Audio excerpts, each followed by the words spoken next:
The FBI war on Tupac Shakur and black leaders. U.S. intelligence's murderous targeting of Tupac, MLK, Malcolm, Panthers, Hendrix, Marley, rappers and linked ethnic leftists. By John Potash. Foreword by Pam Africa.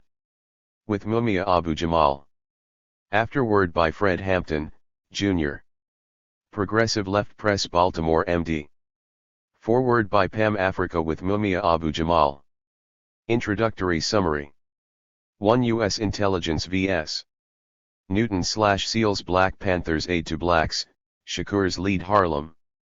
2. The U.S. Intelligence assassination of Martin Luther King, Jr. 3. U.S. Intelligence murderous targeting and harassment arrests of Panther leaders. 4. FBI agents in LA cultural group attack Panthers, LA murders and New York 21 setup. 5. FBI/cops murder Hampton after he politicized gangs, and shoot at war vet Pratt. 6. FBI sets up fugitive raids and manufactures East/West Panther feud in NYC. 7. Multi-ethnic revolts in U.S. as Afeni Shakur leads Panther 21 tragicomic trial. 8. Malcolm X's assassination, Panther infiltrators role similar to agent in MLK's. 9. COINTELPRO continued, Muchala called terrorist, Asada and Black Liberation Army. 10. FBI queried Tupac as CIA-linked dealer hooked Afeni, agent hooked Newton. 11. Tupac's Panther leadership and Newton's Panther renewal, anniversary murder. 12. Evidence FBI's held set up armed attacks on Tupac after Newton and Judy Bari. 13. LA riots, FBI targets Fred Hampton, Jr., Napos Tupac in Marin, and musicians. 14. Gang Peace, Monster/Sanyika, and Tupac's thug life plan to radicalize gangs. 15. Tupac's FBI file, Republican attacks, harassment arrests, specious lawsuits. 16. Atlanta police shoot at Tupac and target H. Rap Brown, FBI's grisly cover UPS. 17. Psychological profiling of Tupac. Police profiling attempt to murder Mumia. 18. NYPD agent, sex frame-up, cover-up and link to Tupac's NYC shooting. 19. Wealthiest start CIA who hire Nazis and help corporations control media. 20. U.S. intelligence and mafia shaped R&B/rock, CIA and Time Warner's rap grip. 21. Penal coercion and FBI COINTELPRO tactics set up East/West rap feud. 22. Death Row signs him up, record company as U.S. intelligence front. 23. Death Row police goals, target Tupac and rap, traffic drugs, and gang truce. 24. Death Row lines him up, FBI watch radical Tupac's murder in Mobland. 25. Night/Death Row aid murder and police cover-up, reignite Blood/Crips war. 26. Warning timing in murder of top witness, a Panther's son, suspect killed. 27. FBI and ATF watch again as death row cops are nailed in Biggie's murder. 28. Media aids LAPD ramparts cover-up of death row cop murders, trafficking. 29. Despite Knight's imprisonment, death row targets Afeni, Snoop Dogg, and Dre. 30. FBI and New York's National Police COINTELPRO targeting of rappers. 31. Targets, Spearhead, Rage Against the Machine, Wu-Tang, Dead Prez, The Coup. 32. NYPD vs. Hip Hop Summit rap moguls Russell Simmons and Sean Puffy Combs, targeting Public Enemy. 33. FBI/cops frame and murder. HSAN's Jay-Z, DMX, Eminem and Jam Master Jay and Mos Def. 34. FBI fostered rap feuds. Shots at Biggie witnesses, 50 Cent, NAS and Lil Kim. 35. Past/present CIA/LAPD links in RFK assassination and Tupac's murder. 36. CIA/Nazi/Chili Condor and CIA/NYPD vs. Rappers, activist Black and Latino gangs. 37. Police and federal agents target Black/Latino police groups, activists and leaders. 38. Past parallel, Jimi Hendrix's Panther support, Spy Manager, FBI Targeting, Richard Wright. 39 CIA links to reggae revolutionary Bob Marley and Peter Tosh's early deaths. 40 Belafonte, Rep. McKinney and Tupac, Hampton's POCC FBI deputizes the rich. Forward. By Pam Africa with contribution and essay by Mumia Abu Jamal. I've spent the last few decades organizing, first nationally, and then worldwide, to gain Mumia Abu Jamal's release, along with the release of 8 brothers and sisters of MOVE and other political prisoners, CCH 17. In the summer of 1999, an award-winning magazine, Covered Action Quarterly, came out with a very important cover story on Mumia and the media. I read many of the very informative articles in that magazine, which required that its authors provide footnotes for all its facts. These articles ranged from an alert about political prisoner Leonard Peltier of the American Indian Movement, to an article on WBAI director, the late Zamora Marksman and his close associate, Ilham Bey Brath, as well as the militarization of the police and an attack on MOVE. Then I decided to read the article Tupac's Panther Shadow, the political targeting of Tupac Shakur. I didn't know much about this controversial young rapper, but after reading this article I realized I had to know more. So I called one of the publishers, Louis Wolff. I thanked him for the many educational articles in that number 67, 1999 issue. I liked the magazine so much that I made the cover page into a t-shirt for fundraising at our 1999 Millions for Mumia demonstration. Wolff gave me 2 boxes of Covered Action for fundraising as well. We received an overwhelming response to John Potash's article on Tupac. Wolff told John how important I thought his article was. 6 years later, I was fortunate to meet John Potash in Harlem, New York, where I was co-hosting the Coalition to Free Mumia Abu Jamal Informational Fundraising Forum. Upon introducing himself, I immediately greeted him with a warm hug. John then gave me a copy of his book manuscript for the FBI War on Tupac Shakur and Black Leaders. I led John to my comrade Fred Hampton, Jr., and introduced them for the first time. Fred had already received a copy of John's book from Smitty, an elder Black Panther from New Jersey. Like myself, Fred was pleased to meet John Potash. I took my copy of his book with me when I flew to a Mumia event in San Francisco.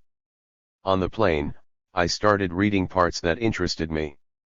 I quickly realized that everything in the book interested me, so I started from the beginning. Once arriving in California, I kept reading every chance I got. I needed to read more. I felt driven to complete this manuscript and couldn't put it down. Simply put, the FBI War on Tupac Shakur and Black Leaders is one of the most important books I ever read. I quickly placed this manuscript amongst the books that Mumia must read and urged other supporters to do so. I called John and asked for more copies of the book manuscript, which he sent me. During a visit with Mumia, we talked about John's book. I asked for comments on the book. Without hesitation, Mumia said, "Remarkable. Pam, it's truly remarkable work." Mumia wrote a book called Death Blossoms, Reflections from a Prisoner of Conscience. In 1996, from which we selected one of his chapters, titled, Objectivity and the Media, to be part of this foreword, see below. I proceeded to take copies of The FBI War on Tupac Shakur and Black Leaders manuscript with me around the world.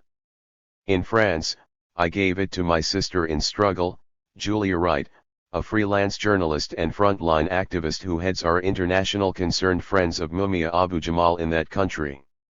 She's also the daughter of the famous mid-century novelist and Pan-Africanist Richard Wright, ch. 38. I gave it to Amory Baraka and his wife.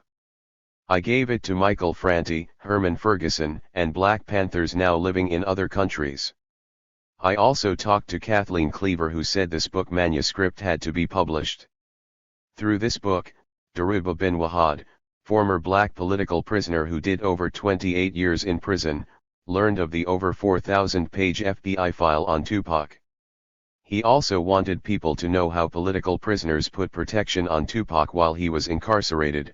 This is explained in the book. Everyone who read it had been asking, when is this writer going to publish it? When can I get the final edition? One person I gave it to, Omi Rahim, immediately contacted John to say she wanted to buy 10 copies of the manuscript before it was published. Omi is a former Queens, New York Black Panther who was a friend of Afeni's Shakur's. Like many Panthers, she had rushed to Afeni's side as soon as she heard Tupac was shot. Omi gave her copies of John's book to loved ones as educational gifts. Another friend, Razakhan, read my copy and said it was excellent. He purchased several copies for friends, and more copies for his teenage grandchildren and incarcerated inmates. Omi also brought over 4 DVDs on Tupac because I wanted to know more about him after reading the early edition of this book. I witnessed the birth of this book from a seed, with Covert Action Quarterly. And now the baby is ready for the world. This book bridges the generation gap, from U.S. intelligence's assassinations of Malcolm X, Martin Luther King and Jimi Hendrix, to Bob Marley, today's political rappers, and today's black political leaders. It's so thorough that it leaves no room for doubt as to how treacherous this government is. For example, I can't disagree with the evidence on Mumia Abu-Jamal. As detailed in here, the evidence supports that U.S. intelligence used psychological profiling on Mumia. The evidence further supports that they used similar psychological profiling in 1993 to set up the police shooting at Tupac Shakur in Atlanta. The chapter on Mumia touches on our MOVE organization, which I'll discuss further, starting with our web page introduction. The MOVE organization is a family of strong, serious, deeply committed revolutionaries, founded by a wise, perceptive, strategically minded black man named John Africa. MOVE work is revolution. John Africa's revolution, to stop man's system from imposing on life. To stop industry from poisoning the air, water, and soil, and to put an end to the enslavement of all life. Our work is to show people how rotten and enslaving the system is. And that the system is the cause of homelessness, unemployment, drug addiction, alcoholism, racism, domestic abuse, AIDS, crime, war, and all the problems of the world. We are working to demonstrate that people not only can fight the system, they must fight the system, if they ever want to free themselves from endless suffering and oppression. Our MOVE organization had experienced a brutal attack by Philadelphia police in 1977 and 78. City officials spent 10 months illegally trying to evict us from our home and eventually turned off our water. They then surrounded our house with a 4-block-wide blockade and wouldn't allow anyone to bring in food, while also checking every Philadelphia resident that tried to come in. For further details, www.onamove.com, onamovlja@aol.com, and tell hashtag 215-387-4107. They surrounded the house with snipers and, amidst unloading a fusillade of bullets on our house, police shot their own cop. They blamed everyone in the house, but it later came out that he was shot with a police bullet. However, the convicted MOVE members remain in prison today despite this exonerating evidence. After the murder of Black Panther Fred Hampton at his home in 1969, Chicago police didn't tear the house down and it came back to haunt them with an outside investigation and lawsuit. In our 1978 situation, Philadelphia police ended up bulldozing the house while we were in it, both to get us out and destroy the crime scene evidence. When we finally emerged from the house, young Delbert Africa came out shirtless with his hands raised. Police viciously beat, stomped, and near fatally shot him. Then they dragged his body through the street. The cops later found out that television cameras had recorded it. Other men were also beaten viciously and 9 MOVE members and 3 supporters were arrested. On May 13, 1985, in a desperate attempt to murder John Africa, police used a bogus warrant, which was later found to be invalid, and other trumped-up reasons to surround our house and try to force us out with water cannons, ammunition, and explosives.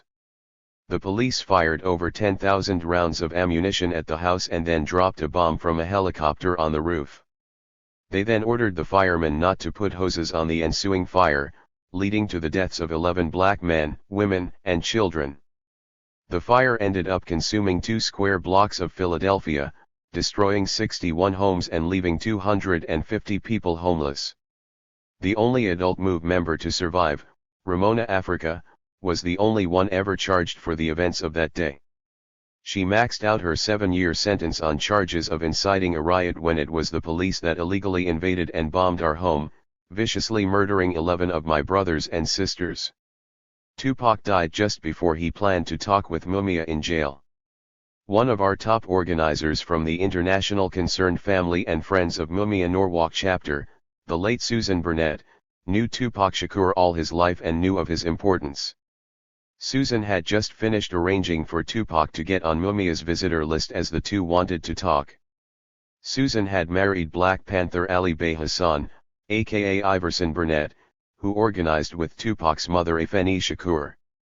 The government put Afeni and Ali Bey both on trial in 1971, as part of the New York Panther 21 who a jury acquitted.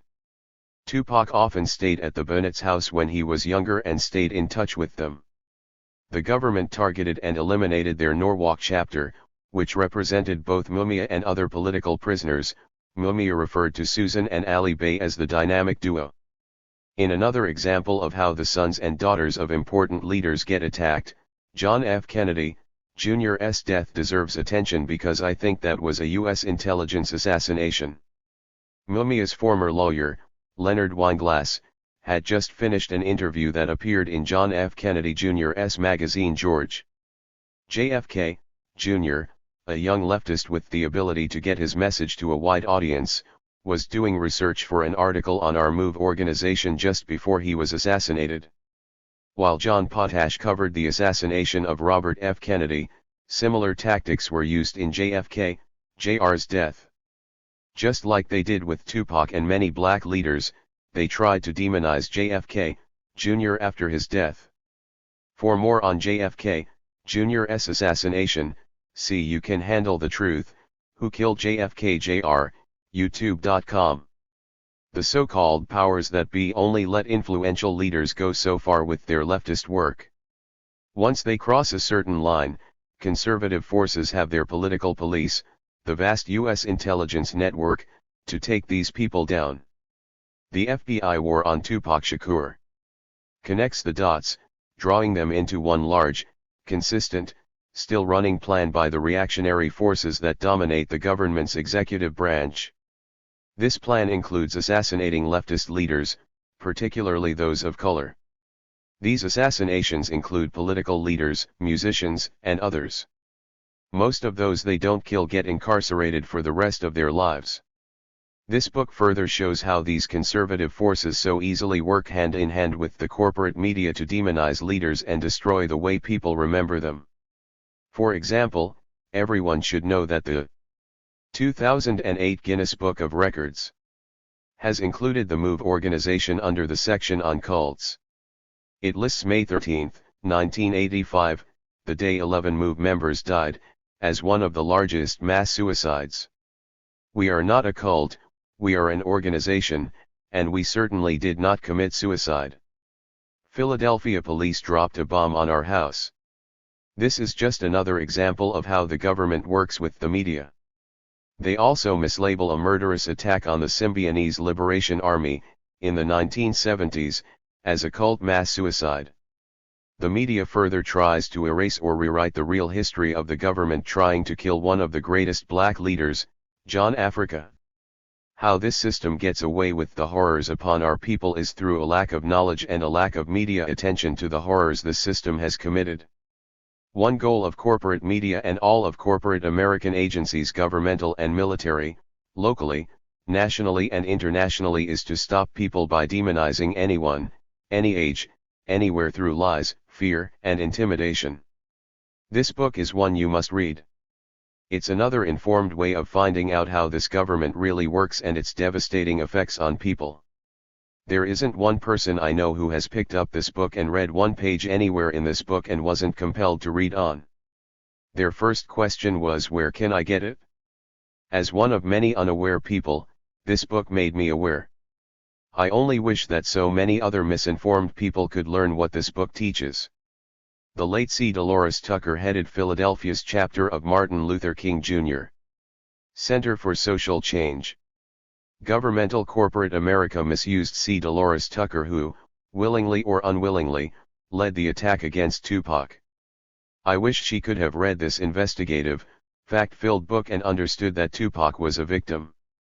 He made some mistakes in his life, but like Martin Luther King Jr., he was a victim who raised the consciousness of people to resist and expose the wrongs of this government. Like Martin, Tupac was assassinated as he reached a new level of consciousness combined with influence, which was very threatening to those in power.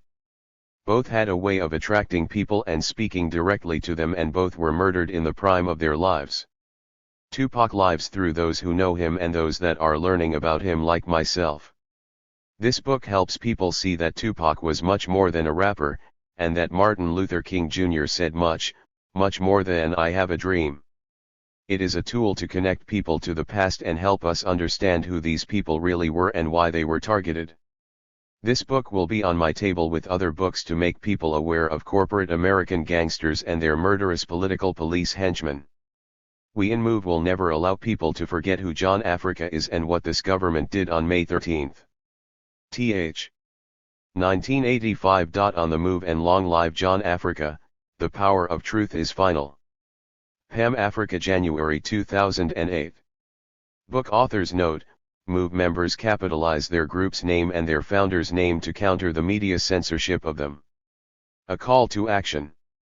The choice, as every choice, is yours, to fight for freedom or be fettered, to struggle for liberty or be satisfied with slavery, to side with life or death.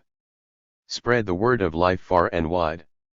Talk to your friends, read, and open your eyes even to doorways of perception you feared to look into yesterday. Hold your heart open to the truth. Mumia Abu-Jamal. As stated above, political prisoner, cause célèbre, Mumia Abu-Jamal asked that the following essay, Objectivity and the Media, originally published as a chapter in his book, Death Blossoms, 2005, to be included as an addition to Pam Africa's foreword. A page titled Dialogue, in that book, preceded it and will introduce it. Dialogue. In our country alone there are over 1 million men and women, not even counting juveniles, in prisons. There are an estimated 3 million homeless people. Poverty is widespread, and fear is the national currency. People seek the security of love, yet at the same time they are isolated, alienated even from themselves. Isolation and alienation are barriers, forces of division. What shatters these barriers is dialogue.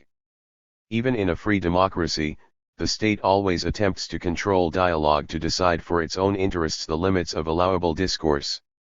In order to be heard, one must have wealth, power, influence, rank. It's the same with the media. The media always quotes the same round table of experts.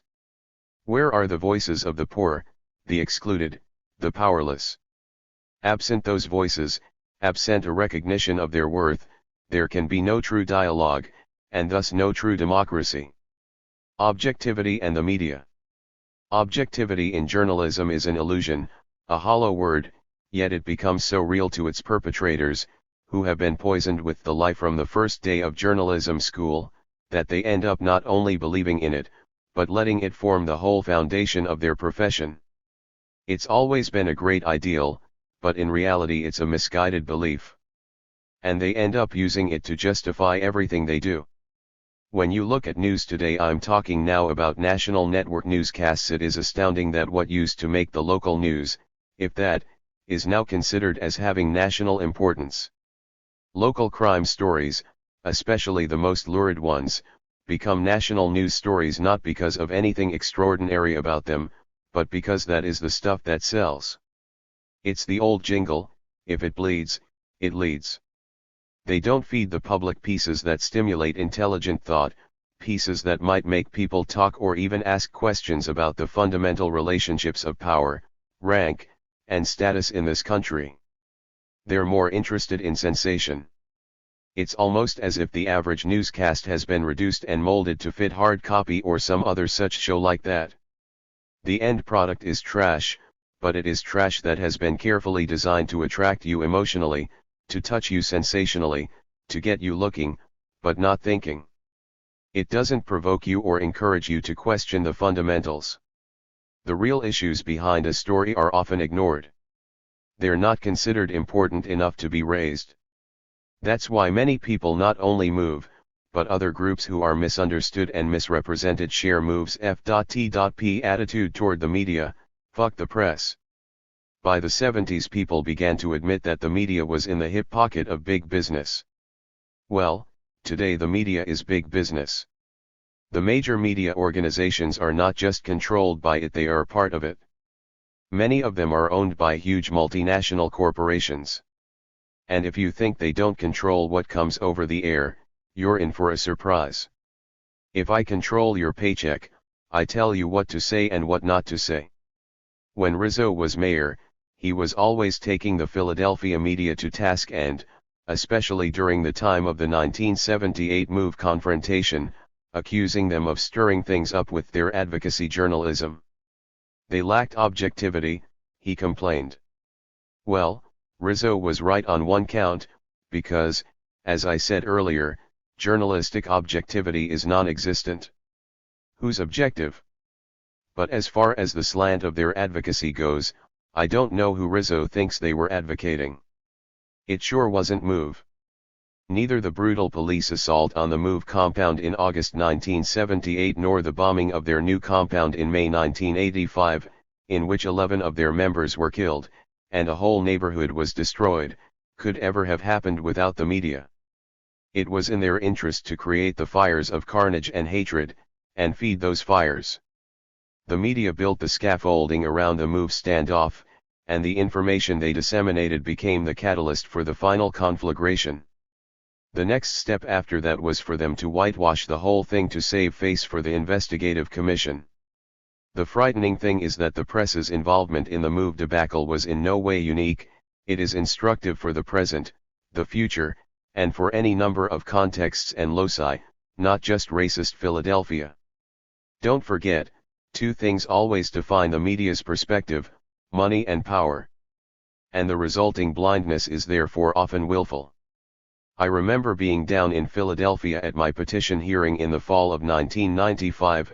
I was being shuttled back to the prison, and the sheriff had turned the radio on. The newscaster was announcing that ABC had just been acquired by the Disney Corporation. I laughed. I was in the back of the van laughing and thinking to myself that it won't be long before they have Mickey Mouse and Donald Duck on the evening news. On a deeper level, of course, it's no laughing matter. When the power of the press is exercised in concert with the political machinery that is in place today, I'm talking about the right-wing shift in American politics, what you have is a dangerous, malevolent concoction. It might sound paranoid, but that's what you have. Just recently there's been considerable controversy about the planes that were shot down over Cuba. The alternative press is asking some interesting questions, but what about the mainstream media? There's a whole history to this incident that is being withheld by the government and the press. I can't help wondering about the fact that when Cuba was the whorehouse of the Caribbean, when it was a mafia safe haven, you didn't hear anybody talking about invading Cuba or changing the government.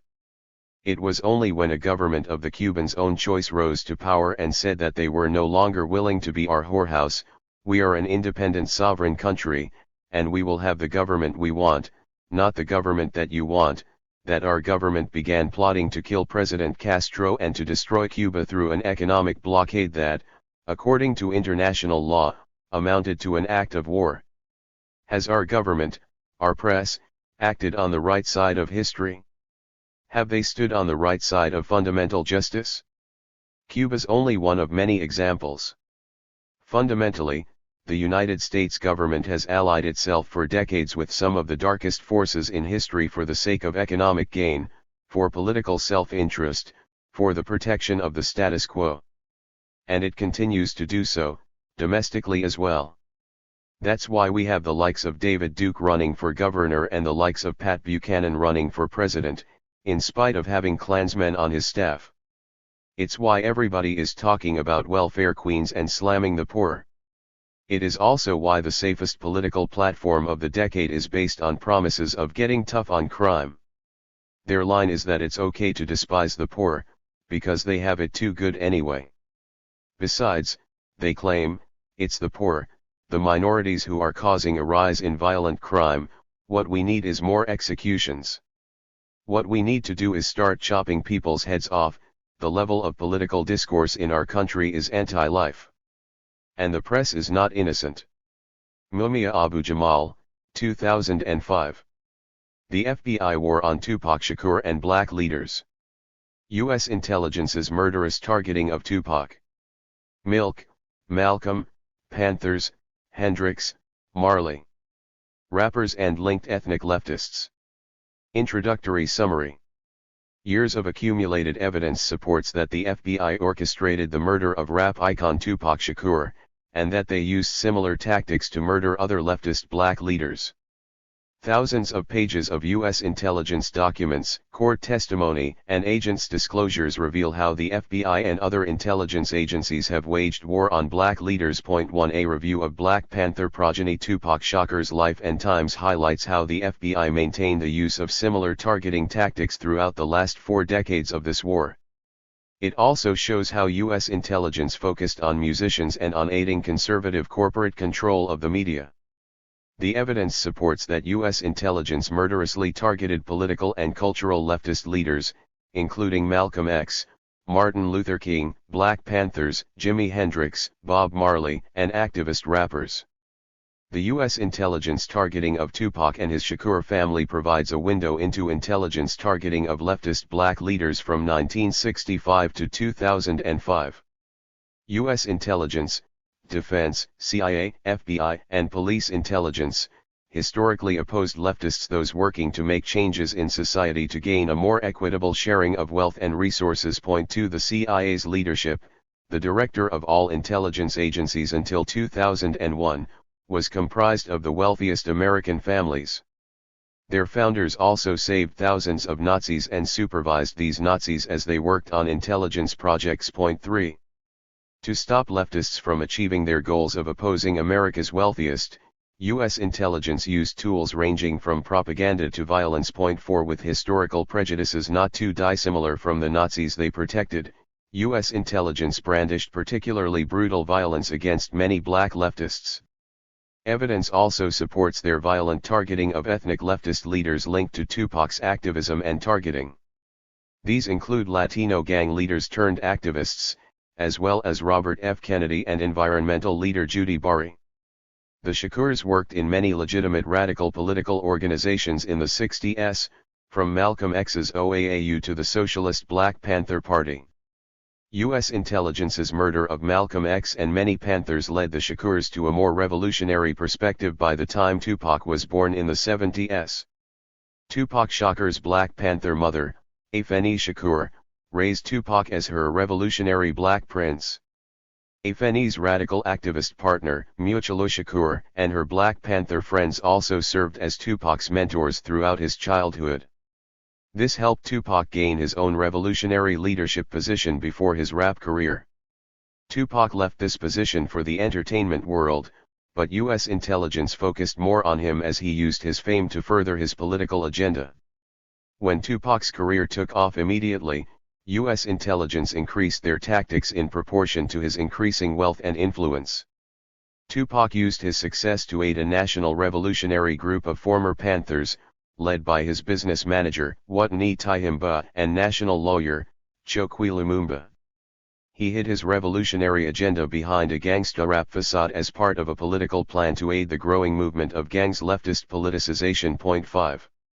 Media-censored eyewitness accounts support Tupac Shakur confidants' reports of how U.S. intelligence targeted Tupac. Evidence suggests that this targeting included up to 6 police intelligence murder attempts before he was jailed on an apparent frame-up. Prison penal coercion and police agents that filled the ranks of death row records then helped manipulate Tupac in order to distort his political goals and create conflicts among rappers. Upon Tupac's signaled departure from death row, evidence supports that intelligence agents killed Tupac to stop him from aiding his extended family's goals, to curtail gangs' activist conversions, and to aid the police rap unit's targeting of many top rappers with political links. Point 6. A review of the last 4 decades details U.S. intelligence's use of overlapping tactics and agents against the Shakurs and other black leaders. While this review attempts comprehensiveness, it remains merely a sampling of targeted leaders and attacks on the black community. The sampling stopped many months before this book's publication date and includes a diverse range of left-leaning to socialist, local to national, cultural, and political leaders. A subtext of this book also examines how wealthy, prejudicial conservative forces have controlled virtually all of mainstream media in order to veil or hide most of this information. 1. U.S. Intelligence vs. Newton/Seal's Black Panthers Aid to Blacks, Shakur's Lead Harlem. Racism plus capitalism breeds fascism. When the avaricious businessmen refuse to give control to the unemployed workers and their unions, fascism breeds when the lazy, tricking, demagogic politicians lie and mislead people about the suffering that black people are subjected to, that brown peoples are subjected to, that any color or minority group peoples, or any poor white peoples are subjected to. By brutal pig cops, pig refers to people who systematically violate people's constitutional rights. Bobby Seale, 1969-70. Speech and interview excerpts, The Black Panthers Speak. Point 7. Tupac Shakur's family had involvement in radical black activist organizations that experienced much government oppression.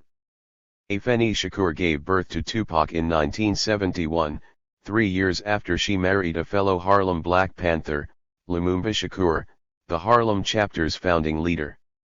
Lumumba's brother, Zaid Shakur, also organized with them in the New York Panthers.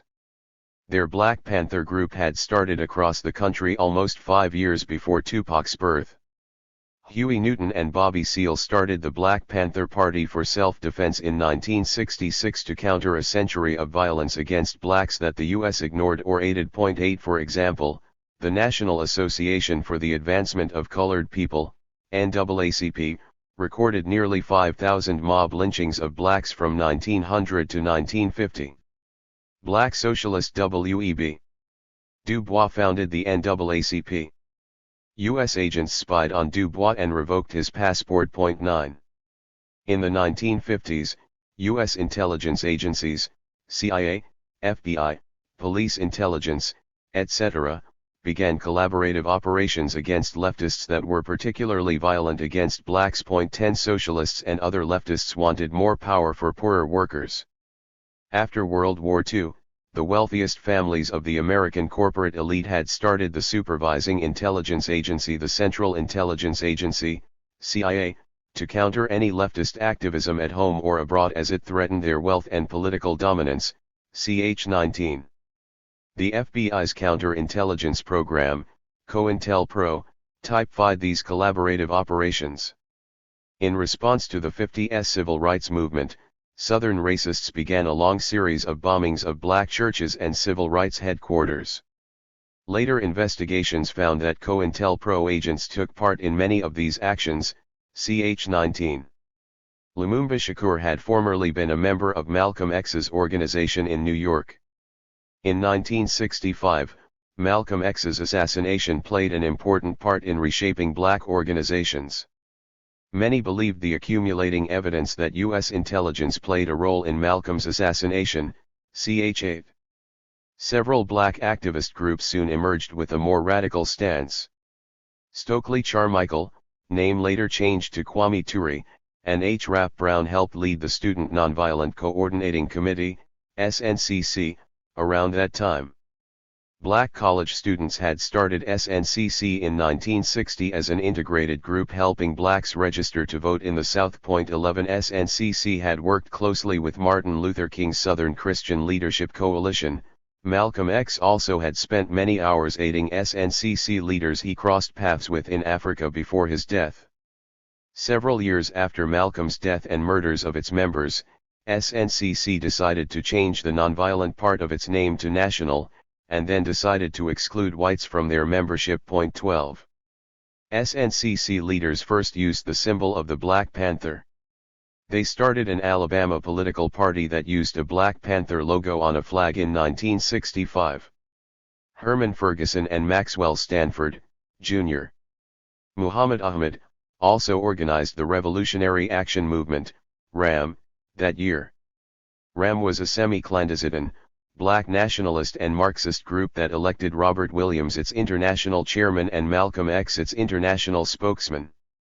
Williams had led a local NAACP chapter in the South, wrote the book, Negroes with Guns, and organized armed units to protect civil rights workers before his exile in Cuba. Also inspired by Stokely Carmichael's use of the Black Panther, Stanford helped start RAM's Black Panther Party in Philadelphia and New York, while other chapters included California by mid-1966. 13. Later in 1966, Bobby Seale, a 29-year-old graduate student in engineering, had attended RAM meetings while studying at Merritt College in Oakland, California. Huey Newton, a 24-year-old law student, was also studying at Merritt when he met Seale at an Afro-American Association meeting. They both disagreed with some of RAM's and the Afro-Americans' discrete tactics. Newton and Seale reportedly believed that these two groups relied on an underground status that didn't include enough of a militant self-defense in response to the rampant police brutality the two activists had personally experienced. So, in October of 1966, Seale and Newton started their own group in Oakland that they called the Black Panther Party for Self-Defense. 14. They decided that Seale should have the title chairman and Newton Minister of Defense. As it was legal to openly carry guns in public at this time, Seale and Newton believed that Black Panther Party members should keep themselves armed and defend themselves against unwarranted police attacks. Newton instructed Panthers on their legal rights early in their membership. He also led them in countering incidents of police brutality in their Oakland neighborhood. Newton had his Panthers surround the police with guns pointed while he recited the victims' legal rights. 15. Huey Newton and Bobby Seale officially registered their group as a political organization. Their main activities involved starting programs to provide political education to their community and free services to poor blacks. They provided political education classes that taught black history and the plight of the black man in the Western world. They also talked to their membership about changing society to change their situation. They based their teachings on books by writers such as black liberation theorist Frantz Fanon, Chinese revolutionary communist leader Mao Zedong and Cuba socialist revolutionary Che Guevara, along with speeches by Malcolm X. Newton. Seale and later Panther leaders required much reading when Panthers first joined the group. 16. Seale and Newton created their free services as part of a 10-point program. This program listed the Black Panther Party's aims and desires for their community. The first 5 points included self-determination, full employment, a form of reparations for the robbery by the capitalists in their community, decent housing, and education that included black history. The second 5 points included military service exemption, an end to police brutality and murder, freedom for blacks incarcerated by the racist judicial system, trial by juries of black peers, and for basic needs to be met. To address the last point, they started survival programs, such as free children's breakfast programs and free health clinics. They also addressed community issues, such as the need for a traffic light on a corner where kids were regularly getting hit by cars. They further created a newspaper that helped other Black Panther Party chapters duplicate these programs. It had a circulation of 125,000 copies a week by 1970.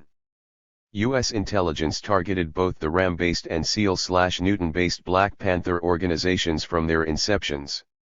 Some Americans only came to know anything about this targeting when anti-war activists eventually burglarized an FBI office in 1971. The activist burglars confiscated thousands of documents, and then copied them for politicians, reporters, and scholars. These documents from the counterintelligence program files provided the first proof of such operations and the first notion that such a program had an official name. Still, media and politicians continued to cover up many details of COINTELPRO.18. On the second anniversary of Malcolm X's assassination in February of 1967, the Ram-based Panthers invited Malcolm's widow, Betty Shabazz, to speak at a memorial event. Newton and Seal's Panthers joined as Shabazz's security, armed with shotguns and pistols while wearing their standard black attire of berets and leather jackets. Best-selling author Eldridge Cleaver covered the event as an editor at San Francisco-based Ramparts magazine. Cleaver saw Huey Newton stand down police and counter their racial epithets by using words such as pigs rather than curse words that, because of obscenity laws, could have brought on his arrest at that time. This led the Ramparts editor to join the Panthers as their Minister of Information. 19. The Black Panther Party for Self-Defense's national leadership gained publicity that helped them build new chapters in the eastern states. Later in '67, Bobby Seale and Huey Newton made Student National Coordinating Committee, SNCC, leaders Stokely Carmichael and H. Rap Brown honorary Panther leaders on the East Coast. Other SNCC members also began starting Panther chapters in Chicago and eastern cities. 20. In the spring, Oakland police broke into the home of Newton's neighbor and destroyed his property near the Black Panther Party for Self-Defense's office. Newton went to the house, asked the police if they had a search warrant, and they placed Newton under arrest. 21. This was the first of several specious arrests. When Seale went to bail Newton out on one such charge, police arrested Seale on an antiquated law barring guns near a jail. 22. Police failed to keep Newton and Seale imprisoned for long, but attacks continued upon their release. On October 27, 1967, the last night of Huey Newton's probation for a 1964 conflict, one of a long line of bizarre shootings involving Panthers occurred. An Oakland police officer pulled over the car Newton drove, accompanied by two passengers. At a later trial it was revealed that the officer had a list of Black Panther license plates on him and another police car followed him.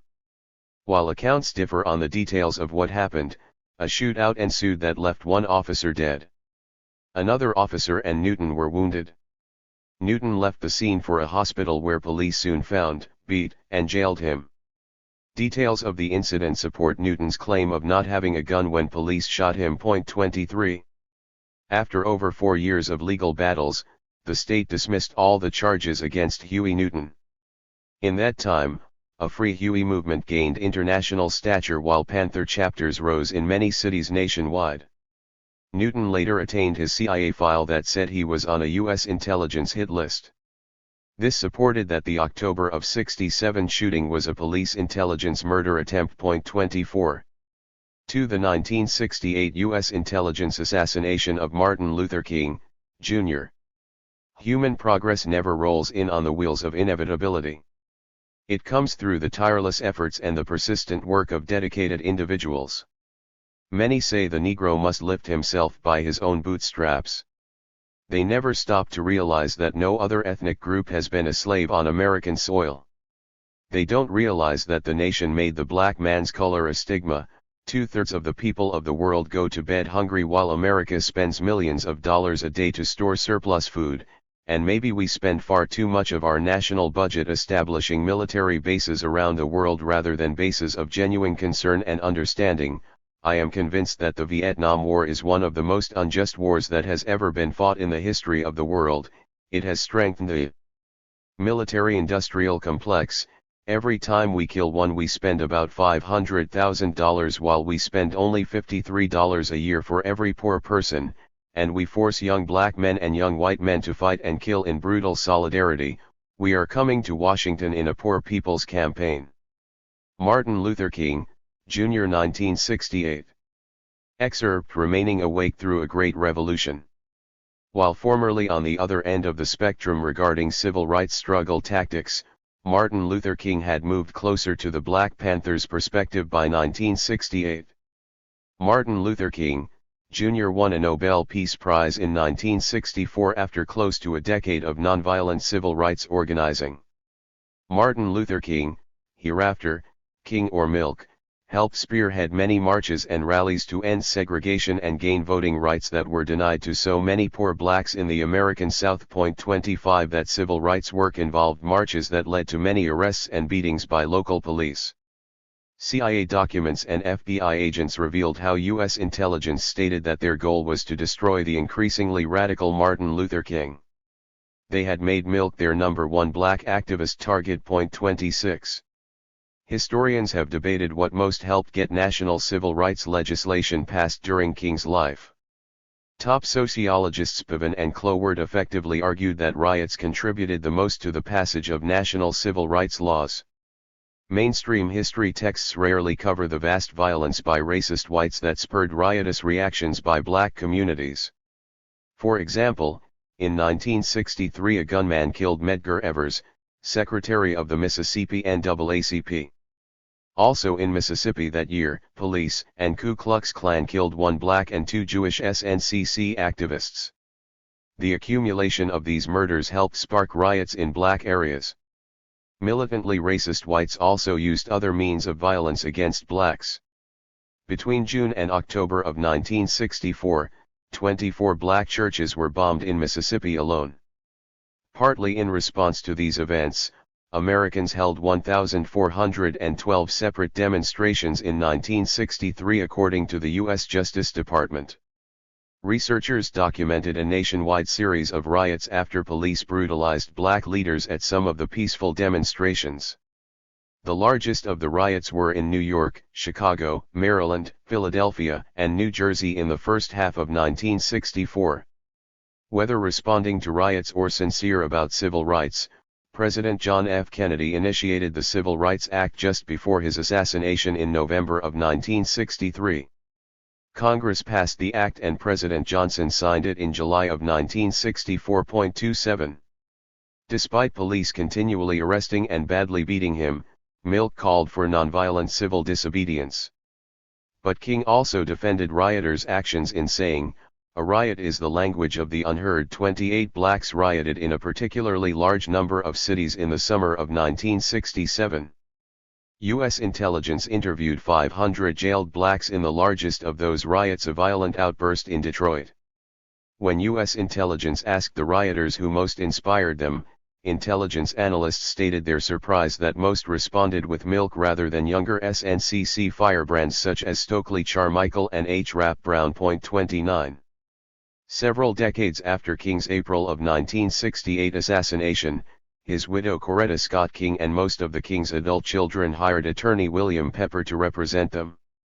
Pepper aided them in filing a civil lawsuit against Memphis rooming house owner Lloyd Jowers and his government co-conspirators in MLK's assassination.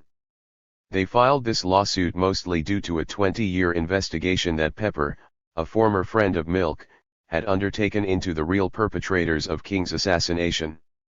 William Pepper worked as a journalist in Vietnam, an experience that led to anti-war activism beside Martin Luther King, Jr. Pepper then went to law school and, after MLK's death, had accepted the official version of the assassination. In 1977, MLK's closest civil rights associate, Rev. Ralph Abernathy, asked Pepper to represent long-believed sole assassin James Earl Ray, who was serving a life sentence for allegedly shooting King from the third-floor bathroom of Lloyd Jowers' rooming house. Ray hoped that his case could be reassessed, and Abernathy believed that Pepper would help them find out who really orchestrated the assassination. Pepper took the case and first published a book on his MLK assassination investigation in 1995, titling it Orders to Kill. Warner Books then bought the rights to Orders to Kill and published it in 1998. As Ch20 suggests, Warner likely had ulterior motives as it appeared to decrease the book's circulation. Orders to Kill detailed the U.S. intelligence documents, government whistleblowers, and other evidence supporting that U.S. intelligence assassinated Martin Luther King. 30. In his introduction to Orders to Kill's 1998 edition, MLK's son, Dexter Scott King, said that U.S. intelligence orchestrated the assassination of his father in 1968 for several reasons. Their top motive was to stop MLK's civil rights work and anti-Vietnam War organizing. They also wanted to halt MLK's mobilization of an interracial poor people's coalition that planned to camp in front of the White House to redirect money from the war to the poor, and to decrease King's influence over the 1968 presidential election. 31 Pepper and others found government-documented evidence that a dozen government intelligence agencies coordinated their plotting against King before his death. Many witnesses and much evidence supported how they worked with police and contracted the mafia to aid the fatal shooting of MLK in Memphis. 32. On April 4, 1968, a gunman fatally shot Martin Luther King. He had just come out of his Memphis hotel room and onto the third-floor balcony that faced the back bushy area of Lloyd Jower's rooming house, whose ground was at about MLK's room level. Pepper published photos of an identified CIA agent lowering himself to the street from the wall extending down from that rooming house backyard within minutes of the assassination. The government claimed James Earl Ray shot from the rooming house's bathroom window. A photo's confirmation helped lead undercover black military intelligence agent Marl McCullough to admit that he raced to Martin Luther King seconds after his shooting. McCullough was the first to kneel over King, checking him for life signs and reporting his death. 33. A former Naval Intelligence agent turned reporter aided Pepper by interviewing two Special Forces Group, SFG aka Green Berets, snipers, hiding out in separate Latin America countries by that 1980s time period. The two independently corroborated each other's information that they were stationed atop Memphis, Illinois Central Railroad building. Other snipers were reportedly located in two different positions, including J.D. Hill, who said he was perched on a water tower with his rifle sight on King. They all said they were to keep MLK and his associate, Andrew Young, in their rifle sights as they waited for a signal to shoot. One of the three SFG snipers provided a copy of his Army Intelligence Orders paper that day, which Pepper included in his book. It proved Naval Intelligence aid and top Pentagon command knowledge of the operation. Pepper verified its shorthand through others that worked in the Pentagon. 34. Pepper said that these Special Forces Group, SFG, officers had been active in the 5th SFG conducting cross-border covert operations in Vietnam, from 1965 to 66. Throughout 1967, the U.S. Strike Command, Sync Strike, with Army Intelligence, the CIA, and FBI members, responded to the urban riots. Sync Strike deployed these SFG snipers in their 902nd Division to do covert operations as part of small Alpha Team units in cities where riots erupted. Their bosses gave them photographs of black militants and community leaders that were to be killed if an opportunity arose in the course of the riot. 35. Coretta Scott King and her children, who had also grown into accomplished black leaders, had William Pepper represent them, partly to help publicize Pepper's findings. The King family's lawsuit against Lloyd Jowers and his government intelligence co-conspirators in MLK's assassination came to trial in 1999. That trial brought over 70 of Pepper's witnesses under oath. While Pepper couldn't get all his interviewees to the courtroom, at the trial he presented videotaped messages along with 4,000 pages of documents that included declassified government intelligence papers to support the King family's case. 36. William Pepper's findings first became public in Britain. The BBC aired a September 1989 documentary on MLK. In that show, Mafia boss Sam Giancana's occasional driver, Myron Billett, claimed to witness the CIA and FBI offering $1 million murder contract on King to New York and Chicago Mafia bosses. He said they rejected it. 37. The BBC documentary also showed James Rico Kimball, who offered evidence that he worked with the Mafia as a CIA and FBI asset. He said New Orleans Mafia boss Carlos Marcello accepted the CIA/FBI contract on King. Kimball also said that he worked with Memphis Mafia bosses Frank and Sal Liberto, who helped carry out the assassination on behalf of Marcello. Kimball further said that he flew 2 Army snipers to Memphis as part of the operation. Kimball and Myron Billett signed affidavits on their claims. 38. As Pepper explained in his book, the Marcello/Liberto/Memphis assassination operation provided the government with a plausibly deniable alternative to the use of its own trained professionals who were waiting in the wings and ultimately not required. Organized crime. The mafia frequently fulfills this need and insulates federal, state, and/or local public officials and agencies from responsibility. 39. Pepper tried to get his information to the public in many ways. In 1993 he agreed to defend long-believed assassin James Earl Ray in a television trial. Ray never actually had a trial as he was strong-armed into a plea bargain to avoid execution. Home Box Office, HBO, and Thames Production of London agreed to co-produce it. The jury at the trial found Ray not guilty.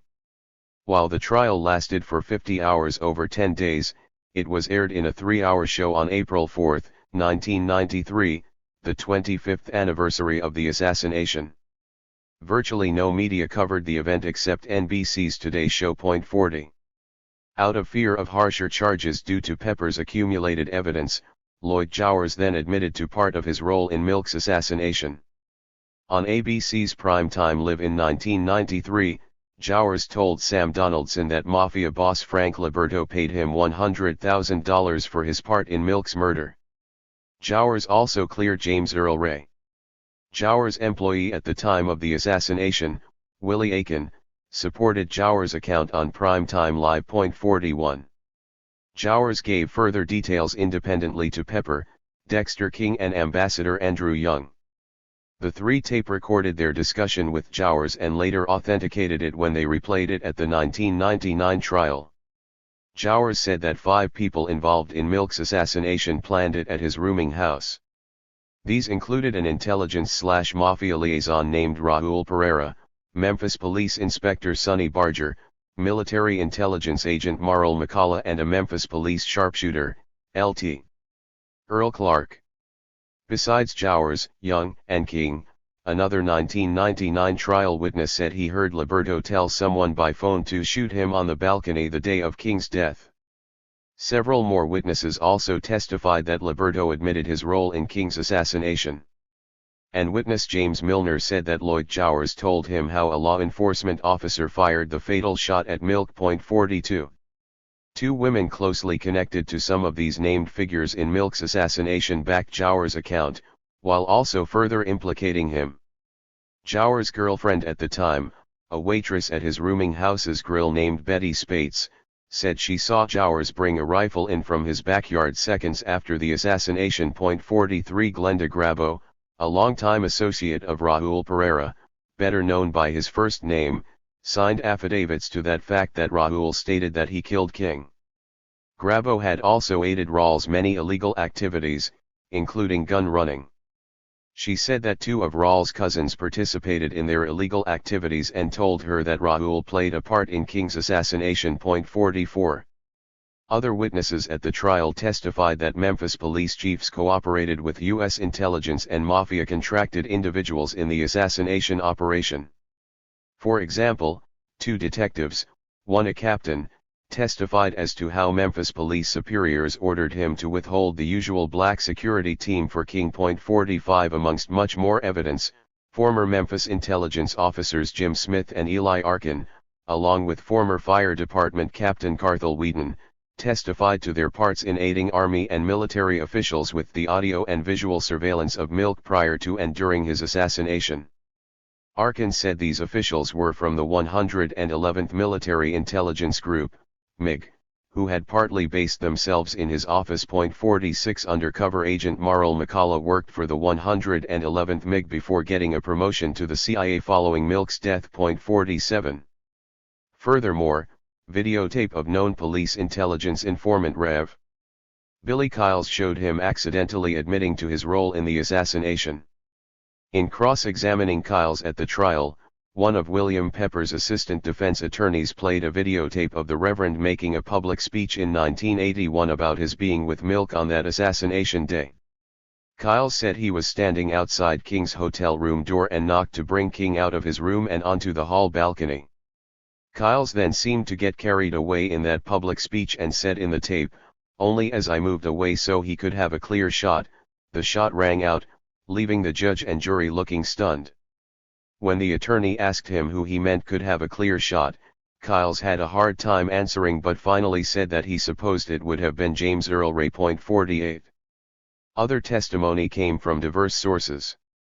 Due to a scheduling conflict, New York Times reporter Earl Caldwell could not attend the trial, but he gave videotaped testimony that included the prosecutor cross-examining him on his statement in a pre-trial hearing. Caldwell said that his Times editor shocked him by saying he was sending Caldwell to Memphis to write an attack article on King. Caldwell further stated that he saw a shooter in the bushes behind Jowers' rooming house. Another witness signed an affidavit as to having seen smoke come from that backyard bushes location just after the fatal shot was fired at MLK. For years, officials claimed that James Earl Ray fired from that rooming house's third-floor bathroom. 49. Testimony continued from cab driver Louis Ward, who testified that a fellow cab driver saw MLK get shot, and then saw a man immediately jump down from the rooming house's backyard wall and run to a waiting police car. Ward said he saw the cab driver repeat the story to police officers twice. The fellow cab driver at the scene died later on that assassination night, apparently either falling or being pushed out of a speeding car. Also, a police officer claimed to have guarded fresh footprints in the backyard of the rooming house, and police made a cast of the prints but never investigated them thereafter. 50. Two judges took the stand to add testimony about the alleged murder weapon used in MLK's assassination. Criminal Court Judge Joe Brown, who had presided over several mid-90s hearings re-examining the assassination evidence, testified that ballistics experts showed how authorities accepted the wrong rifle as the murder weapon. Judge Arthur Haynes, Jr. testified that as a lawyer on James Earl Ray's case, he interviewed a man who had the alleged murder weapon in his store during the assassination, exempting it from the crime.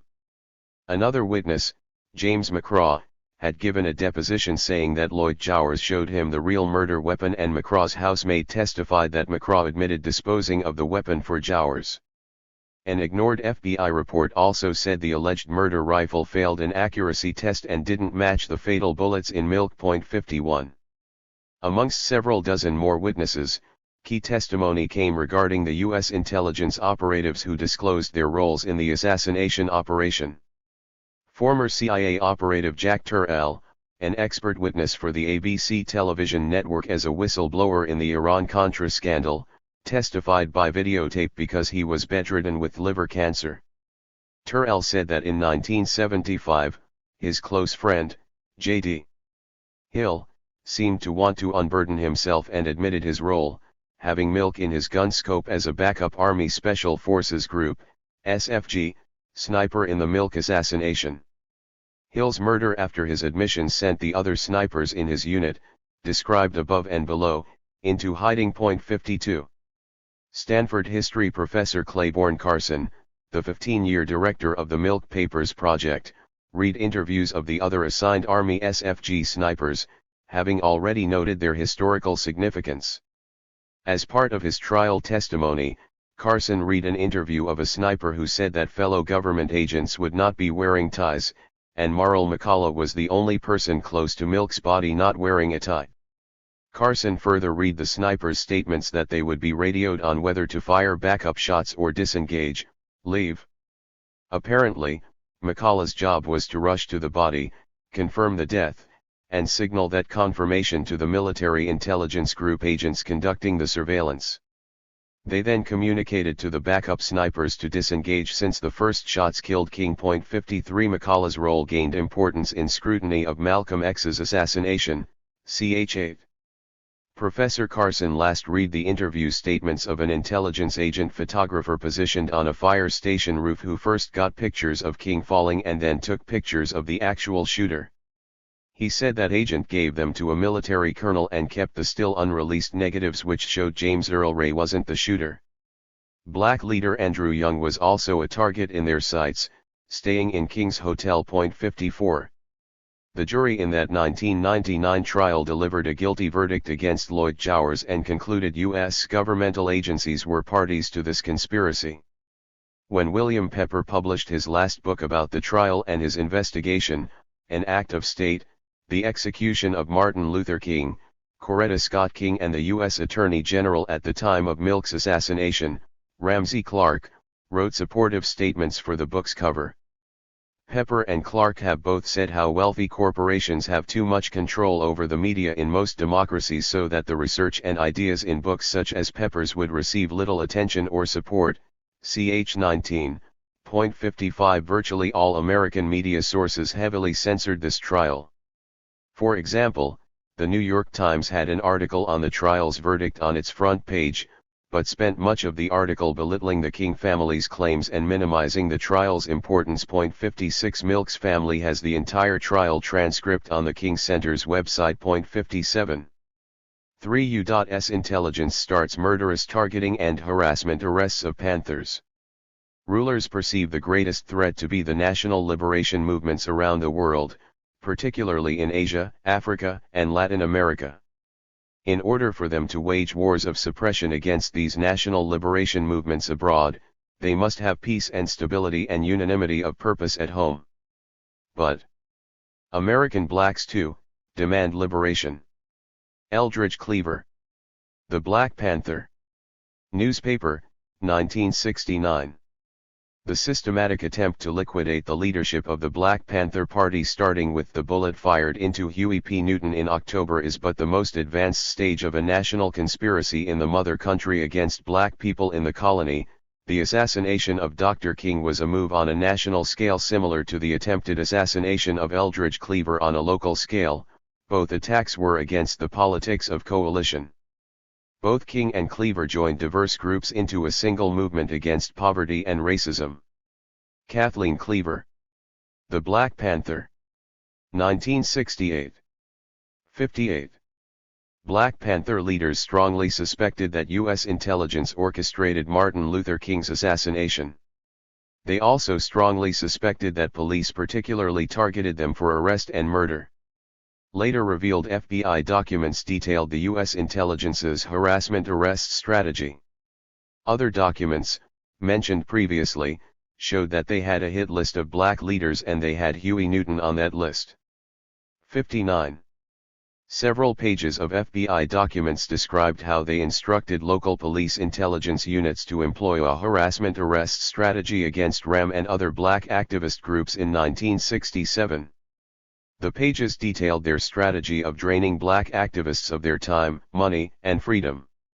These FBI documents detailed how the FBI worked with Oakland police in using this strategy against the Panthers there, and how police worked with the FBI against other black activist groups nationwide thereafter.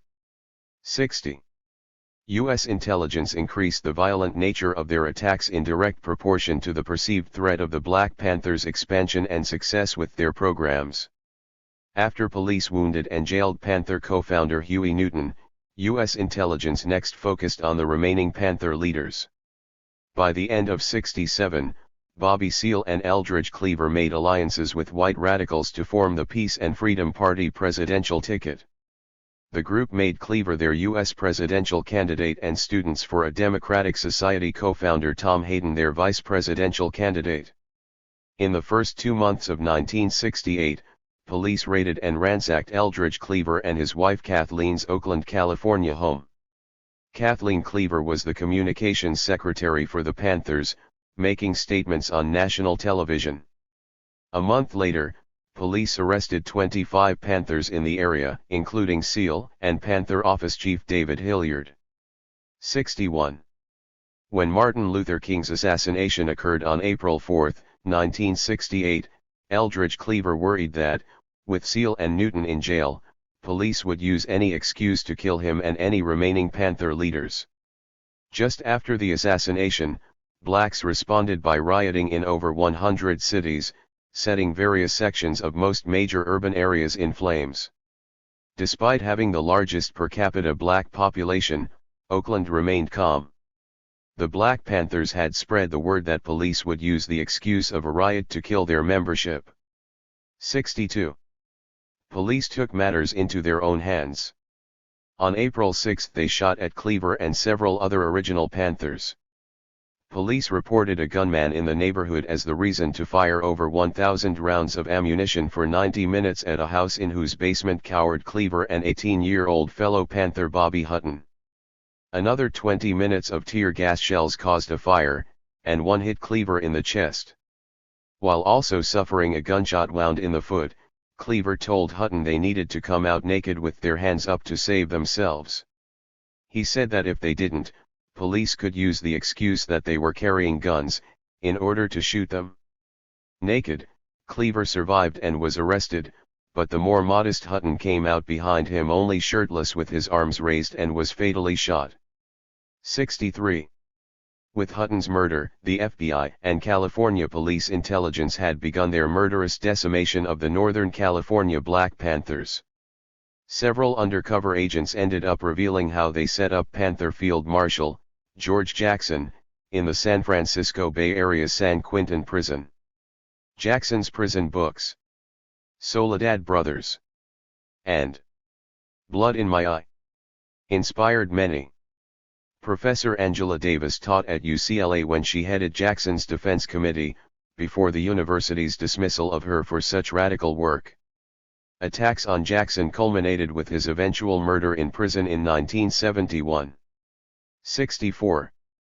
FBI and police began focusing on other chapter leaders to follow through on FBI Director J. Edgar Hoover's orders to destroy and eradicate Panther chapters programs in 27 cities.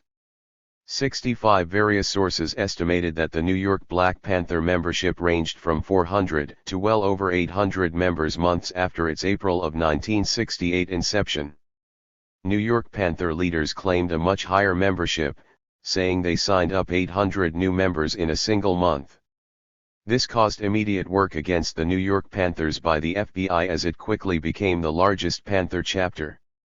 The New York Police Department had a special intelligence unit working against leftist political groups called the Bureau of Special Services, BOSS. Government officials assigned Lieutenant Angelo Galanti to supervise a new BOSS unit focusing on the New York Panthers. Galanti's background underscores U.S. intelligence's concerns about the New York Black Panther chapters. Galanti previously worked for the Office of Strategic Services, OSS, and the agency the OSS evolved into the CIA. He specialized in fighting against revolutionary guerrilla forces behind enemy lines. 66. BOSS first mass arrested members of a SNCC-based Midtown Manhattan Panther chapter. When those Panthers went to trial, a mob of off-duty police beat them with clubs and blackjacks. Inside the courthouse hallway, undercover agents also helped entrap the Brooklyn Panthers. The Brooklyn Panther chapter included Afeni Shakur's lifetime friend, Thomas McCreary. Tupac mentioned him in his song Words of Wisdom. 67. BOSS assigned at least 6 undercover agents to the Harlem and Bronx New York Black Panther chapters. Several of these agents even helped Lumumba Shakur and Sekou Odinga found these Panther chapters. At least one of the agents had originally joined Malcolm X's Organization of Afro-American Unity, CH8, where Lumumba Shakur and Sekou Odinga were previously involved in activism. 68. Lumumba's father Saludina Shakur, James Costin, had first taken the name Shakur, Arabic for the thankful, in the early 60s. Living in Harlem, Abba Shakur joined Malcolm X's OAAU from its start, before Lumumba, born Anthony Costin, and Lumumba's teen friend Sekou Odinga, Nathaniel Williams, followed suit. Odinga started a Bronx Panther chapter and Lumumba started the Harlem Panther chapter. Abba and his adopted son Mutulu Shakur, Gerald Williams, joined the Revolutionary Action Movement, RAM, and Abba initiated a RAM-based Panther chapter. 69. In the 60s, these activists had shed what they called their slave names, the names of their ancestors' slave masters, for those of African independence leaders, such as the Congo's Patrice Lumumba and Guinea's Sekou Touré. 70. Police duplicated the Newton/Seal scenario of arresting one leader who came to bail out another, CH1, when the Harlem and the Bronx chapters showed the most growth in 68. 71. By November of 1968, police arrested Harlem Panther leader Lumumba Shakur when he came to bail out Bronx Panther leader Sekou Odinga. Police had charged Odinga with driving a stolen car and planning a bank robbery in Stamford, Connecticut because he was armed, as most Panthers were, reportedly for self-defense. Police dropped the bank robbery charge but kept the car theft charge. Lumumba went to bail Odinga out, traveling with 2 women, 3 kids, and a gun. Police placed Lumumba in jail and charged him, too, with planning a bank robbery. Apparently, none of these charges led to convictions. 72. Tupac Shakur's mother, Afeni Shakur, born Alice Williams, said in her autobiography that she couldn't believe these arrests. Afeni had first been emboldened by the American Indians fighting off the Ku Klux Klan in her hometown of Lumberton, North Carolina. She moved to New York as a 13-year-old in 1960 and she joined the Panthers in '68. With a precocious intellect, Afeni wrote an article that won her a citywide journalism award that year. Afeni soon married Lumumba and changed her name. Afeni saw Sekou Odinga as her mentor and said that he was such a beautiful, pure person that she couldn't believe it when police arrested him and Lumumba on incomprehensible charges. 73. Meanwhile, 3 hours south of New York in Baltimore, Maryland, a Panther reported that the National Security Agency, NSA, joined the FBI in their counterintelligence program, COINTELPRO, targeting of him. In his book, The Greatest Threat, Baltimore Black Panther Marshal Eddie Conway reported that the NSA, located in nearby Fort Meade, Maryland, had undercover agent Warren Hart start a Black Panther Party chapter in Baltimore. Hart started it with other fellow agents before real activists joined. Conway said he acted as lieutenant of security in Maryland and that led me to exposing the agent provocateur. Conway further said that Hart and his fellow agents also set up a fake White Panther Party in Baltimore. The NSA apparently started the fake Baltimore Panther chapter to lure radical activists into the group and then frame them for arrest. Conway cited how in 1969, 6 Panthers were arrested for allegedly assaulting police who were arresting a 7th Panther. This Panther was later revealed by the Baltimore Sun to be working for the police department. After Panther Eddie Conway exposed the NSA's role in the Baltimore Black Panthers, COINTELPRO targeted him. They arrested Conway at his job and charged him with the murder of 1 police officer and the attempted murder of 2 others. While Conway awaited trial, a judge ordered Conway's release, saying there wasn't any evidence to hold him. The prison decided to change his jail cellmate. People told Conway this new cellmate worked for the government. In court, the government claimed this jail cellmate, Charles Reynolds, was a Morgan State University college student and one-time offender. Reynolds said Conway confessed to the crime. Conway saw the setup and said he refused to participate in the circus trial. Investigators later found out that Reynolds was a career criminal and paid professional informant, immediately released after the trial to later live in Detroit. With no physical evidence linking him to the crime, the court convicted Eddie Conway, giving him a sentence of life plus 30 years. 74. 4 FBI agents in LA Cultural Group attack Panthers, LA Murders and New York 21 setup. Racist policemen must withdraw immediately from the black community, cease the wanton murder and brutality of black people, or suffer the wrath of the armed people. Huey Newton was free enough to realize this and free enough to express this. Al Prentice Bunchy Carter. The Black Panther. 1969. 75. The Los Angeles Black Panther chapter had formed soon after the Oakland chapter. The LA Panthers had to deal with a new FBI strategy. M. Wes Swearingen, who worked in the FBI's LA counterintelligence program, COINTELPRO, unit, described his unit's murderous machinations. He said the FBI paid informant members of the United Slaves Organization, a black cultural nationalist group, to murder LA Panther leaders Al Prentice Bunchy Carter and John Huckins. These United Slaves murderers, first reported as George and Larry Steiner, shot them on the UCLA campus in January of 1969. Note that the FBI commonly calls these undercover agents informants, a cover-up name that hides both their employment by the FBI and the insidious nature of their murderous actions. 76. Other whistleblowers elaborated on this.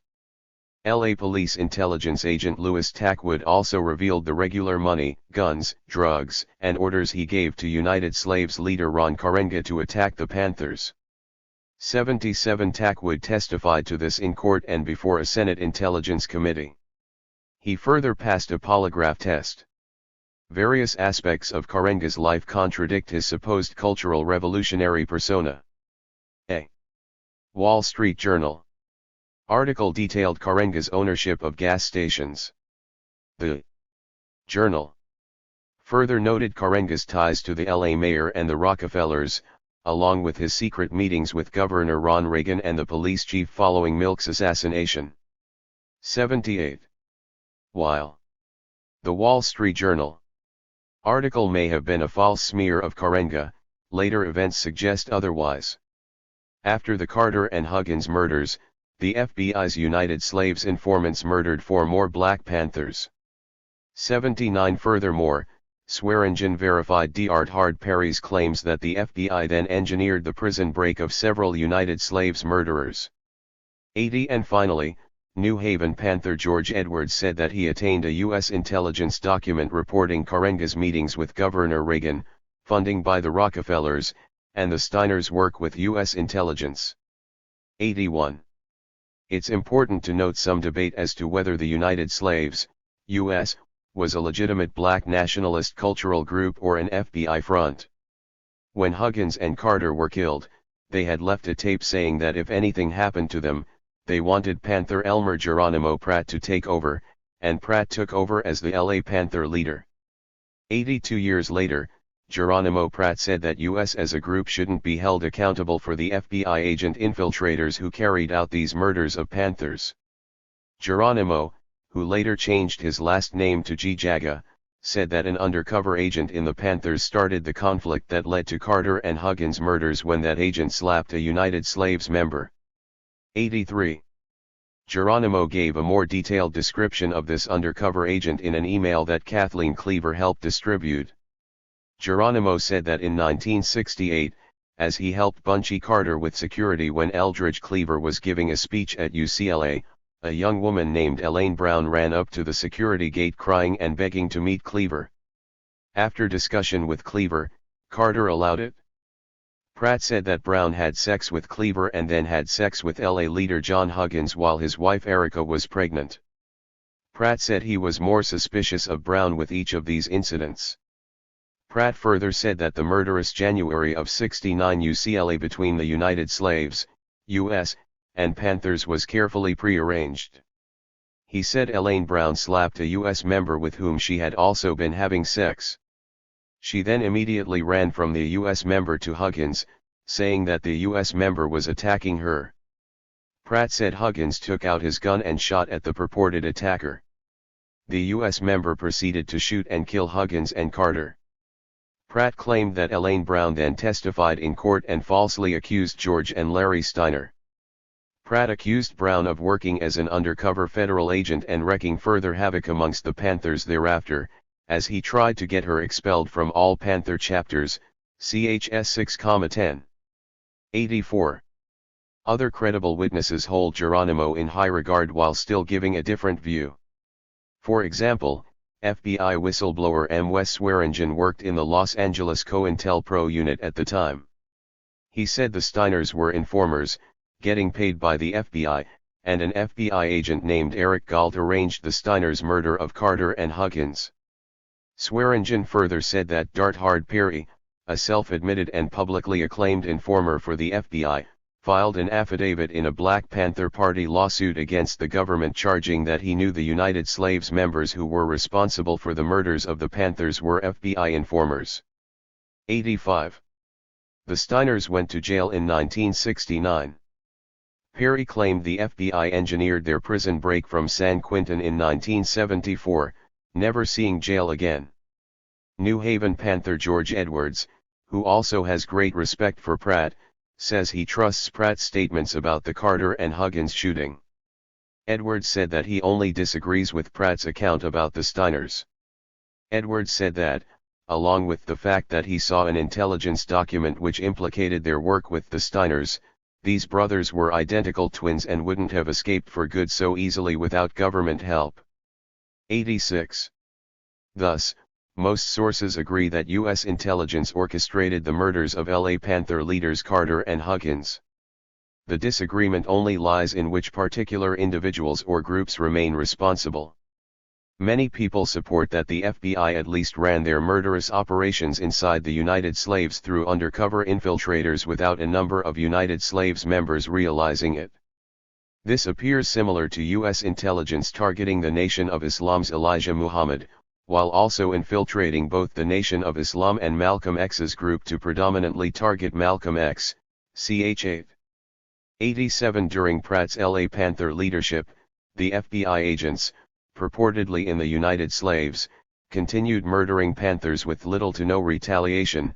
Pratt apparently didn't want to buy into the FBI's divide and conquer strategy, having blacks kill each other. 88. Whether the FBI set up the Los Angeles-based United Slaves as a front for intelligence operations, or had agents infiltrate an already established group, evidence supports that U.S. intelligence later ran a similar operation in Los Angeles during the 90s. A police whistleblower found much evidence that undercover police agents in Los Angeles-based death row records were involved in similar activities against Tupac Shakur and the rap community nationwide. Other evidence supports that U.S. intelligence supervised these agents involved in some of death row's illicit operations, chs 22-5. 89. Several disclosures and findings support that the FBI used undercover agents in the United Slaves, U.S., to target the New York Panthers at the same time as they targeted the LA Panther chapter. FBI informant D'Art Hard Perry said that the FBI used U.S. infiltrator Claude Hubert to kill several LA Panthers and then transferred him to New York City. 90. Furthermore, on January 17, 1969, the day United Slave FBI infiltrators murdered LA leaders Carter and Huggins, police shot at Bronx Panther leader Sekou Odinga and two other Panthers while they were parked near the Harlem River. Odinga and Panther Kawasi Balagoon escaped. Police arrested 19-year-old female Panther Joan Bird, whom they found cowering in the shot-up car. They then beat her up in the precinct. 91. Also, undercover police agent Ralph White shot a gun in the Black Panther office when Harlem leader Lumumba Shakur was in there around this same date. 92. These mid-January attacks appeared to be the culmination of a bicoastal operation using various FBI undercover agents in the United Slaves and the Panthers to frame and kill the Black Panther leadership in Los Angeles and New York. The police officers shooting at Odinga, Balagoon, and Bird was part of an elaborate FBI and boss undercover agent plot against the New York Panthers. Police made a specious claim that they thwarted the three Panthers' attempt to shoot police coming out of a precinct, despite that the precinct was 560 yards away, 5½ football fields, and the Panthers' rifle didn't have a telescopic sight. 93. It appears more than a coincidence that United Slave leader Ron Karenga was scheduled to speak as an honorary chair of a Harlem cultural festival the day that cops shot at Odinga January 17. U.S. intelligence used his speaking engagement as part of their excuse for attacking the New York Panthers. Police claimed that Sekou Odinga, Harlem Panther leader Lumumba Shakur and 19 other leading Panthers had planned to bomb and shoot at police precincts to upstage Ron Karenga's visit. 94. New Haven Black Panther George Edwards attended that event and reported Karenga's security harassing him and his fellow Panthers there. He also heard Karenga's verbal attacks of the Panthers at that event. 95. The FBI had planned this mid-January incident long in advance. First, undercover boss agent Ralph White attained work in Lumumba Shakur's office at the Ellesmere Tenants Council, a Bronx anti-poverty agency. Then, several days before police shot at Odinga, FBI agent Roland Hayes finalized his work with Ralph White and his fellow boss undercover agent, Eugene Roberts, to plant dynamite at Lumumba's Ellesmere Tenants Council office as a frame-up. Attorneys pressured agent Ralph White to admit in court that he fired a gun in the back room of Shakur's office near this time. Was White trying to set up an accidental shooting of Lumumba on the day of shootings at Odinga, Carter, and Huggins? 96. The FBI appeared to try and assassinate the leaders of the two largest chapters in the country on the same day. Failing to murder the New York leaders that day, FBI and police then used these January incidents to launch a mass arrest of the New York Black Panther leadership, over 2 months later. On April 2, 1969, police led a 5 a.m. mass arrest of Sekou Odinga, Lumumba, and Afeni Shakur, along with others identified as the top 21 NYC Panther leaders, dubbed the New York Panther 21. They were charged with hundreds of counts relating to the alleged police precinct shooting plans and for planning to bomb public places around New York City. Only Sekou Odinga evaded the April 2 police sweep by climbing out of his third-story window and escaping to Algeria. Once there he joined Eldridge and Kathleen Cleaver, who had formed a Panthers in Exile group. Police had charged Eldridge with firing back at the cops after they had fired a fusillade of bullets at him, just before they murdered Panther Bobby Hutton, CH3. Eldridge had jumped bail and Kathleen went with him to the African country that granted them asylum. 97. 5 FBI/cops murder Hampton as he politicized gangs and shoot at war vet Pratt. You can jail a revolutionary, but you can't jail the revolution. You can run a freedom fighter around the country, but you can't run freedom fighting around the country. You can murder a liberator, but you can't murder liberation. Fred Hampton, 1970, speech excerpt from The Black Panthers Speak. The FBI's counterintelligence program, COINTELPRO, continued coordinating their attacks in several of the largest cities' chapters.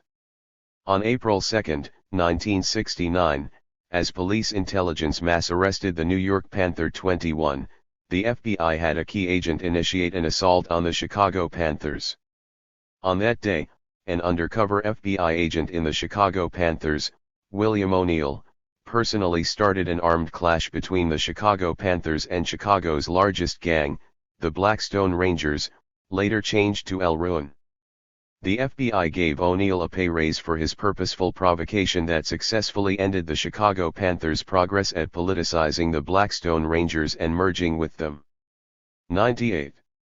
Chicago's charismatic Black Panther leader, Fred Hampton, developed this merge. Hampton proved dangerous in the FBI's perspective for several reasons. Hampton rallied people with persuasive speeches and built alliances with many other radical groups. 99. But the FBI appeared most concerned with Hampton's ability to make connections with and politicize the leaders of Chicago's huge, well-armed gangs.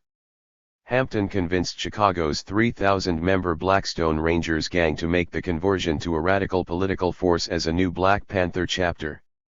100. This would have effectively doubled the national size of the Black Panther Party, which had an estimated 2,000 to 5,000 members in 40 chapters by the end of 1968. 101. The merge got far enough that the gang changed its name to the Black P. Stone Nation. 102. After Panther infiltrator William O'Neill reported the pending merge in December of '68, the FBI quickly orchestrated actions to thwart it. They sent off fake letters to many people involved in the merge in order to sabotage it.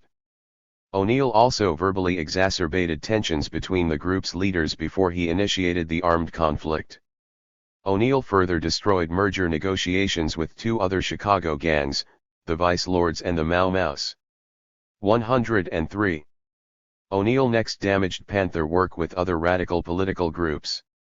He sent racially prejudiced messages to the white radicals in the National Students for a Democratic Society, SDS, office in Chicago to damage that collaboration. SDS had grown into the largest anti-war group by late 1968, estimated to have 350 chapters. 104. The FBI also helped O'Neill end discussions of a collaborative rainbow coalition between the Panthers, SDS, the Young Lords, a Latino group modeled after the Panthers who supported Puerto Rican independence, and another white group. 105. The FBI had the same motives and used similar tactics for targeting the Chicago Panthers as they would Tupac Shakur years later. Tupac also instituted a plan to radicalize gangs, ch. 14. The FBI worked with police gang intelligence units against the Chicago Panthers and recruited undercover Panther infiltrator William O'Neill by letting him off of several criminal charges. Evidence supports that U.S. intelligence similarly let record producer Suge Knight off of criminal charges and had him work with police gang intelligence units against Tupac, CHS 22,23. 106. Researchers rarely mention how much the Panthers' potential to politicize gangs likely concerned the FBI in many cities. Reportedly, Bunchy Carter had previously headed the several thousand-strong Clawson gang. This may have motivated his early murder by the FBI, one of the first Panther murders. 107 motives to heavily focus on New York Panther leaders Lumumba Shakur and Sekou Odinga likely included their former New York leadership in gangs estimated as 10,000 strong. Also, Afeni Shakur had led a female gang affiliated with one of the male gangs. 108. It's further interesting to note Lumumba's belief regarding U.S. intelligence's perspective on gangs. He said that when he was active in gangs, U.S. intelligence encouraged non-political gang violence for a bad nigger kill bad nigger population control of young blacks. Lumumba said the Navy aided this by offering unlimited weapons for easy pilfering from the Brooklyn Navy Yard when he was a gang leader. 109. By December of '69, the 21-year-old Chicago leader Fred Hampton had risen to the top of the national ranks of the Black Panther Party. Newton, Seal, and the New York Panther leadership were in jail. Eldridge and Kathleen Cleaver were in Algeria. Oakland's David Hilliard led the Panthers' national office and was assigning Hampton to the Central Committee and as a national spokesman, with LA Panther leader Geronimo Pratt next in line. Groups such as the UCLA Law Students Association invited Hampton and other Panthers to give talks nationwide. 110. On December 3, 1969, FBI and police conducted the most brutal of all their armed attacks on Panther locales. Ex-FBI agent Wes Swearingen said that his former partner, Chicago FBI supervisor Greg York, told him how his unit convinced Chicago police to make a twilight raid on the Panthers, assassinate Fred Hampton in particular, and attempt to murder many other Panthers. 111 trial transcripts and evidence supported this admission. After the FBI made up a claim that the Panthers killed a cop, police raided Hampton's home with artillery that included a machine gun. They wounded many Panther members sleeping there. They also killed Hampton, who remained asleep in his bed after an undercover agent in the Panthers drugged the punch he had with dinner. In that raid, police further murdered a visiting Southern Illinois Panther captain, Mark Clark. 112. A future FBI assistant director came in for the cover-up while his son led attacks in Los Angeles. High-level FBI supervisor Richard G. Held came in as the new Chicago chief while his son, Richard W. Held, supervised the LA FBI COINTELPRO unit. Only after many years did a federal judge rule that the operation was an FBI conspiracy and award the survivors close to $2 million. 113. Richard W. Held orchestrated the attempted murder of LA Panther leader Geronimo Pratt with a raid of the LA Panther office only several days after the Chicago raid. The FBI likely had added concern about Pratt because he was a highly decorated Vietnam War veteran. Police marksmen shot up Pratt's bed through his window. Pratt luckily slept on the floor that night due to back injuries from the war and remained unharmed, though police arrested him for possibly harboring a fugitive, CH6. 114 Held's targeting later included environmentalist Judy Bari, Huey Newton, and possibly Tupac, CHS 11-13. 6 FBI sets up fugitive raids and manufactures East/West Panther feud in NYC. U.S. intelligence appeared to take advantage of their April mass arrest of the New York Panther 21 leaders to set up a fugitive operation. Researchers have found evidence that U.S. intelligence planned to have a Panther commit murder and then visit the Chicago, LA, and other Panther chapters, so that police could then raid those chapters in pursuit of him. Just weeks after the April of '69 New York Panther 21 arrest, George Sams came to the New York Panthers alleging that the National Black Panther office in Oakland had sent him. Sams, who had a long criminal record and some history of mental illness, had been officially expelled from the Panthers before this point. 115 But police attacks, arrests of Panthers around the country, as well undercover agent infiltrators at many offices, hurt the Panthers' ability to verify Sam's statements. Sam's actions, evidence, and later government admissions support the claims of many that Sams worked undercover for the FBI. In mid-May of '69, Oakland Central Headquarters Panther Field Marshal Landon Williams drove George Sams, Oakland Panther Rory Hyathe, and New York Panther Alex Rackley from New York City 2 hours north to New Haven Court Panther office. Landon Williams and Hyathe only stopped in New Haven briefly and left Sams and the much younger Rackley at the New Haven office. Erica Huggins, the wife of slain LA Panther leader John Huggins, had started a Black Panther chapter there. Panther National co-founder Bobby Seale had visited the New Haven office just days previously as he was giving a speech at nearby Yale University.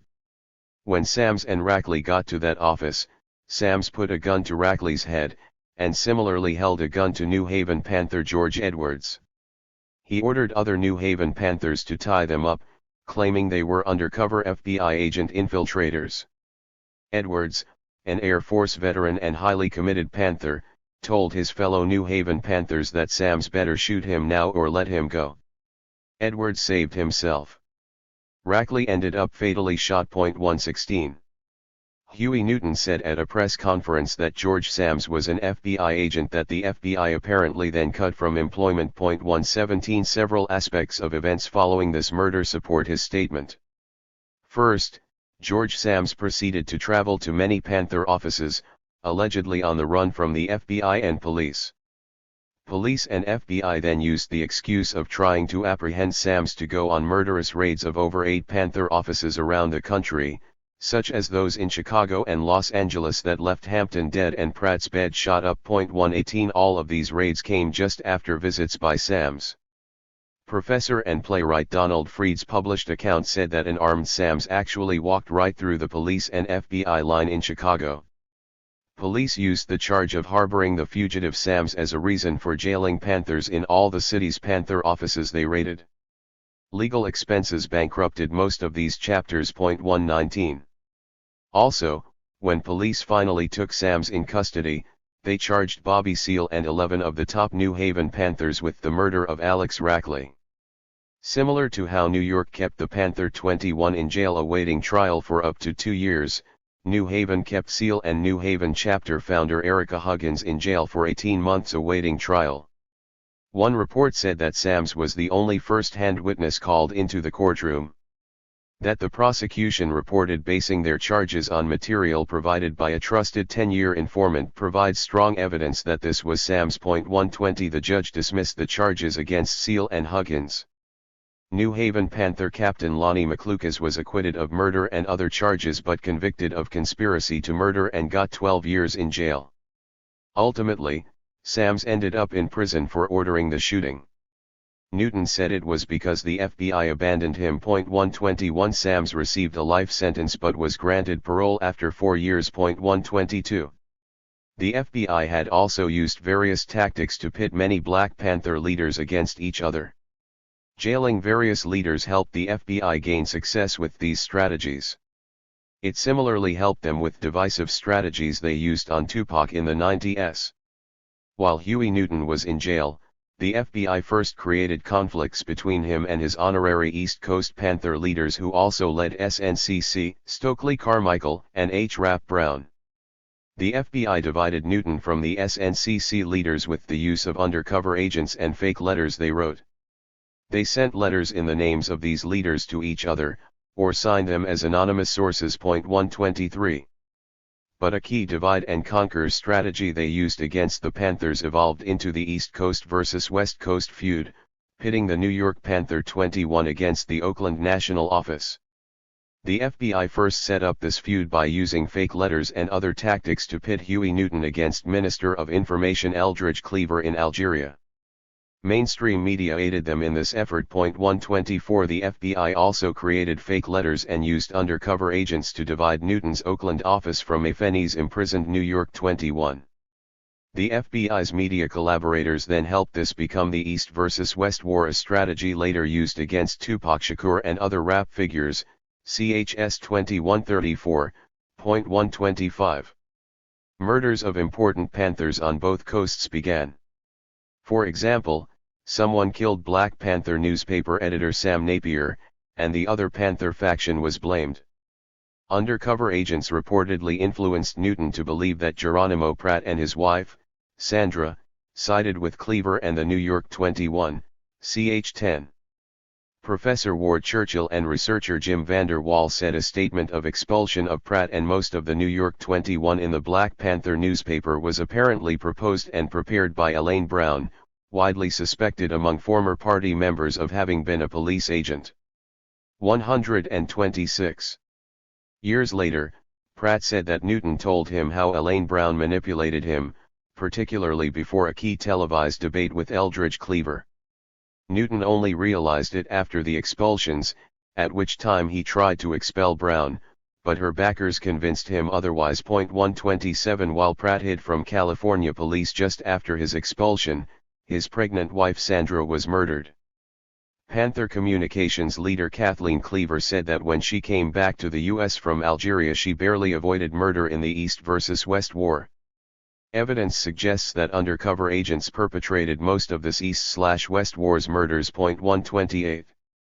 Lumumba Shakur's brother, New York Panthers aide Shakur, led the New York Panthers while Lumumba, Afeni, and Sekou Odinga were in jail.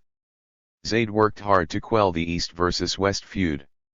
When he found his fellow New York Panthers murdered for unknown reasons and police were arresting Panthers without substantiation, he went underground. 129 As the New York Panther 21 went to trial by 1971, the FBI had achieved their goal of neutralizing much of the Black Panther leadership across the country through the use of harassment arrests, imprisonment, murder and undercover agent influence. 130.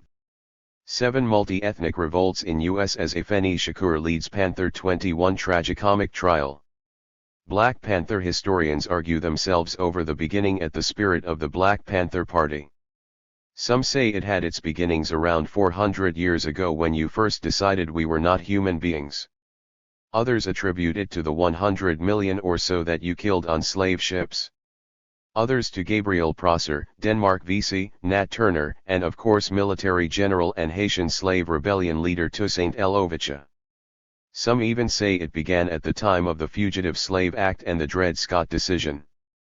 But, all agree on the modern adaptation of it, that Frantz Fanon put it on paper, that Malcolm X put it into words, and that Huey P. Newton put it into action. Afeni Shakur, Rat, 1970. The Black Panthers Speak. 131. Individuals from racially diverse revolutionary groups soon crowded the underground due to the FBI's COINTELPRO repression. The Weather Underground, aka Weathermen, led a cadre organization of mostly white revolutionary anti-war and anti-racism groups nationwide.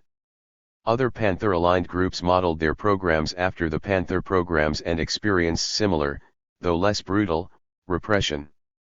These included the aforementioned Puerto Rican Young Lords, the White Panthers in Detroit, and the American Indian Movement, AIM, as well as socialist, communist and anarchist groups. 132. While space precludes extensive details, the U.S. intelligence attacks on AIM were particularly brutal. Besides the typical assassinations, U.S. intelligence used other tactics against AIM in a reign of terror starting in the early 70s. For example, when the last national AIM leader, John Trudell, protested on the U.S. Capitol steps and burned an American flag, his house was burned down within hours. His pregnant wife, mother-in-law and 3 young children died inside, see notes. 133. Another infamous U.S. intelligence attack on AIM gained international attention partly through actor/producer Robert Redford's documentary, Incident at Oglala. In that 1975 South Dakota incident, an FBI force attacked an AIM house on the Pine Ridge Reservation. 2 FBI agents and an AIM member were killed. AIM member Leonard Peltier languishes in jail despite a federal prosecutor admitting that the government doesn't know who shot the agents. Numerous international groups, leaders, and celebrities have attempted to gain Peltier's release with documents to help prove his innocence, to no avail. 134. The fear of being drafted into possible slaughter during the Vietnam War, radicalized white Americans. After its 1960 inception, the predominantly white Students for a Democratic Society, SDS, had gone from being a group that organized around civil rights and economic issues, to the largest anti-war organization in the country with an estimated membership between 80 to 100,000 at its peak by the end of 1968. In its final year, 1969, the SDS leadership split due to a disagreement in tactics, though undercover FBI infiltrators helped magnify these divisions. At least half of the SDS leaders formed a new group they called the Weathermen, later Weather Underground for feminist reasons, which started to embrace militant tactics. 135. Other civil rights activists and anti-war activists also became disillusioned by the seemingly small effect of their peaceful protests, while violent attacks on leftist groups went unprosecuted. Racists and reactionaries, either working for U.S. intelligence or unprosecuted by U.S. courts, conducted hundreds of bombings and murders. These included bombings of black churches and buildings as well as murders of blacks and their white activist supporters. 136. Blacks reacted partly by rioting, which some leading sociologists claimed was the key to getting civil rights legislation passed. 137. At least several groups of activists began retaliating by planting their own time bombs in buildings of companies connected to Vietnam War atrocities. These activists called to get the bomb sites evacuated and spare people physical harm. 138. The Weather Underground used this bomb planting tactic.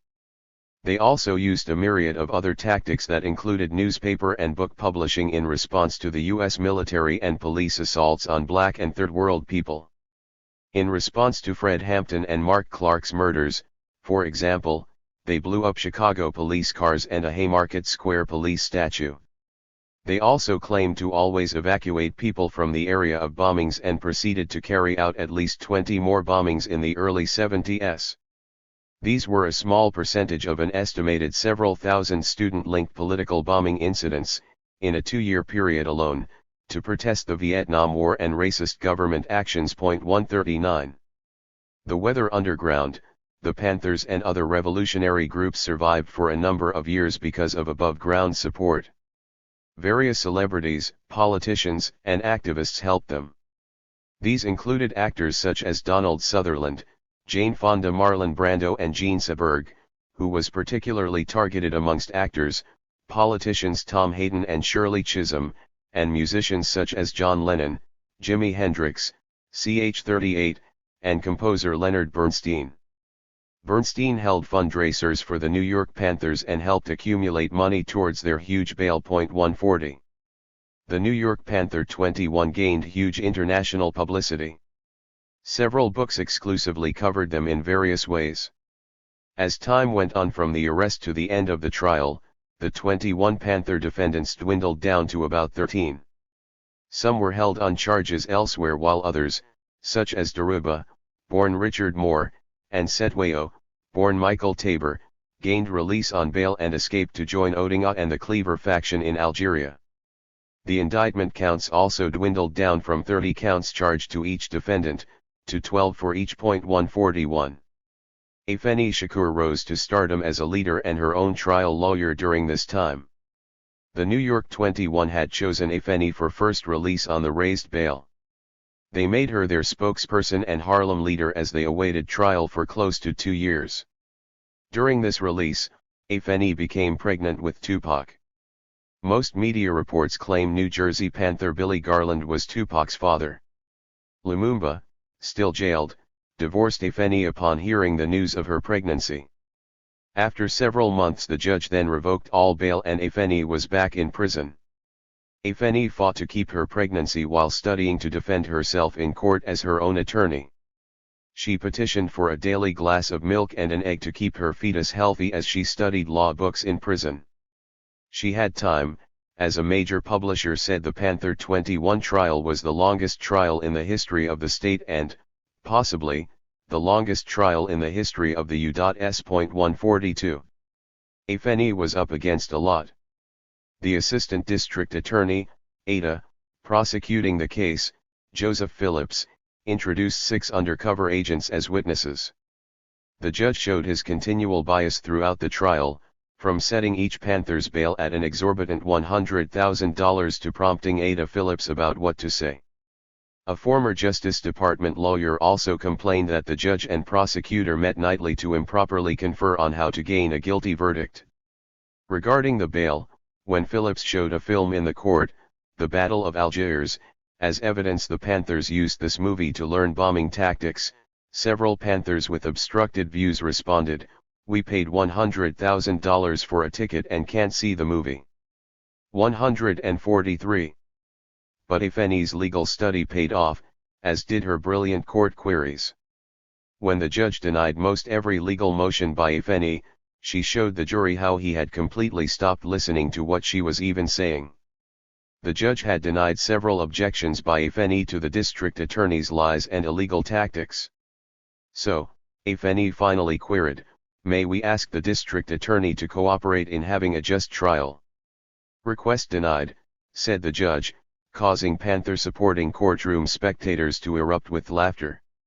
Jurors later said they took particular note of this response by the judge. They also would note being thrilled when 23-year-old Afeni, only 5'4" and 5 to 8 months pregnant with Tupac during the trial, told the rotund, white Ada Phillips to sit down during the trial. 144 books documented these and other moments where various Panthers entertained their courtroom supporters by mocking the prosecutors, see endnote.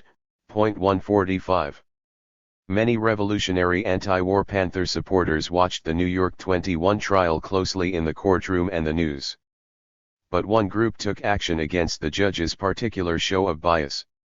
Early in the trial, someone set off a bomb at the judge's home. 2 reports cited the Weather Underground as planting this bomb. 146.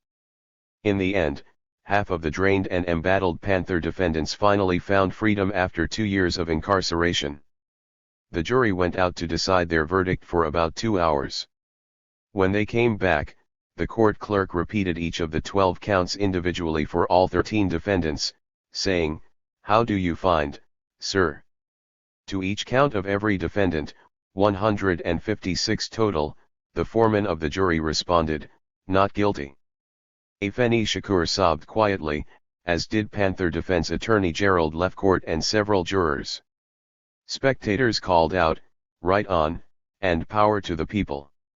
Many jurors and writers credited Afeni's trial work for getting all of the Panther 21 off.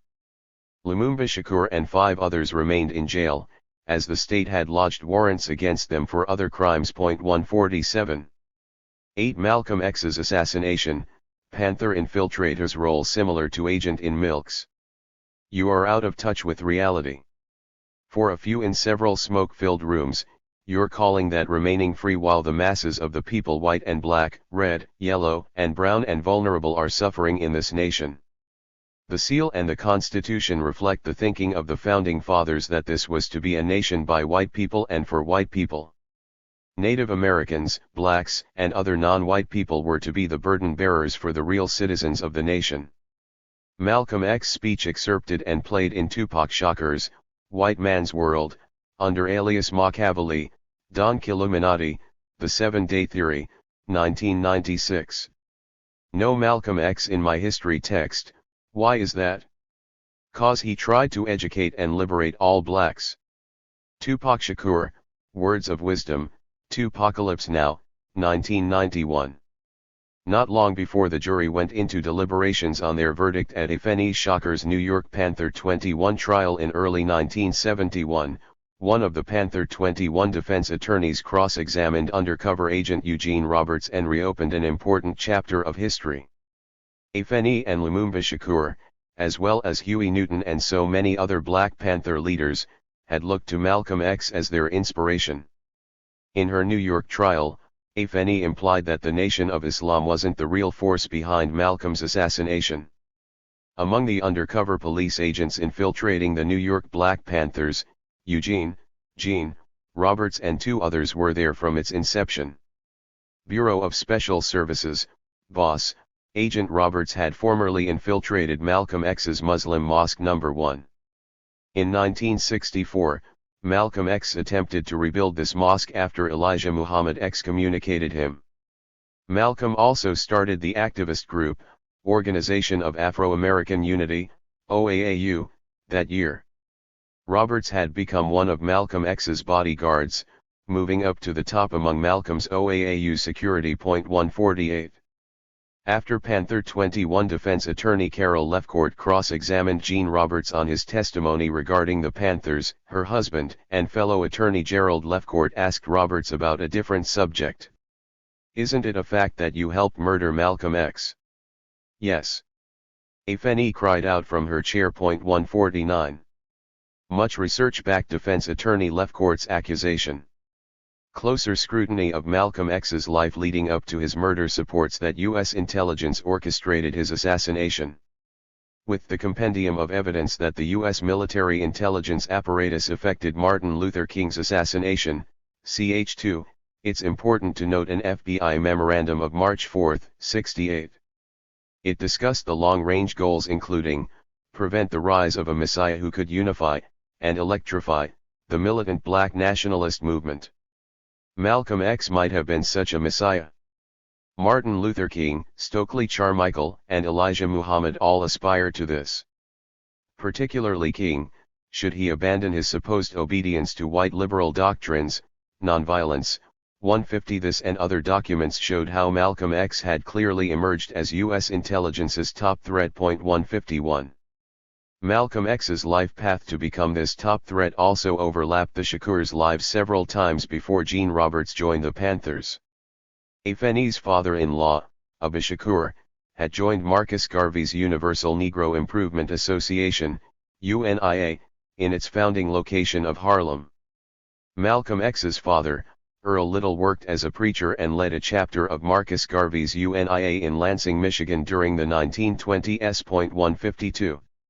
The UNIA gained widespread appeal in the 1920s and 30s, reaching 1 million members amongst northern U.S. blacks. 153. Garvey originally started his UNIA with its Black Pride activism in his birth country of Kingston, Jamaica, before restarting it in Harlem. Garvey's life appeared to reflect the effect of government oppression of many black leaders and groups to come after him. He first supported socialists and anti-colonialists worldwide. He had a successful international shipping company that helped distribute his Negro World newspaper to the Caribbean and Africa, where other UNIA chapters started. When both British and U.S. intelligence officials, including emerging FBI leader J. Edgar Hoover, corroborated against him, he took on a more conservative, capitalist but nationalist stance to allow himself back into the U.S. Nonetheless, Garvey was shot, imprisoned, deported and exiled for his activist work. 154. Born in 1925, Malcolm X described race relations in Lansing growing up. The town's segregationist and racist rules included banning blacks from East Lansing after dark. When leaders such as Earl Little organized for any changes, racist whites threatened them. For example, the White Black Legion, Lansing's Ku Klux Klan, threatened Little and then burned his house down in 1929. In 1931, when Malcolm was 6, his father was found dead with a crushed skull and his body almost cut in half, reportedly due to being laid on streetcar tracks. Malcolm's mother, Louise Little, paid for the funeral through a small insurance policy. A larger company wouldn't pay on Little's life insurance because they called it a suicide. 155. By the start of the 60s, FBI documents later made public revealed that U.S. intelligence wrote up to several reports a week on Malcolm X, aka El-Hajj Malik el-Shabazz, due to his radical influence over blacks. 156. Malcolm's influence over large numbers of American blacks first came through his Nation of Islam, NOI, leadership as its national spokesman. The FBI began their surveillance file on him early in the 1950s. 157. From the late 50s on, Malcolm X's leadership of the New York NOI Mosque also helped him meet with Third World revolutionaries and African leaders in the New York-based United Nations. The CIA grew concerned about Malcolm's influence amongst these leaders. African leaders soon hosted Malcolm X and had him take part in their political decisions. From the mid-1800s to the mid-1900s, European nations had invaded and forcibly taken Africa's riches of oil, diamonds, and other minerals until independence movements drove the European colonizers out. After World War II devastated most European countries, it expedited the chances for African independence movements to gain control of their countries, and U.S. corporations saw a chance to gain control of African wealth through more subtle means. Malcolm's input about racism in the U.S. threatened to sabotage multinational corporations' $100 million deals. 158. Malcolm X criticized America's capitalist system as exploiting people in general, but he believed that its historical racism kept people of color particularly disadvantaged. And, with a huge media presence, he expressed his ideas to large forums. But NOI leader Elijah Muhammad disagreed with Malcolm's leftist political activism. Muhammad restricted Malcolm's political activities, leading him to split with the NOI in 1964.159. African leaders helped fund Malcolm's travels, and he started a new activist group in '64, which he named the Organization of Afro-American Unity, OAAU, in connection with the Organization of African Unity, OAU. 160 African presidents had invited Malcolm as the only American allowed in their OAU meetings because they recognized him as the leader of Black American interests. 161 Malcolm also maintained his position of militant self-defense while he began directly collaborating with Martin Luther King's group and other civil rights movement leaders. 162 RAM leader Maxwell Stamford reported Malcolm X saying that the non-equality of African women in African organizations hindered the liberation movement, and he wanted to practice equality and give them more leadership in his OAAU. 163. The Shakurs, an activist family, joined Malcolm's Harlem-based OAAU several years before co-founding Black Panther chapters. After his years in Marcus Garvey's UNIA, Abba Shakur joined Malcolm X's New York City OAAU. Lumumba Shakur joined the OAAU after his father, and Lumumba's teen friend Sekou Odinga also joined the OAAU. 164 Undercover police agent infiltrator Gene Roberts joined the OAAU at its inception and rose to the leadership ranks of its Harlem-based security force. He then followed Lumumba into the Harlem Black Panthers. Abba Shakur helped found a RAM-based New York Panther chapter. By working for the New York Police Department's Bureau of Special Services, BOSS, Roberts also worked for the FBI's counterintelligence program, COINTELPRO, against Malcolm X and the Black Panthers, while the CIA superiors supervised the entire U.S. intelligence apparatus. 165. U.S. intelligence had made several attempts on Malcolm's life early in his development.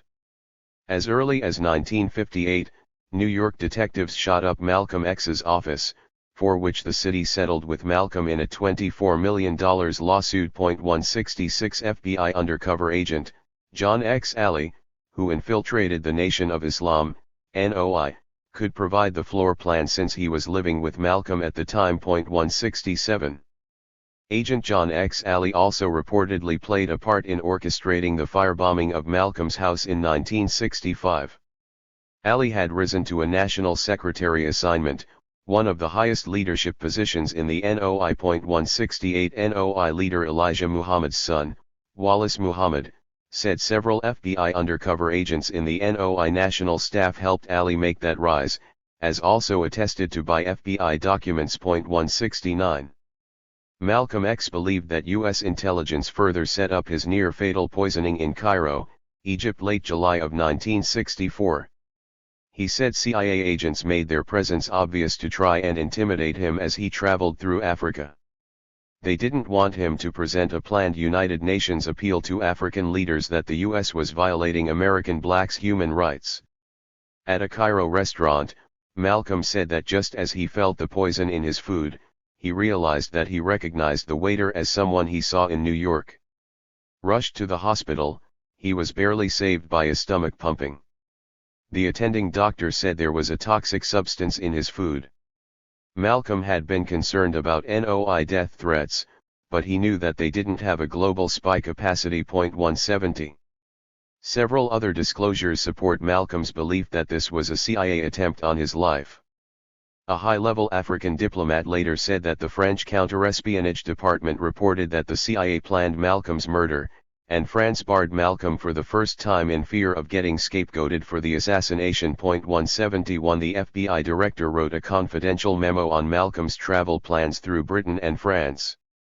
He sent it to the CIA director, the Army Intelligence, Intel, Chief, the Naval Intel Director, and the Air Force Counter-Intel Chief, as well as Intel Chiefs in London and Paris. 172 One such memorandum on Malcolm and African leaders went directly to the CIA Director of Covert Action, Richard Helms, who had a key role in assassination plots. 173 Furthermore, FBI and police behavior around Malcolm X's assassination on February 21, 1965, supports their role in it.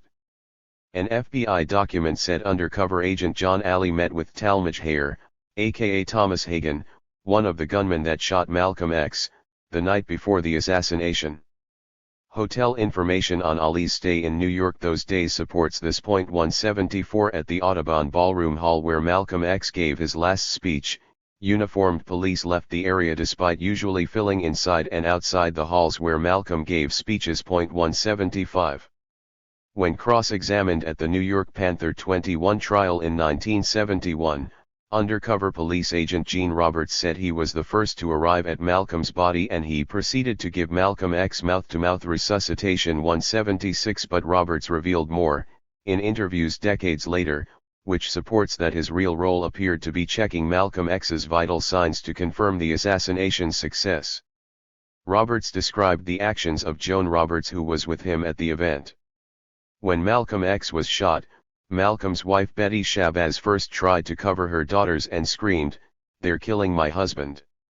177 When the shooting stopped, Shabazz, a nurse, went to run to her husband, but Joan Roberts grabbed her. Shabazz struggled to get free, threw Roberts into a wall and ran to Malcolm. 178 Gene Roberts said he was there checking Malcolm's pulse. He turned to Shabazz and said Malcolm was dead. 179 Roberts' admission bore even more importance due to its historical parallels. As previously noted, attorney William Pepper extensively documented revelations on the role of undercover infiltrator, military intelligence agent Marl McCullough in Martin Luther King's assassination, ch. 2. McCullough disclosed how he raced to and knelt over Martin Luther King as he lay bleeding from the fatal shooting. Pepper noted that McCullough was apparently checking him for life signs, making sure the assassination was successful and signaling to military intelligence that the Army snipers there as backup shooters weren't needed as, the contract shooter hadn't, failed to kill King. They then communicated to the Special Force Group snipers who were waiting for their shooting orders that they could disengage. 180 Police officials' admissions and later events supported the malevolent roles of the Roberts. Without Gene Roberts' disclosure at the Shakur's Panther trial 6 years later, no one would have known he worked undercover for the Boss Police Intelligence Unit. New York's Herald Tribune also said a high police official confirmed that several undercover boss agents were in the ballroom audience at the assassination. 181 And finally, despite some admissions, police and media's cover-up actions were extensive. For example, New York's Herald Tribune and the New York Times reported that just after the shooting of Malcolm, police detained 2 people that the crowd grabbed. A later Herald Tribune edition said the crowd only grabbed 1, without acknowledging their earlier account. The New York Times later edition dropped the second suspect from its subheading, but still quoted Patrolman Thomas Hoy, who said that, while one subject was grabbed by Malcolm's supporters, he grabbed a second suspect being chased by some people. Hoy further said, "The crowd began beating me and the suspect in the ballroom." In the following days, no mention was made of the second suspect in the mass of media's accounts. 182 The media also largely ignored the circumstances around the death of Malcolm's close ally, Leon 4X Amir. Mainstream media alleged that he died of an overdose of sleeping pills less than 20 days after Malcolm's assassination. This happened just after Leon 4X announced plans to produce tapes and documents of Malcolm's proving the government was responsible for his assassination. 183 Soon after Malcolm's murder, A partially deleted FBI memo noted the CIA's desire to get rid of Malcolm. It said a Life magazine reporter agreed with the source that the reporter should check out Washington and the CIA because they wanted Malcolm out of the way because he snafu'd African relations for the U.S. 184, risking deals worth vast amounts of money for top American corporations. 9. COINTELPRO continued, Mutual called terrorist, Asada and Black Liberation Army. Chemical warfare began to change the shape and attitude of the brothers and sisters who participated in, what we called then, the revolution. Whether it be the civil rights aspect of integrating into or assimilating into America, or the revolutionary nationalist fight for self-determination and or liberation by nationhood. Our ability to fight chemical warfare was a significant contribution. So the Lincoln Detox became not only recognized by the community as a political formation but its work in developing and saving men and women. We began to move around the country and educated other communities around acupuncture drug withdrawal. Mutual Shakur 185. Arguably one of the single most important historical factors aiding the New York Panther 21 and other embattled Black Panthers was the continuing change in the political climate towards Black revolutionaries. The activist burglary of an FBI office had a huge effect.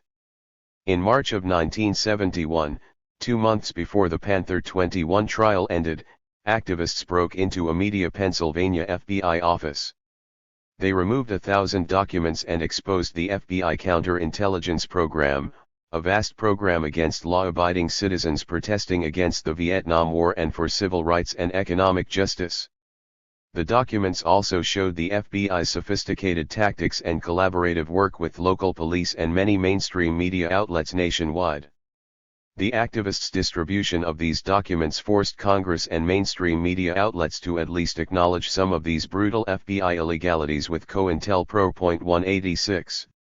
For public relations' sake, the FBI officially ended COINTELPRO in 1971. Agents and events support that the program continued. For example, former COINTELPRO agent M. Wesley Swearingen said that the FBI actually continued the program under different names. 187. Various judges later agreed that an FBI/police COINTELPRO continued against Black activists. 188. More and more U.S. intelligence agents ended their careers and risked their lives to reveal how their groups initiated the terrorism against leftists. In 1973, Louis Tackwood, the agent working in Los Angeles' version of BOSS, the Criminal Conspiracy Section, CCS, described how the FBI had a liaison agent in CCS and vice versa. Tackwood gave hours of description that became the book, The Glass House Tapes. CIA agents such as Phil Agee and Victor Marchetti also published exposés on the Central Intelligence Agency. Marchetti's book came out only after court-enforced CIA deletions.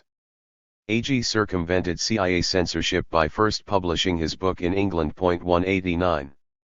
Afeni Shakur kept up her activism after giving birth to Tupac Amaru Shakur on June 16, 1971, a month after her release from prison following her trial acquittal.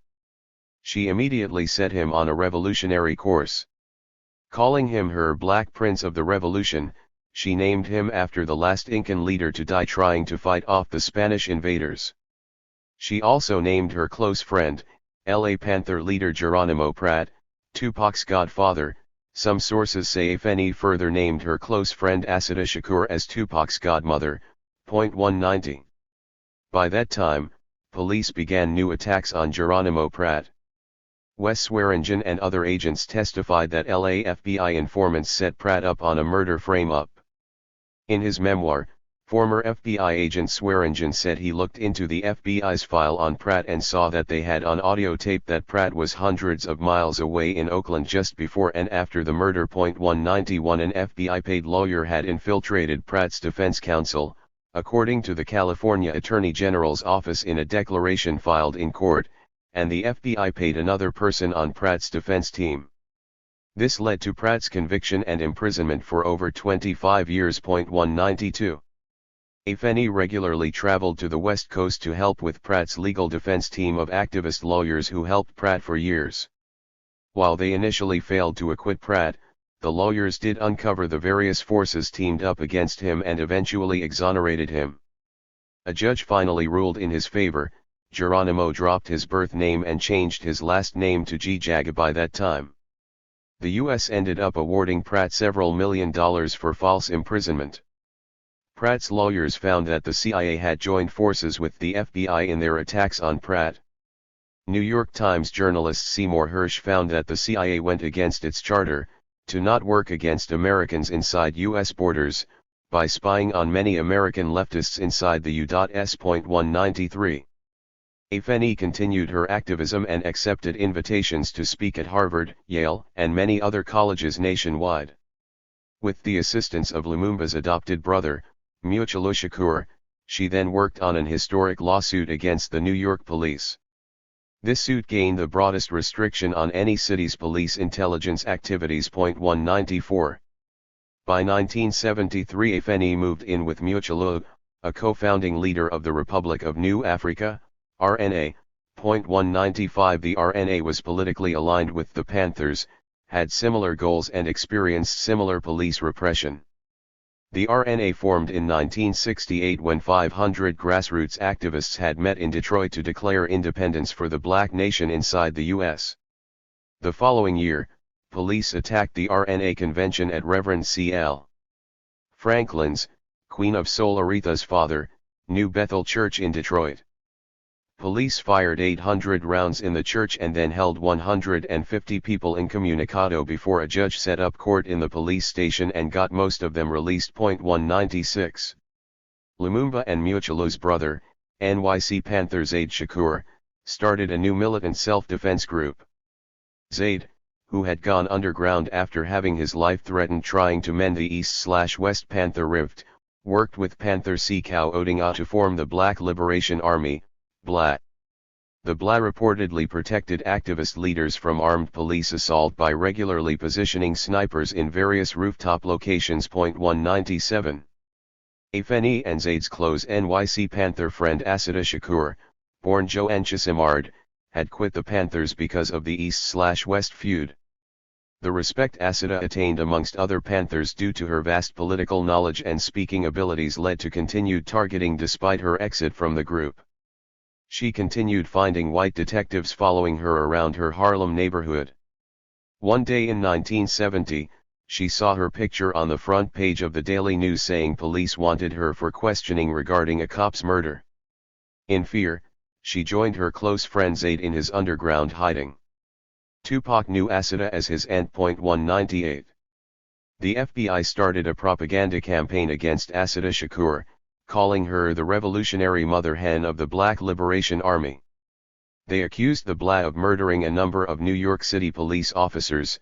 Most of these accusations came with little evidence and few valid convictions.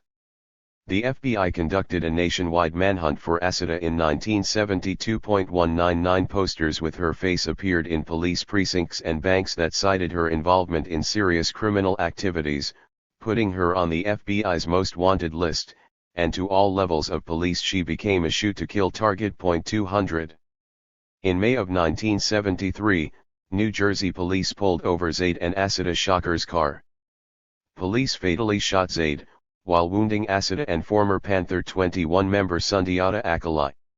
Shots from one of the three killed a police officer. Assata said that police proceeded to beat her at the scene and torture her in a hospital. She said that in the hospital, she was only saved from more torture when a white nurse intervened. But, she said, prison officials used torturous tactics on her thereafter. 201. New Jersey police charged Assata with killing the police officer. The case didn't reach trial for 4 years because prosecutors brought Assata to trial 6 times for alleged involvement in a half-dozen other major criminal actions spanning from 1971 to 1973. They failed to gain a conviction at any of those hearings. 202. By 1976, Assata's lead trial lawyer, Stanley Cohen, reported several breakthroughs in her case, and was found dead from a physical attack soon after with all his papers stolen. 203 At the trial, Assata's other lawyers presented tests and medical experts to prove her innocence in court. For example, Asida's fingers tested negative for gun residue when police conducted it. That test and doctors' findings supported that police shot Asida while she was in a seated position with her hands raised and that the bullet immediately severed a median nerve that wouldn't have allowed her to pull a gun trigger. Nonetheless, prosecutors won a conviction against her for killing the police officer during that 73 stop. 204. Murderous Shakur's lifelong activism put him under constant FBI surveillance. His work with the Revolutionary Action Movement and leadership of the Republic of New Africa likely brought on this surveillance. Murderous' FBI file revealed that agents' reports on him were delivered to the FBI director every 3 months since he was 19 years old. Murderous Shakur also co-founded and directed the National Task Force for COINTELPRO Litigation and Research. 205. Afeni Shakur worked with Murderous on his COINTELPRO litigation and research activities, the success of which was supposed to stop the counter-intelligence program, COINTELPRO. While traveling to Los Angeles to aid in Geronimo Pratt's defense, Afeni also advocated for the Panther perspective as she worked on an historic New York lawsuit brought on by a wide array of anti-war activists, such as Abby Hoffman. 206. Similar to a lawsuit taking place in Chicago after Fred Hampton's murder, the New York lawsuit accused the New York Police Department of violating the legal rights of New York activists with everything from illegal spying to perpetrating violence against activists. After close to a decade, a judge agreed with most of the lawsuit's charges and the suit's lead lawyer, Barbara Handschuh, helped the group gain the most restrictions on police intelligence of any city nationwide. This forced the NYPD to officially end its police COINTELPRO activities. 207. In the 80s, the judge for that case found that the NYPD had continued its COINTELPRO activities with a police unit targeting blacks called the Black Desk. 208. Murderous Shakur made his living by using a Canadian degree in acupuncture to successfully combat the heroin epidemic. The CIA and military caused this epidemic by trafficking heroin out of the Vietnam area during the war and beyond. 209. Murderous helped direct the Bronx's Lincoln Detox, where he and other activists also politically educated clients. These activists were linked to black nationalism, the Latino community's young lords, and the white SDS/weather underground. They said that they were fighting the chemical warfare being waged on their communities. Despite its reported success, New York City defunded Lincoln Detox. Murderous continued his work anyway, founding a national acupuncture group. He was invited to China to further his work with acupuncture. The Zimbabwe African National Union also invited Murderous to visit their country in 1980, because of his continued political leadership. 210. The FBI said Murderous founded the Revolutionary Armed Task Force, RATF, a rainbow coalition of activists from the Black and Weather underground, as well as an Italian revolutionary and the Young Lords. On others, see notes. 211. Reports said some RATF worked at Lincoln Detox and took extreme measures when the city tried to close it. The government charged the group with robbing banks to support Lincoln Detox when the city barred its funding. The FBI also accused RATF, one activist said this was the Blaz multinational task force, of breaking Asida Shakur from jail and helping her gain exile status in Cuba. A judge then convicted members of RATF on a failed bank truck robbery that killed a police officer and a guard. Police went after Murderous, not for any involvement in the actual crime, but for being a co-conspirator. 212. It's likely not a coincidence that by 1980, U.S. intelligence started using the label terrorist for their assault on radical leftists. New York closed its Bureau of Special Services COINTELPRO unit, but they created several new ones that carried out similar duties as BOSS. One New York unit that had started in 1971, the year BOSS disbanded, was the similarly undercover Street Crime Unit. Another unit created in 1980 was the Joint Terrorist Task Force, which New York and U.S. intelligence started in response to the RATF and Black. California had started a similar ad hoc unit out of Los Angeles. The FBI utilized these task forces as more openly formed amalgams of national, state and city police agent units that were formerly run covertly. Echoing the more universal erosion of constitutional rights to come after September 11, 01, California and New York labeled Murderous Shakur and other activists terrorists to justify the joint work against them that violated their constitutional rights. 213. 10 FBI queried Tupac as CIA-linked dealer Hooked Afeni, Agent Hooked Newton. Even though you were a crack fiend, I always knew you were a black queen. Tupac Shakur, Dear Mama. Me Against the World. 1995. Couldn't survive in this capitalistic government. 'Cause it was meant to hold us back with ignorance. Drugs and sneak attacks in my community. They killed our unity. But when I charged them they cried immunity. Tupac Shakur, Panther Power, 1989. Tupac Shakur, The Lost Tapes. 1998. In 1981, the FBI charges against Murderous Shakur sent him into hiding and onto its most wanted list. The FBI visited Tupac at school to question him about his stepfather Murderous' whereabouts.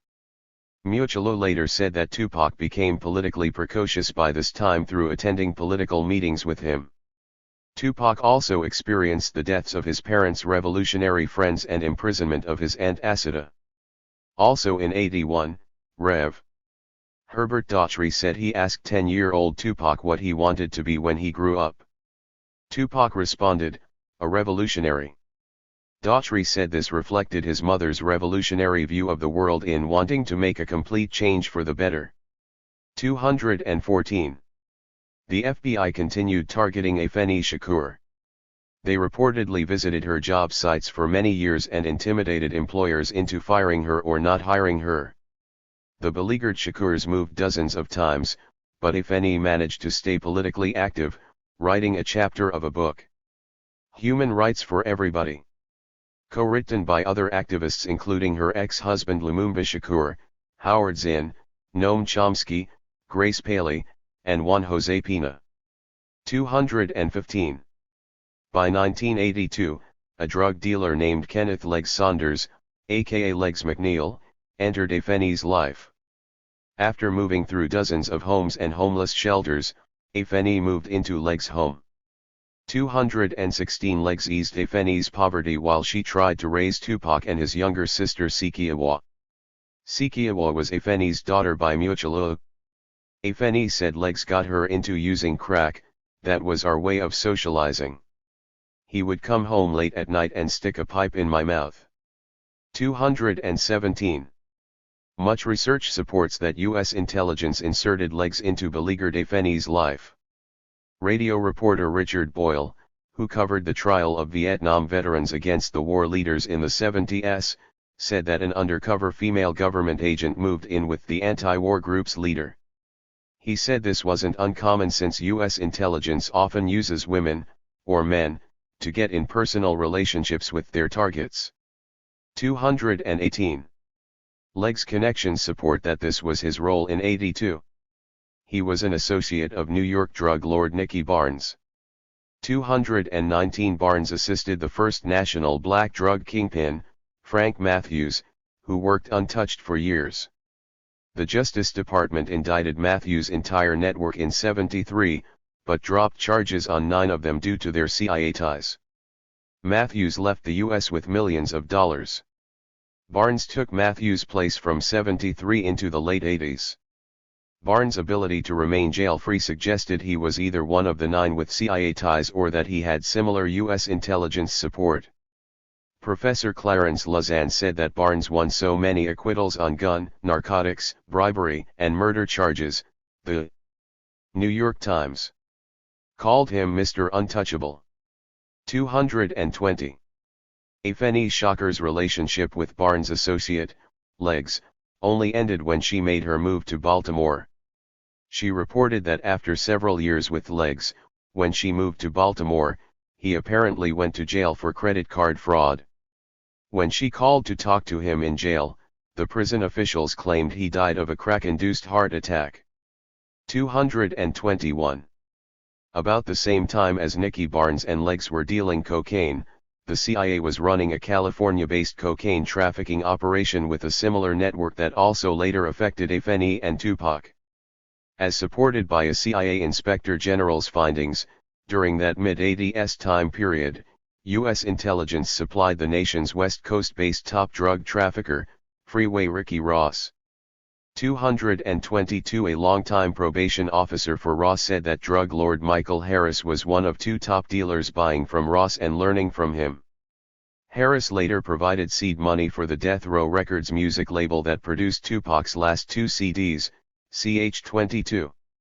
223.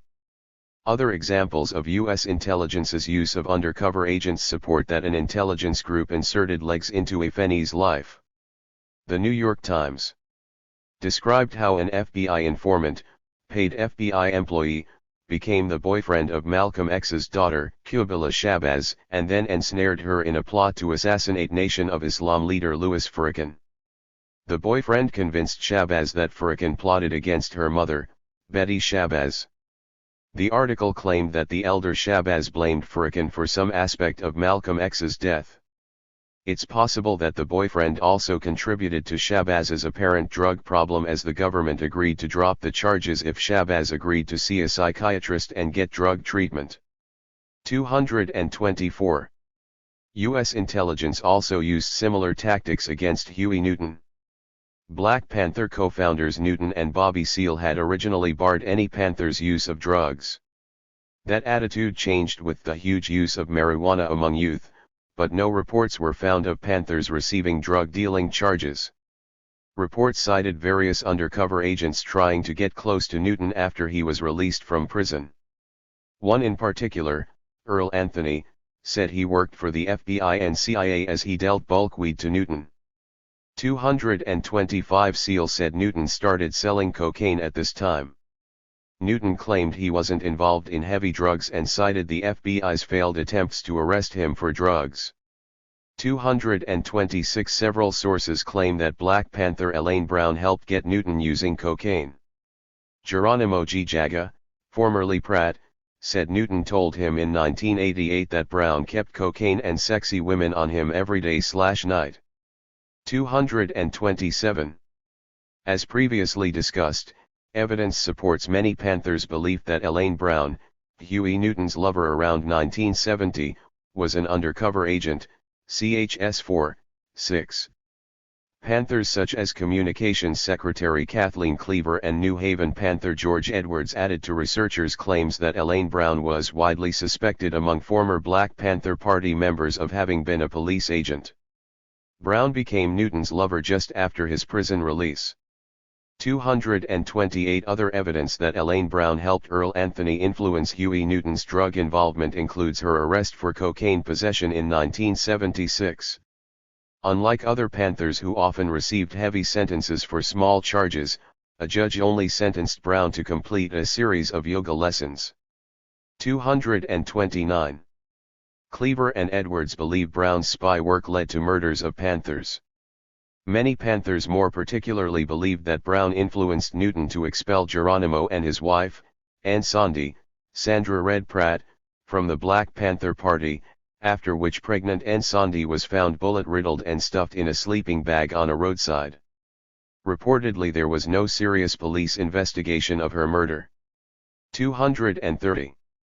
Geronimo reported Huey Newton telling him that it took many months for him to come out of his drug and sex euphoria and realize he was surrounded by agents. Newton said he first began to suspect when it came out during Geronimo's trial that Brown's name was on a receipt from a paint shop that changed the color of Geronimo's car. Newton said she also testified against the United Slaves members who weren't the ones who pulled the trigger on Bunchy Carter and John Huggins. Newton said he became convinced she was an FBI agent and put Brown in a Panther jail, but his advisors eventually got her back involved in the Panthers against his wishes. Pratt also noted Brown receiving psychiatric treatment at UCLA, which he called a prerequisite for patsies of Elaine's type. 231. While Earl Anthony's book, Spitting in the Wind, appears part disclosure and part cover-up, it supports former Panthers' claims about Elaine Brown. Anthony represented Brown as a committed Panther who linked him with another committed activist, J. Richard Kennedy. He failed to mention, and his fact-checking editors failed to disclose, that a popular book, David Garrow's Bearing the Cross, Martin Luther King, Jr., and the Southern Christian Leadership Conference. Named J.R. Kennedy as a top CIA informant 4 years prior to Anthony's publication. FOIA released CIA documents back this claim, as does the King family lawyer, William Pepper, in his book, Orders to Kill. Brown said that before Newton, J. Kennedy had been her lover for 2 years. Anthony appeared to be trying to protect the covers of both Brown and Kennedy with this committed activist description. 232. The CIA documents, Brown's incidental disclosures, and whistleblower reports further support Brown's likely U.S. intelligence work. The CIA documents on J. Kennedy verified that he was a CIA-supported writer who had infiltrated the civil rights movement by the start of the 60s. Kennedy got himself in a position as a manager for a longtime Martin Luther King supporter, entertainer Harry Belafonte, before Belafonte fired him, ch. 40.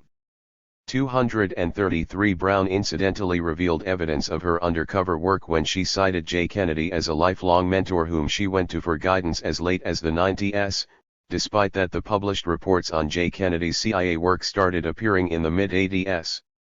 234. The surrounding of Newton with government agents fits with CIA whistleblower John Stockwell's statement that U.S. intelligence used such agents in psychological warfare against Huey Newton until his death. 235. Earl Anthony published several books that appeared to mix information with disinformation, such as the notions described above. Elaine Brown continued lecturing and similarly writing both information and disinformation in books and for newspapers. Brown's negative reflections on Huey Newton in her A Taste of Power, A Black Woman's Story, contradicts accounts by top women in the Panthers such as Afeni Shakur and Kathleen Cleaver, whose account holds particular validity given the COINTELPRO-induced animosity provoked in Newton towards Eldridge Cleaver. Many other books on the Panthers also contradict Brown's accounts. 236. Elaine Brown's later statements and activist work provide more contradictions on her real motives. In a 2003 lecture of Brown's, she rejected the idea of many undercover agents in the Panthers, despite that a number of agents openly testified against the Panthers in trials and that evidence supported the fact that many more agents were never revealed. Brown's defenders might say her work of heading the Oakland Panthers when Newton fled the country in the 70s, her work on behalf of prisoners, and her writing on behalf of black activists support good intentions. While certainty is hard to come by in these assessments, evidence of Brown's past misdeeds undermine any purportedly good intentions with her later activist work. 237. 11. Tupac's Panther leadership and Newton's Panther renewal, anniversary murder. The United States was transformed at the hands of the ruling circle from a nation to an empire. The United States as an empire necessarily controls the whole world either directly or indirectly. The ruling reactionary circle, through the consequences of being imperialists, transformed the world. They laid siege upon all communities of the world, dominating the institutions to such an extent that the people were not served by the institutions in their own land. The Black Panther Party wanted to reverse that trend and lead people to seize the means of production and distribute the wealth and the technology in an egalitarian way to the communities of the world. Huey Newton, To Die for the People, Writings and Speeches, ed. Toni Morrison. They loved the sight of your dimming and flickering starlight. They wanted to see your lifeless corpse. This way you could not alter the course of ignorance that they have set to make my people forget. I had loved you forever because of who you are. And now I mourn our fallen star. Tupac Shakur, excerpt of Fallen Star, for Huey P. Newton. The Rose That Grew from Concrete, Tupac's collected poems. In the mid-80s, Tupac Shakur had his acting debut as a 13-year-old in Harlem. In 1984, Tupac starred in a production of A Raisin in the Sun held at the Apollo Theater as a political benefit for Jesse Jackson's presidential run. Within another year, Afeni Shakur moved Tupac and his sister Sikiawa to Baltimore. Afeni then successfully fought to get Tupac into the magnet public high school, the Baltimore School for the Arts, where Tupac studied acting, dance, Shakespeare and writing for 3 years. Tupac also started activist groups there that worked on anti-violence campaigns and AIDS prevention education. 238. While living in Baltimore, Tupac Shakur attended meetings of the New African Panthers, a group that helped inspire his development of activist work in school. The New African Panthers included young blacks ranging from their mid-teens to late 20s that comprised the young adult section of the revolutionary group, the New African People's Organization, NAPO. Afeni's close friend, ex-Black Panther Watani Tihimba, helped found NAPO and served as its security director. Tupac lived with Tihimba for long stretches in 1985 and 86. Another important activist who was part of the Republic of New Africa, attorney Chokwe Lumumba, also helped found NAPO and served as its chairman. The New African Panthers and NAPO had chapters in 10 cities nationwide. 239. In New York at this time, law officials spread a wide net over the activist community and jailed many who had any association with the Revolutionary Armed Task Force that they linked to the Brinks Bank truck robbery, Acida's escape and Mutulu Shakur's Lincoln detox. 240. In early 1986 a judge jailed Watani Tihimba for not giving a grand jury information on the whereabouts of Mutulu Shakur. Tihimba said that with no previous criminal record, I was held in civil contempt of court, which is less than a misdemeanor, but was still housed as though I was a convicted criminal for 14 months, including 23 hours a day lockdown for the first 40 days. 241. Later in 86, 5 years after the Brinks robbery attempt, government police finally caught Mutulu Shakur. Mutulu evaded the authorities longer than any of the other activists charged as being an RATF member. 242. 3 days before Mutulu's capture, his brother, Lumumba Shakur, Afeni's ex-husband and the founding Harlem Panther leader, was found dead in Louisiana. Mutulu suspected that a police informant learned of Mutulu's whereabouts and decided to target both brothers. It also suggests that Lumumba helped his brother in hiding. 243. A judge's acknowledgement of the FBI's counterintelligence program's continuance against Mutulu failed to keep Mutulu out of prison. Despite the FBI claiming to have disbanded COINTELPRO, a federal judge said that the FBI violated Mutulu's rights with their COINTELPRO actions. 244. Still, Mutulu started serving a 60-year sentence in August of 1988 for conspiracy to commit armed robbery and murder, not for actually committing the crimes. The court also found Mutulu guilty of aiding Assata Shakur's prison escape. Some said this came without concrete evidence linking him to the actual undertaking. 245. A parole board repeatedly denied Mutulu parole, partly because, like Geronimo Pratt, he wouldn't renounce his politics. 246. In 1987, a Baltimore teen living near Tupac was murdered. Afeni decided to move the family to Marin City, near Oakland, and into the house of Geronimo Pratt's second wife, Linda Pratt. A couple of weeks after Tupac's move, gunmen shot 2 of Tupac's activist Baltimore friends in the head. 247. But Oakland was also dangerous for the Shakurs. Afeni didn't realize that residents had nicknamed the Northern California city Cokeland in those days. While living with Pratt, Tupac excelled in school and read voraciously.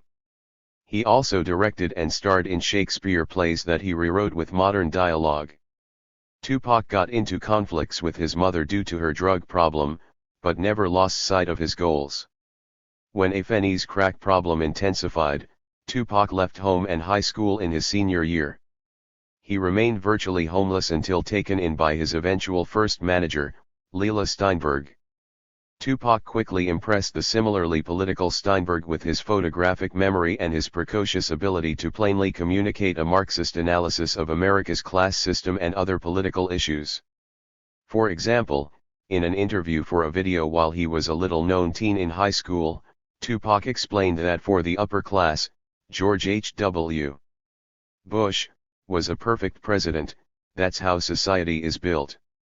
The upper class runs society while the middle class and lower class, we talk about it. Tupac also read hundreds and hundreds of graduate school level books as a teen, from socialist and anarchist classic texts, to philosophical treatises, poetry, Shakespeare, and cutting-edge contemporary books on alternative historical analyses, feminism, and psychology. 248. Tupac further kept up his later renowned, packed schedule of productivity. He assisted Steinberg in her after-school activist art programs. Tupac wrote much poetry, led several rap musical groups and recorded his first album. He dedicated one of his poems to Huey Newton and titled a new song of his Panther Power. Tupac coupled his art with attending new African Panther meetings, and he was elected the youngest ever national chairman, at 17. He stayed in that leadership position for almost 2 years. Tupac was NAPO's top newspaper distributor in California and helped create their Panther Power mini newspaper. 249. During Tupac's leadership tenure in 1988, police arrested Huey Newton on a minor charge that put him in prison with Geronimo Pratt, G. Jaga. Newton had endured 2 decades of constant arrests on apparent frame UPS, yet he still earned a doctorate, wrote several books, and started a Panther-inspired school for children in Oakland. Huey Newton displayed his vast intellect in the books he wrote, along with the books published of his conversations with renowned psychologist Erik Erikson and his speeches edited by future Nobel Prize for Literature winner, Toni Morrison. 250.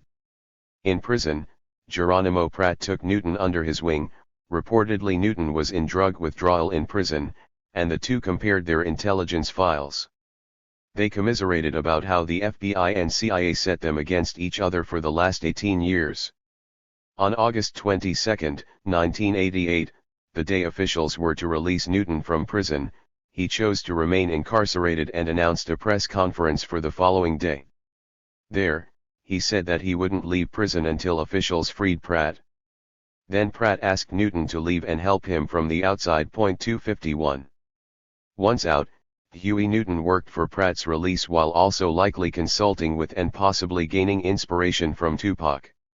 Most black political prisoners started identifying themselves as New Africans around this time. Newton worked with Geronimo's lawyer and made speeches for Pratt's release. New African Panther leader Tupac said he consulted with Geronimo as well as the Panther Minister of Defense, which had been Newton's official Panther position. In the summer of '89, Newton called East Coast Black Panthers who had restarted a Black Panther newspaper and said he wanted to reunite the Black Panthers, which, with Tupac's group, would have spanned 2 generations. 252. U.S. intelligence reportedly still had Newton under surveillance, and these moves likely contributed to his early death.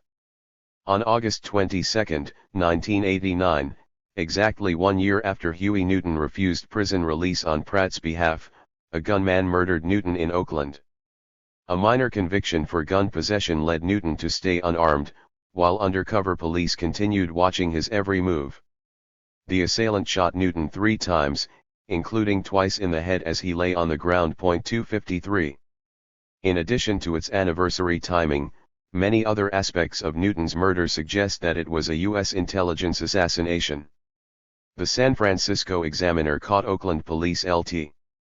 Mike Sims in a number of lies about the murder.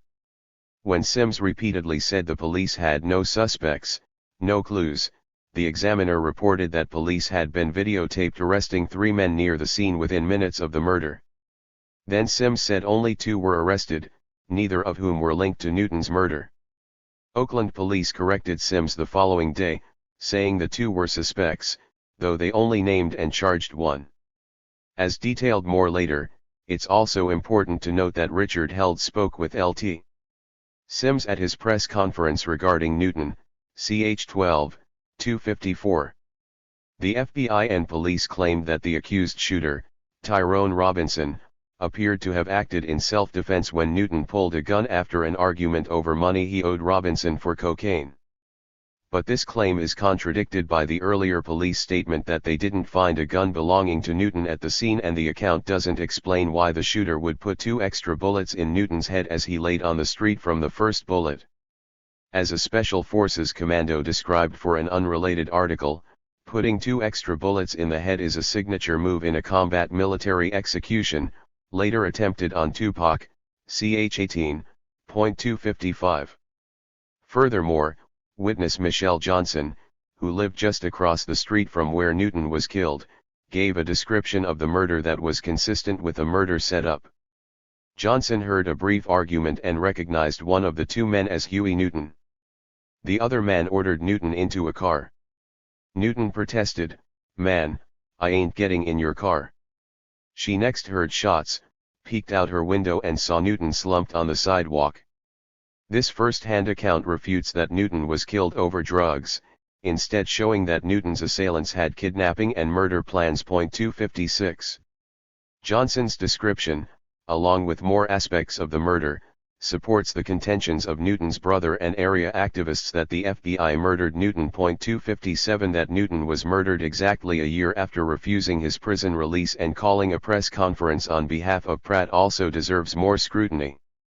Examples of such a threat time targeting tactic further support that U.S. intelligence was involved in murdering Huey Newton. Newton's close friends said that the police had Newton under constant surveillance. A former CIA agent said that the CIA made Newton a lifelong focus.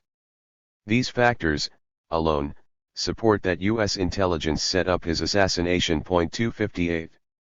Several other black leaders' assassinations came with similar anniversary timing as Newton's death. Martin Luther King's family lawyer, William Pepper, emphasized that U.S. intelligence orchestrated Martin Luther King's assassination exactly 1 year after he officially announced his opposition to the Vietnam War. 259 A gunman assassinated Congo President Laurent Kabila on January 16, 2001. It was on this exact date 40 years before that the U.S. aided the assassination of Kabila's former comrade, and Congo's first independently elected president, Patrice Lumumba.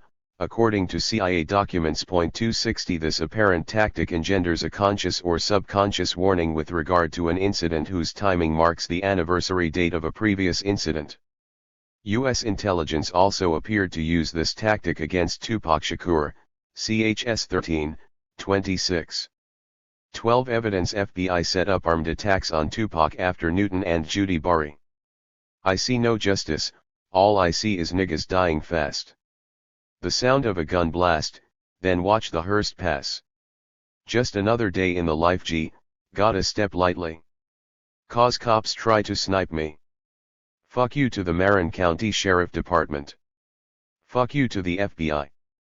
Fuck you to the CIA. Fuck you to the BUSH. Fuck you to all you racist, redneck motherfuckers.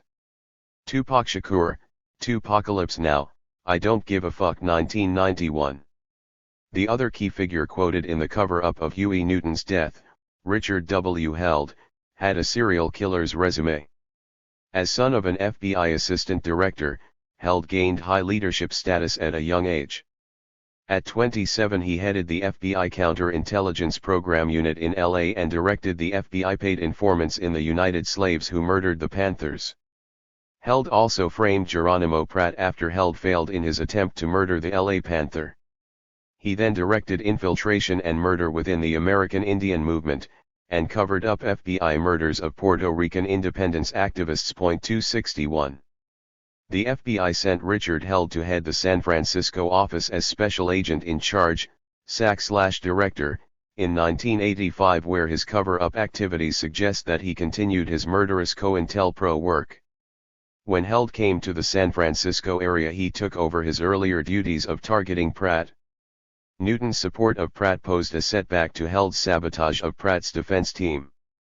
This work included FBI infiltration in the ADS. 262 In 1989 Held made statements to the media blaming Newton's murder on a botched drug deal without providing any evidence. 263 Police immediately followed Held's lead and made statements that contradicted the strong evidence that the shooter only had Newton's murder in mind when he tried to remove Newton from the more visible area before putting 2 extra bullets in his head. 264 The year after Newton was murdered, a bomb went off under the car seat of successful environmental leader, Judy Bari.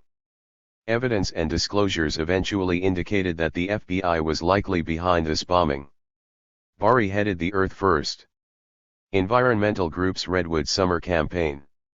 The car bomb that exploded in May of '90 paralyzed Bari from the waist down. She and her wounded fellow activist passenger, Daryl Cherney, launched a lawsuit. While working on that suit, a reporter asked Bari about the FBI's search for the bomber. Reflecting her label as Queen of the Quip, she said, "I hope the FBI find their man. And when they do, I hope they fire him." 265. The government eventually agreed to settle the suit for several $1,000,000.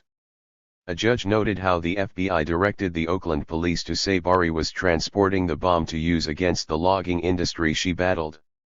Researchers have accumulated much evidence to support that Richard Held actually directed the 1990 operation to plant the bomb, which had a motion detection trigger, under Bari's seat. This was the second attempt on her life. Months before the bombing, a logging truck had nearly killed her and her 3 young kids when it ran them off a highway. Someone also nailed a picture of Bari to her door with crosshairs over her face and feces smeared on it. See cover photo. The crosshairs are reportedly a known FBI threat tactic. 266. After the bombing, Judy Bari chronicled dozens of murderous COINTELPRO type tactics the FBI used against her, and her section of Earth First, leading up to the car bomb incident. 267. This research supported Bari's lawsuit, which had gained enough congressional support to take the area FBI supervisor, Richard Held, and his collaborator in the Oakland Police, Lt.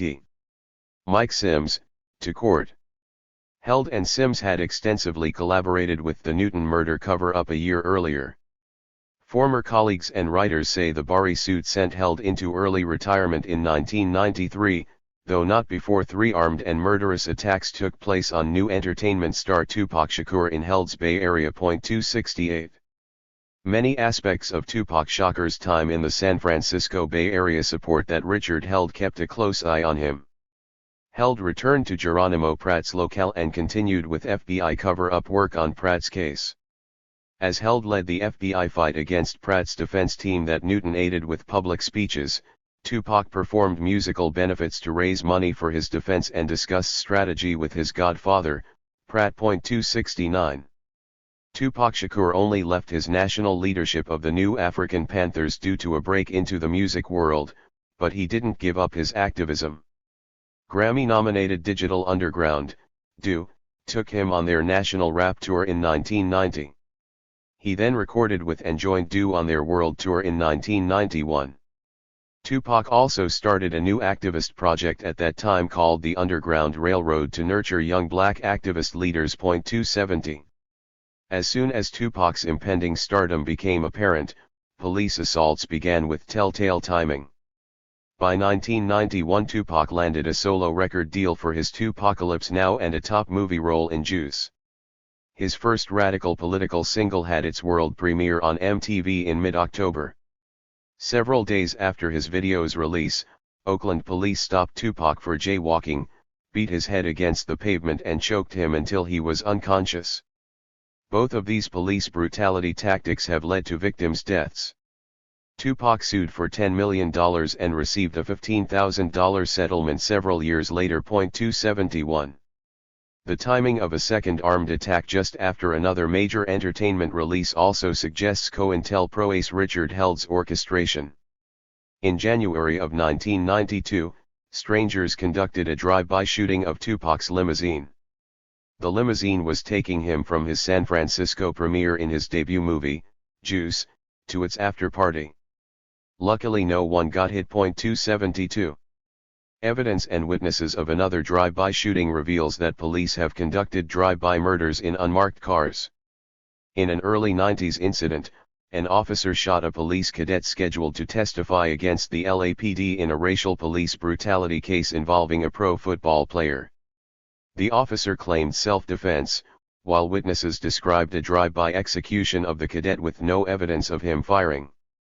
After witnesses implicated several Los Angeles police officers, the LAPD was forced to admit that their officers used an unmarked car in the fatal shooting. 273. This gives further credence to Held having orchestrated the second armed attack on Tupac. 13 LA riots, FBI targets Fred Hampton, Jr., Napos Tupac in Marin and musicians. We cannot afford the luxury just to look at hip-hop as some kind of abstract phenomena. We have an obligation similar to the way Harriet Tubman utilized Negro spirituals and the way the late, great Nat Turner utilized the church. We have a responsibility. There's too many of us in Sing Sing for us to be kept hold by bling bling. We know what Che Guevara said about the Cuban Revolution: the role of the propagandist is as important as the role of the guerrilla. So we're going to hold those cats accountable. We knew in the 60s it was the movement, first, that had James Brown say "I'm black and I'm proud." You're going to see that same type of resistance, that same type of community from the streets, reinforcing some forces that at some point want to use hip-hop as a tool, not just using hip-hop as some abstract type of thing. Fred Hampton, Jr. 2006 interview. 274. Tupac Shakur gave the FBI another reason to target him. He started funding the New African People's Organization's leadership by the beginning of 1992. When Tupac sued the Oakland police for brutality, he hired NAPO National Chair Chokwe Lumumba. He kept him as his consulting lawyer from then on. Tupac then officially hired his regular assistant and mentor, Watani Tyehimba. He made the ex-Panther and NAPO security director Tyehimba his business manager. Tupac also promoted the New African Panthers in his lyrics and spoke at NAPO gatherings. 275. While Tupac worked on his second film in Los Angeles at the end of April of 1992, John Singleton's Poetic Justice, sections of the city rioted in response to the acquittal of the 4 white cops caught on video beating motorist Rodney King. It was the largest riot since the 60s and sparked smaller riots in several other cities. 276. Historically, U.S. intelligence put huge resources into targeting the forces playing a part in riots. In the 60s, U.S. intelligence documents revealed research into which prominent activist figures most inspired the rioters. When their results pointed to Martin Luther King, U.S. intelligence put more resources into targeting him. Ch. 2. 277. Mike Davis, author of the best-selling book, City of Quartz, wrote how U.S. intelligence used the 1992 LA riots as an opportunity to wage full-scale war on communities of color, particularly chapters of 2 LA gangs declaring peace and becoming radicalized by former Black Panthers. 278.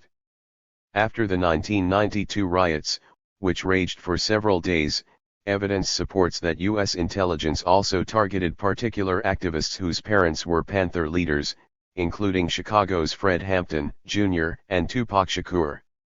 The slain Chicago Black Panther leader's son, Fred Hampton, Jr., held a rally to protest the Rodney King police acquittal. Hampton, Jr. was Chicago's 22-year-old National People's Democratic Uhuru Movement leader. Hours after the rally, police and FBI agents picked Hampton up as he was walking with his 3-year-old daughter and arrested him on several charges. Hampton said the police officer that led FBI agents in arresting him, Joseph Grube said, had also arrested his Panther leader father. 279. Police accused Hampton of firebombing a store and lesser charges. Police reportedly based their claims only on a bottle filled with gasoline found intact at the store. Police didn't present fingerprints, eyewitnesses, or any other physical evidence at the trial. The trial judge asked how police could charge Hampton with arson at a store when they couldn't even show that a fire ever occurred there. Nonetheless, the government's claim that Hampton had a predisposition to commit the crime led to a conviction and an 18-year sentence for aggravated arson. During his 9 years in prison, Fred Hampton, Jr. reported what he believed were government murder attempts behind bars. Hampton also said that a New York attorney who worked to defend him from continued police attacks, was herself murdered and all of her legal papers on his case were stolen. Assata Shakur said the FBI had similarly orchestrated the murder of her lawyer, whose wife found him killed in their home and all of Assata's trial papers missing, ch. 9. This supports Hampton's belief that a latter-day FBI COINTELPRO orchestrated all these attacks. He further published pictures of his damaged car and grazed neck when gunmen shot at him and his mother, the first of 2 murder attempts in 2002. At that time Hampton worked as national chairman of the Prisoners of Conscience Committee. Hampton also often cited Tupac's importance as an activist. Attacks would continue on his POCC, CH-40.280. With Tupac's widespread fame by 1992, they wouldn't have targeted him as brazenly as they did Hampton. But U.S. intelligence had a particular long-time concern about political musicians and more sophisticated strategies for attacking them. An exposed intelligence document reviewed by a 1976 congressional committee examining the FBI's counterintelligence program detailed many tactics used against political musicians. It instructed agents to show them as scurrilous and depraved, call attention to their habits and living conditions, explore every possible embarrassment, send in women and sex, break up marriages, have members arrested on marijuana charges, investigate personal conflicts or animosities between them, send articles to the newspapers showing their depravity, use narcotics and free sex to entrap, use misinformation to confuse and disrupt, get records of their bank accounts, obtain specimens of their handwriting, provoke target groups into rivalries that may result in death. 281. Evidence supports that U.S. intelligence used most of these tactics against Tupac. Intelligence-linked conservatives such as Pat Buchanan blamed rappers for the LA riots, and U.S. intelligence particularly targeted those singing about the Rodney King incident. 282. Tupac emerged as a public figure, agitator, and critic in 1992. His solo debut, Tupacalypse Now, released in November of '91, was becoming a gold record. It included song lyrics with militant responses to police brutality, such as "I remember Rodney King and I blast on his punk ass the cop." 283. Critical acclaim for his Juice role and starring in Academy Award winner Singleton's next film increased his acting offers. Rolling Stone magazine gave Tupac and several other rappers paragraphs of space to comment on the King verdict and the riots. Tupac said, "The difference between 1992 and the Watts riots 27 years ago is AK-47s, crack, unemployment. Those people wanted to see tomorrow, now people really don't care. It was like getting slashed with a knife." The Letitia Harlan's decision, in which a Korean grocer got 5 years probation in the fatal shooting of a 15-year-old black girl, came, and we took that. When they gave the grocer probation and then sent a black man to jail for shooting a dog, we took that shit. When we went to the Rodney King trial every day and saw them call us gorillas, we took that. But this verdict was like Marie Antoinette saying, "Let them eat cake." America's got to feel what it is to live in the ghetto for 3 days. We get looted, we get beat down, we get grabbed out of trucks every day. It's hypocritical to be sensitive to white victims but not to us. I feel for the Koreans who lost their businesses and for the people who got hurt, but I feel more for my people. 284. With Tupac's fame, any new attack on him would require less obvious police actions. Evidence suggests that U.S. intelligence used sophisticated tactics in a bizarre attack on Tupac at the Marin Fest in August of 1992. Researchers indicated that U.S. intelligence used an anniversary threat timing tactic in their assassination of Martin Luther King. Evidence also suggested the use of this tactic in Huey Newton's assassination, ch. 11. Thus, the Marin Fest coordinators' scheduling of the event on August 22, the anniversary of Newton's murder, was the first indication that U.S. intelligence may have planned a third attempt to murder Tupac at this event. A documentary video, Thug Immortal, provided a detailed account of the Marin Fest and showed other aspects of the event that suggest U.S. intelligence made a third attempt on Tupac's life there. This video, along with Tupac, Resurrection, showed Tupac performing at a previous outdoor concert, singing his radical epithet, Panther Power, which railed against America's capitalistic system, rapping "It's time to change the government now, Panther Power." 285. In 92, Marin invited Tupac to the festival as an honorary guest. The producers of Thug Immortal also presented an eyewitness, Marka Reynolds, who gave a detailed account of the attack on Tupac at that event. Reynolds said Charles Man Fuller and Mutual Shakur's son, Maurice Mapreme Harding, were bodyguarding Tupac. Reynolds described how, as an old Marin neighborhood friend of Tupac's, he was joking with Tupac while the entertainer signed autographs, when a threatening group of men came over. He said one of them rushed at Tupac without provocation, but Fuller stopped him. Then another went around them and punched Tupac. Reynolds described and reenacted how Harding used a gun to try and ward them off, firing a warning shot straight up toward the sky. Seconds later, other gunshots sent Harding and Tupac running for their Jeep. Reynolds said he never saw a gun in Tupac's hands. 286 One of the gunshots fatally hit a 5-year-old boy a block away. 287 Reynolds further detailed that right after the shots ended, a number of men ran after Tupac and Harding's Jeep. Reynolds described how one person, who apparently stopped Tupac from closing his Jeep door, punched Tupac many times in front of police. Others tried to turn the Jeep over as Harding started driving away. A group of assailants with an estimated 200 others following, attacked Tupac with bottles, bricks, and stones. Harding tried to drive his Jeep through the crowd as the mob followed the Jeep until it pulled in front of a police precinct a few blocks away. There, many kept attacking Tupac and not Harding, who had the gun. 288 Mark Reynolds described how he saw police standing around Tupac's Jeep holding shotguns. Despite this armed police presence, the assailants continued attacking Tupac and destroying his Jeep in the process. Tupac then crawled under a parked police car. After additional police units pulled up, police started dispersing the crowd. Police proceeded to only arrest Tupac and Maurice Harding. They released Tupac after several hours and didn't charge him with a crime. They originally charged Harding with shooting the boy, until witnesses cleared him and he was released without any charges. 289 Eyewitness accounts support that the person who punched Tupac did so to set up his murder. Reynolds saw Harding's warning shot to the sky fail to scare off that attackers group, and he heard more shots that sent Harding and Tupac running. This supports that the group had guns and fired at Tupac.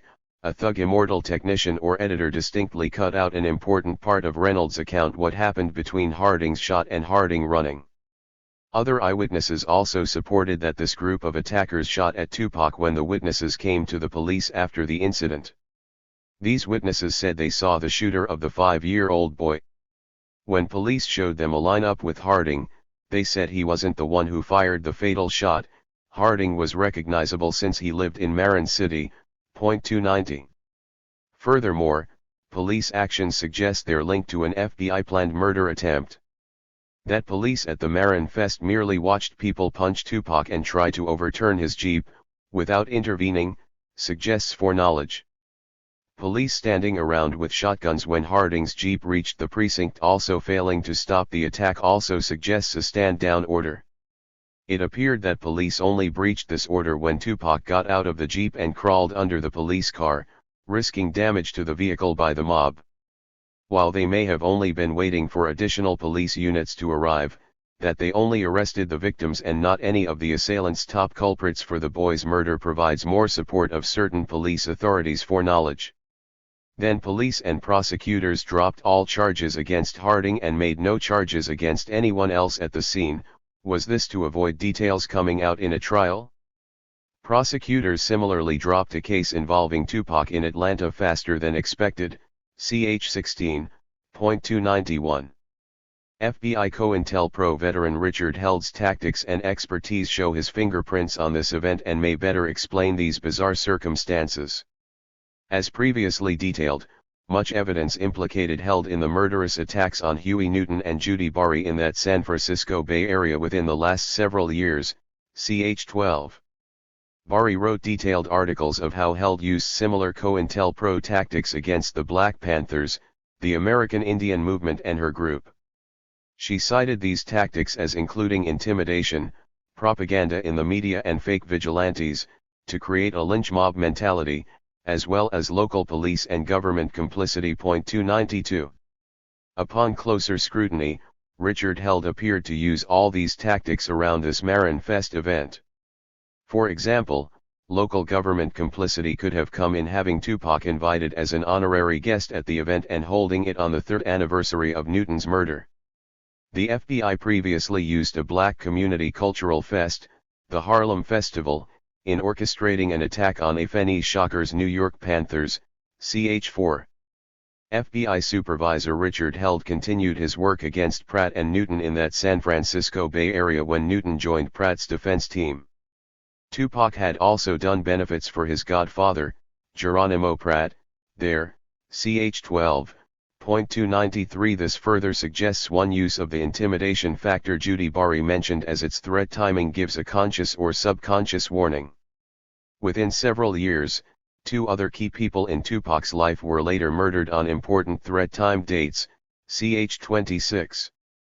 Regarding Bari's mention of Richard Held's propaganda in the media COINTELPRO tactic, other researchers and former co-workers of Held's attested to how he specialized in media manipulation. 294 Held appeared to manipulate Marin's local media leading up to the Marin Fest. Reynolds and others reported that some people in Marin were saying that Tupac made many negative remarks about Marin residents to the media. The Thug Immortal filmmakers implied that the people promoting these rumors apparently quoted a local paper's distortion of a national magazine's interview of Tupac. In the magazine interview, Tupac discussed his teen homelessness in Marin City and his mother's drug dealers as shitty, dumb niggas who had women, rides, houses, and I ain't have shit. They used to diss me because I was at the bottom. Tupac said he got love from people in Marin City, but it was the kind of love you give a dog or a neighborhood crack fiend. This self-deprecating statement went along with his previously saying that as a teenager, I hated myself, I used to keep it a secret.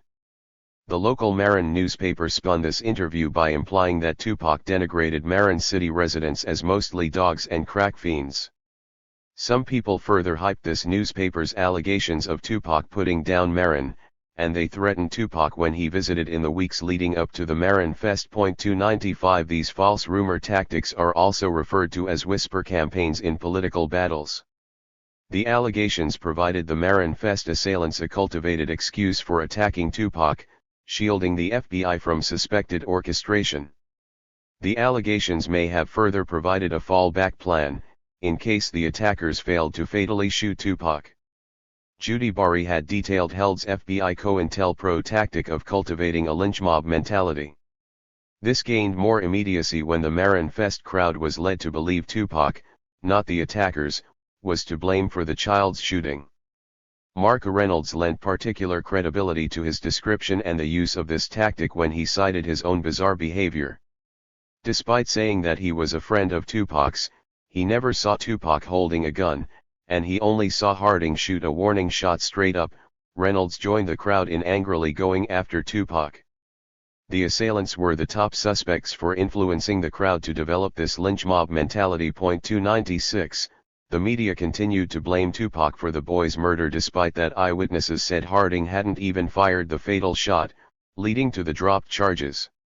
On U.S. intelligence and the media, ch 19.297. And finally, exactly a month later, Vice President Dan Quayle condemned Tupac's lyrics in a well-publicized speech. 298 Tupac had only released one album by that time. That the second highest-ranking Republican critiqued a new rapper's lyrics suggests that U.S. intelligence continually increased both the priority they gave to attacking Tupac and the number of different tactics they used against him. 14 Gang Peace, Monster/Sanyuka, and Tupac's Thug Life plan to radicalize gangs. They'll let you go as far as you want, but as soon as you start asking too many quizitons, boom, the block will come down. I don't think Bush is a bad president because for the upper class, he's a perfect president. And that's how society is built. The upper class runs society while, the middle class, we're just lost, we're going through the motions. We're the worker bees and they get to live like royalty. 299. Interview of Tupac when he was 17, before he decided on his gangsta persona. U.S. intelligence had another important reason to murder Tupac Shakur in 1992. The entertainer worked with his stepfather Mutulu Shakur in helping to politicize the Bloods and Crips gangs. In 1991, gang leaders finally took action regarding police execution-style shootings of their fellow gang members after witnesses told Crip leader Dwayne Holmes that police shot his unarmed cousin. Former Black Panthers and others helped the largest Bloods and Crips gang chapters call a peace truce by April of '92. At that truce meeting, a few days before the riots, they vowed to fight racism instead of each other. 300 black entertainers, politicians, and religious leaders such as Harry Belafonte, Jesse Jackson and Louis Farrakhan also successfully helped this gang peace truce spread through a majority of the LA gang chapters and then throughout the U.S. 301. Tupac and Muchalu aided this peace truce in at least two ways. First, imprisoned Muchalu helped broker the Blood/Crips peace truce in the federal prison system. 302 Then he developed a new hidden political plan with Tupac. They devised their Thug Life movement as a plan with several goals. It included having Tupac take on a gangsta persona for the purpose of appealing to gang members and then politicizing them. Thug Life also tried to get gang members to abide by codes of conduct that decreased black victimization. It further tried to persuade gang members to make legal money through making music. A final goal involved politicizing other rappers. And, while some of Tupac's early lyrics sounded as if they advocated violence for its own sake, they actually called for armed rebellion to oppose racist and economic oppression of the masses, the lower classes by the upper class. 303. Several disadvantages of this plan included the creation of a negative image of Tupac that both hurt his appeal to mainstream society and allowed detractors more reason to criticize him. Tupac's critics, some of whom were amongst the overlapping U.S. intelligence and media groups, CH-19, easily used this against him. Still, Tupac's later increased use of terms such as bitch and hoe, albeit regrettable, might be better understood as the regular street slang amongst much of his audience. Various negative forces would also come into his life to increase this lyrical tendency, but black feminists such as Bell Hooks spoke out on Tupac's behalf, and Danielle Smith described Tupac's first 3 CDs lyrics about women as uplifting, pro-choice and anti-abuse. 304. One defense lawyer, Iris Cruz, stated having a hard time joining Tupac's case, on one of the rapper's many low-level criminal charges, until she could find out who he really was. She said, "Had he been this foul-mouthed, woman-hating kid, I wouldn't have done it." But instead she recalled how one day in a court recess, she saw Tupac with his extended family of children climbing all over him. Tupac said to her, "If I don't work, these kids don't eat." Cruz said he'd been deprived of his own childhood and, at 20, he had 20 people to support. 305. Tupac had a growing fan base to politically influence and his stepfather had a solid black activist base. Writers said Muchalu was revered among black nationalists. Muchalu also gained respect amongst Bloods and Crips leaders who had converted to activism. Tupac and Muchalu drew up a specific code of thug life that consisted of 26 points for gang members. These included not endangering innocent people with their drug dealing and shooting, along with prohibiting ever working with the government.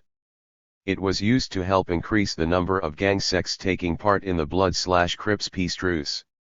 In 1992, at a truce picnic in California, Tupac was reportedly instrumental in getting rival Bloods and Crips gang members to sign the Code of Thug Life. 306.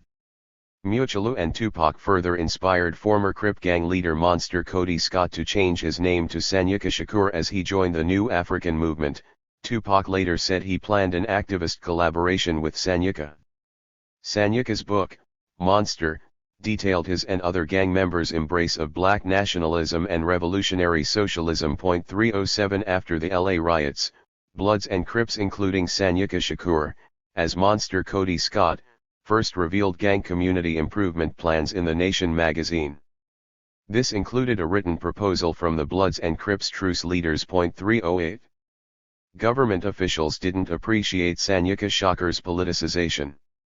After Sanyuka Shakur first made his political conversion in the late 80s, prison officials placed him in solitary confinement for years. They then revoked his bail in the mid-90s after his book's publication. 309. Gang peace summits and conversions to Panther-inspired radicalism spread eastward. For example, Bloods and Crips called a gang peace truce in Atlanta. In New York, the Latin Kings acquired Panther-linked Young Lords consultants in their reported conversion to political activism. Later in New York, a Bloods leader rallied his group around Panther books and espoused unity with Latinos, ch. 36.310. Bloods and Crips gang leaders even traveled to England and spoke to a socialist black group called Panther. 311.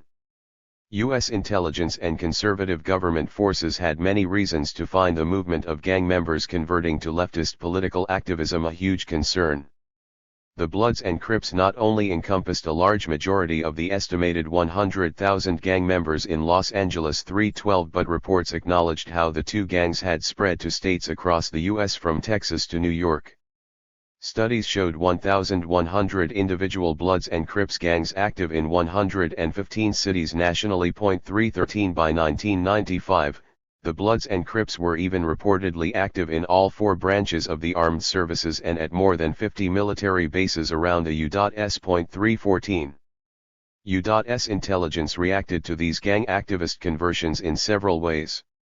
The LAPD framed gang peace leaders and they mass arrested gang unity meeting participants. U.S. intelligence further used the LA riots as an opportunity to wage full-scale war on the gangs declaring peace and becoming radicalized by former Panthers. The CIA director worked with the FBI director, who sent many extra agents to work with police. They did this through their anti-gang Operation Hammer as well as a post-riot program launched by President Bush called Weed and Seed. 315.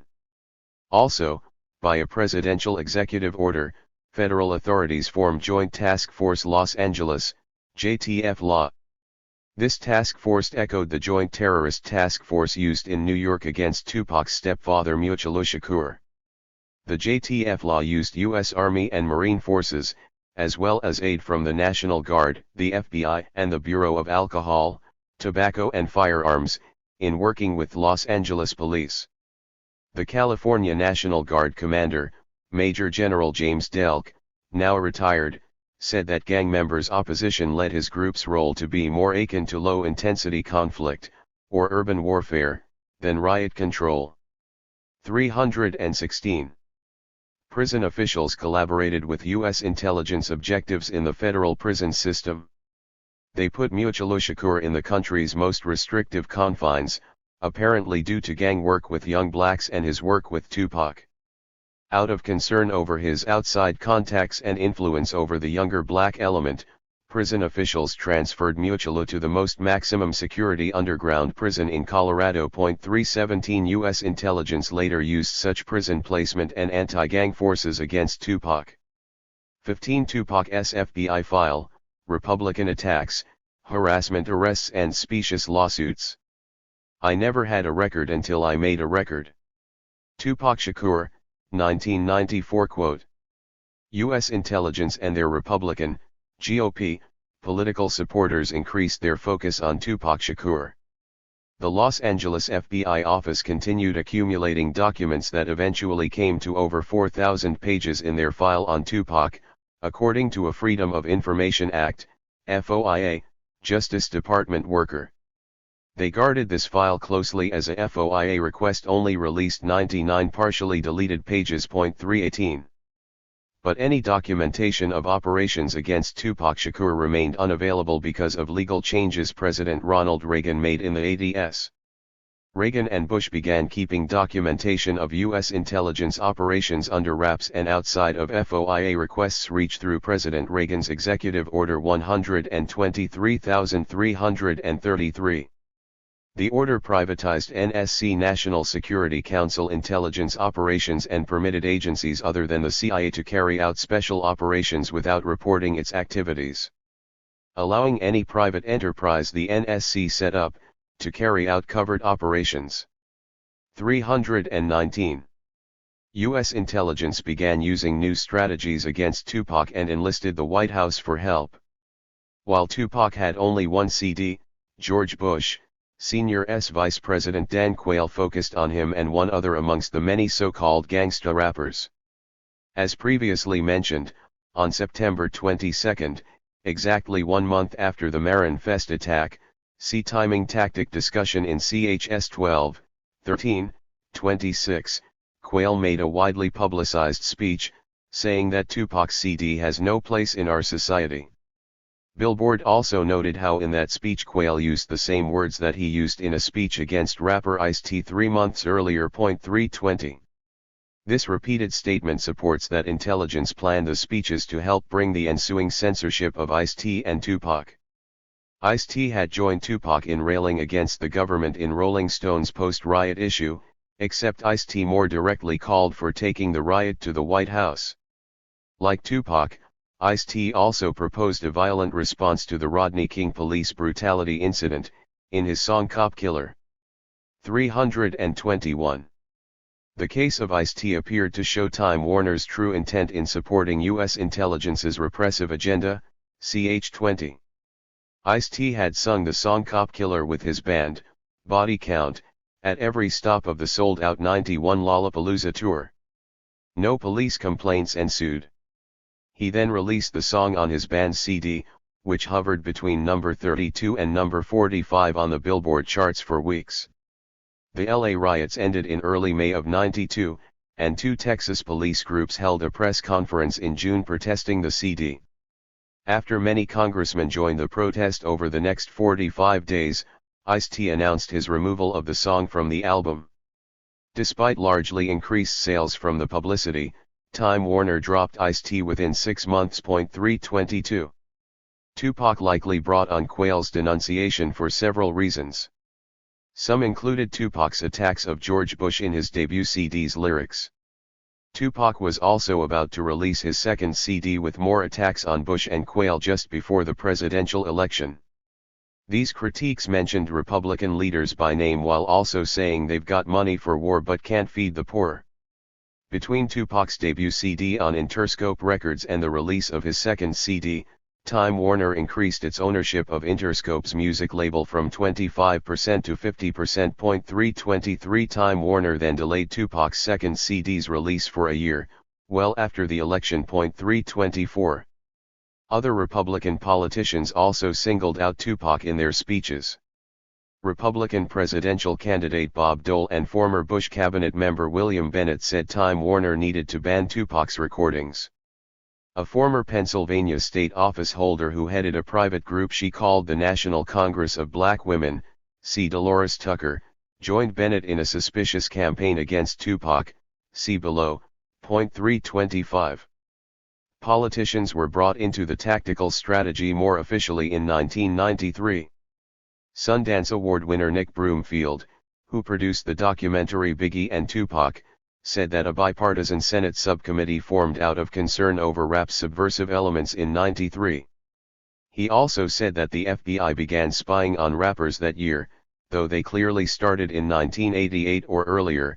326. The U.S. intelligence document outlining the tactics for use against political musicians included orders to send articles to the newspapers smearing them, using narcotics and free sex to entrap them, arrest them on marijuana charges and provoke target groups into rivalries. Ch 13. 327. New police intelligence units formed to target rappers. New York had a rap intelligence unit trained in the FBI's counterintelligence program tactics that started at least as early as 1995. That unit subsequently trained police in Los Angeles and Atlanta. Ch 30. 328. After Quayle's public denouncements of Tupac, police appeared to use the FBI's harassment arrest strategy against him. 329. In line with Tupac's popular quote, "I never had a record until I made a record," the power that increasing fame brought the radical rap star also brought on more police attacks. In Los Angeles, where the FBI accumulated their file on Tupac, police arrested the rap and film star about a half dozen times on crimes such as public drunkenness, gun possession, common among celebrities to arm themselves against stalkers, and marijuana possession. Except for a fight with the Hughes brothers' directorial team in '94, most of the charges were dismissed. 330. These harassment arrests and public denouncements further appeared to have the purpose of leading people to believe Tupac invited strangers' armed attacks, because of his purported criminal behavior. Like the armed attacks after his MTV debut and his movie debut premiere, another conflict occurred in 1993 while Tupac was in LA. In March, Tupac was filming his first live network television musical performance on the set of In Living Color. In between takes he took a break with a friend and went to their limousine parked just outside. Tupac reported that the limousine driver started screaming at his friend as if to instigate a fight. He said the driver then attempted to use a gun on them. Police confirmed finding a gun at the scene that didn't belong to Tupac or his friend, supporting Tupac's account and making it the fourth attack by an assailant with a gun. 331 Police detained Tupac and interrupted his television performance. In Atlanta, police similarly took Tupac away from a national rap convention just before his featured speeches, 2 years in a row. Police arrested Tupac for marijuana possession, then public drunkenness, and next for allegedly slapping a female fan who wanted his autograph. 2 of these arrests occurred 1 year apart during Atlanta's Jack the Rapper National Rap Convention, which scheduled Tupac to speak in 92 and 93. Tupac lost much time and money before judges dismissed the charges. 332. The FBI appeared to have another strategy. They apparently used the Republican denunciations and harassment arrests for a second reason to get Tupac's shows cancelled. In interviews, Tupac said many venues cancelled his concerts due to police citing their risk of turning riotous. The FBI had previously used this tactic on other musicians. The FBI first tried to use this tactic against the top-selling rap group NWA in 1988.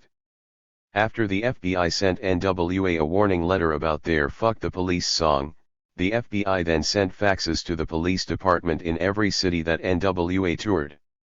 They told police to find an excuse to cancel each show, though few were at that time.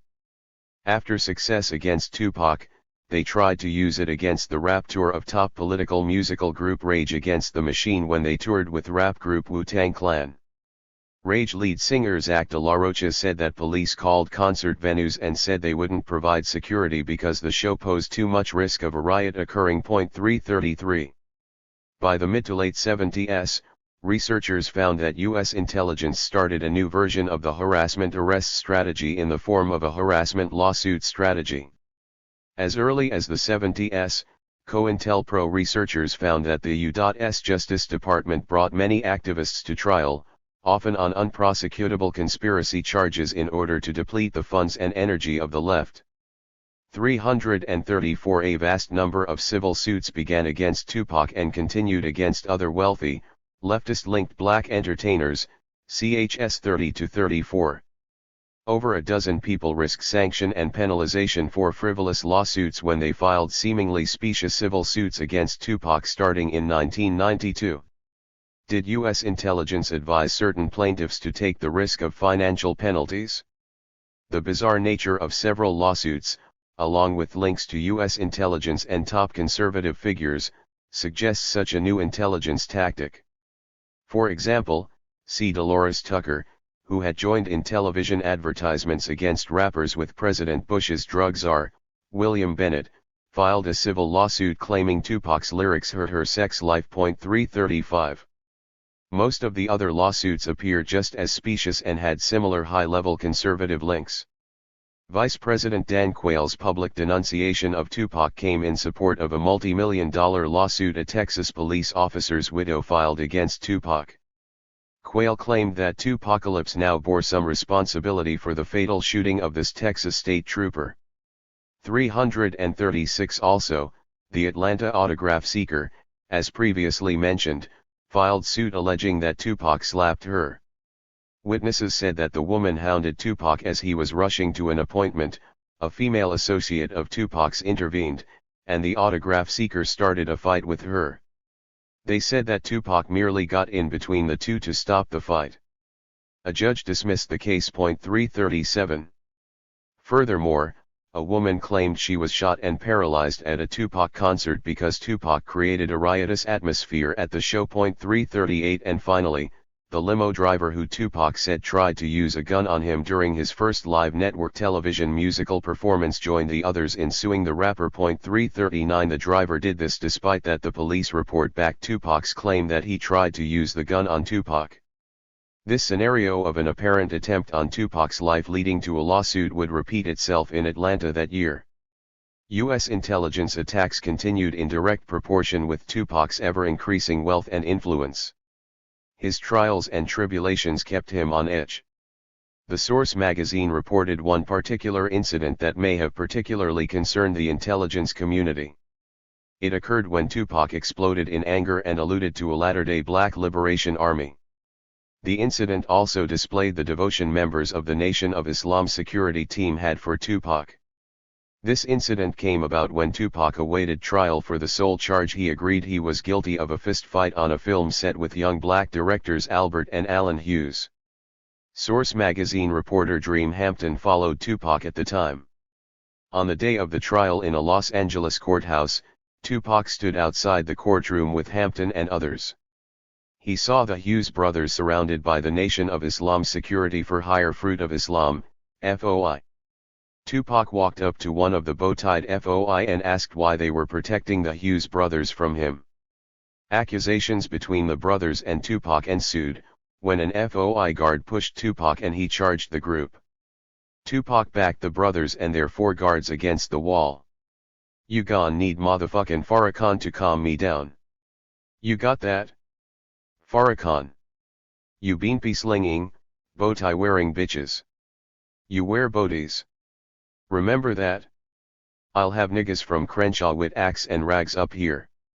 Nigga, you don't even know who you fucking with, these roots run deep." Tupac's threats apparently alluded to the modest rags attire of his former New African Panther group in the Crenshaw neighborhood of Los Angeles, who lived as revolutionaries and likely backed it up with AK-47 military rifles if ever needed for self-defense. Later in the courtroom, 2 of the FOI guards assured Tupac they were fans of his despite that the Hughes brothers hired them. The judge in the case sentenced Tupac to 15 days in jail. 340. 16 Atlanta police shoot at Tupac and target H. Rap Brown, FBI's grisly cover. UPS. How long will it last till the poor get more cash? Until then, raise up. Tell my young black males, blaze up. Pump ya fists like this. Holla if ya hear me, pump pump if you're pissed. To the sellouts living it up. One way or another you'll be giving it up, huh? I guess 'cause I'm black born. I'm supposed to say peace, sing songs, and get capped on. But it's time for a new plan, bam. I'll be swingin' like a one-man clan. Tupac Shakur, holler if ya hear me, strictly for my Nigga.Z, 1993. One of the most straightforward police attempts to murder Tupac Shakur occurred in 1993. Tupac had recently moved to Atlanta, buying a house for his mother and sister. He partly did this to be near his business manager, Watani Tihimba, who also helped lead the New African People's Organization, NAPO. From there. 341 witnesses support that off-duty cops shot at Tupac after the unarmed rapper finished a Halloween night concert at an Atlanta college. The incident started as Tupac drove back from his performance. Tupac's car, followed by an entourage of 3 to 6 cars, stopped at a traffic light near a hotel driveway. A black driver with no connection to Tupac said he pulled into that driveway to turn around when 2 white cops on foot in civilian clothes, with 2 women, screamed racial slurs at the black driver. One of the cops also punched him. 342. White and black bystanders at the scene, among others, said that Tupac rolled down his window and asked what was going on. When one of the white men took out a gun, Tupac rolled his window back up. A white couple also stopped at the traffic light in their car, said they saw a group of whites run over to Tupac's car, looking like a white gang attacking a black man. One of the men broke Tupac's passenger window with the butt of his gun and shot at him. 343. Tupac rolled out of his car in time to avoid getting shot. The off-duty cop firing his gun brought Tupac's security guards out of their cars. Tupac grabbed one of their guns and fired 3 shots back. The people exiting the entourage of several cars sent the white group running, with the gunman reportedly running partially backwards, still aiming behind him at Tupac. Tupac's shots hit the two men in the leg, butt, and back. Police arrested Tupac for attempted homicide. 344. The white officers said one of the women was one of the officers' wives and the black motorist nearly hit her, but the woman would never speak to this. Those officers also made conflicting reports. They first wrote a police report that described Tupac's group responding to the incident as niggers came by and did a drive-by shooting. They then changed that to Tupac's group getting out of their cars, surrounding and threatening them, then shooting at them. 345. Many aspects of the incident and post-shooting events contradict the police account and support that police planned this attempt to kill Tupac. During the entire conflict, the officers never identified themselves as police. 346. The officers also discredited themselves by lying in saying they didn't have a gun on them that night. Furthermore, immediately after the incident, Atlanta police went directly to Tupac's hotel room to arrest him, despite that Tupac had registered himself in 6 rooms under aliases. Such an action supports that he was under close police surveillance. 347. Most importantly, prosecution dropped their charges against Tupac when the biggest revelations came to light in court. The state prosecutor's own witness said that the gun one of the cops used on Tupac had been taken from the other cop's police evidence locker. 348. In another trial, a police supervisor explained that officers use such throwaway guns for the ease of hiding them after killing someone. 349. These factors and others support that this was a botched police operation to kill Tupac, the 5th gun-wielding assault. These police officers failed to identify themselves, as if to hide the fact. It's common knowledge that shooting a cop can lead to a death sentence, and lawyers say that cops would announce police to protect themselves on or off duty. 350. Also, police had previously used off-duty cops in attacks on Black Panthers. 351.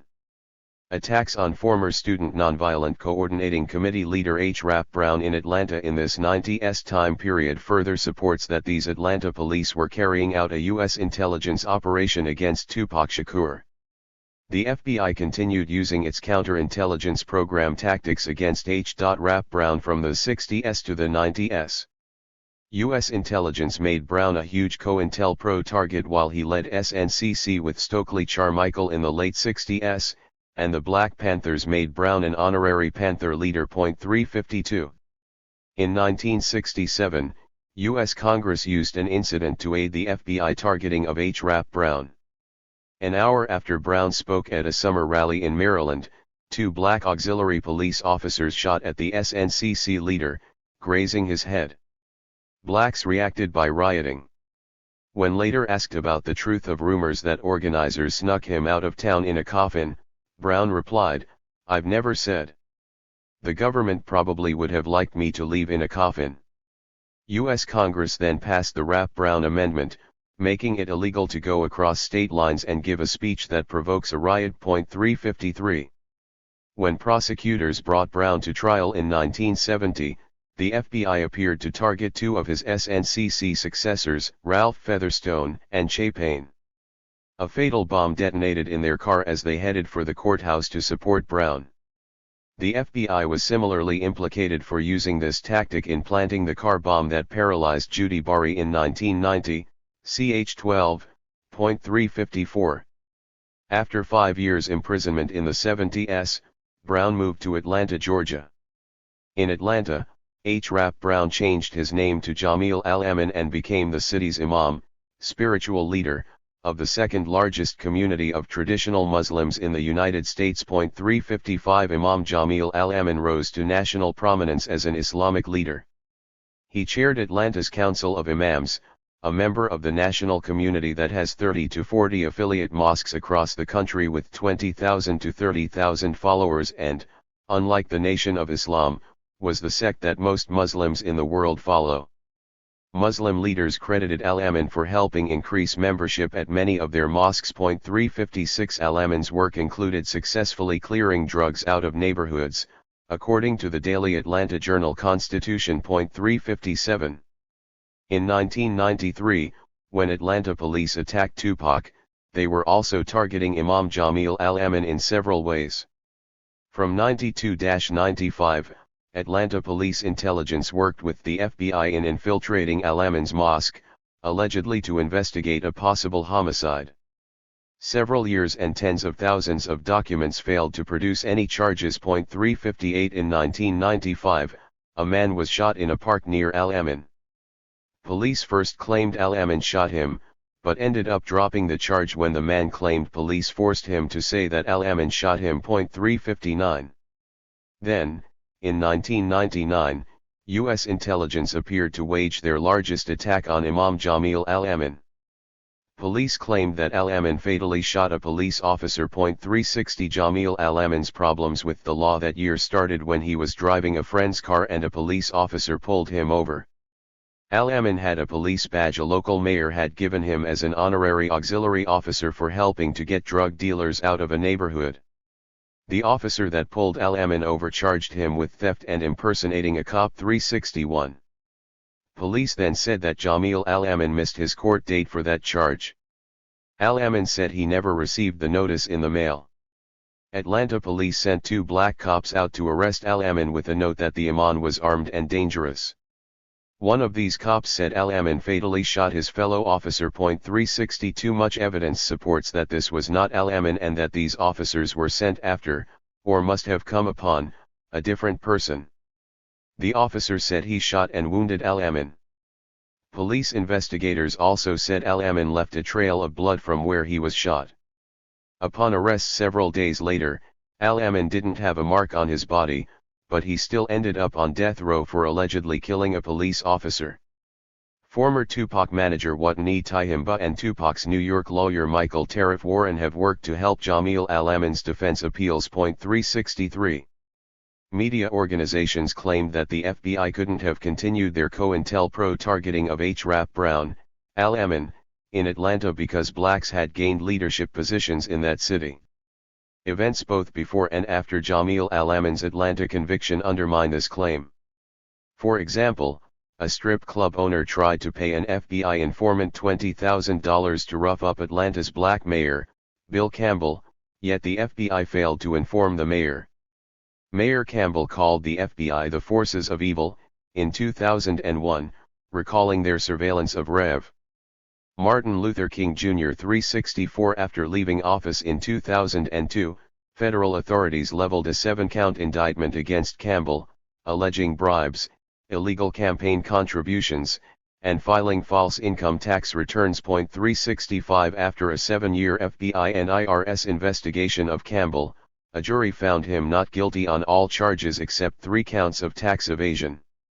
Nonetheless, the trial judge sentenced Campbell to 2.5 years in prison and to pay $63,000, on $160,000 of unreported income and a fine. 366. Also, at least one racist police intelligence operation further undermined the argument that blacks in higher office could stop U.S. intelligence operations. A white police whistleblower in charge of investigating the murders of 29 black children in Atlanta from 1979 to 1981 presented a large amount of evidence that the Ku Klux Klan carried out those murders. He presented evidence detailing how the FBI and state intelligence agents in the Georgia Bureau of Investigation maintained a cover-up for the KKK. This whistleblower further noted how intelligence agents collaborated with the KKK in dealing arms and drugs, supposedly to set the group up for arrest. Yet police, the GBI, nor the FBI filed any charges against the white supremacist group. 367. The FBI and Atlanta police ended up saying that they arrested the man responsible for these child murders. Prosecutors gained a conviction of Wayne Williams, a black man, for the murder of 2 adults in the ADS. Atlanta prosecutors claimed during the trial that they had evidence supporting that Williams had also murdered the 29 black children, though Williams was never officially charged with those murders. An FBI agent even contradicted the evidence convicting Williams of the adult murders, saying that his fellow agents fabricated their claim of hearing Williams throw his victims' bodies over a bridge, the major evidence against Williams. 368. A member of the original police task force that investigated the child murders, Louis Graham, was named DeKalb County Police Chief at the end of 2004. At a press conference, the police chief became openly tearful in announcing that he was reopening the case in 2005, saying, "I don't think Wayne Williams is responsible for anything. I made my mind up 20 years ago and I feel that way today." Chief Graham believed his fellow investigators suppressed evidence that the KKK committed the murders. 369 These incidents show how, despite blacks attaining increasingly higher offices in Atlanta politics and in the police department starting in the 80s, the racist white power structure continued to work with U.S. intelligence behind their backs. 17 Psychological profiling of Tupac. Police profiling attempt to murder Mumia. It is that all-American corporationism that transforms rap's grittiness into a gutter of materialism. A woman, a living being, reminds a man of a thing, a car. That to me is more perverse than the much criticized bitches and hoes comments. Tupac Shakur's Dear Mama and Keep Your Head Up are shining examples of artistic expressions of loving oneness with one's family and people. Creative, moving, loving, funky, angry and real are that young man's work, as is a fair amount of the genre. Like any art form in America, it is also a business with the influences of the marketplace impacting upon its production. The more conscious its artists, the more conscious the art. Keep ya head up. Mumia Abu Jamal, Prison Radio. 370. We must fight for brother Mumia, we must fight for brother Muchulu, we must fight for brother Geronimo Pratt, we must fight for the countless political prisoners.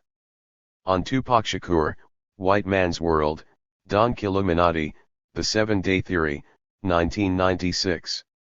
Regarding the Atlanta officer's assault on Tupac, Tupac's lawyer Chokwe Lumumba supports that Atlanta police intelligence may have used psychological profiling on Tupac to attempt his murder. Lumumba said police started using psychological profiling on political activists at the same time they started using it on common criminals in the early 70s. Lumumba believed that police may have attacked the black motorist to lure Tupac into a shooting. 371. The previously mentioned information that U.S. intelligence waged psychological warfare on Huey Newton suggests that they first used profiling on the Panther co-founder in the 70s. 372 Newton wrote about the use of this profiling tactic in an incident where police shot up the door of his next-door neighbor in 1973. Newton believed it was an attempt to lure him into defending the neighbor and getting shot himself. He later found out that the FBI rented that neighbor's apartment. 373. Evidence also supports the use of such psychological profiling to attempt the murder of Philadelphia Black Panther co-founder Mumia Abu Jamal, born Wesley Cook. Mumia had become a prestigious journalist by 1981. Evidence of the early U.S. intelligence targeting of Mumia included the FBI labeling him a top threat in 1973, an FBI picture of Mumia with the word dead written on the back, and Mayor Frank Rizzo publicly threatening him in 1978. Rizzo worked as police commissioner before and after his stint as mayor. By that time, Mumia highlighted activists on his national public radio shows and exposed police brutality against predominantly black organizations such as MOVE. 374 He also won a Peabody Award for Outstanding Journalism and was elected chair of the Philadelphia Association of Black Journalists. In 1981, evidence and witnesses support that U.S. intelligence used psychological profiling to attempt Mumia Abu Jamal's murder in a bizarre, uncertain sequence of events. At this time Mumia was moonlighting as a cab driver while working as a journalist. After he was robbed twice in his cab, Mumia carried a gun in the car. Virtually everyone with knowledge of a late-night December shooting incident agreed to the following facts. While working in downtown Philadelphia, Mumia heard gunshots and then saw his brother, William Cook, staggering. Mumia got out of his cab and went towards him. A police officer fired his gun at Mumia, leaving him slumped on the street, and other gunshots had fatally wounded Officer Daniel Faulkner. 375. Mumia Abu Jamal's trial came quickly, despite his need for time to both recuperate and work on his defense. The trial judge, Albert Sabo, created many problems for Mumia. For example, he wouldn't allow Mumia to represent himself, and the judge unconstitutionally removed Mumia from the courtroom for a length of the trial. Mumia's court-assigned public defender was only given $800 for all the expert witnesses combined, and testified that he hadn't been able to interview any witnesses in advance. When an 85% white jury convicted Mumia, the judge, Albert Sabo, sentenced him to death.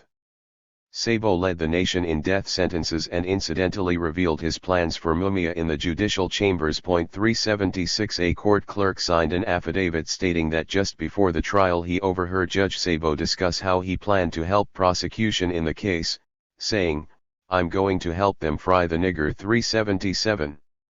After years of appeals amidst what grew into a massive international movement to stop Mumia's execution, physical evidence that wasn't revealed until after the trial cleared Mumia while impugning the police.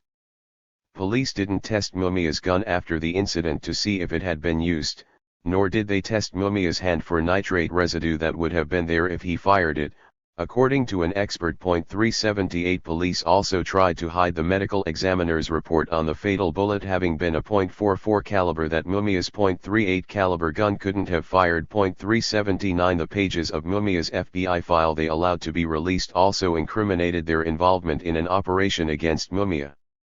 The last page showed that the FBI monitored his prison visitors as late as 1991. 380 The file also exposed 2 attempts to frame him while he was in the Panthers, once for robbery and another time for murder. 381 In those following years, many witnesses gave testimony that also both exonerated Mumia and supported that the incident was part of a huge operation. Police claimed they had 2 witnesses who said they saw Mumia shoot the officer and another 2 who said they heard him confess in the hospital. Police gained this testimony by threatening to end these witnesses' livelihood.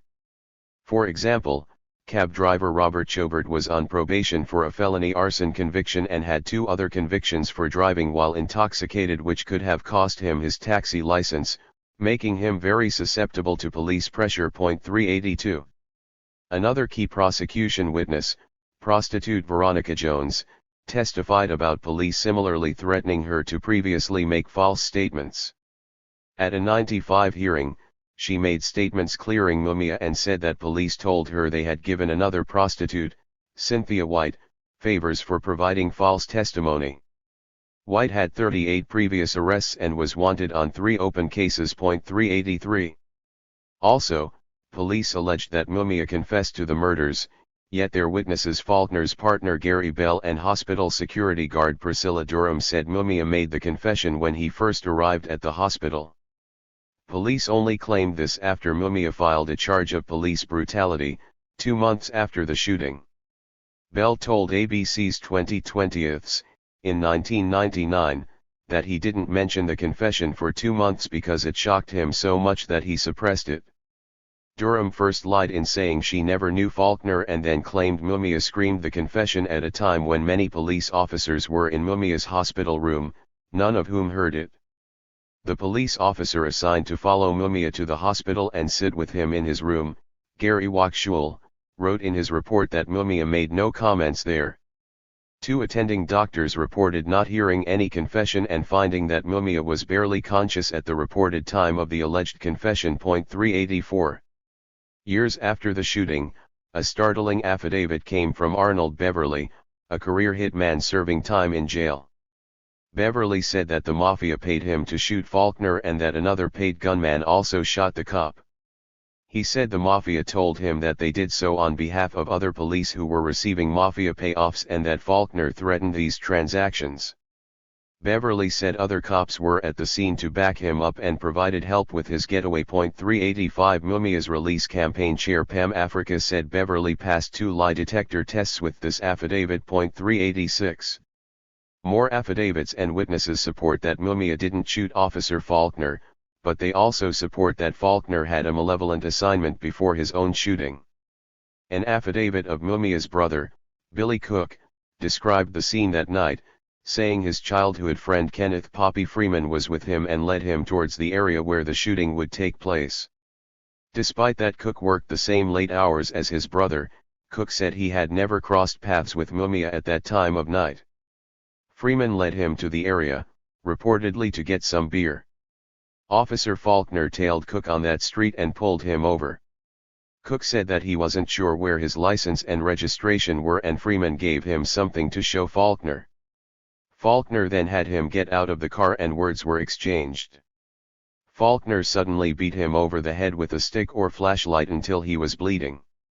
Cook said he then went back into his car to find his registration in the back seat, with Freeman still sitting in the passenger seat.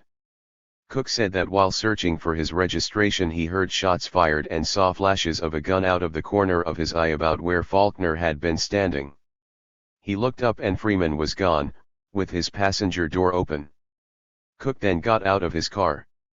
He was still bleeding and disoriented. 387. In his own affidavit, Mumia Abu Jamal said that he often chose that exact area to station his cab because it was a popular club spot at 13th Street and Locust, with a lot of people on foot. He was filling out his log/trip sheet when he heard some shouting. He glanced into his rear-view mirror and saw a flashing dome light of a police cruiser, which he said wasn't unusual. He continued to fill out his log sheet when he heard what sounded like gunshots. He looked again into his rear-view mirror and saw people running up and down Locust. He scanned the area and recognized his brother standing in the street staggering and dizzy. He ran out of his cab towards him when he saw a uniformed cop turn toward him gun in hand, saw a flash and went down on his knees. 388. Billy Cook said that when he first saw his brother, he was running. He was feet away from him. Cook added, "We hadn't made any plans to meet that night." Cook further said that Mumia had nothing in his hands when, "I heard a shot and saw him stumble." Cook also said Freeman was armed that night with a .38 caliber gun. Apparently after Mumia's conviction, Freeman told Cook about a plan to kill Faulkner and that he participated in the shooting of Officer Faulkner. Cook said Freeman told him he was connected and knew all kinds of people after being in the Army. 389. It's possible that police intelligence involved Freeman in a plan to kill Faulkner without telling him that the plan included the shooting of Mumia. Other witnesses backed Billy Cook's account.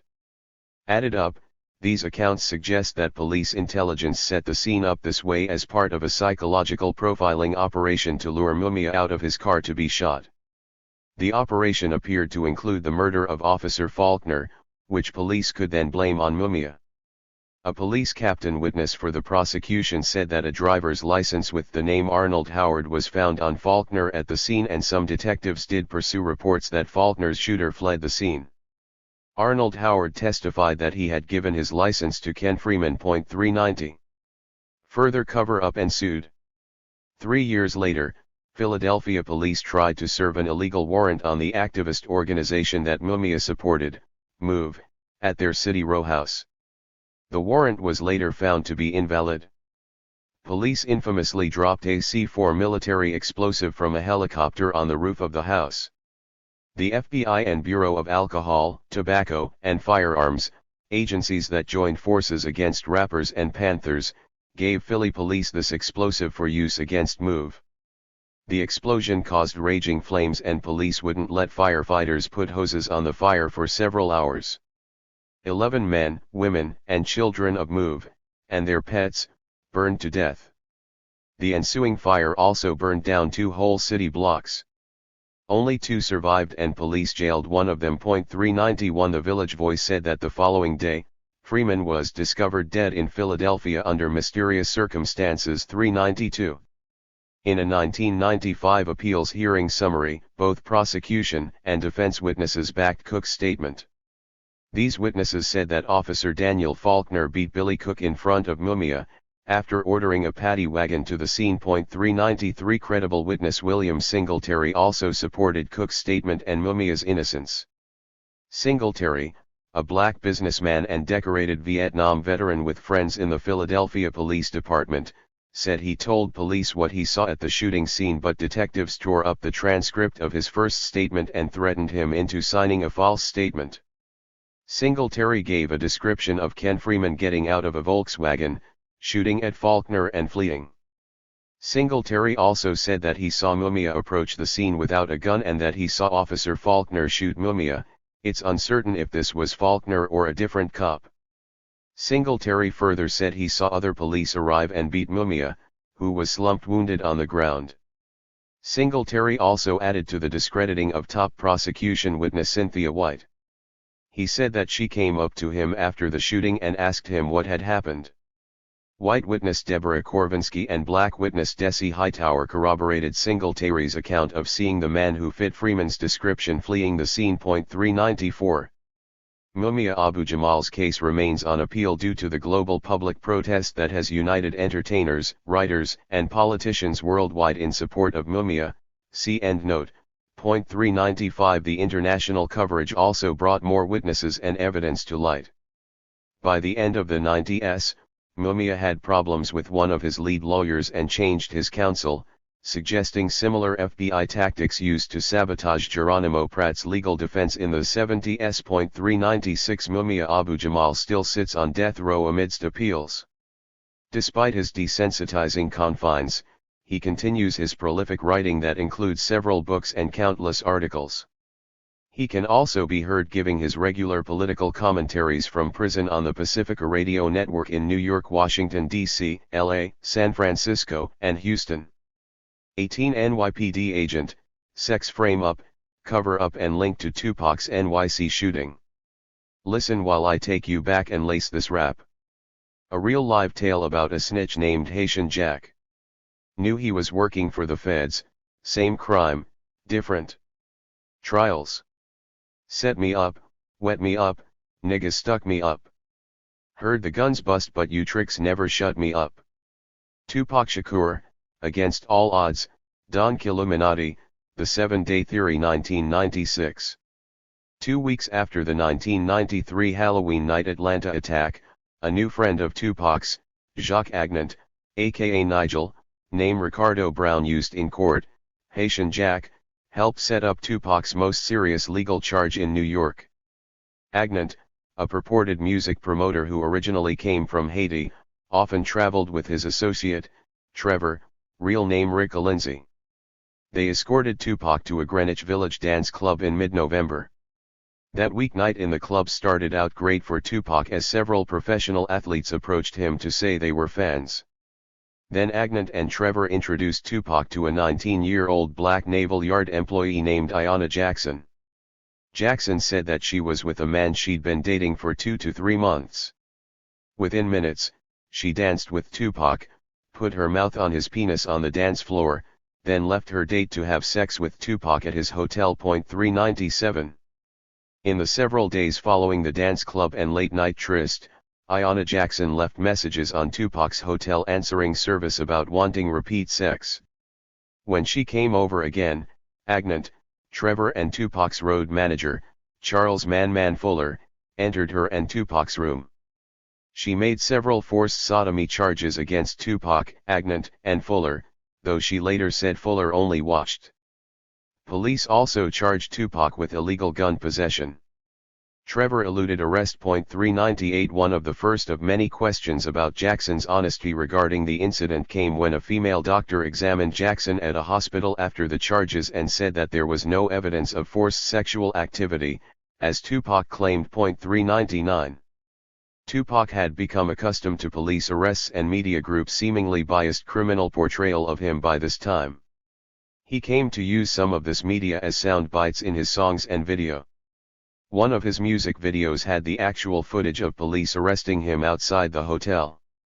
The cops weren't in uniform, one of the first clues that they were part of New York's infamous street crime unit. They walked Tupac into a police van as television news cameras filmed the scene. Just before sitting down, Tupac leaned back out of the van, looked into a TV camera, and facetiously proclaimed, "Guilty." 400. Tupac's New York trial attorney for this case, Michael Tariff Warren, had personal experience as the target of New York police intelligence while also gaining notoriety for his activism and success. Warren, a former SNCC organizer, knew much about police intelligence work, as the New York Police Department's Black Desk Unit had illegally spied on his Black Liberation Movement work in the 80s. 401. He also represented Mumia Abu Jamal as his European spokesman in the 90s. Warren later represented a majority of the Central Park jogger rape defendants and had their convictions overturned in 2002, by gaining evidence that supported the real attacker's confession. 402. Michael Tariff Warren claimed that Haitian music promoter Jacques Agnant worked for police intelligence to orchestrate Tupac's arrest. Warren's suspicions of Agnant's police intelligence links started when the attorney went to put up Tupac's bail. Warren saw a Policemen's Benevolent Association, PBA, a national police group, representative bail out Agnant. 403. Agnant then had a longtime PBA lawyer represent him. 404. Warren later got Agnant's rap sheet that showed Agnant's long list of arrests up and down the East Coast on major charges, all dismissed. This was a sure sign Agnant was a police agent, said Warren. 405. Such accumulating evidence supported that U.S. intelligence set up the incident with Tupac and Ayanna Jackson. The aforementioned intelligence memorandum regarding political musicians specifically essayed this tactic. It instructed agents to send in women and use free sex to entrap, ch 13.406. Another sign of U.S. intelligence involvement came when police and the prosecuting district attorney proceeded to use all means possible, legal or not, to keep Tupac Shakur in jail after he was bailed out while awaiting the trial. First, police wrote in their interview of Jackson that she spat semen on her dress and the bedspread after the alleged forced oral sex, sodomy. Instead of trying to verify her claims, police never sent her dress to the evidence lab to test it for semen. 407. Then, police pretended to hold the hotel phone messages supporting Tupac's defense, before a police source leaked to reporters that the officers actually erased them. 408. Police also unsuccessfully tried to intimidate women to denigrate Tupac by saying publicly before the trial that Tupac sexually assaulted them. 409. In another failed attempt to jail Tupac, the assistant district attorney, Ada, Melissa Morges, tried to have Tupac's bail revoked, claiming he harassed Jackson before the trial. 410. Among many past examples, U.S. intelligence similarly destroyed evidence that would have exonerated Tupac's godfather, Geronimo Pratt. At the exact time in 1969 when police alleged Pratt murdered a Los Angeles woman, the FBI had him on live audio surveillance tape when they were spying on a Panther conference that Pratt was attending many hours north in Oakland. When Pratt's defense team finally got the tape records, it was only missing the minutes of Pratt's talk at the conference. The FBI claimed those parts of the tape were accidentally destroyed, ch 9.411. At Tupac's trial, defense attorneys Michael Tariff Warren and Robert Ellis caught two police officers making a number of false statements under oath. For example, Ellis forced the immediate officer on the scene, Officer Craig McKernan, to admit he made a false claim in his pre-trial testimony. At the trial, McKernan admitted that he formerly claimed Jackson said Charles Fuller took part in touching her, and now he agreed that Jackson said Fuller only watched. Then, after going over dead Kimberly Slimack's past work as an undercover prostitute, Warren forced her to admit that she misled a grand jury in implying that she personally recovered the guns at the hotel scene. She ended up agreeing that in actuality, another police officer said he found guns. She didn't even see him pick them up, but they gave her the guns and she then brought them in. 412. The state's case became even weaker with Ayanna Jackson's testimony. First, attorneys caught Jackson contradicting many aspects of written police notes on her account that night, despite a number of pre-trial meetings she had with Ada Morges. Jackson further described different guns at the scene than the ones police said they found there, backing Warren's claim that the guns were planted. And, she said she spat Tupac and Jacques Agnant's sperm on her clothes and the bedspread. The bedspread came up negative for sperm. 413.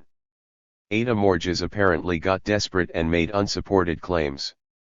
For example, just after arresting Tupac at the hotel scene, police took the underwear he had on and, upon testing it, they found it contained no traces of semen.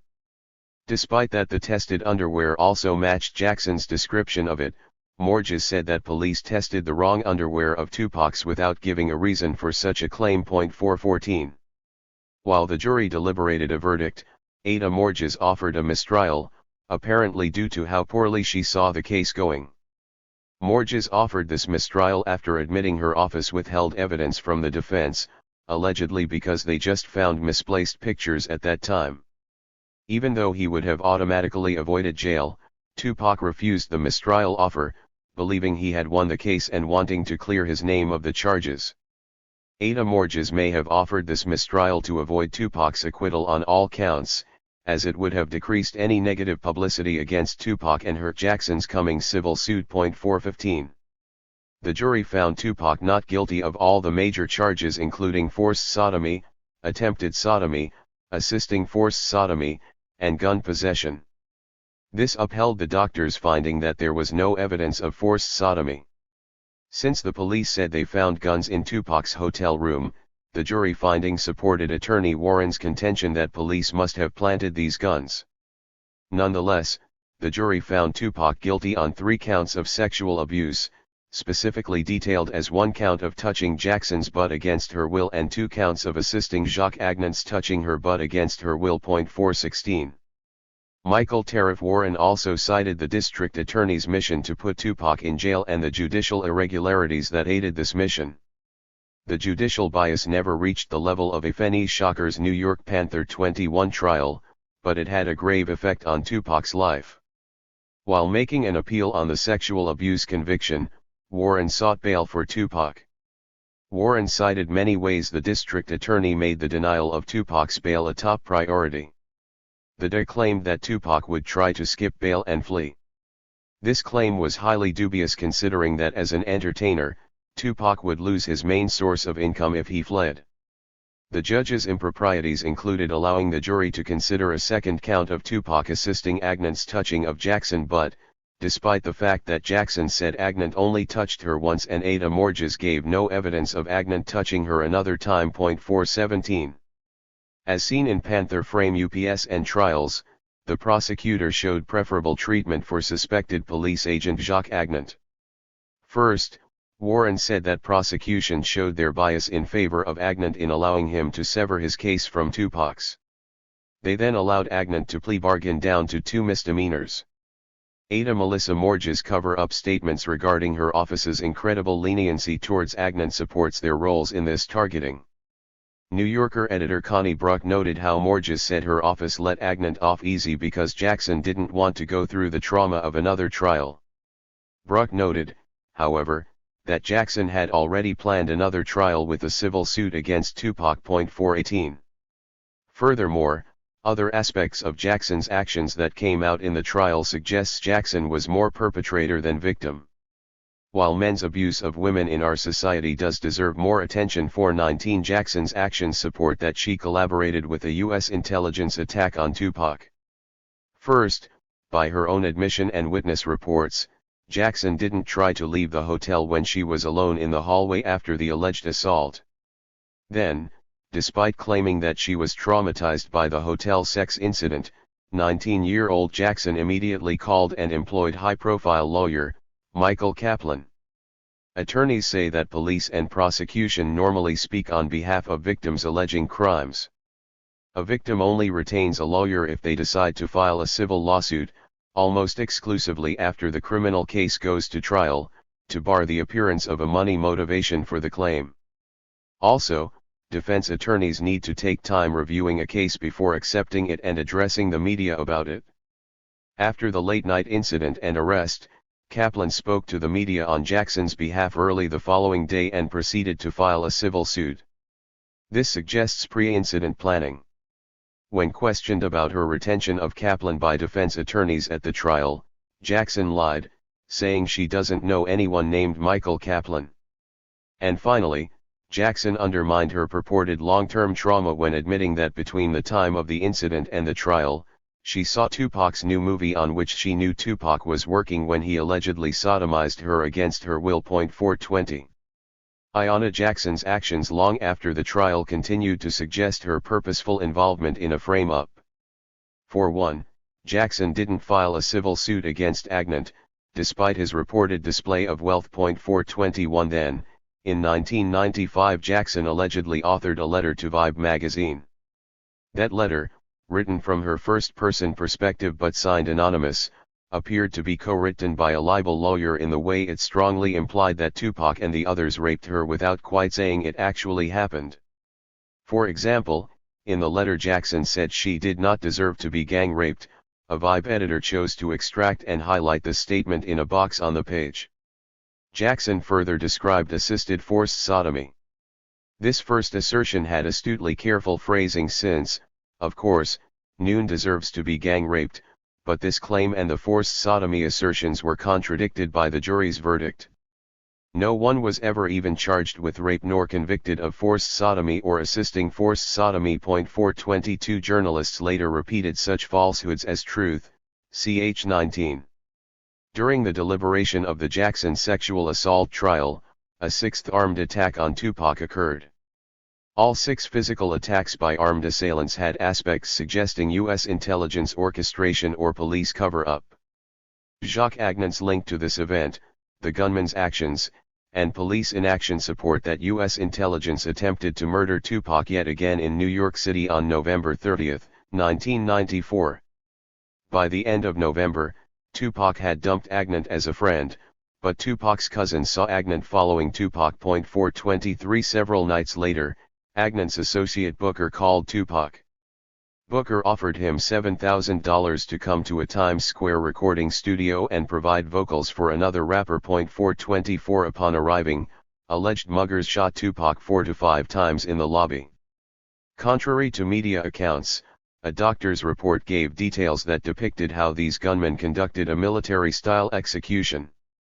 After the shooters put one bullet through Tupac's scrotum, sending him to the ground, they put 2 bullets in his head as he lay face down on the floor. 425.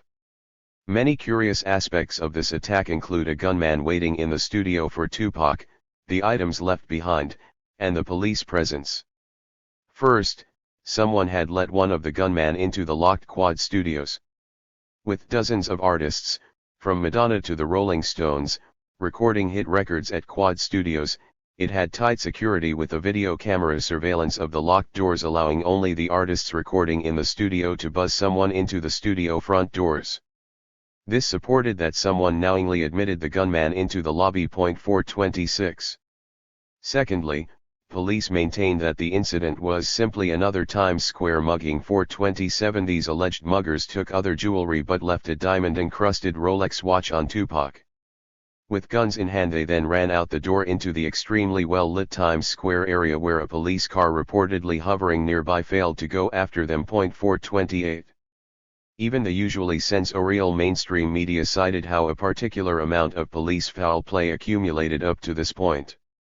Before the virtually complete media censorship on police foul play in Tupac's trials and tribulations, a few mainstream journalists reported yet another odd aspect of police involvement in this incident.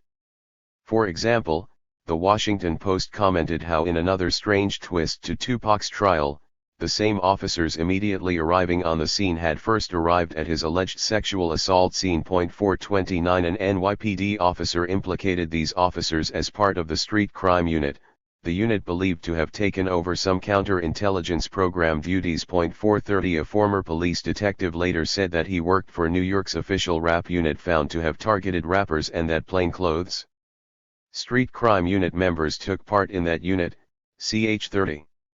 Furthermore, a security officer reported that the lobby's surveillance camera videotape caught the whole shooting incident, but the police investigator told him he didn't want to see the tape. 431 Afeni Shakur and attorney Michael Tariff Warren thought police set up the shooting, and the two removed Tupac from the hospital against doctors' orders because of the large police presence at the hospital. 432 They moved him to another hospital where Tupac received a phone call making a death threat. Afeni and Warren accepted an offer by Tupac's friend, a different world actress Jasmine Guy, and moved him into her apartment.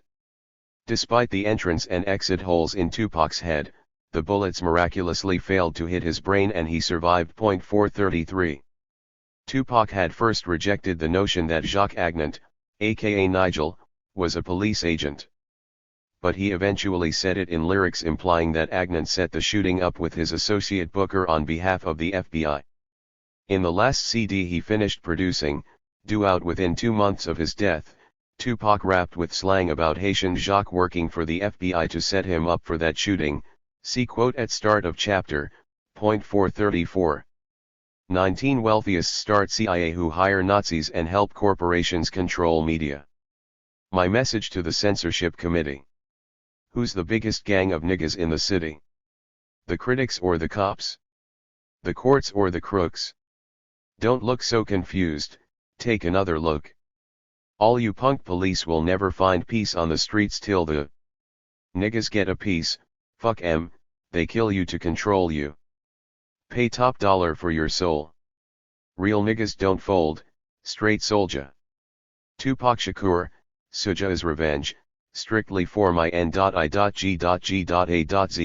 1993. In lyrics such as these, Tupac used slang to reflect his belief that the media, police, and many court officials often worked as extensions of U.S. intelligence. He also urged people to fight for their piece of the economic pie, possibly with the dual slang of peace to mean a gun in self-defense as revolutionaries. Many researchers backed Tupac's insinuation about linked corruption between the media, police, and the government justice system. The mechanisms for these groups' overlapping linked control of public information help explain why alternative media joined mainstream media in covering up important aspects of Tupac's Times Square shooting. While intelligence agents were instructed to send articles to the newspapers for the purpose of smearing political musicians, the media work against Tupac was much more extensive. 435. Media organizations had covered up many other periods and events in Tupac Shakur's life that U.S. intelligence wanted censored. For example, 10 years of research failed to uncover a single article or book that gave a full explanation of Tupac's new African Panther leadership in Napo, ch. 11. Virtually all media had failed to report bystanders' accounts of the Atlanta police shooting incident, despite that defense attorneys and prosecutors easily obtained them. Similarly, most New York media failed to question police statements that the Times Square incident was only a random mugging. Only years later did an investigating reporter print in her book that police refused to look at the music studio lobby security videotape of the assailants. 436. Michael Tariff Warren said that he and the other defense lawyers believed one of the worst cases of cover-up regarding the shooting came from a young black reporter named Turi. Turi said in a Village Voice article that, "It's really irrelevant who shot Tupac. It makes just as much, and as little, sense to argue that Tupac orchestrated the incident." 437. With this statement, Turi knowingly referred to the 4 to 5 bullets, 2 of which went in and out of Tupac's head. 438. Tupac said that reading those lines just made him start crying like a baby. 439. Warren said that he and all of the other defense attorneys believed Turi was a government agent. 440. Some leftist information that wouldn't get published in daily newspapers still comes out in the Village Voice. But wealthy conservative businessmen influenced its content by this mid-90s time period. Wealthy owners bought out the Village Voice in the 80s, and they eventually bought most other weeklies such as the LA Weekly. They proceeded to replace liberal editors with conservatives. 441. These sources offer few articles that differ much from the daily newspapers whose owners also sit on the boards of large, mostly conservative corporations, see below. 442. Investigative books and articles also support Warren and the other defense lawyers' assertions that Turi worked for the intelligence community. Warren said they believed this partly due to the Voice piece and partly because they saw Turi sitting in the front row for the entire sexual assault trial, and completely misrepresented. 443. Research on U.S. intelligence and the media, as well as a personal interview with Turi, support their belief that he directly or indirectly worked for U.S. intelligence. A review of U.S. intelligence's leadership control helps show how they gained power over most media outlets. The history of U.S. intelligence as reflected by insiders and researchers supports that the elite multinational corporate owners set up the Central Intelligence Agency. Through the National Security Act of 1947, the CIA leadership ruled over all other 14-plus intelligence agencies, though changes occurred after 2000. These agencies included the FBI, NSA, Army Intelligence, Naval Intelligence, etc. 444. The highest-ranking CIA whistleblower, Former Assistant Deputy Director Victor Marchetti was a 14-year CIA veteran. He wrote that CIA leaders came from the wealthiest families, some of which had led the Office of Strategic Services, OSS, Wartime Intelligence Group. Marchetti reported that virtually the entire CIA leadership and middle ranks were filled with white, male, Protestant family members of corporate moguls, and it remained that way with few exceptions. British editor Francis Stoner Saunders also pored through government documents to make this similar claim. 445. Furthermore, the CIA was highly sympathetic to Nazis. In 1999, the U.S. government released over 240,000 federal documents on the post-World War II time period.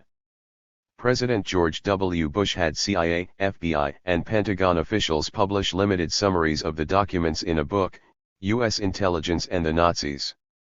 Media groups briefly covered the book, which left out any mention of the Bush family. Nonetheless, United Press International, UPI, and the Times of London, referenced the documents cited by the book as saying that the CIA hired over 100 Nazi war spies and other war criminals. These included 5 key associates of infamous Nazi leader Adolf Eichmann and top Nazi spy, Reinhold Gehlen, as West Germany's new spy leader. The New York Times said that the CIA gave at least 2 of these Nazis citizenship. The Times implied that this meant CIA employment in Washington. Many of these war criminals were charged with killing thousands of Jews. The British equivalent of the CIA, MI6, also hired many Nazi agents, including one responsible for killing close to 100 British agents. 446. Researchers had revealed more extensive aspects of CIA/Nazi work in the ADS. Award-winning investigative reporter Christopher Simpson published, Blowback, America's Recruitment of Nazis, in 1988. Blowback listed hundreds of government archival files and thousands of documents, among its copious citations. Simpson said 2 of the half-dozen U.S. intelligence operations protecting and employing Nazis were codenamed Sunrise for spies, and Paperclip for scientists. He named Robert Lovett, Allen Dulles, both business associates of the Harriman, Rockefeller, and Bush families, and OSS agent Frank Wisner as key U.S. intelligence leaders pushing to hire Nazis to do CIA work in the U.S., Europe, Latin America, CH-35, and the Middle East. Simpson summarized that hundreds, and perhaps thousands, of such recruits were SS Nazi elite guard veterans. These included the Nazi security's most murderous, such as top Adolf Eichmann Ada Louise Brunner. The Simon Wiesenthal Center estimated that Brunner was personally responsible for the murder of 128,500 people in the Nazis' genocide. 447. The relationship of the Nazis working for the CIA was similar to the local collaborations between Southern police and Ku Klux Klansmen. Counter to popular beliefs, the CIA and FBI appeared to carry out racist practices just as much if not more than most local police. The New York Times and other media groups have conceded that police actions in southern cities aided the KKK in killing civil rights workers, such as the infamous Schwerner, Goodman, Cheney murders, made famous in the movie Mississippi Burning, which showed the FBI as rescuing blacks. 448. Primary sources such as witnesses documented in Howard Zinn's A People's History of the United States, say the FBI actually helped the KKK. The Baltimore Sun provided another example. It reviewed a University of Delaware professor's book, The Informant, that used FBI files, trial transcripts, and interviews amongst its sources. The Sun summarized that book's chronicling of an FBI undercover agent in the Ku Klux Klan, Gary Thomas Rowe, in the vicinity of just about every conflagration of racial violence in the virulently segregated Alabama of the early 1960s. He was around for beatings, bombings, ultimately even murder. The book said he virtually never arrested anyone and kept several top Klansmen from getting arrested after their brutal crimes. 449. The history of the CIA work for multinational corporate interests also reveals their vast control over information. High-ranking CIA official, Victor Marchetti concurred with Francis Stoner Saunders on the CIA's beginnings. They also concurred with how U.S. intelligence generally acts as agents of these corporations rather than working on behalf of all Americans' interests. President Harry Truman started the Office of Policy Coordination, OPC, in 1948. Under former OSS agent Frank Wisner, the OPC merged with the CIA in 1951 and the OPC grew rapidly. In 1952, Wisner supervised 2,800 personnel in the U.S. and 3,100 overseas working on psychological warfare operations with an $82 million budget. Saunders detailed how their budget and personnel increased annually. 450 After other media sources' disclosures, the New York Times said that Wisner also had kept a highly secret propaganda assets inventory, representing a network of more than 800 news and public information organizations and individuals. These non-personnel assets became part of the CIA's opinion-making propagandists within both American and international mainstream media. 451. A mere glimpse of this sort of ownership comes from the example of William Casey, who was in and out of U.S. intelligence for years before he became CIA director under President Reagan. Casey led a group of intelligence officials that founded the Capital Cities Media Company in 1954. Capital Cities bought the ABC television network in 1985. 452. Francis Stoner Saunders reviewed troves of buried archival U.S. intelligence documents that explain their goals. For example, in a 1950 NSC directive, the U.S. intelligence umbrella group, the National Security Council, described its psychological warfare through propaganda, to influence people's thoughts and actions, so that the subject moves in the direction they desire for reasons which he believes to be his own. 453. The CIA, OPC, and groups with similar right-wing, hyper-capitalist agendas spent huge sums of money to influence national and international opinion by funding writers, musicians, people in stage production, film industry figures, and visual artists. Starting in the 50s, their ever-increasing expenditures funded a vast network of these artists. Partly through the use of many foundations that continue today, most artists didn't realize they were being funded, influenced, and censored by the CIA. 454.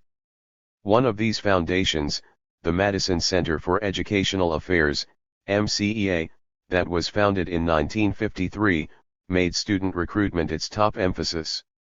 The CIA had already sponsored student newspapers since the late 40s. 455. The MCEA added more money to that effort and gained jobs at top media posts for its recruits to do their bidding, with job stability and advancement dependent on their cooperation.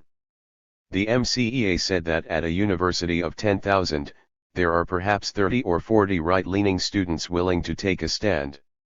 The MCEA gave these small student groups funds for newspapers that amplified their voices to make them appear larger and influence other students. 456. By the 1980s, people of color represented barely 5% of all professional journalists, and the MCEA seized an opportunity. MCEA started a student forum, an association of minority students of color who do not support the radical agenda. The forum had conservative black Supreme Court Justice Clarence Thomas attend its founding conference. 457. By the 90s, MCEA changed its name to the Intercollegiate Studies Institute, ISI, and supported 50 to 75 newspapers with a circulation of 300,000 to 400,000 at top colleges nationwide. 458. While MCEA/ISI graduates aren't known, Turi's history further suggests that he might be one of many writers and editors of color who used their media positions to cover up politically sensitive details on Tupac's life. In a telephone interview, Turi revealed he had no college journalism training or newspaper experience other than his own off-campus publication, when he graduated from Atlanta's Emory University in 1987. Within little time, Turi obtained a position at the top-selling music magazine, Rolling Stone, and then MTV. While at MTV, owned by corporate conglomerate Viacom, Turi wrote freelance articles such as the Village Voice piece on Tupac, which stated Tupac may have set up his own shooting for publicity's sake. 459. Turi later boasted of writing a review that he said had ended the career of top political rap group Public Enemy, ch 32. This, coupled with other revelations of CIA spy work on Americans locally, particularly blacks, see below, supports that the media worked against local black activists. 460 Suspected U.S. intelligence collaborator Turi's work gained much corroboration amongst high circulation media.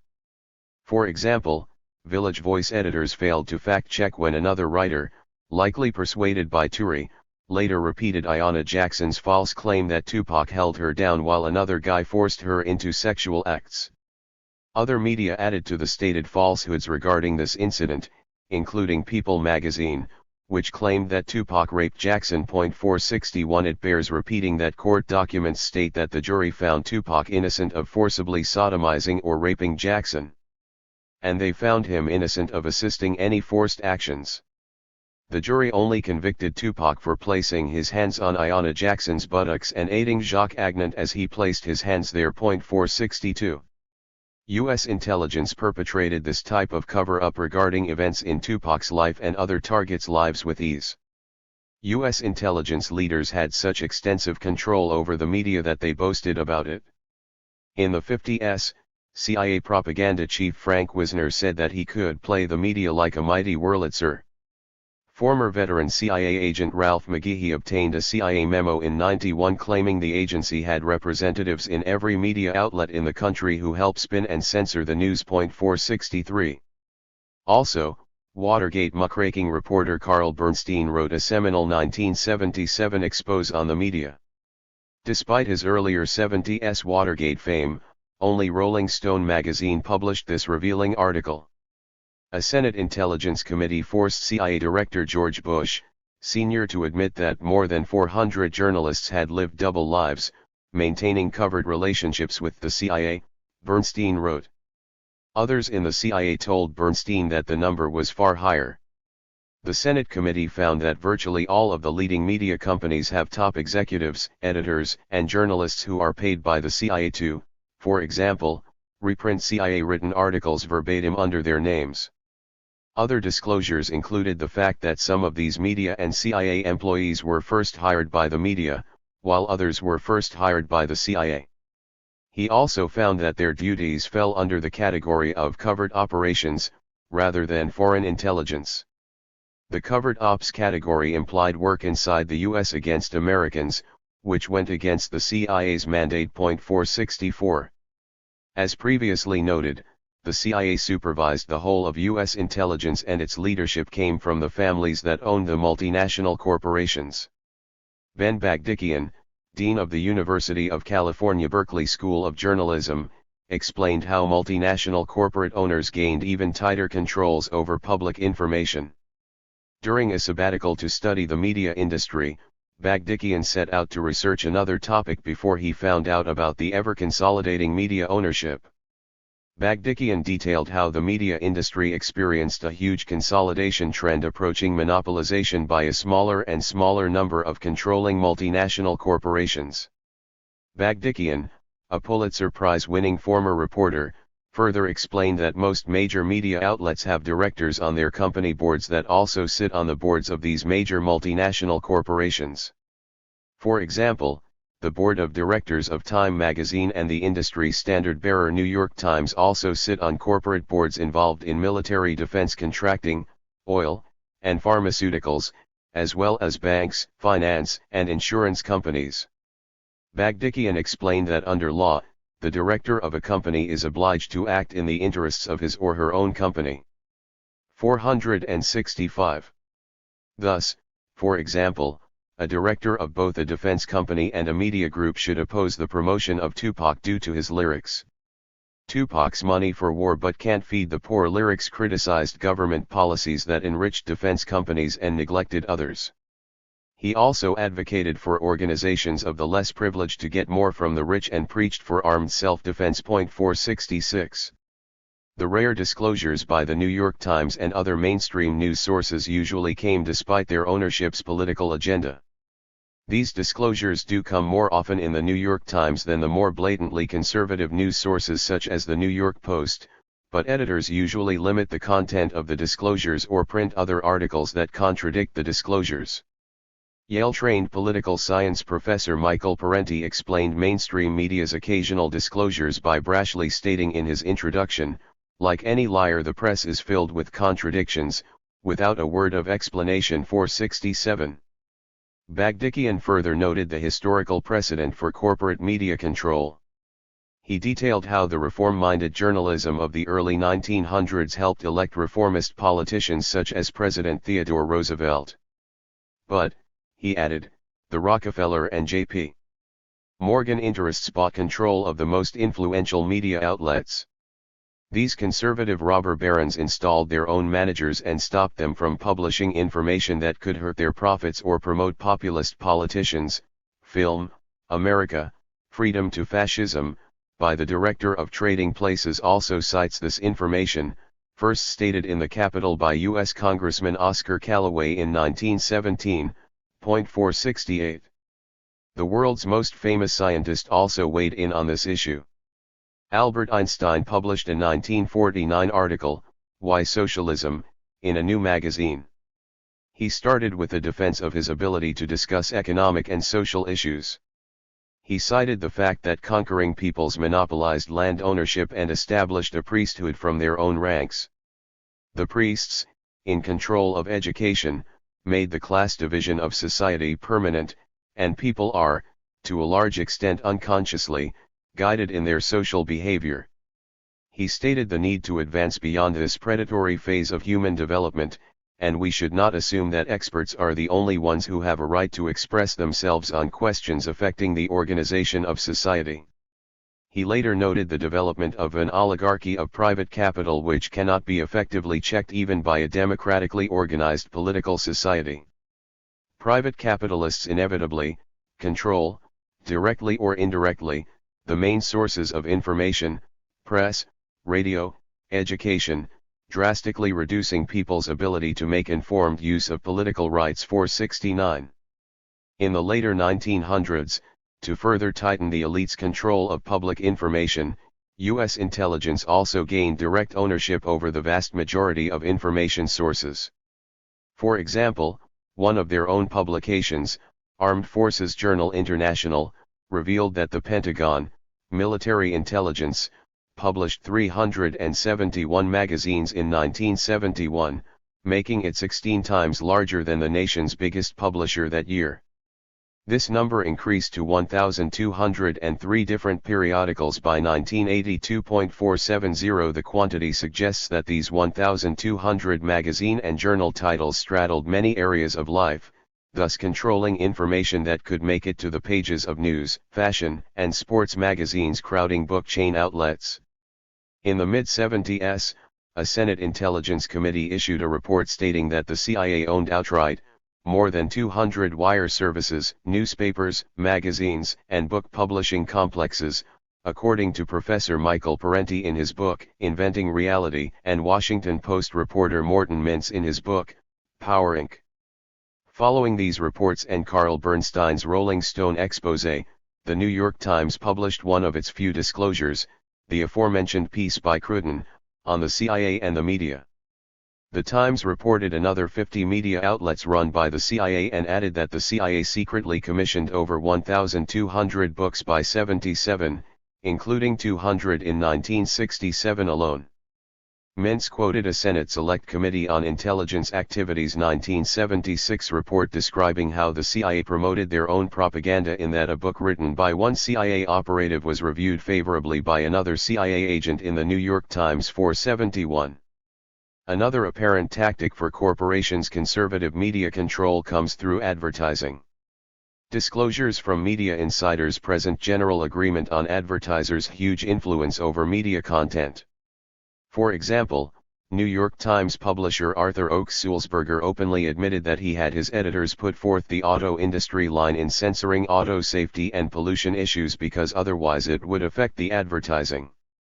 Another Times staff member said that stories on the automobile industry in the early 70s were more or less put together by the advertisers. 472. A CBS television news veteran supported this notion in saying that advertising agencies and their affiliates are always taken into account, when it came to programming decisions, in order not to offend them. 473. One of the most well-known media insiders, Dan Rather, described the media's conservative censorship in stark terms. Rather started in journalism working for United Press International in the 1950s. His journalistic achievements had him move up to CBS Southern Bureau Chief and then anchorman on the CBS Evening News in 1981. He remained in that position until 2005. In 2002, the BBC, British Broadcasting Corporation, interviewed Dan Rather about the media's aid in the suppression of dissent in the United States. Rather said, "What you have here is a miniature version of what you have in totalitarian states 474. 20 U.S. intelligence and mafia-shaped R&B/rock, CIA and Time Warner's rap group. Amongst all of the arts, U.S. intelligence and top conservative corporations appeared particularly concerned about popular youth music. Various writers believe that U.S. intelligence thought that rock music and then rap would supersede U.S. intel's attempt to influence people's opinions. Books cite how the FBI now openly admits having started files on musicians such as Elvis Presley in the mid-50s and other musicians thereafter. Despite such admissions, researchers such as London's Daily Mail and Sunday Express legal correspondent, Fenton Bressler, said he fought for years with numerous Freedom of Information Act requests to get copies of even a small percentage of the Beatles singer John Lennon's FBI and CIA files. Young conservative Ralph Reed, who headed the Christian Coalition and was a leader in the Republican Party, alluded to music when he said in 1996 the future is an endless and vicious culture war 475. In the early 50s, white Jewish Cleveland disc jockey Alan Freed was credited with introducing rock music to large white audiences. White crooners such as Perry Como dominated pop radio at the start of that decade. Freed was the first large city DJ to introduce danceable black rhythm and blues musicians to white audiences in 1951 at a time when most stations only allowed white musicians who covered their songs. Freed was credited with coining the term rock and roll in '51, which he borrowed from slang by blacks for sex. Freed, under the moniker Moondog, drummed pencils and howled to songs. He inspired other small stations nationwide to develop his R&B format, soon forcing large stations to follow suit. 476. In '52 Freed's soaring influence was apparent. That year, 25,000 people, two-thirds white, came to a 10,000-seat arena for Freed's first concert. 477 Freed's career continued skyrocketing before it ended abruptly due to bribery charges in 1960. Some researchers believe U.S. intelligence used Alan Freed for his influence, without Freed realizing it, and then set up an early end to his career. One example of U.S. intelligence's stake in the music world may be indicative. Former OSS agent John Elroy McCaw attended meetings of the U.S. intelligence umbrella group, the National Security Council, as he served on their advisory council. He also owned WINS, one of New York City's top music stations. 478. Events suggest that John McCaw and U.S. intelligence obtained help in the music world from a common collaborator: organized crime. As seen above in the MLK assassination, ch2, and with drug trafficking, ch10, U.S. intelligence collaborations with the mafia had a long history. And, at least with drug trafficking, the Genovese mafia family was central to that history. 479. Frederick Dannon's widely acclaimed bestseller, Hit Men, documents the vast number of organized crime figures in the music world, such as Morris Levy. Dannon said Levy was a Genovese mafia associate who owned top New York jazz clubs and song publishing rights. Levy signed a deal with Alan Freed and influenced him to accept a DJ offer at WINS. McCaw offered Freed a huge salary to join WINS in 1954, and Freed's program became #1 within months. With the help of Freed's popularity, Levy started the jazz and rock record label, Roulette Records, in 1956. An assistant U.S. attorney claimed that Roulette Records was also a way station for heroin trafficking. A well-substantiated drug trafficking charge was also made against the key rap label that undermined Tupac, Death Row Records, chs. 23,28, 480. After Freed helped make WINS the country's most popular music station, McCaw implemented changes at the station in 1957 that shaped the rock music world. Wins lead the nationwide promotion of the Top 40 music format. This format helped large money interests gain the most dominant influence and control over top music sales through promotion money and radio play menus. 481 It would further aid censorship of political songs by barring them from the radio play menus. That Paramount Pictures paid Alan Freed $29,000 a day to make a teen movie in 1957 exemplified Freed's immense success in the music world. 482 Powerful forces started a continuous assault on Freed the following year. In 1958, when violence occurred outside a Boston arena at a Freed show, authorities indicted Freed for inciting a riot. Police intelligence later used this charge against H. Rap Brown, Jimi Hendrix, Tupac, and others, and Mafia further meddled in these musicians' lives. 483. While charges were eventually dropped for the Boston incident, other attacks were more serious. McCaw fired Freed in '58 for unknown reasons.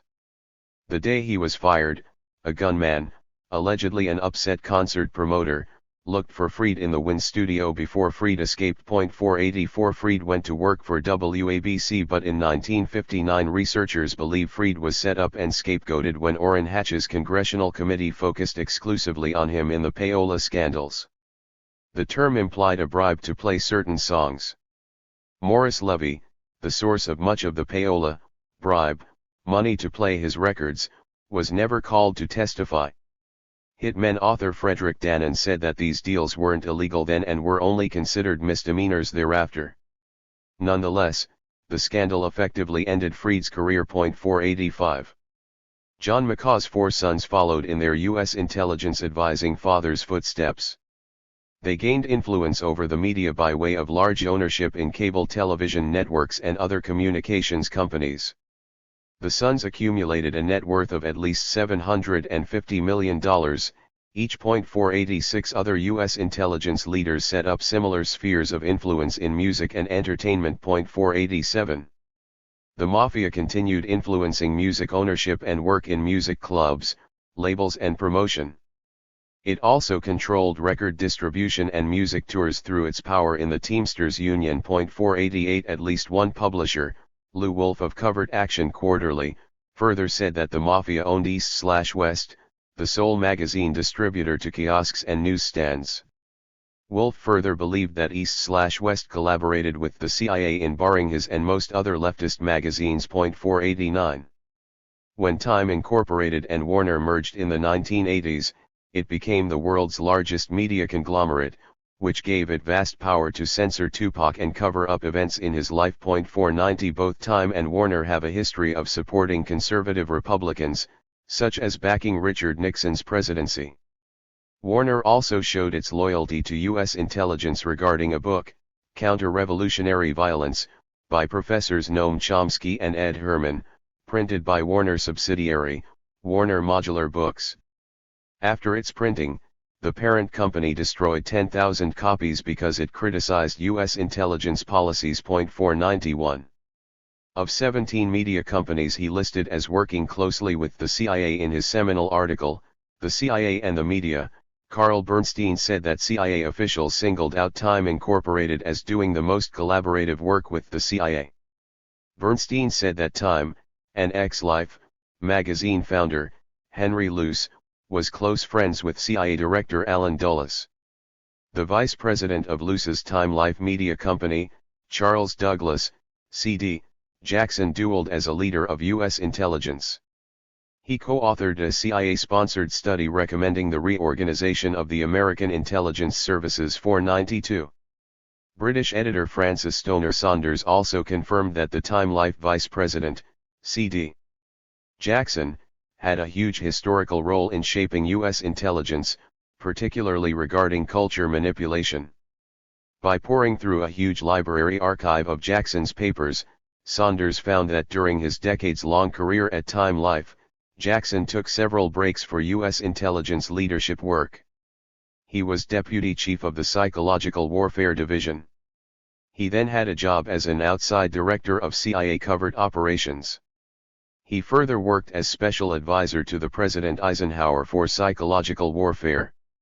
Jackson proposed and authored the consolidation of the psychological warfare and the propaganda units to become a major function of the newly created CIA. He further headed CIA front groups, such as the Congress of Cultural Freedom, which obtained vast amounts of money to influence all facets of the arts. 493. CD. Jackson embodied the violently anti-Semitic, racist, anti-communist belief system typical of certain elite families with whom he helped start the CIA. The rabid anti-communist agenda they carried out, which barred thousands of people from work, exemplified Jackson and his psychological warfare division's opinion and influence. They blacklisted a particularly large amount of people in Hollywood and the arts for any link to communism. 494. This showed their concern for anyone infringing on their own attempt to shape people's hearts and minds. U.S. intelligence accomplished their goals partly through intimidation. The first half of the 20th century included two famous executions. FBI Director J. Edgar Hoover helped direct the targeting in both instances prior to starting his counterintelligence program. CD. Jackson helped orchestrate the later execution. The U.S. government conducted the first execution after the 1919 Palmer raids rounded up thousands of anarchists, socialists, and other labor activists. A majority of those rounded up had migrated from Italy. In 1920, police arrested anarchist labor organizers Nicola Sacco and Bartolomeo Vanzetti. Despite massive evidence of their innocence that included a confession of the actual killer, and an international outcry, the government executed the two in 1927. All accounts suggest much advanced planning and the use of the public event to intimidate others away from leftist activism. 495. CD. Jackson's government memoranda showed that he and his intelligence unit also planned the second execution long in advance. The indictment of Julius and Ethel Rosenberg, the parents of two small children, later anti-death penalty activists, Robert and Michael Mirapol, provided another warning of what the government can do to communists. In a highly controversial conviction of giving atomic secrets to the Soviet Union, they were the first people ever executed for espionage during peacetime. A later book published by Doubleday revealed taped sessions supporting that U.S. intelligence fraudulently manufactured its key evidence against the Rosenbergs. 496. One of C.D. Jackson's other propaganda projects financed black musicians, writers, and actors who didn't comment on U.S. racism, eroding the livelihood of activist black writers and performing artists. 497. Time and Warner's actions showed that its top executives, who took over after its longtime vice president, C.D. Jackson, had similar goals as they attempted to contain rap activist Tupac Shakur. As mentioned, after Tupac's debut Interscope Records CD, Time Warner bought another 25% of Interscope for a controlling share. 498. Time Warner then excluded songs and censored lyrics on Tupac's second and third CDs. They further withheld the release of these CDs for a year each. Several reasons might be knowledge of the U.S. intelligence murder attempts on Tupac as well as Tupac's anti-Bush lyrics coming out just before the '92 presidential election. 499.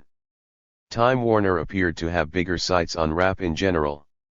First they partnered with the generally well-meaning jazz star turned music mogul, Quincy Jones, to found Vibe. It soon was the top-selling rap magazine. 500. The positive aspect of Vibe and other corporate rap magazines was that their financial resources gave black musicians much higher visibility with the magazine's large distribution. The negative aspect of these magazines was that Time Warner and large corporate advertisers appeared to infuse them with the similar conservative agenda presented in their other mainstream publications. On advertisers' control, ch. 19. Quincy Jones said he knew little about the industry, which allowed Time Warner to install most of the editors in Vibe. Jones had such little content control that he had to write a letter to the magazine to voice his opinions in one issue. 501. Tupac Confidence What Ni Tihimba and Michael Tariff Warren support that Time Warner and large corporate advertisers who helped fund higher distribution for other rap magazines politically censored much information on Tupac's life. 502. Vibe printed similar information as the white-owned, The Source, rap magazine. Like many mainstream magazines, the source censored most radical political information. In 2006 these white owners were pushed out by a new board. Time Warner had similar content control over close to 25 other magazines it owned, including Time, Life, and People.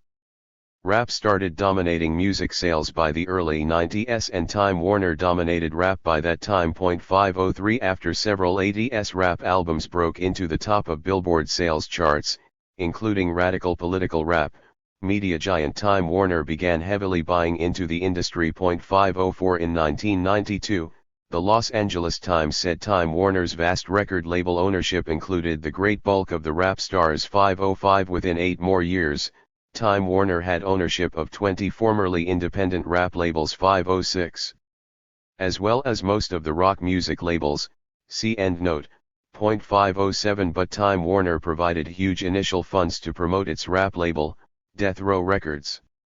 Death Row, Tupac's next label, had links to both U.S. intelligence and the Mafia, aiding intelligence operations, CHS 22-8, 508. 21 Penal coercion and FBI COINTELPRO tactics set up East/West rap feud. Tupac Shakur suffered through a long painful recovery from his 4 or 5 bullet wounds. Despite requests from doctors for Tupac to continue bed rest near a hospital, a judge forced Tupac to recover while behind bars. About a week or two after Tupac was shot, a court judge forced him to await his sentencing in jail. Near the time of Tupac's sentencing, highly suspected undercover agent Jacques Agnant only received 2 misdemeanors in a plea bargain regarding the heavier charges for which Tupac was acquitted.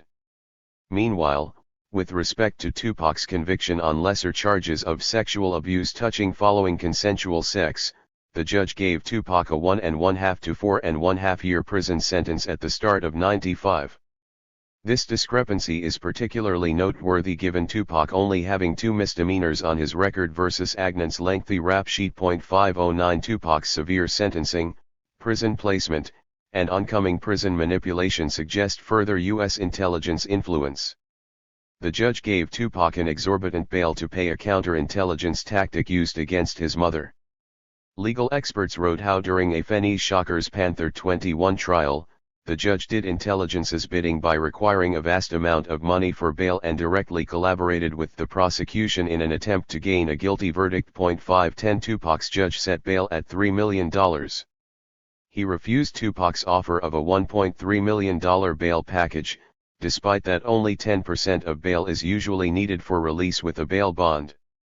Defense attorney Michael Tariff Warren also argued that, as a high-profile entertainer, Tupac would jeopardize any future in his professional livelihood if he jumped bail and fled.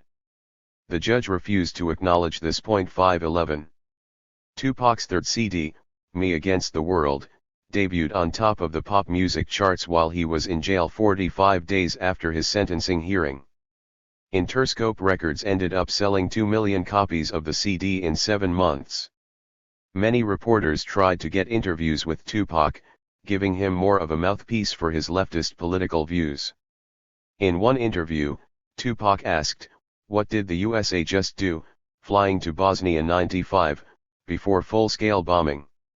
Adding, "It has no business over there." Tupac further said, "America is the biggest gang in the world. Look how they didn't agree with Cuba, so they cut them off." 512 Cuba had given a safe haven to his ex-Panther Aunt Assata Shakur, as well as other black radicals. 513. Early in March of '95, prison officials distanced Tupac from the New York media by transferring Tupac from Rikers Island to Clinton Correctional Facility in upstate Dannemora, New York, a maximum security prison about 9 hours north of New York City. It's uncertain whether plans for Tupac's prison transfer were already in motion, but Me Against the World was released February 27 and Tupac's new prison card issue date was March 8, '95. This suggested that the CD's chart-topping week at least hastened the transfer of Tupac away from New York City's interviewing journalists. This prison placement cut down on Tupac's publicity and visits. 514. At Clinton, officials used the same political prisoner tactics on Tupac as they had on Black Panthers and ethnically diverse activists associated with the Revolutionary Armed Task Force linked to Murderous Shakur. More intensive political intelligence work in the prisons started in the 70s, according to a special investigative committee of the California state legislature.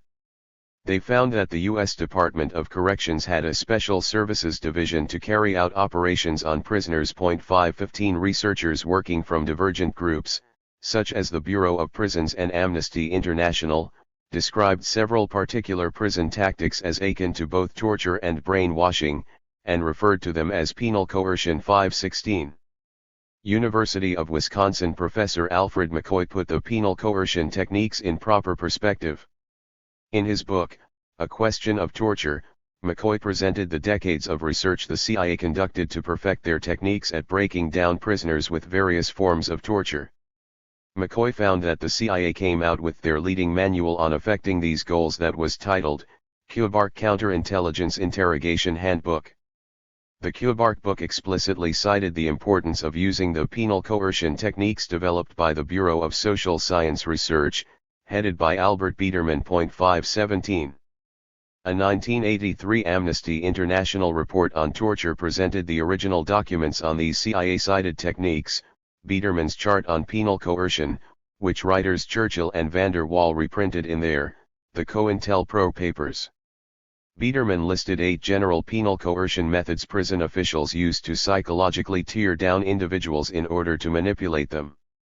These methods are, isolation, monopolization of perception, induced debility, threats, occasional indulgences, demonstrating omnipotence, degradation, and enforcing trivial demands. The techniques used to aid these included solitary confinement, restricted movement, exploitation of wounds, death threats, occasional favors, demonstrating complete control over victims' fate, personal hygiene prevention, taunts, denial of privacy, and enforcing minute rules. 518. Reports demonstrated that prison officials used many of these techniques and harsher techniques for accomplishing all 8 penal coercion methods on Tupac. One of Tupac Shakur's appeal lawyers, Stuart Levy, visited Tupac at Clinton's Dannemora prison site and stated his disbelief.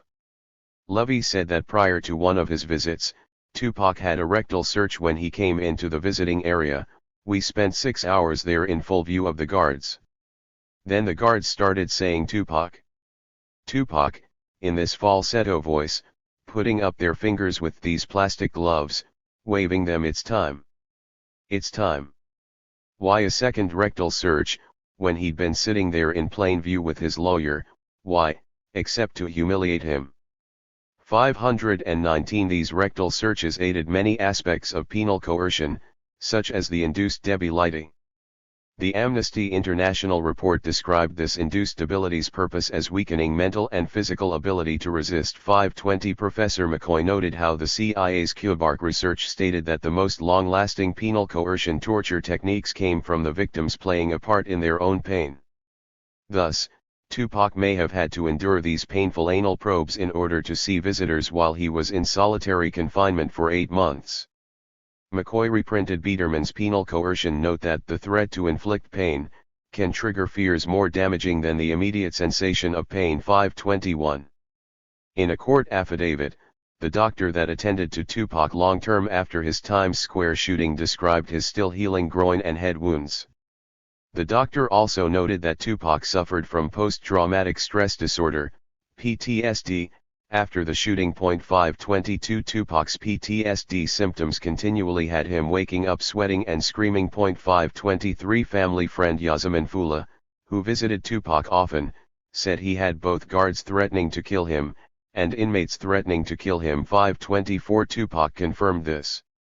Regarding the guards, he said one showed him a Ku Klux Klan t-shirt, saying, "We are the biggest gang in town. Don't ever forget it." 525. One of Tupac's revolutionary uncles in his prison eventually quelled prisoners' threats. 526.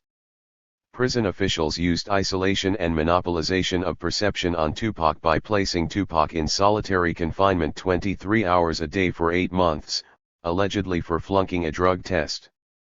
They further limited his ability to shower, only granting him an indulgence when news reports said Madonna was coming to visit him. 527 Many reported a vastly negative change in Tupac after prison. 528 Tupac's confidants believed that the penal coercion techniques helped U.S. intelligence manipulate Tupac in other ways. Watney Tyehimba and Michael Tariff Warren say the techniques aided an attempt to have Tupac believe that his friend, rapper Biggie Smalls, aka Notorious B.I.G., born Christopher Wallace, or Biggie's producer, Sean Puffy Combs, orchestrated the Times Square shooting. 529 This eventually became known as the East Coast versus West Coast rap war, since Tupac was most affiliated with California while Biggie and Puffy were based in New York. Evidence supports that U.S. intelligence had historically created an East Coast versus West Coast Panther War around 1970.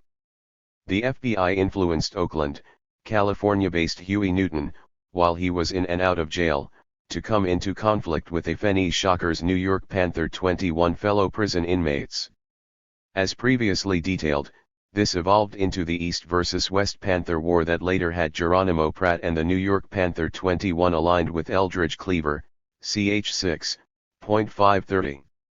To set up the Panther War, the FBI wrote fake letters from the imprisoned New York Panther 21, and they used undercover agents to pass on false information to both Newton and the New York Panther 21. U.S. intelligence then used journalists to collaborate in magnifying the conflict into the East/West Panther War. And finally, the FBI used the created feud to cover up their murders of Panthers. 531. Evidence suggests that the FBI similarly instigated a conflict between Tupac and Biggie to create a war in the rap world.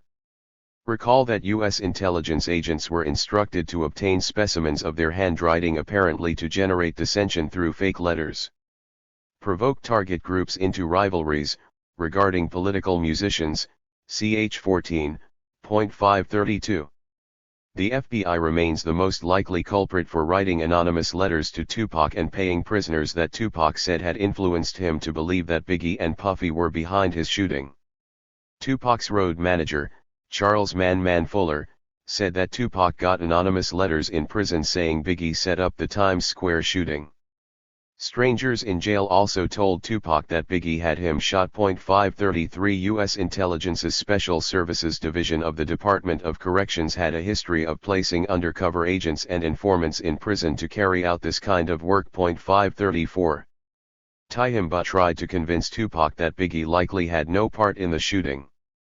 Biggie had visited Tupac in the hospital and also wrote him letters in prison saying he had no connection to the shooting. Tyehimba's words couldn't counteract so many people and letters saying Biggie was connected to the shooting. Tupac was largely convinced by the fall of '95.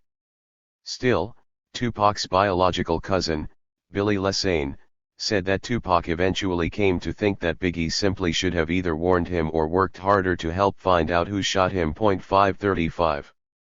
The media escalated the East versus West rap war even before Tupac ever blamed Biggie for his shooting.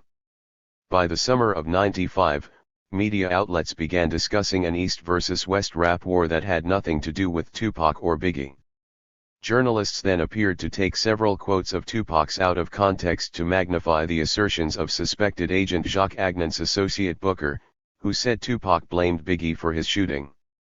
Agnant and Booker, who offered Tupac the $7,000 to come to the studio, were the prime suspects for setting up that shooting. With these suspected intelligence agents' help, several journalists hyped this conflict as the peak of an East/West rap war. 536. 22 Death Row signs him up, record label as U.S. intelligence front versus Tupac. Tupac's jail conditions also helped intelligence influence Tupac to finally sign with Death Row Records. Death Row made several overtures to Tupac to sign with them, but he refused from 1993 to '95. Death Row paid Tupac $200,000 for one song, and both Death Row owners regularly traveled from Los Angeles to visit Tupac in the upstate New York prison where he was being held. Tupac manager Watney Tyehimba couldn't understand why Time Warner Interscope also pushed for Tupac to switch from Interscope to their Death Row subsidiary as early as '93. 537. Time Warner's aforementioned history of sharing leaders such as C.D. Jackson with U.S. intelligence, along with its 90s purchase of rap companies, support that it aided U.S. intelligence goals to manipulate Tupac and rap, ch. 20. Tupac finally stopped rejecting Time Warner's requests to sign with its subsidiary, Death Row. Tupac had spent 10 months in jail. The appeals court refused Tupac's $1.3 million bail offer for those many months that he waited for his appeal trial. But within days of Tupac's September of 1995 signing with Death Row Records, the Court of Appeals accepted virtually that same bail offer and released Tupac. 538 Death Row claimed to solely provide the bail money at this time, though writers said Interscope/Time Warner actually did so. 539 Few besides U.S. intelligence could influence the Court of Appeals. Other findings further support the notion that Death Row Records dueled as a front company for various U.S. intelligence operations. Pulitzer Prize-winning writer Gary Webb first incidentally linked Death Row Records to the CIA from the record company's inception. Webb quoted the probation officer of national crack trafficker Freeway Ricky Ross.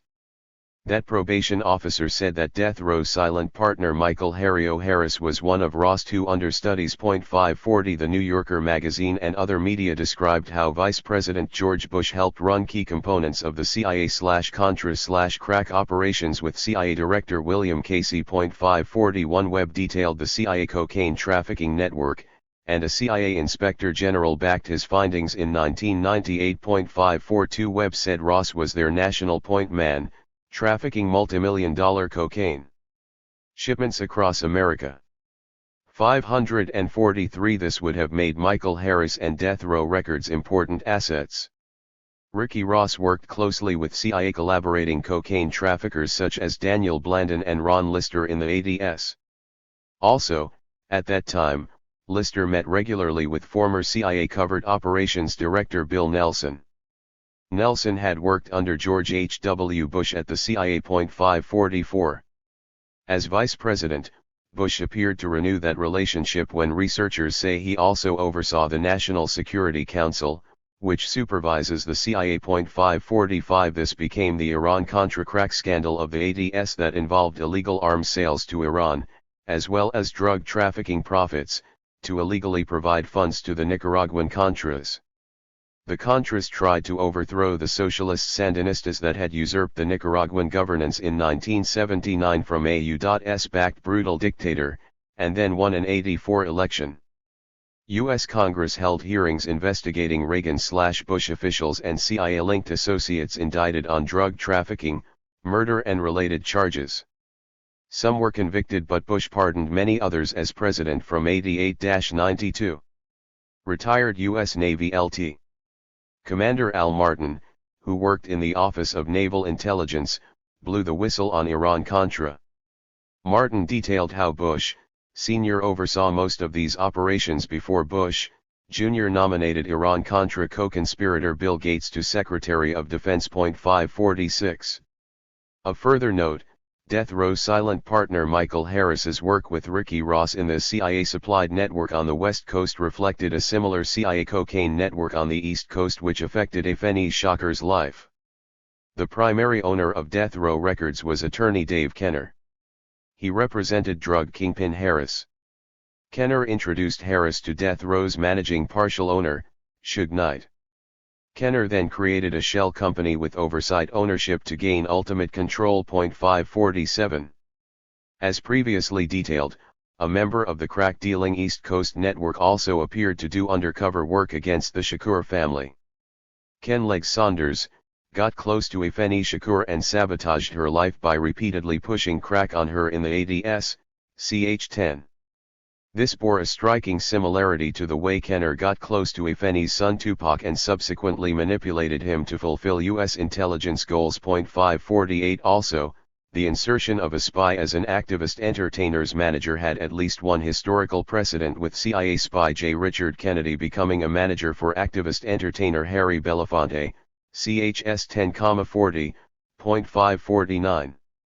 A white Los Angeles police whistleblower, Detective Russell Poole, provided the best evidence that Death Row Records both produced rap albums and provided cover for U.S. intelligence operations run by many working inside the record company.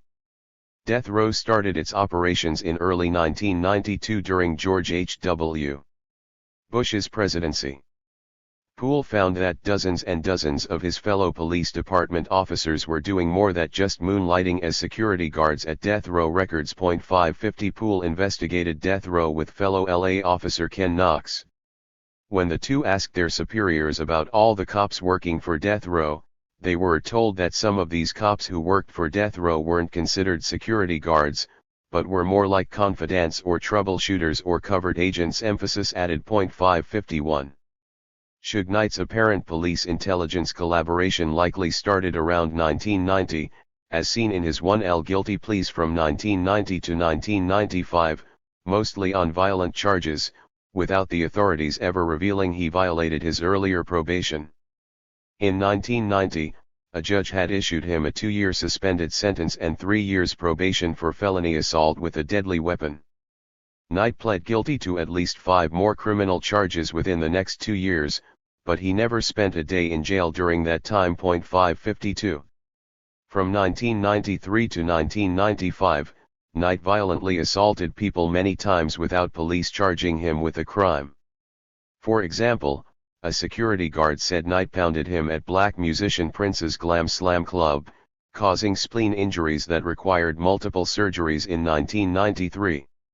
Witnesses said Knight got into a shootout at the same club and beat up a music promoter inside the club 7 months later. 553. As previously noted, intelligence used the tactic of recruiting someone facing jail time to acquire agent infiltrators against the Panthers, such as one recruited in 1968 and used against Fred Hampton's Panthers in Chicago, ch. 5.554.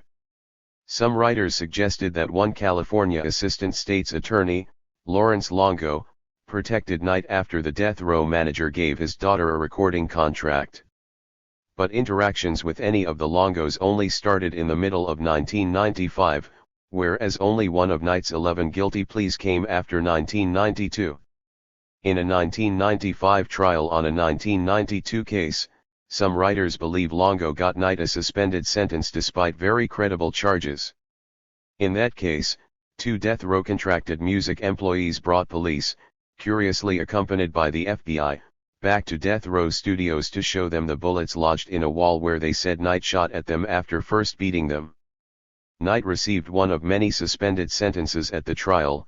One of Knight's consulting attorneys who only represented him for that charge, Johnny Cochran, said Longo was at first only a low man on the totem pole for that case. And then Longo was removed from the case. 555. Desperate to get out of prison, Tupac signed a record deal with Death Row. This led to a tearful parting with his manager Watney Tyehimba. Tyehimba said he knew enough about Death Row Records that involving himself or his new African People's Organization with the record company could risk their safety. While Tyehimba's son continued to work for Tupac, Watney Tyehimba had to resign as business manager. Tupac's top legal consultant, Napochair Chokwe Lumumba, also had to stop working with Tupac for this reason. 556. Death Row owners Suge Knight and Dave Kenner appeared to continue the prison authorities' penal coercion tactics on Tupac. 2 documented penal coercion tactics, previous chapter, involved physical threats and demonstrations of omnipotence by those making the threats. 557. Among other actions, Death Row made Tupac watch the physical beatings of Death Row employees who showed signs of leaving the record company. 558. Knight also led Tupac to take several trips with him to Hawaii as if to isolate Tupac further. 559. Knight further appeared to use weed, marijuana, and alcohol in an attempt to manipulate Tupac. Evidence and disclosures suggests that U.S. intelligence previously had agents try to use drugs and alcohol to manipulate Huey Newton upon his prison release, as well as Afeni Shakur, see above. 560. Death Row supplied Tupac with constant alcohol and weed. 561. Tupac had a higher risk of inheriting a susceptibility to addiction due to his mother's addiction. 562. Also, before entering prison, Tupac had reported a daily weed habit. 563 U.S. intelligence appeared to use Tupac's and other musicians' influence to help popularize marijuana in a black community where it fell way behind in usage compared to the white community, at the end of the 80s. Others further described Tupac as having marijuana and alcohol abuse problems. A close friend, Jada Pinkett Smith, described Tupac as brilliant, well-read, and both a brother and father to her. But she also said that Tupac later became an addict and an alcoholic. He was high all the time. 564 Closer to the time Tupac was breaking from death row, that behavior appeared to change. Possibly due to the insistence of his fiancée, Kidada Jones, among others, Tupac began trying to avoid alcohol and marijuana by the end of the summer of 1996. Rap music mogul Russell Simmons said that, at one party, Tupac danced with a woman in a wheelchair for 4 hours rather than drink and smoke with everyone. 565. 23 Death row police goals: target Tupac and rap, traffic drugs, and gang truce. When they ask me when will the violence cease? When your troops stop shooting niggas down in the streets. Niggas had enough, time to make a difference. Bear witness, own our own business. Take the evil out the people, they'll be actin' right. Cause both black and white is smoking crack tonight. And the only time we deal is when we kill each other. It takes skill to be real, time to heal each other. And ain't a secret, don't conceal the fact. The penitentiary's packed, and it's filled with blacks. Cops give a damn about a Negro. Pull a trigger, kill a nigga, he's a hero. Rather be dead than a poor nigga. And if I die, I wonder if heaven's got a ghetto. Just think, if niggas decide to retaliate, soldier in the house, dot. I wonder if heaven's got a ghetto.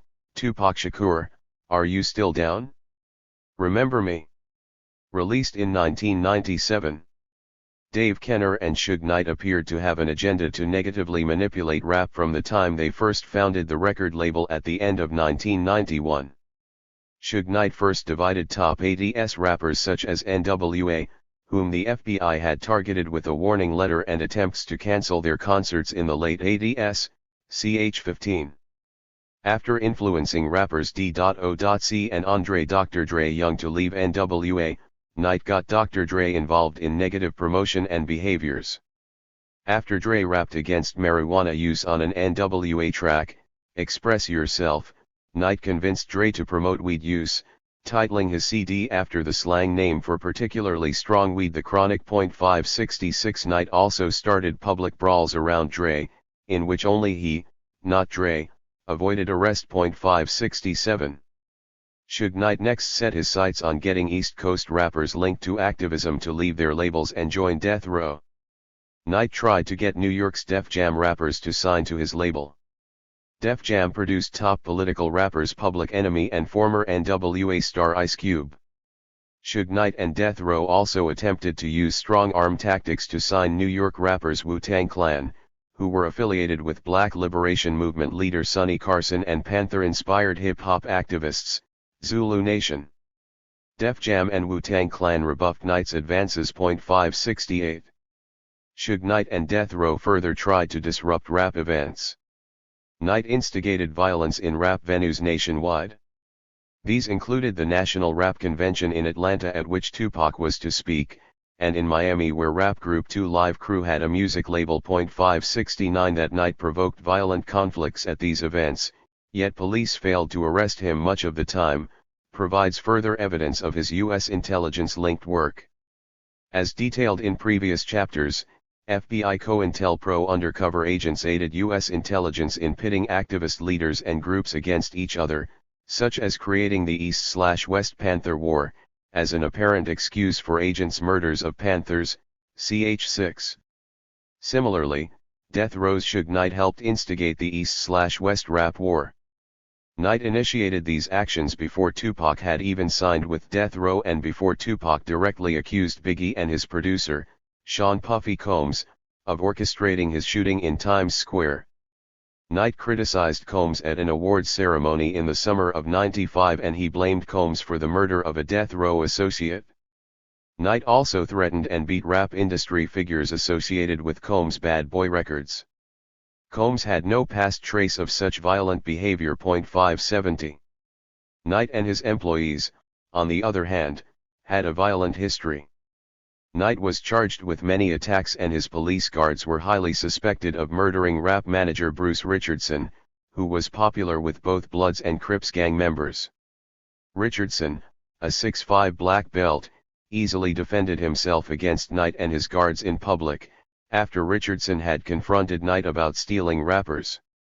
When Richardson ended up dead in his home, Tupac called the rap manager's father to tell him he had no part in the murder. Tupac wouldn't say the same about Knight. 571. Knight and others at death row appeared to use FBI COINTELPRO tactics in trying to create divisions among top rap figures, particularly between Tupac and anyone else. Death row apparently influenced Tupac to switch from writing songs promoting other rappers, to penning lyrics that attacked other rappers. Knight fueled the notion in Tupac's mind that Biggie and Combs set up his shooting. In doing so, he continued the likely U.S. intelligence agenda involving the paid inmates and fake letters in jail, to promote this unsubstantiated claim about Biggie and Combs. Knight also continually encouraged violence between Death Row and Bad Boy Records. 572. Knight even convinced Tupac to turn against the rap producer he formerly idolized, Dr. Dre, after Dre split with Knight and Death Row early in 1996. 573. Furthermore, Los Angeles police detective Russell Poole found evidence that police working inside Death Row Records were trafficking cocaine and guns. In documented interviews, one Tupac bodyguard at Death Row, former police and FBI employee Kevin Hackey, told Det. Poole that some of Suge Knight's closest associates were trafficking drugs and guns. Hackey identified 3 police officers who were close associates of Knight's and worked with Death Row in these activities: Reggie Gaines, David Mack, and Ray Perez. Poole found abundant evidence of these officers' involvement in drug dealing, as well as in laundering money. 574.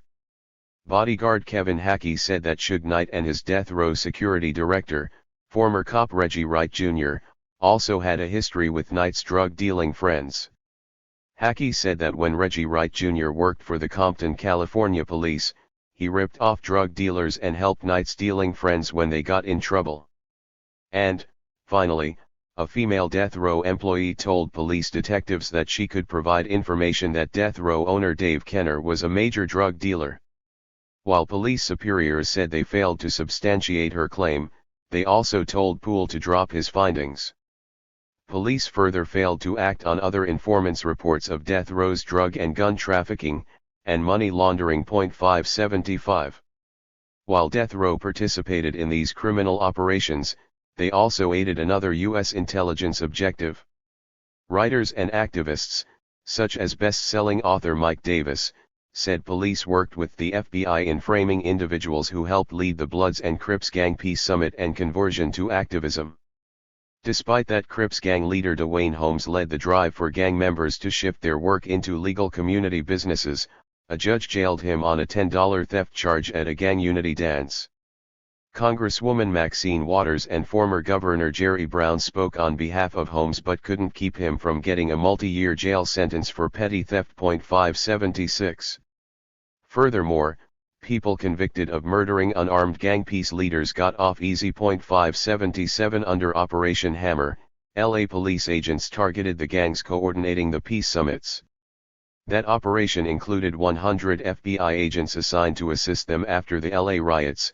CHS 13:14.578. Regarding these police activities, Det. Russell Poole failed to comment on what appeared to be a larger goal of Death Row Records on behalf of U.S. intelligence ending the gang peace truce. At least several moonlighting police officers in Death Row Records worked in these groups to disrupt gang peace summit events. One group included the aforementioned Death Row-linked Rafael Ray Perez, who worked for the elite undercover Crash, Community Resources Against Street Hoodlums, anti-gang unit in the Rampart Precinct. 579. A government report said that Operation Hammer was run inside of Perez's Crash undercover anti-gang unit. 580. Former LA cop Reggie Wright, Jr. supervised death row's moonlighting cops. Wright's father, Reggie Wright, Sr. was the Compton police gang chief. Compton is a black city in Los Angeles County where rappers NWA started. He formerly worked with his son in Compton, and likely directed him later. 581 Similarly, in the 60s Richard W. Held had led the LA's FBI COINTELPRO unit and directed his agents inside the black nationalist cultural group, the United Slaves, to murder Panthers, ch. 5, before targeting Newton, Bari, and Tupac, chs. 10-12. Held was also directed by his father, one-time FBI Associate Director, Richard G. Held. 582. Wright and Pura supervised the dozens of police officers following Suge Knight's orders. These orders included conducting anti-gang peace truce work inside death row. Early on, Suge Knight had hired many Bloods and Crips gang members from his teen Compton neighborhood to work at Death Row Records, though he subsequently showed favor to his friends in the Bloods. 583 Compton's gang leaders were some of the first to ratify the 1992 gang peace truce and conversion to activism. 584 Insiders described how Knight provoked huge brawls between Crips and Bloods at his recording studio and further used his armed moonlighting police guards to protect him as he assaulted anyone who tried to stop the fights. 585. At least one of these conflicts ended up with death row employed Bloods murdering a Crip in the presence of, if not with the active participation of, death row cops. At a Soul Train Music Awards after party that death row held, a group of death row Bloods killed a Crip named Kelly Jamerson. Some of these Bloods could have been undercover cops, as some death row cops were known to dress in Bloods colors. Jamerson had flashed a gang sign to death row rapper Snoop Dogg, a former Crip, and the Bloods beat Jamerson to death. Witnesses gave reports about this murder to uniformed police, but the police department never followed up. 586 In a separate incident, when a death row Crip said he communicated with a gunman by cell phone, in an attempt to retaliate against Knight for hunting him down, a police car immediately intervened as if monitoring his phone. 587. 24 Death row lines him up. FBI watch radical Tupac's murder in Mobland. By August of 1996, Tupac Shakur appeared to have had more success at divorcing himself from the effects of death row's coercive tactics. In interviews, Tupac talked about how he would soon leave death row. He settled down, moving in with his fiancée, Key Dada Jones, the daughter of Vibe magazine owning, music producing mogul Quincy Jones. Key Dada said that Tupac also had found a new apartment for them to move into so they could get out of their death row leased home. And, she said, he talked about having kids. 588. While many said Tupac's energy was lower and his mood dimmer due to his concerns about his enchainment to death row, he started regaining his more fun-loving side that summer of '96. In one video, Tupac was filmed working in the studio. Grabbing a death row employee wearing a tank top and pointing to the young guy's Chinese letters tattoo, Tupac said the guy had Chinese letters like he's been somewhere. Shit, you ain't never left the block. Looking right into the video camera, Tupac pointed at the tattoo and added, "You know what this says? 2 egg rolls with hot sauce, to go." 589. In Tupac Shakur's last month he also marked his return to radical leftist politics. Tupac completed production of his last CD, Don Killuminati, The 7-Day Theory. And it included one of his most explicitly radical political tracks since his first CD. Besides his track Against All Odds, which, as mentioned earlier, named Haitian Jacques Agnant as working for the FBI to set up his shooting, ch-18, his White Man's World included excerpts of radical activist speeches. White Man's World included excerpts from one of his own speeches, as well as one from a Malcolm X speech. In his own speech he dedicated himself to his Panther political prisoner mentors Mutulu Shakur, Geronimo Pratt, Sekau Odinga, and Mumia Abu-Jamal. The Malcolm X excerpt quoted, "The masses of the people white and black, red, yellow, and brown and vulnerable are suffering in this nation, Native Americans, blacks, and other non-white people were to be the burden bearers for the real citizens of the nation. 590 Tupac further signaled a return to leftist activism in his interviews. He discussed some of his political plans, including finishing a movie script he was writing about his mother's Black Panther experience. He also planned to organize around independent electoral politics and to open community centers. 591. By this time, Tupac defied continued intelligence attempts to keep rappers in conflict, saying he wanted to reunify East and West Coast rappers. Tupac said that his W hand signs didn't stand for the West anymore, but for war on behalf of a unified Black America. 592 He also talked about politicizing various ethnic groups, reading Mao Zedong and returning to his family's political work, which, once having left death row, he could do again with his revolutionary mentors in the new African People's Organization. 593. By his 25th birthday in June of '96, Tupac Shakur had reached megastardom. Tupac's first death row release, All Eyes on Me, debuted in January of '96 as a chart-topping double CD with $10 million in sales, the second highest first-week sales ever at that time, only topped by The Beatles' Anthology. In '95, 594 it had sold 7 million units by August. Tupac's percentage of profit would soon massively increase by producing his own CDs, as he had imminent exit plans from Death Row Records. He had started his own record and film production company, headed by imprisoned ex-Bronx Panther leader Sekou Odinga's wife, Yasamin Fula. 595 By that summer, Tupac argued with Knight about the advance money his contract promised, almost to the point of getting into a fist fight. 596 At the end of August, Tupac finished the CD he claimed should have completed his 3-CD contract and fired his contracted lawyer, Death Row co-owner Dave Kenner. 597. 10 days after Tupac fired Dave Kenner, concretely signaling his Death Row departure, he was scheduled to attend a Mike Tyson boxing match with Suge Knight in Vegas. Tupac tried to back out of attending, even though he usually congratulated his fan and friend, Tyson, just after the matches. 598 Tupac was wary of this event's timing and locale. Death Row employees said that Kenner's connection with the New York Mafia family was common knowledge, as was the New York Mafia's gambling-based development of Vegas. 599. U.S. intelligence had a history of collaborating with the Mafia in various operations. A researcher got family members of one Albert Caroni to provide statements and official documents showing how Caroni had straddled the Mafia, the U.S. military, as a colonel, and New York police. 600 Among other instances, Martin Luther King's family trial lawyer, William Pepper, provided 2 examples of such corroborative work, each backed by press reports from the BBC, ch2. Pepper explained how Mafia work against MLK provided the CIA with an officially deniable local contract and assassination operation ostensibly carried out exclusively by organized crime. 601. Death Row had many links to Mafia figures who, in turn, had links to U.S. governmental agencies. Several researchers mentioned Death Row's links to the Genovese Mafia family.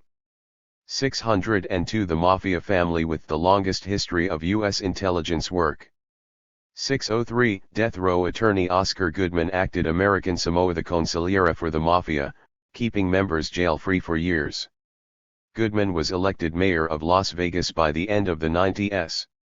Goodman's partner, Death Row attorney Dave Chesnoff, was a former assistant U.S. attorney. 604 CIA documents also detailed how the intelligence agency contracted Las Vegas businessman, Johnny Rosselli, who was a high-ranking member of the syndicate to orchestrate Cuban leader Fidel Castro's assassination.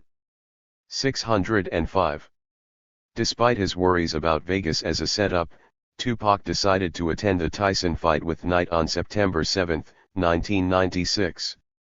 Tupac finally decided to go, partly due to a benefit concert that he was scheduled to take part in later that night in Vegas. The benefit show stemmed from a summer trial in Los Angeles for weed possession that an elderly white judge had presided over. After reading a report on Tupac's life, the judge called him remarkable and sentenced him to do the benefit concert, shocking an LA district attorney who tried to get Tupac's bail revoked. 606. That weekend, Death Row made several changes to leave Tupac virtually unprotected for the first time.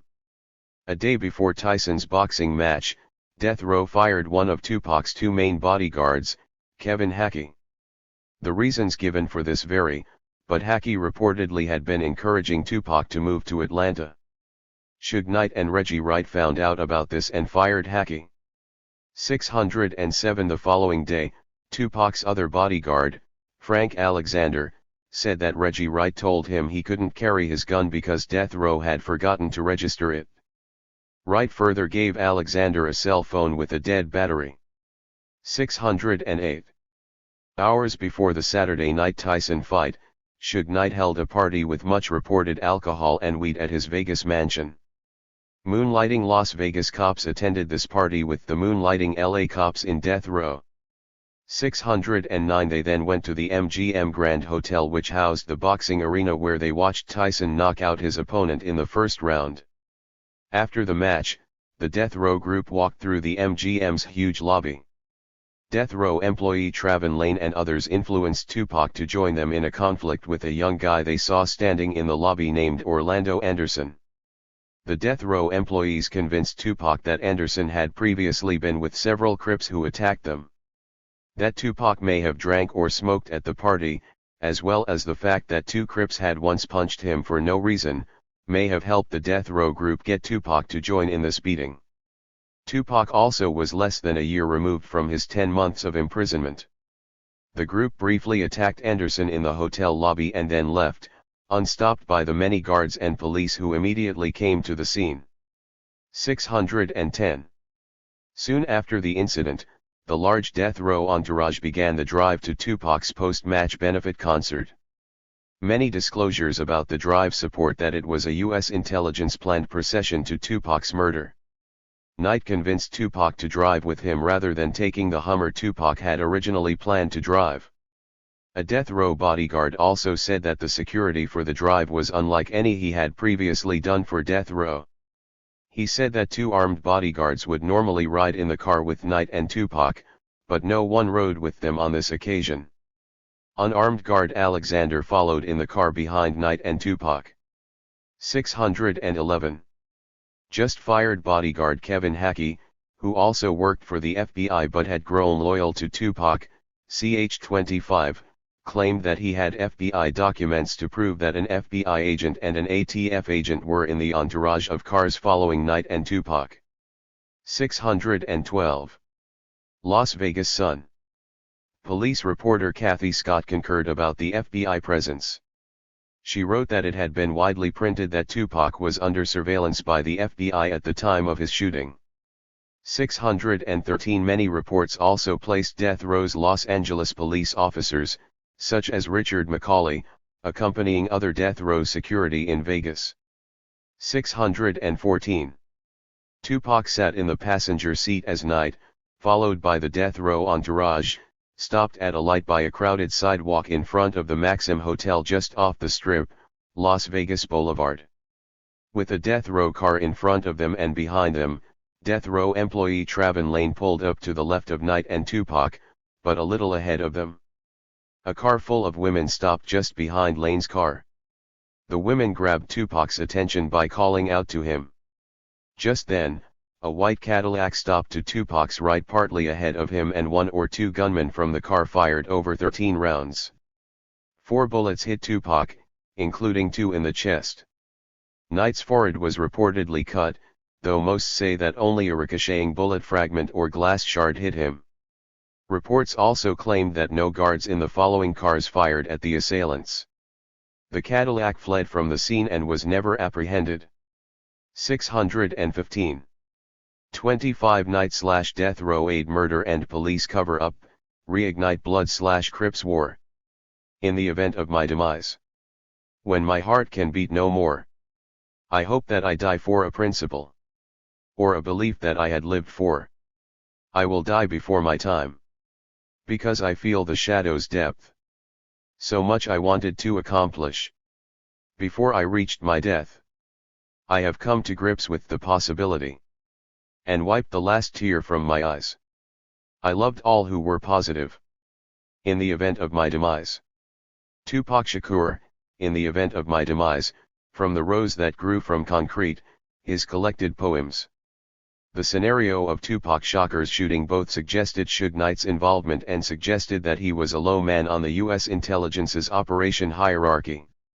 While 170-pound Tupac was hit 4 times, 330-pound Knight miraculously avoided getting directly hit by any of the 13-plus bullets. 616 The danger of the scenario suggests Knight didn't know how precarious it would be, but the care the gunman took not to hit Knight supports that they must have done so on purpose.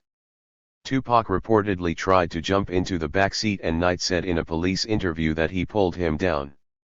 Knight implied that he tried to cover Tupac's body with his own, thereby risking taking the bullets himself, despite their recent fights and Tupac leaving his label. 617. Knight's actions immediately following the shooting implicate him more forcefully. After the shooting stopped, Knight did a U-turn and raced in the opposite direction from the closest hospital, which was located on the block of the club holding the benefit show. Knight worked several years to purchase that club and went to college in the small town of Vegas, supporting that he knew of the hospital. Knight also failed to call for an ambulance with a cell phone on his dashboard. 618. Knight drove wildly through lights and over concrete medians back towards the MGM hotel. Many in the death row entourage followed him, as did 2 cops on bicycles at the scene. Knight flattened all of his tires on the medians and stopped when he got stuck on one. Police surrounded his car, ordered all at the scene to lie on the street, and then paramedics helped take blood-drenched Tupac to a hospital. 619. Veteran Las Vegas Sun police reporter Kathy Scott described Vegas police actions as aiding the escape of Tupac's murderers. Scott presented a long list of questionable decisions by police. 620 First, the bike cops were within yards of the shooting and failed to secure the scene. They also either failed to call in the location or the police chiefs ignored their calls. 621 Then, police lost the opportunity to gather evidence and witnesses due to the fact that they searched for evidence for 20 minutes at the location where Knight ended up getting his car stuck on an embankment several miles from the shooting scene. Scott said that police officials further decided to go against other standard procedures. They didn't put out an all-points bulletin, they didn't use a police helicopter to search for the killers, and they didn't take any aerial photos. 622 These actions occurred despite Las Vegas cops saying that Tupac's shooting was the biggest murder case in Vegas history. 623 Such cover-up appeared to continue for months.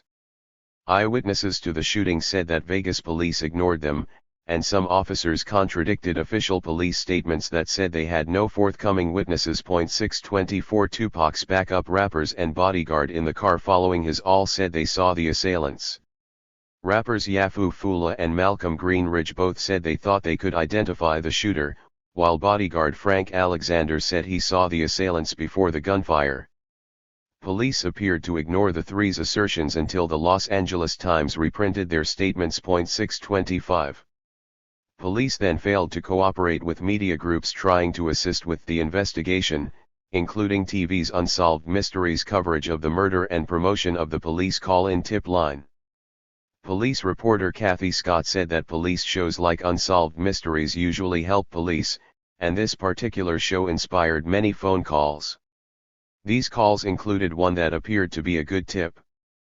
Police later reported that they got too many calls and stopped answering phones on this tip line. 626 Furthermore, Los Angeles police officer Ken Knox found fellow LA police officer Richard McCauley working at the front desk in the Death Row Records recording studio in early 1996. Knox reported this to his superiors, whom he successfully influenced to officially reprimand McCauley. A police chief ostensibly ordered him to quit the side work. Many witnesses and hotel records showed that Macaulay was still working for death row in Las Vegas when Tupac was shot there. 627 Despite this open defiance of an order, Macaulay was promoted to sergeant shortly after Tupac's murder. 628 It's also interesting that Macaulay's father, Richard Macaulay, Sr., was a veteran LAPD officer, just as was death row security chief Reggie Wright Jr.'s father was chief of the Compton Gang Unit. 629 Like the held father and son FBI leaders, recruitment of veteran sons may have ensured more loyalty, ch. 5:12. The details about a possible police operation against Tupac came out much later. Las Vegas police investigators of Tupac Shakur's murder told white Los Angeles police detective Russell Poole that they had loads of evidence in Tupac's murder and that they didn't plan to follow up on any of it. The Vegas detectives told Poole that police superiors said they were not supposed to actually investigate Tupac's murder. 630. U.S. intelligence appeared to have several motives for helping Knight and death row cops orchestrate Tupac Shakur's murder. U.S. intelligence first feared Tupac's political use of his new megastardom financed by his large wealth and power. While he was alive, each of Tupac's solo CDs sold more than double the preceding one. Producing his own CDs would exponentially increase Tupac's already multimillion-dollar profits. He also had movie role offers pouring in, and his planned marriage to Key Jones would have had him marrying into her vibe-owning father Quincy's wealth and influence. 631. Tupac's expanding influence and appeal, which went well beyond Black America, also would concern U.S. intelligence. Tupac's fans included fashion designers who faded Tupac and Key a model, with free clothes, and mainstream magazines that ran features on him. Tupac also starred in 2 new films, Gridlocked and Gang-Related, both of which hit theaters within months of his death. His close friends ranged from black entertainers and pro athletes to Madonna, Mickey Rourke, and Interscope Entertainment mogul Ted Fields. Furthermore, about 70% of people who bought his albums were white. Many entertainment stars cited Tupac's incredible charm that even won over the elderly white judge who sentenced him to do the benefit concert scheduled after the Vegas Tyson fight. That judge was so moved by Tupac that he wouldn't cancel a post-death review hearing on the case just so he could be around people who knew the rapper. 632. As mentioned before, by the last months of his life, Tupac had many activist projects. Tupac promised to set up a new community center after each CD, the first of which had already opened in LA. Tupac also stated his intent of returning to his family's revolutionary politics. In one of his last interviews he said that now he would mix the street life with respected, known, and proven military philosophy. And finally, he stated his plans to collaborate with LA Crip gang leader turned author, Sanyika Shakur, aka Monster Cody Scott, a converted revolutionary socialist. This would have particularly set off U.S. intelligence alarms. 633.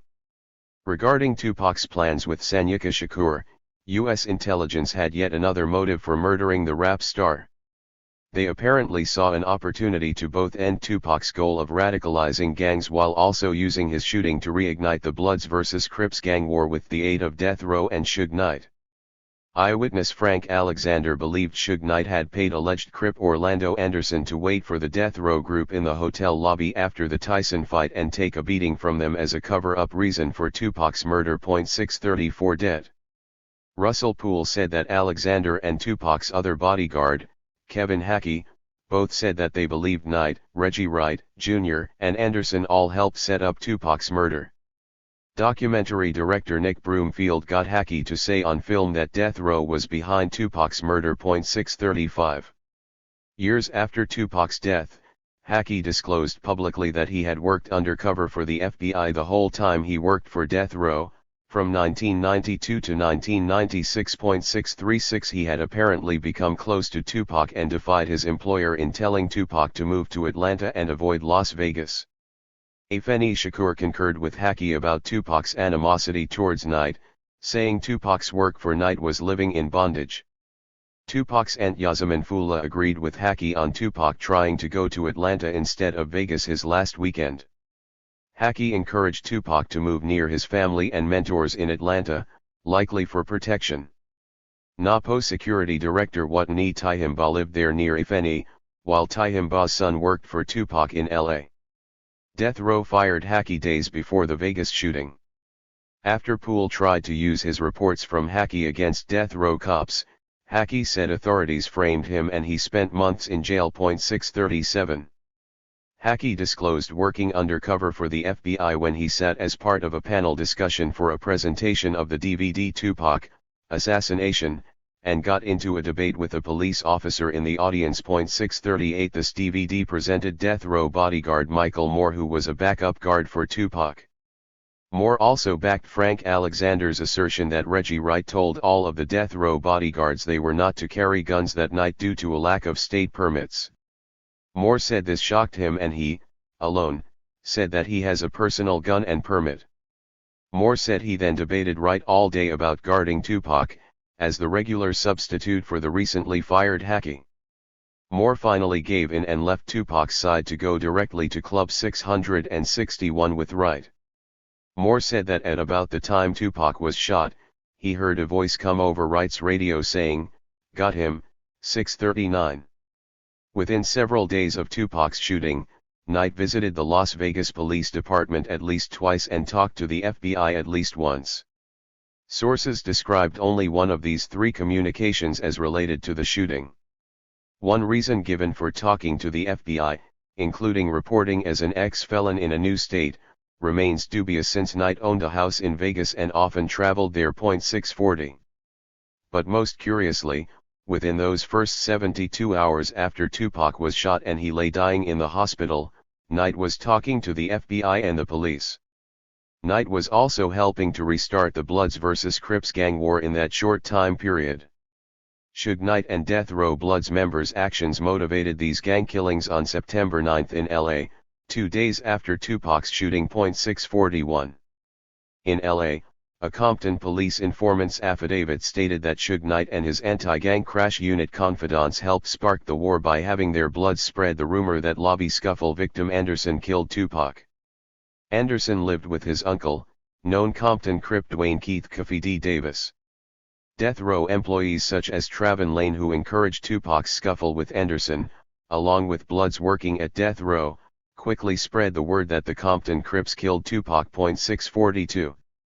Poole said that another police informant claimed that Knight delivered an entire load of AK-47 assault rifles to Bloods gang members at the Nickerson Gardens housing project in LA the night after Tupac was shot. The following night, the Bloods vs. Crips violence started. It began with shootings of Compton Crip leaders within a 5 to 10 minute drive of the Nickerson Gardens Bloods. 643. The Bloods and Crips gang sets living in the Nickerson Gardens project in the Watts area of LA had been the first to agree to the peace truce several years before. Other Watts gangs and Compton's Bloods and Crips gang sets were the next to join the truce. 644. The murders revived the Bloods/Crips gang war after their several-year truce and political activist conversion, ch. 14. 645. In Las Vegas, hospital spokesmen held press conferences for the mass of national and international reporters asking about Tupac's health status.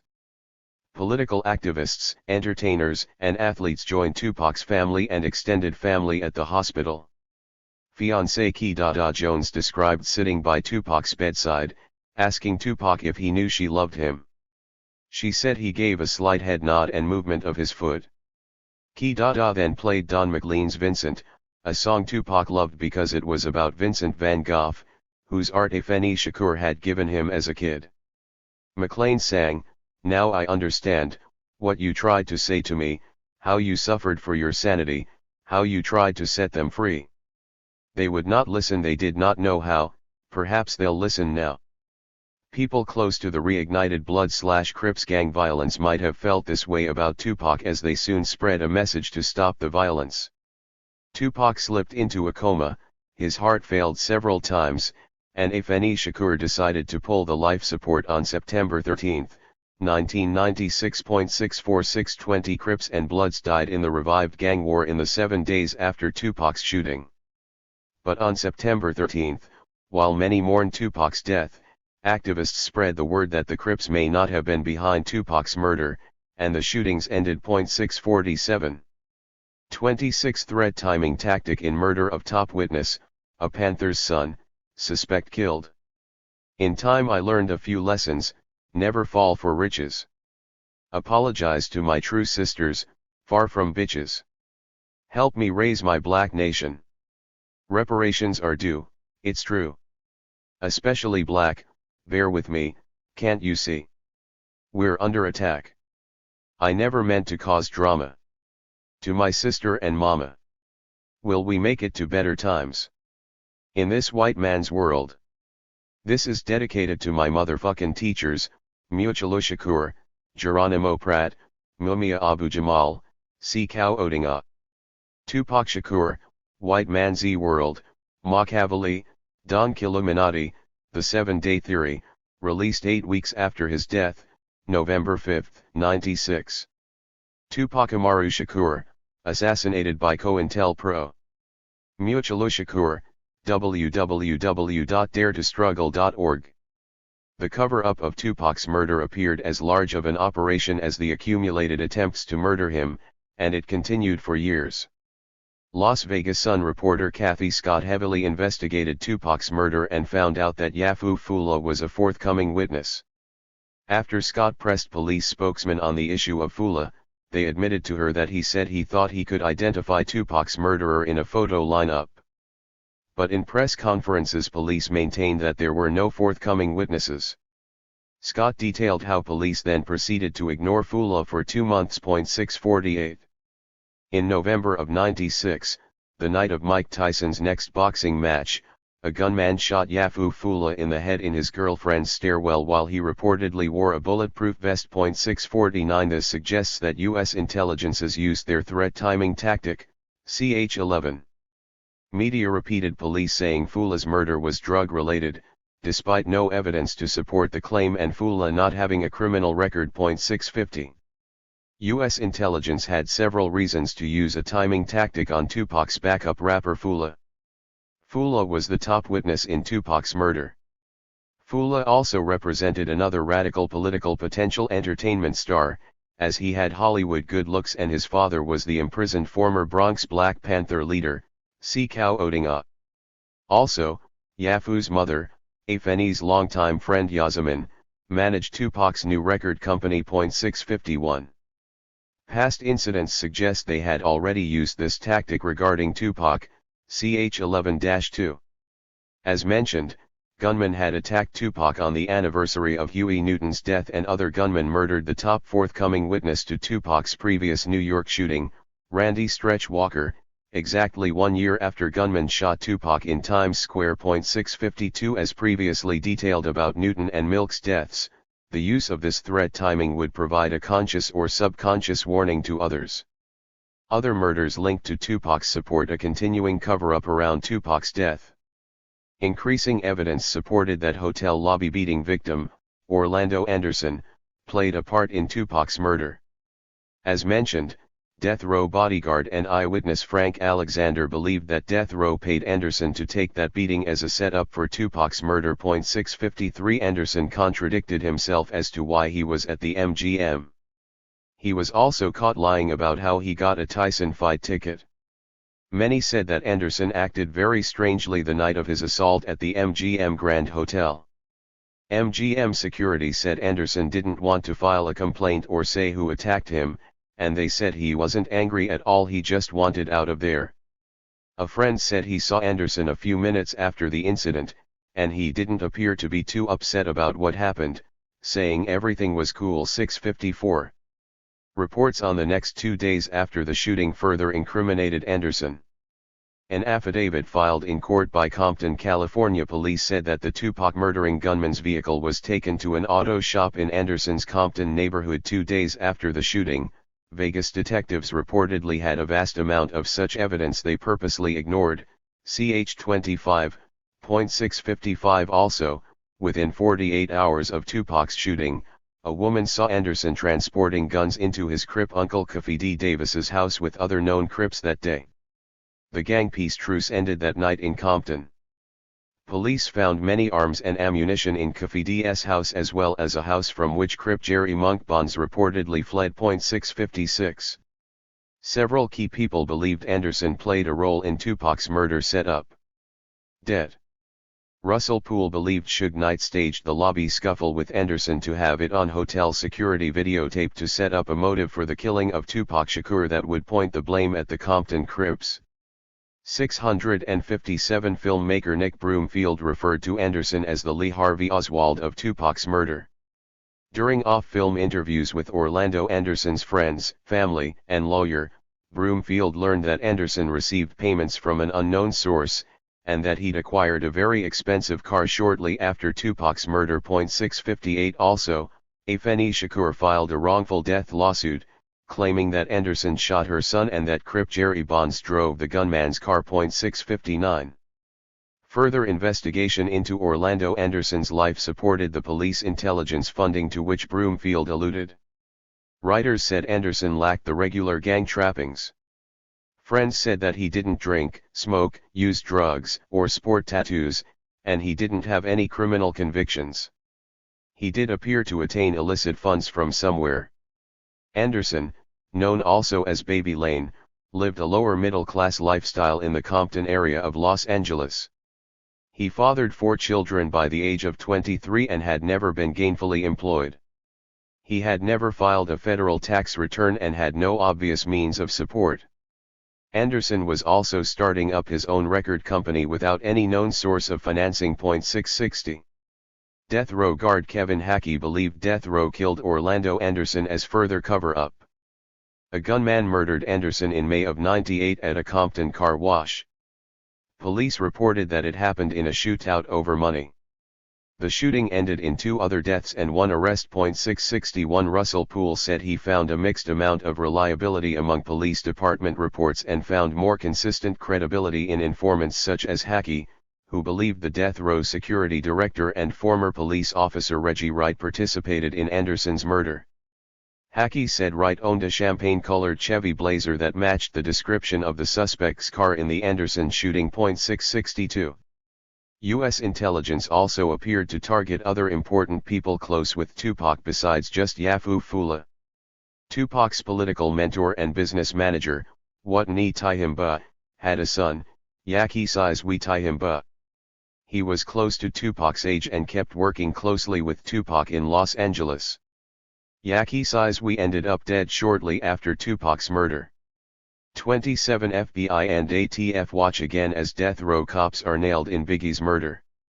6 months after Tupac Shakur's murder, a gunman murdered chart-topping rapper Biggie Smalls, aka Notorious B.I.G., born Christopher Wallace. The gunman fatally shot Biggie from his car after midnight on March 9, 1997 in Los Angeles, a few months after the murder of Yafu Fula and a year before that of Orlando Anderson. Los Angeles police detective Russell Poole first took an interest in Biggie's murder investigation after he investigated the murder of death row cop Kevin Gaines. Working on that case led to him stumbling upon the corrupt activities of death row's Los Angeles police officers. In doing so, he gained an assignment as an investigator in Biggie's case, the next Tupac-linked murder. 663. Poole proved a highly credible source on the activities of the Los Angeles police. Poole's father worked for decades in the LAPD, and Poole himself had 10 years of homicide investigation experience. During those years, he received regular commendations and promotions to reach the high-level Bureau of Special Operations. Poole's investigation led filmmaker Nick Broomfield to feature him in a major theatrical release, Biggie and Tupac. Rolling Stone and Esquire magazine writer Randall Sullivan also featured Poole in his book, Labyrinth, 2002. Both film and book came after Poole's resignation due to the LAPD stonewalling his investigation. 664.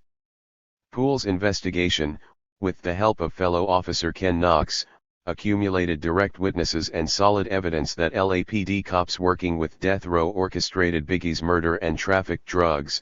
As detailed, Poole had also found evidence that death row cops orchestrated Tupac's murder. According to Poole, these cops murdered Biggie to further divert people's attention. They wanted to make it look as if Tupac's murder stemmed from the East/West rap rivalry. When Poole communicated these findings to his LAPD superiors, they ignored his reports, transferred him to another division, and threatened him. 665. Biggie was murdered when a gunman pulled up next to his car and fatally shot him outside an automotive museum party in early March of 1997. Quincy Jones' Quest Records and Vibe magazine held the party in conjunction with the 11th annual Soul Train Music Awards. Many Los Angeles police officers were present at the high-publicity event, including some who were moonlighting as bodyguards for the record label that produced Biggie, Sean Puffy Combs' Bad Boy Records.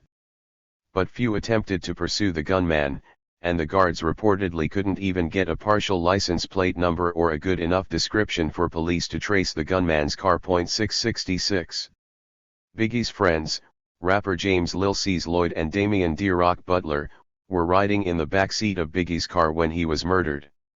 They described the shooter for a police artist to make a composite sketch of the gunman the next day. When Las Vegas Sun reporter Kathy Scott asked the Los Angeles police for a copy of the sketch, they said it wasn't kept on file. That sketch took 36 months to get into the media, and then only when it was leaked. 667. Butler and Lil C's Lloyd's police sketch of the killer reportedly matched Harry Billups, aka Amir Muhammad, a close friend of death row cop David Mack. 668. Another witness more clearly identified Billups. Filmmaker Broomfield showed a photo lineup to Eugene Deal, a New York State parole officer working as a bodyguard for Sean Puffy Combs. From that lineup, Deal picked Harry Billups as Biggie's killer. Deal's description of the killer also matched Lloyd's description of Biggie's murderer. 669. Dead. Poole presented witness Damian Butler another photo lineup, and Butler identified police officer David Mack as standing just outside the automotive museum party in street clothes, shortly before Biggie's murder. 670. More evidence indicting Mack was that Biggie's murderer used a German-made brand of bullets rarely found in LA, yet Mack had them in his home. 671. And Mack owned a dark-colored Chevrolet Impala, the type that Biggie's assailant used for the drive-by murder, but LAPD superiors wouldn't allow Dead Poole to do forensic tests on Mack's car. 672. People also saw Orlando Anderson at Biggie's murder scene. As previously detailed, evidence supports Anderson's work with Suge Knight in the Vegas lobby scuffle to help set up a false gang retaliation motive for Tupac's murder. That people saw Anderson with his Crip uncle, Keith Davis, and the death row cops, furthers the evidence of connections between the death row cops and the murders of Biggie and Tupac. 673. Other prominent witnesses to death row's murder of Biggie included death row accountant Mark Hyland. Hyland described how Suge Knight, accompanied by death row's police associates Rafael Ray Perez and Dave Mack, gave him money to obtain the gun that they said they would use to kill Biggie. Hyland gave details of these incidents on film for Nick Broomfield as well as for Dead Poole when he was officially investigating the murder. Poole found that Hyland's story matched his airline flights and hotel stays from LA to Phoenix, where Hyland said a Phoenix cop gave him the murder weapon, with which he apparently drove back to LA. 674. Most importantly, similar to reports of an FBI agent amongst the death row entourage tailing Tupac's car at his murder scene, an FBI agent was present at Biggie's murder. Dead Russell Poole and Nick Broomfield confirmed the Los Angeles Times report that New York police agents were present when the gunman shot Biggie. 675. Poole and Broomfield further confirmed that one agent was a New York detective who also worked for the FBI and took pictures of Biggie minutes before his shooting. 676. Award-winning reporter Kathy Scott further said it became widely reported that the FBI watched both Biggie and Tupac's murders. She also said that FBI agents told her they are supposed to stop their surveillance and intervene if a crime takes place during their surveillance. 677. In his book Labyrinth, Randall Sullivan reported on Poole's investigation. Poole gave Sullivan copies of all his police documents, and they back Sullivan's note that the FBI/New York detective taking pictures of Biggie within minutes of his murder was Dead Oldham. Accompanying Oldham was another member of the New York police working with a federal agency, Special Agent Timothy Riley of Alcohol, Tobacco, and Firearms, ATF, .678 former FBI informant Kevin Hackey, who claimed to have documents proving that an FBI agent followed in the line of cars behind Tupac's when he was murdered, also claimed that agent was accompanied by an ATF agent. .679. Larry Shears, a former ATF agent, said that the ATF had a history of placing murder contracts on left-wing activists. In the 70s, Shears testified in court that the ATF contracted out the unconsummated murders of Black Panther Eldridge Cleaver and labor organizer Cesar Chavez. The ATF also collaborated with the FBI to target Huey Newton at that time. .680 And finally, the FBI and ATF worked in the Riot Unit Joint Task Force Law that waged a war on gangs just after the riots and Blood/Crips peace truce. .681. In their questioning of Biggie's friends, police incidentally revealed agents' surveillance of Biggie within minutes of his murder. Lil C's Lloyd, one of the passengers sitting behind Biggie, said that police showed him these FBI photos of the museum party. "Do you know who this is?" they asked him, not realizing that they were pointing at Lloyd himself. The photos were taken as late as 10 minutes before the killing, according to a Los Angeles Times story. .682. For his documentary, Biggie and Tupac, Nick Broomfield filmed his discussions with Biggie's mother, Voletta Wallace, who asked Biggie's old friend Lloyd to come over and talk with Broomfield. Lloyd told Broomfield about the police showing him the pictures. Broomfield then tracked down the FBI/NYPD detective Oldham who took the pictures. Broomfield filmed at least one scene that was both grave and humorous. He showed himself driving through traffic as he called dead. Oldham with his cell phone, miking both sides of the conversation. Broomfield asked if this was detective, blanking out the name. Oldham said yes and confirmed that he was the one who took the pictures in LA, but he wouldn't say why he was investigating Biggie Smalls. Oldham said he couldn't talk because he was in court at Sean Puffy Combs' gun possession trial and, despite 3 years passing, Biggie's murder was an open case. Then Broomfield dodged Oldham's attempt to get information and further exposed him for a comic moment in this serious film. "Where did you get my number?" asked Oldham. Broomfield remained quiet. "Where did you get my number?" Oldham repeated. "Sorry," responded Broomfield, feigning poor reception. "Where did you get my number?" "Where did I get your number?" "Yes. Your number was one of the numbers I was given as somebody who was actually following Biggie at the time that he was shot and who might be able to give me some information." "Who gave you my number?" "You know I just..." "Sorry. Who gave you my number?" "I really don't know offhand who that was." "Okay, well when you figure it out, beep me. I'll call you back and we'll talk." 683. 28 media aids LAPD Rampart cover-up of death row cop murders, trafficking. Many insiders blamed the heads of death row for Tupac's murder. Tupac's bodyguards Frank Alexander and Kevin Hackey said Security Director Reggie Wright and Executive Director Suge Knight threatened their lives if they said anything about Tupac's murder. The two bodyguards also said they believed that Knight and Wright orchestrated Tupac's murder. Nick Broomfield described the long depression and paranoia Alexander exhibited after going against death row and talking to dead Russell Poole. This likely led to his changing reports, in a book and movie, about what happened. Still, his statement to Poole stands as his first report. Hackey said he also believed death row orchestrated Biggie's murder to make people believe Puffy and Biggie killed Tupac. Others, such as death row's former rapper Snoop Dogg, stated his belief that Suge Knight had Tupac killed. 684. These accounts received little attention from most media organizations.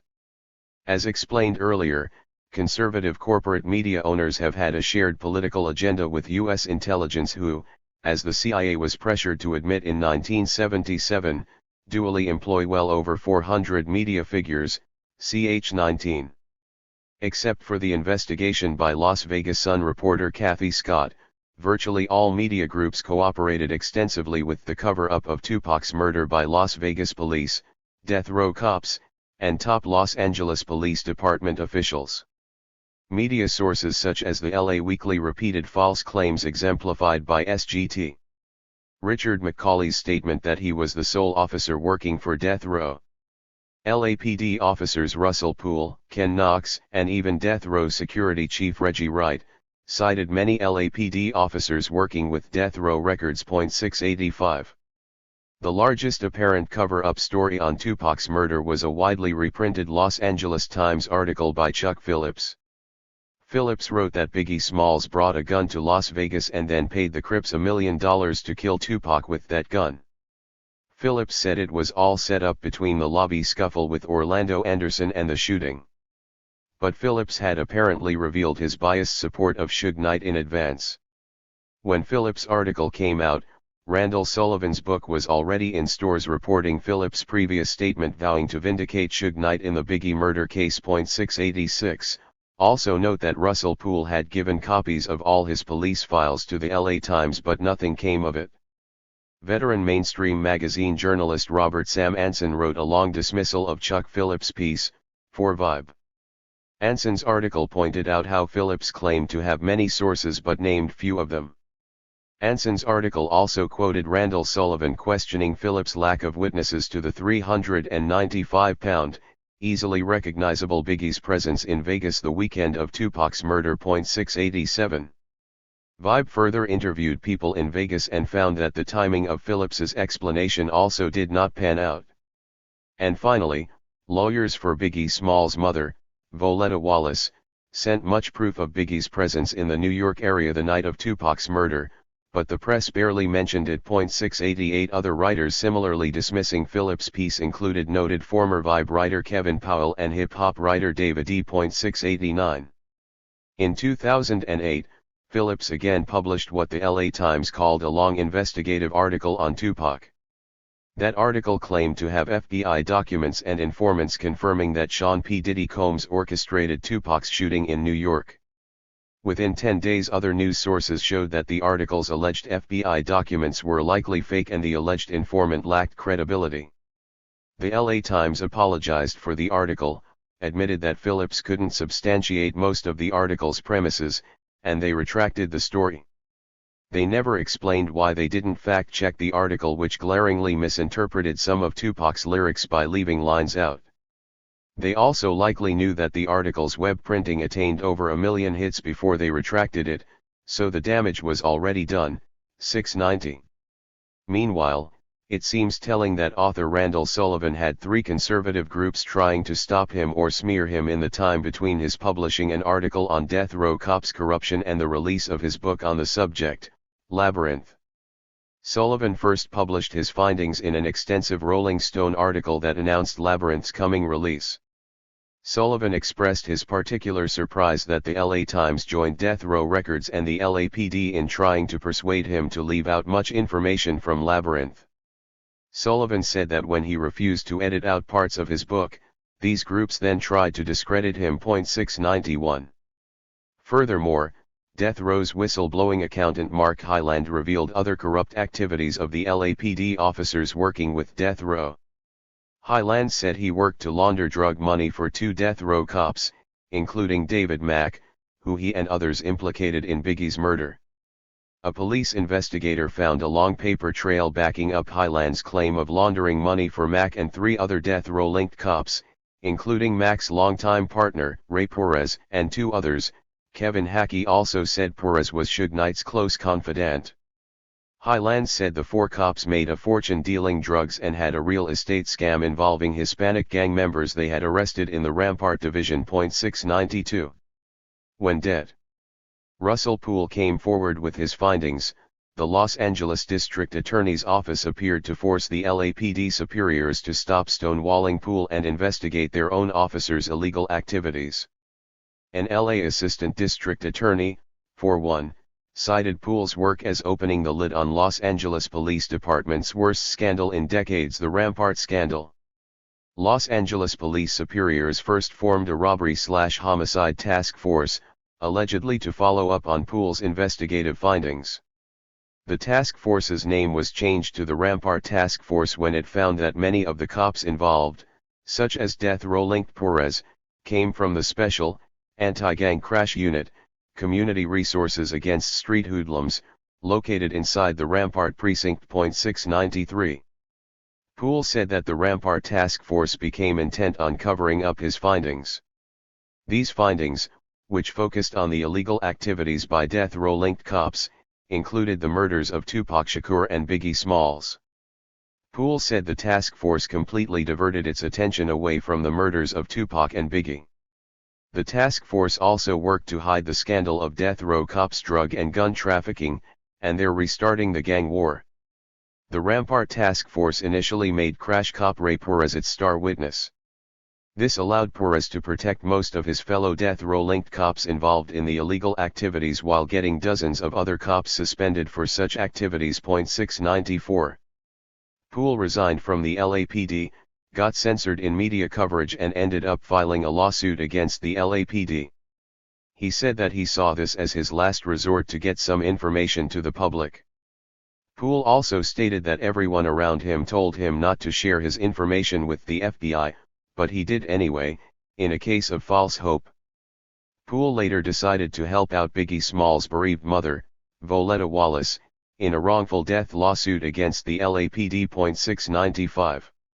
Wallace's lawsuit, filed with Biggie's wife Faith Evans, reached trial in June of 2005.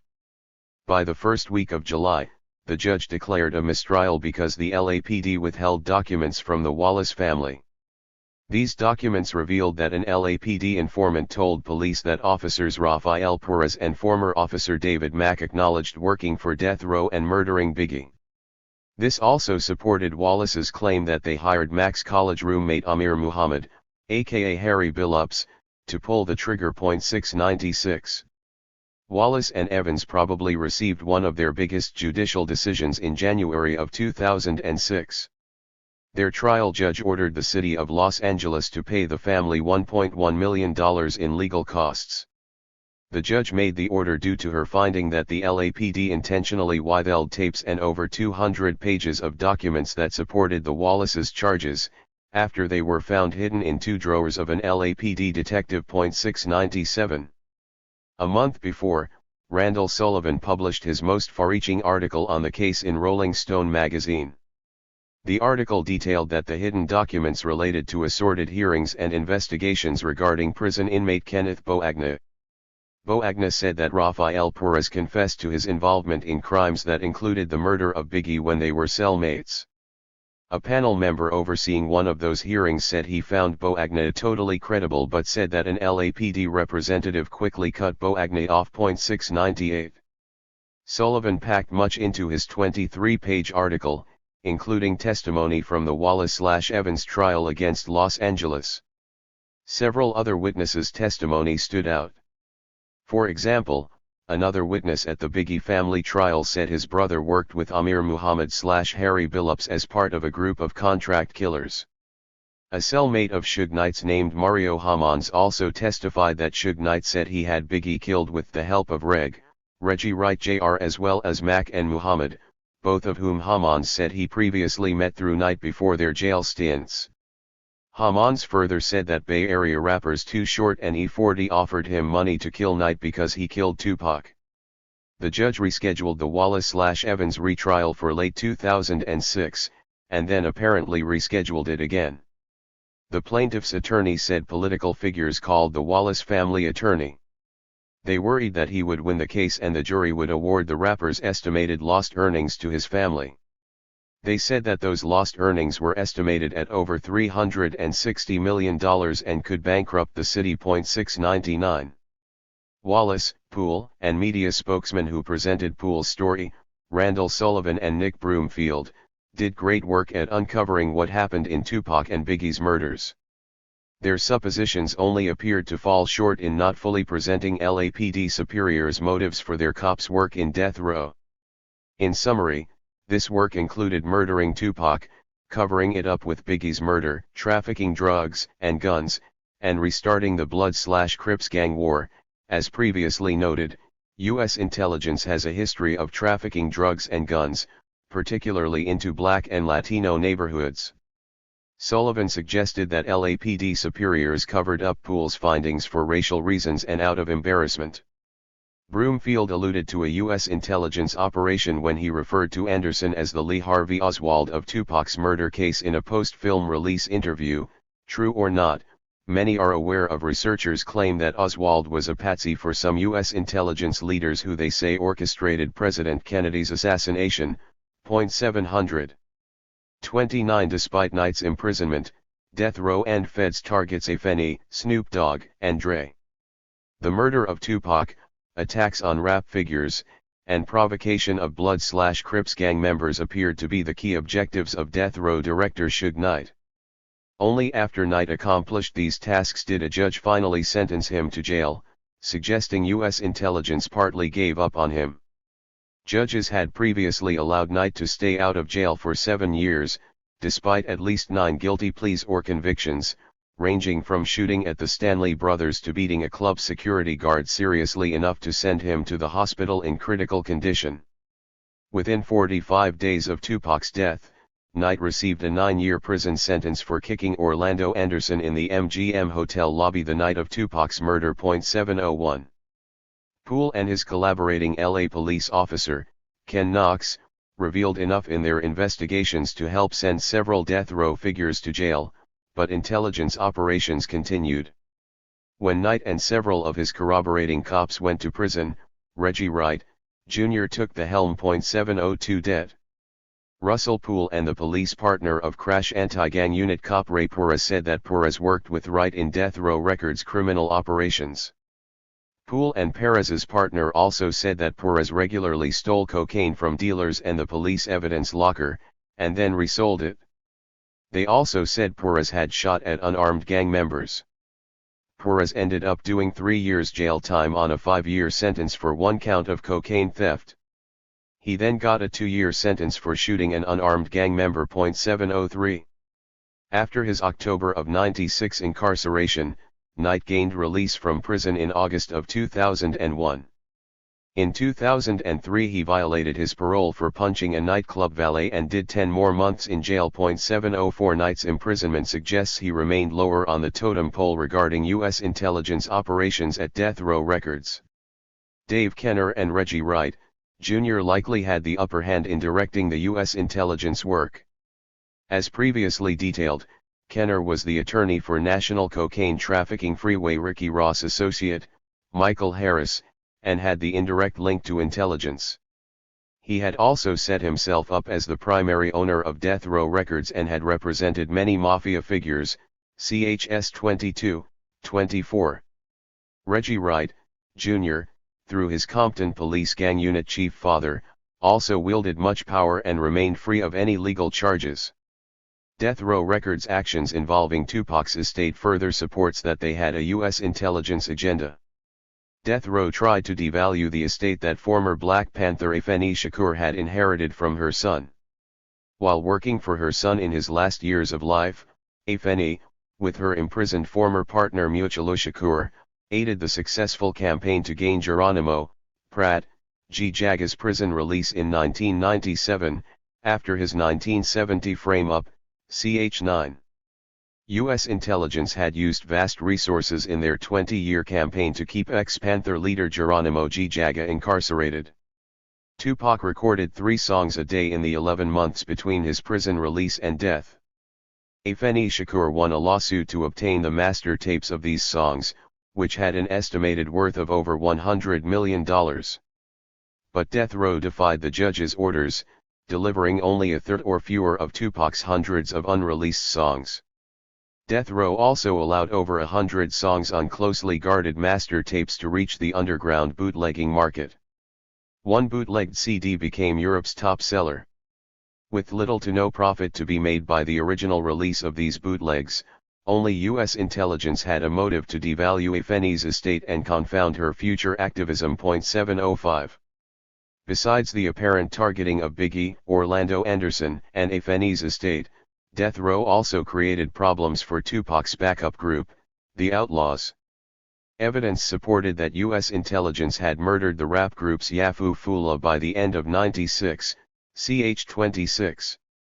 The Outlaws then claimed that Death Row stymied their new work and filed a lawsuit against the record label in 2000.706. U.S. intelligence appeared to further focus on Tupac's Death Row friend, chart-topping rapper, Snoop Dogg, Calvin Broadus. Snoop had accompanied Tupac at activist rallies where they spoke in support of various progressive causes. 707 Snoop also defied Suge Knight's attempts to heighten the East vs. West rap war. Snoop agreed to a unity pact and joint tour with New York's Sean Puffy Combs shortly after Tupac's death. 708 reports claimed that Suge Knight regularly bullied Snoop and badly beat Snoop's cousin, RBX, at gunpoint when RBX tried to stop Knight from beating up Crip gang members working at Death Row. 709. More serious attacks on Snoop started when he left Death Row Records for another music label in 1998. At a concert on his first tour with the new label, a crowd of Death Row guards attacked Snoop backstage. Snoop ran to police for help. Rather than taking the attackers into custody, police arrested Snoop for weed possession. 710 Then, Suge Knight used the FBI's bad jacketing COINTELPRO tactic of implying that Snoop Dogg was a police informant. Death Row also physically threatened the rapper on their website. Police later charged Snoop's bodyguards with illegal gun possession charges, causing them to go unarmed. Months later, in 2003, gunmen shot at Snoop's car. 711. British authorities aided the US in attacking rappers, see similar collaboration against Jimi Hendrix, ch. 37. First they banned Snoop Dogg from entering the United Kingdom, England and Northern Ireland, in 2006. They purportedly did this due to a fight in a British airport. Within 10 days, the US denied a visa for Britain's female rapper MIA to enter the US due to the political contents of her lyrics. 712. Evidence suggests that US intelligence may have used a harassment lawsuit tactic against Snoop Dogg as he faced a number of specious lawsuits from 2000 to 2006, possibly stronger cases on the use of this tactic, ch. 15, 32. For example, in 2005 the lawyer for a makeup artist dismissed her $25 million lawsuit with prejudice that contended Snoop Dogg drugged and raped her. Under these with prejudice conditions she could never refile her suit nor threaten Snoop again. Snoop was never charged with a crime and he said the woman had been trying to extort $5 million from him since 2003. 713. With virtually all the notable rappers having abandoned Death Row by the late 90s, one of the only rappers who stayed, Kurupt, deserves scrutiny. Kurupt's real name, itself, may or may not be a bizarre coincidence. Kurupt was apparently born Ricardo Brown, Jr. Jacques Agnant had used the name Ricardo Brown when he appeared in court in connection with the sexual assault charge he appeared to help arrange against Tupac. Brown, Agnant, must have shown a driver's license or other document to prove his name. Attorney Michael Tariff Warren and Tupac were convinced after an investigation that Jacques Agnant was an FBI agent. Only after Warren's investigation was Brown's real name of Jacques Agnant revealed. Warren had also found that police had arrested Agnant numerous times up and down the East Coast for major crimes, though all the charges had been dismissed. Kurupt got his break in LA but originally grew up in Philadelphia, within the vicinity of Agnant. 714. Kurupt collaborated with Suge Knight in promoting dissension in rap. As an older teen, Kurupt moved to LA, where he befriended Snoop Dogg and joined in his backup group, THA Dogg Pound. After Snoop's breakout albums, THA Dogg Pound produced their own album and a 25-year-old Kurupt subsequently co-founded his own music label in Philadelphia in 1998. That same year, Kurupt called out married rapper, DMX, for allegedly flirting with Kurupt's ex-fiancée, Foxy Brown, who was on Def Jam Records. Kurupt said on MTV that his specialty is battle rap. In 2001, Kurupt joined with Suge Knight's attack on Snoop Dogg, calling his former friend a snitch, police informant, in a rap song. Kurupt also defended Knight's release of Tupac's songs attacking Biggie and Bad Boy Records that year. In 2002, Knight and Dave Kenner appointed corrupt senior vice president of Death Row Records, which had changed its name to THA-715. In 2005, police intelligence work appeared to continue at THA-Death Row. Legendary rap producer, Dr. Dre had left Death Row in 1996, abandoning any stake in the record company he made hugely profitable to avoid any retaliatory acts by Death Row. Dre then founded Aftermath Records, which also became very successful. Dre produced 50 Cent and Eminem. While only Eminem became the more radically political of the two, one-time collaborators 50 Cent and Eminem both supported the Hip Hop Summit Action Network and both produced free Tupac songs on behalf of Afeni Shakur. 716 The Vibe Music Awards granted Dre a Lifetime Achievement Award at their ceremony in 2005. According to police accounts, as Dre went to accept the award, a man seated near the front row named Jimmy Johnson went up to the microphone and punched him. Johnson said that Suge Knight paid him $5,000 to assault Dre. Dre had a restraining order on Knight due to past threats. 717. 30 FBI and New York's National Police COINTELPRO targeting of rappers. Leaks eventually led to findings that by the mid-90s, U.S. intelligence had combined their 60s counterintelligence program, COINTELPRO, against leftist blacks and their targeting of musicians into an official New York Police Rap Intelligence Unit. 718 In the spring of 2001. New York Magazine and other media revealed that the New York Police Department had directed a rap intelligence unit to compile a database containing more than 40 rappers, including Jay-Z, DMX, Sean Puffy Combs and Wu-Tang Clan rapper ODB's cousin Frederick Cuffey. A police source said the unit distributed information on rappers nationwide. This included distributing their photos and information on their vehicles and record labels to precincts around the country. NYPD spokesman Sergeant Brian Burke first denied the charges. He then admitted that the police commissioner launched it, citing rappers' reckless behavior. Journalists helped police minimize these disclosures by referring to the activity as merely rapper profiling. 719.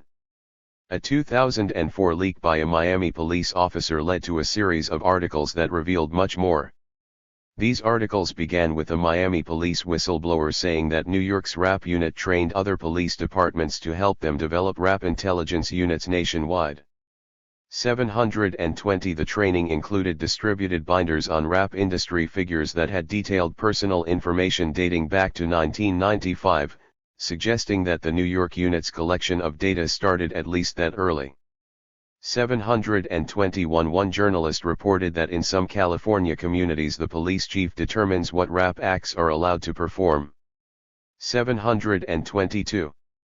After this leak in Miami, former NYPD detective Derek Parker disclosed information about his work in the New York rap unit. Parker said that his New York unit started well before Biggie Smalls' spring of '97 murder. 723 Reporter Dasun Allah interviewed Derek Parker while investigating that rap unit for articles in the Village Voice and The Source. Allah stated that Derek Parker was trained in the FBI's COINTELPRO tactics. 724.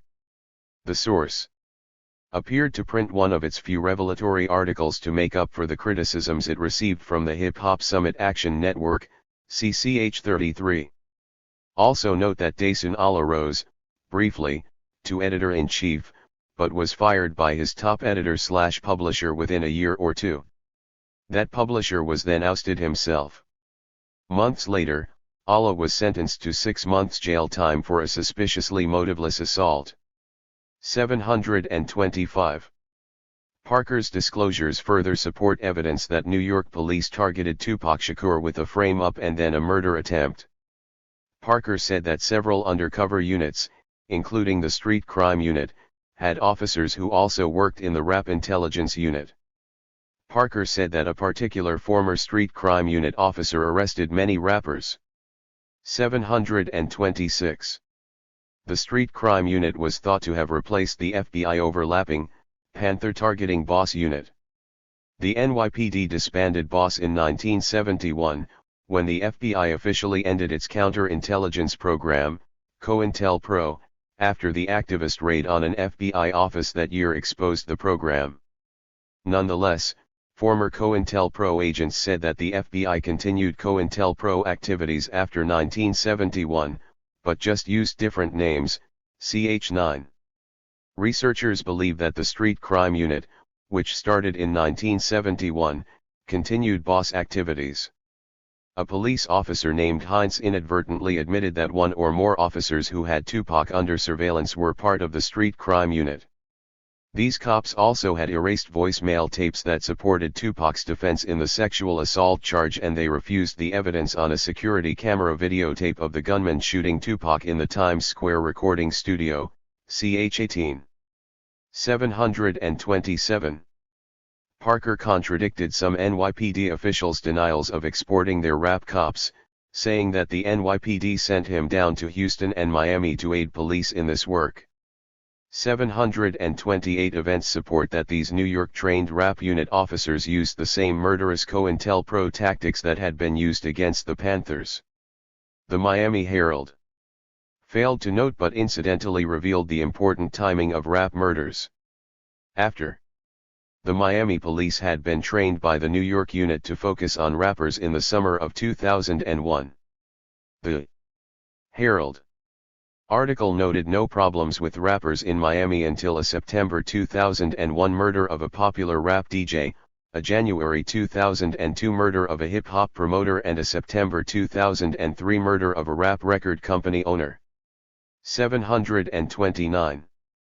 Furthermore, the Miami Herald stated that the NYPD had trained police officers from other major cities like Los Angeles and Atlanta. 730. New York, Atlanta, and Los Angeles were the three cities where, as previously detailed, police officers were either directly involved in, passively watched, or covered up the murder and attempted murders of Tupac Shakur.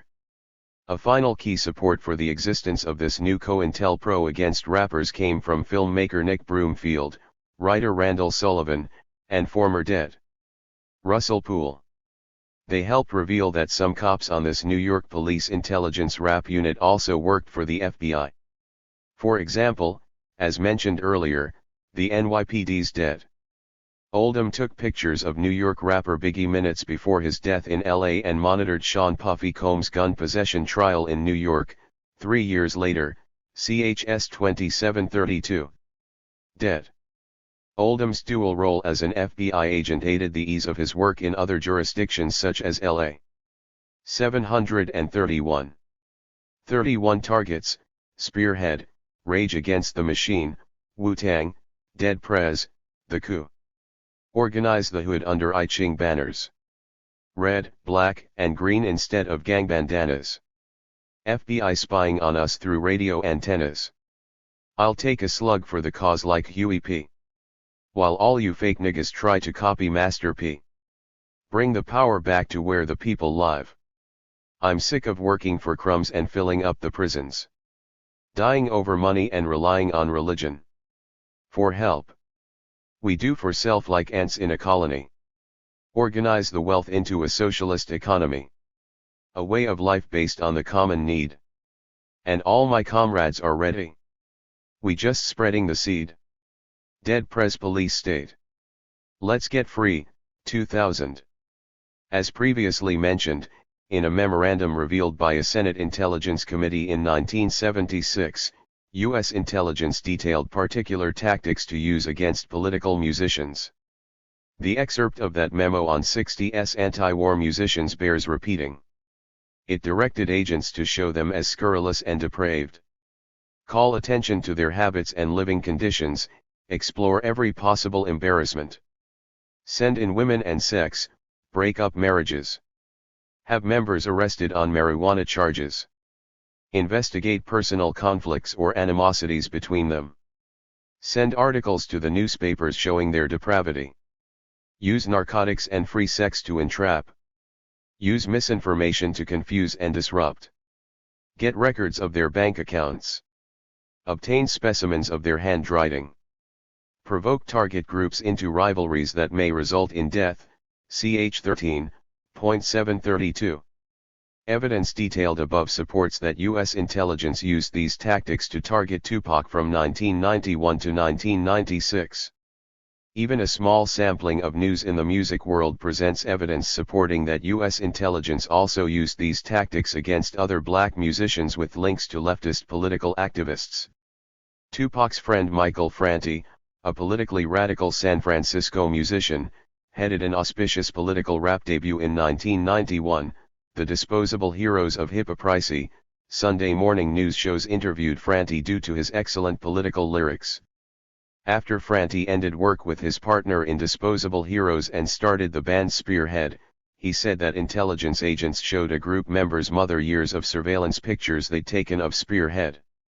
These included pictures at Seattle's riotous World Trade Organization protests that Spearhead members supported.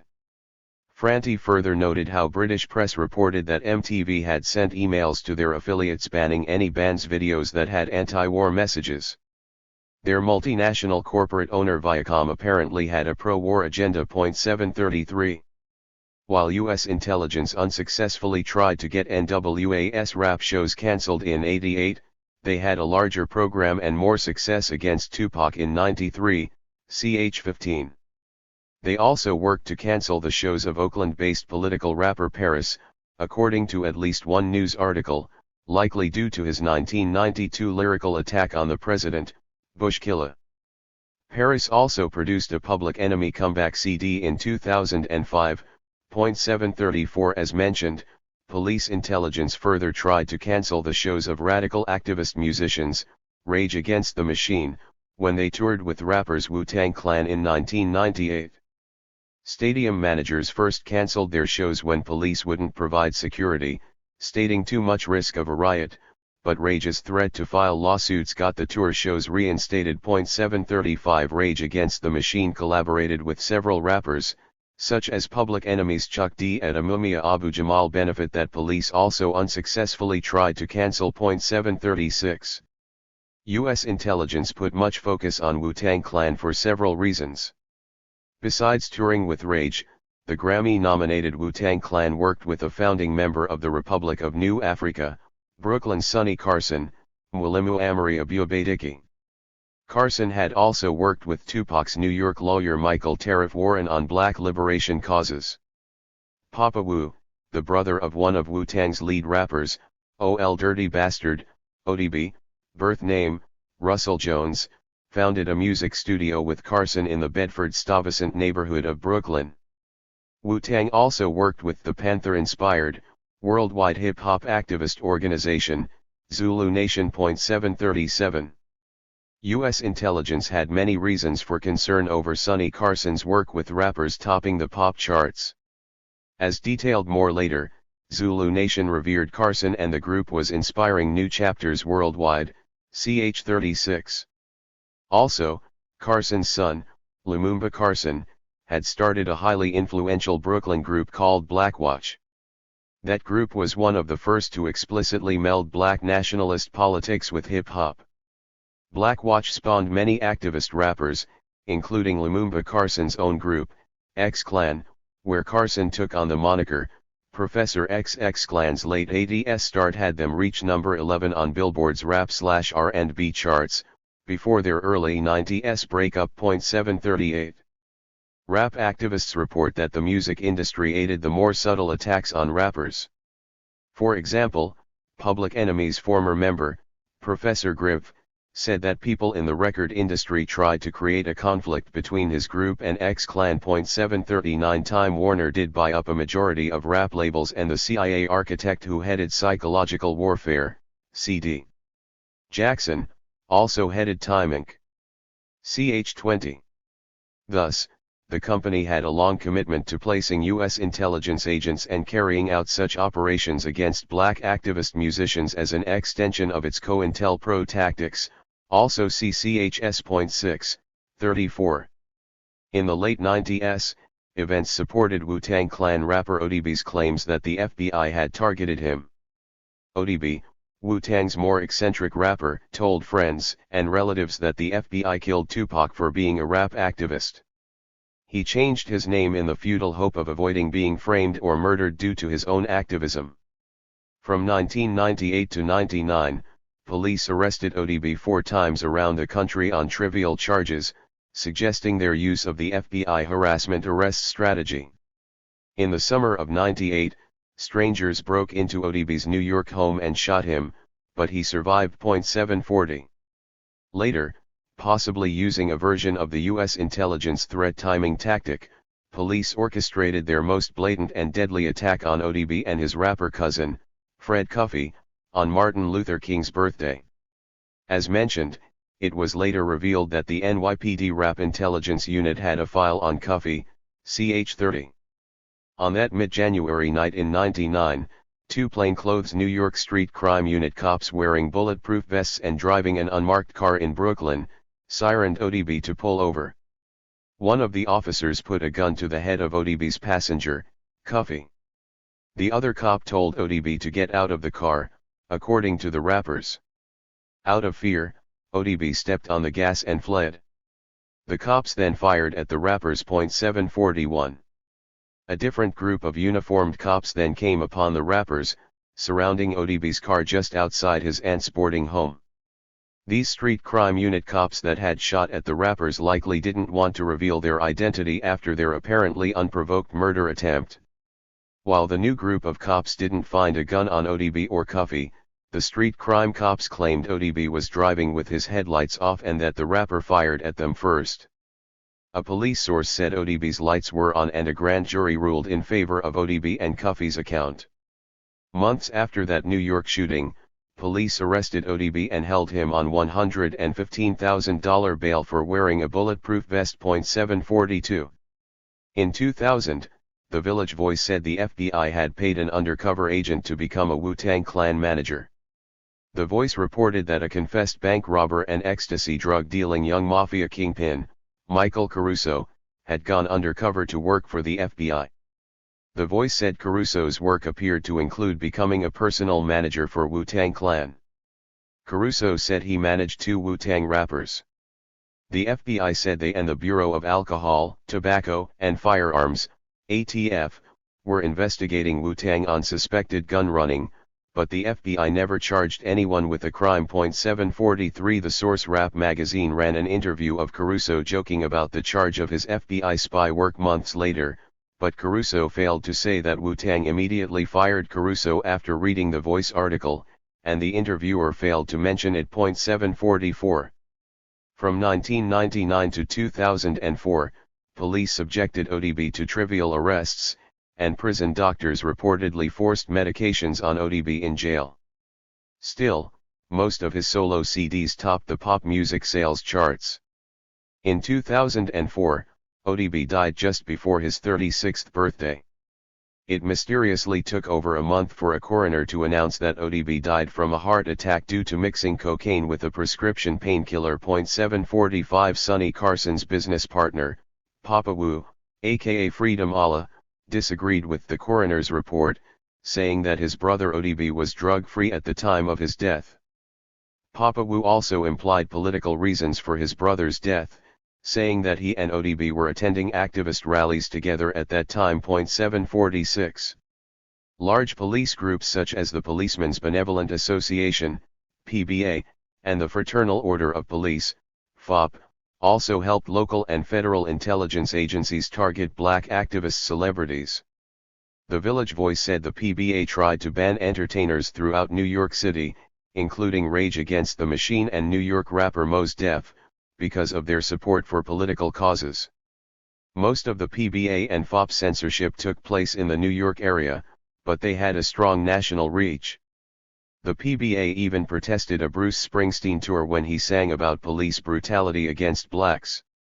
The Voice also said that the FOP compiled a list of hundreds of artists, celebrities, and venues working on black activism nationwide, especially rap groups aiding Mumia. 747. The PBA particularly focused on banning the annual activist conference Black August that often set up concerts in New York City and Havana, Cuba.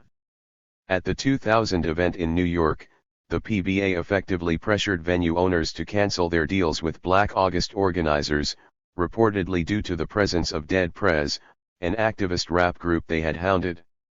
Dead Prez had collaborated with Fred Hampton, Jr., and supported his National People's Democratic Uhuru Movement and Prisoners of Conscience Committee. 748.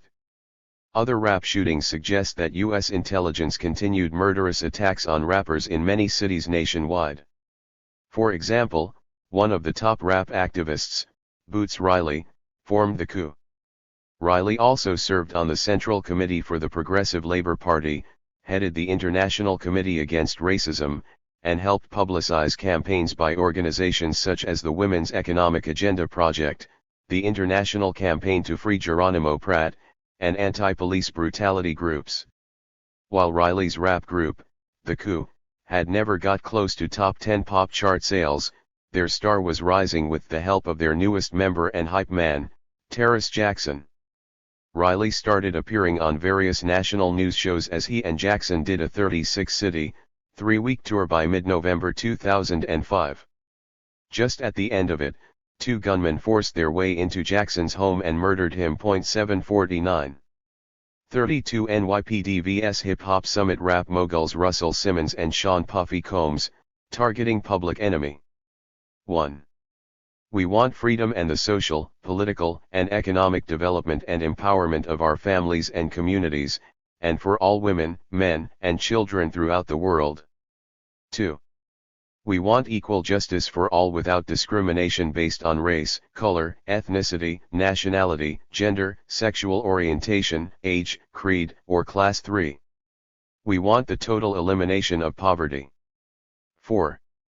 We want the highest quality public education for all. 6. We want universal access and delivery of the highest quality health care for all. 10. We want the progressive transformation of American society into a new America as a result of organizing and mobilizing the energy, activism, and resources of the hip-hop community at the grassroots level throughout the United States. Excerpt of Hip Hop Summit Action Network's What We Want. In 1999, after Tupac and Biggie's murders, rap mogul Russell Simmons and many activists convened hip-hop summits to end any perceived conflicts between East and West Coast rappers, and to create unity amongst rappers.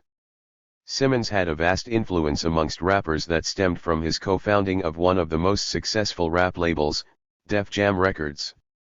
Def Jam launched top rap groups, including the group Run DMC headed by Simmons' brother, Joseph Reverend Run Simmons. Def Jam also produced Public Enemy, LL Cool J, The Beastie Boys, DMX, and Jay-Z. By 2001, Russell Simmons turned the Hip Hop Summit conferences into an organization called the Hip Hop Summit Action Network, HSAN. HSAN's board of directors consisted of a multiracial group of top rap record label owners. These included a Def Jam director, Kevin Liles, and Damon Dash of rapper Jay-Z's Rockefeller Records, as Simmons co-chairs. The board also included Bad Boy Entertainment founder Sean Puffy Combs, later changed to P. Diddy, and White Warner executive, Lear Cohen. Political leaders such as former Congressional Black Caucus leader and NAACP director Kwasi Mfume and NAACP director turned Nation of Islam leader, Benjamin Muhammad, formerly Chavez, also sat on the board. The board further included Columbia University professor Manning Marable. HSAN developed an ambitious 15-point goal statement similar to the Black Panthers' 10-point program, called What We Want. While not containing all of the overt socialist politics nor the militant self-defense tactics of the Panthers program, their 15-point goal statement included Panther-like radical leftist ideas such as the total elimination of poverty, racism and bigotry. It also called for universal health care, equal justice without discrimination, African American reparations, voter enfranchisement, and the end of companies' environmental polluting of poor neighborhoods. 750 By requiring voter registration of a concert attendee or an attendee's friend, HSAN further tried to affect electoral politics by registering close to 100,000 new voters a month, incidentally mostly Democrats, from 2003 to 2004. 751. While HSAN lacked many of the Panthers' activist community survival programs, Its directors and rapper volunteers' vast wealth, influence, leadership, and experience made HSAN an imposing force. Queens, New York native Russell Simmons had enormous success by the turn of the century. In 2001, his various companies' annual sales had reached close to $500 million. 752 Russell Simmons also gained huge wealth by starting the Fat Farm clothing line and Rush Communications, which made $192 million in 01. The New York Times called Rush Communications one of the biggest black-owned companies in the world. 753 Simmons used his mogul status to get mainstream media coverage of his activist speeches nationwide. 754. Most of the chart-topping rappers in the country worked with the Hip Hop Summit Action Network in various ways. And many of them appeared to be subjected to corrupt attempts by police, the FBI, and government prosecutors to put them in jail. While Simmons sold his portion of Def Jam for $100 million in 1999, he stayed linked with many Def Jam artists who spoke at HSAN conferences. The NYPD had many of these rappers on the NYPD Rap Intelligence Database, and the rappers came under attack amidst government foul play. The government put large resources into attacks on HSAN board director Sean Puffy Combs. As the rap mogul owner of Bad Boy Records, Biggie Smalls' label, Combs had an estimated worth of $400 million by 2001, 755, a portion of which he had donated to activist groups in the late 90s. 756 U.S. intelligence appeared to target Combs with much fewer assaults but similar tactics as used on Tupac. These included an early FBI investigation and arrest. 757, as well as a one-sided attempt to drag him into the manufactured Tupac vs. Biggie East/West conflict. By the fall of 1999, Combs was helping Simmons with some aspects of organizing HSAN. Combs' huge finances and high esteem for producing rap talent made him a formidable HSAN member. In October of '99, gunmen inexplicably shot at Combs' recording studio. 758. But the most infamous incident involving Sean Puffy Combs came in December of 1999. Closer scrutiny of this attack suggests that U.S. intelligence first attempted to murder Combs in the guise of a robbery, and then they used many government resources in an attempt to imprison Combs. As mentioned, the NYPD rap unit already had a profile on Combs. Combs had helped launch the career of film and music star, Jennifer J. Lopez, and had a relationship with her in '99. One of Combs' new rappers, 19-year-old Jamal Shine Barrow, accompanied them and their bodyguards when they went to a Manhattan dance club one night. Original accounts of what transpired indicated that an argument with several people in the club led a stranger to throw a stack of money at Combs. A fight ensued, and gunshots wounded several bystanders. 759. Prosecution ended up keeping their top witness, Matthew Scar Allen, from testifying in person. Witnesses said that Allen, a convicted felon wanted on 3 unrelated warrants, started the altercation with Puffy. But the judge allowed prosecutors to present Allen's absent testimony against Combs in court through videotape. He also allowed Jennifer Lopez's absent testimony supporting Combs by this means. Witness Tavon Terrence Jones described seeing a man with no resemblance to Puffy Combs shoot in the crowded bar. Other witnesses said that the shooter was Allen. Jones said he heard the man Allen talk in the bathroom of robbing Combs. 760. That prosecution only had the top shooting suspect as their main witness, combined with more evidence gathered by Combs' lawyers, further supports that U.S. intelligence was the top suspect in setting up the incident.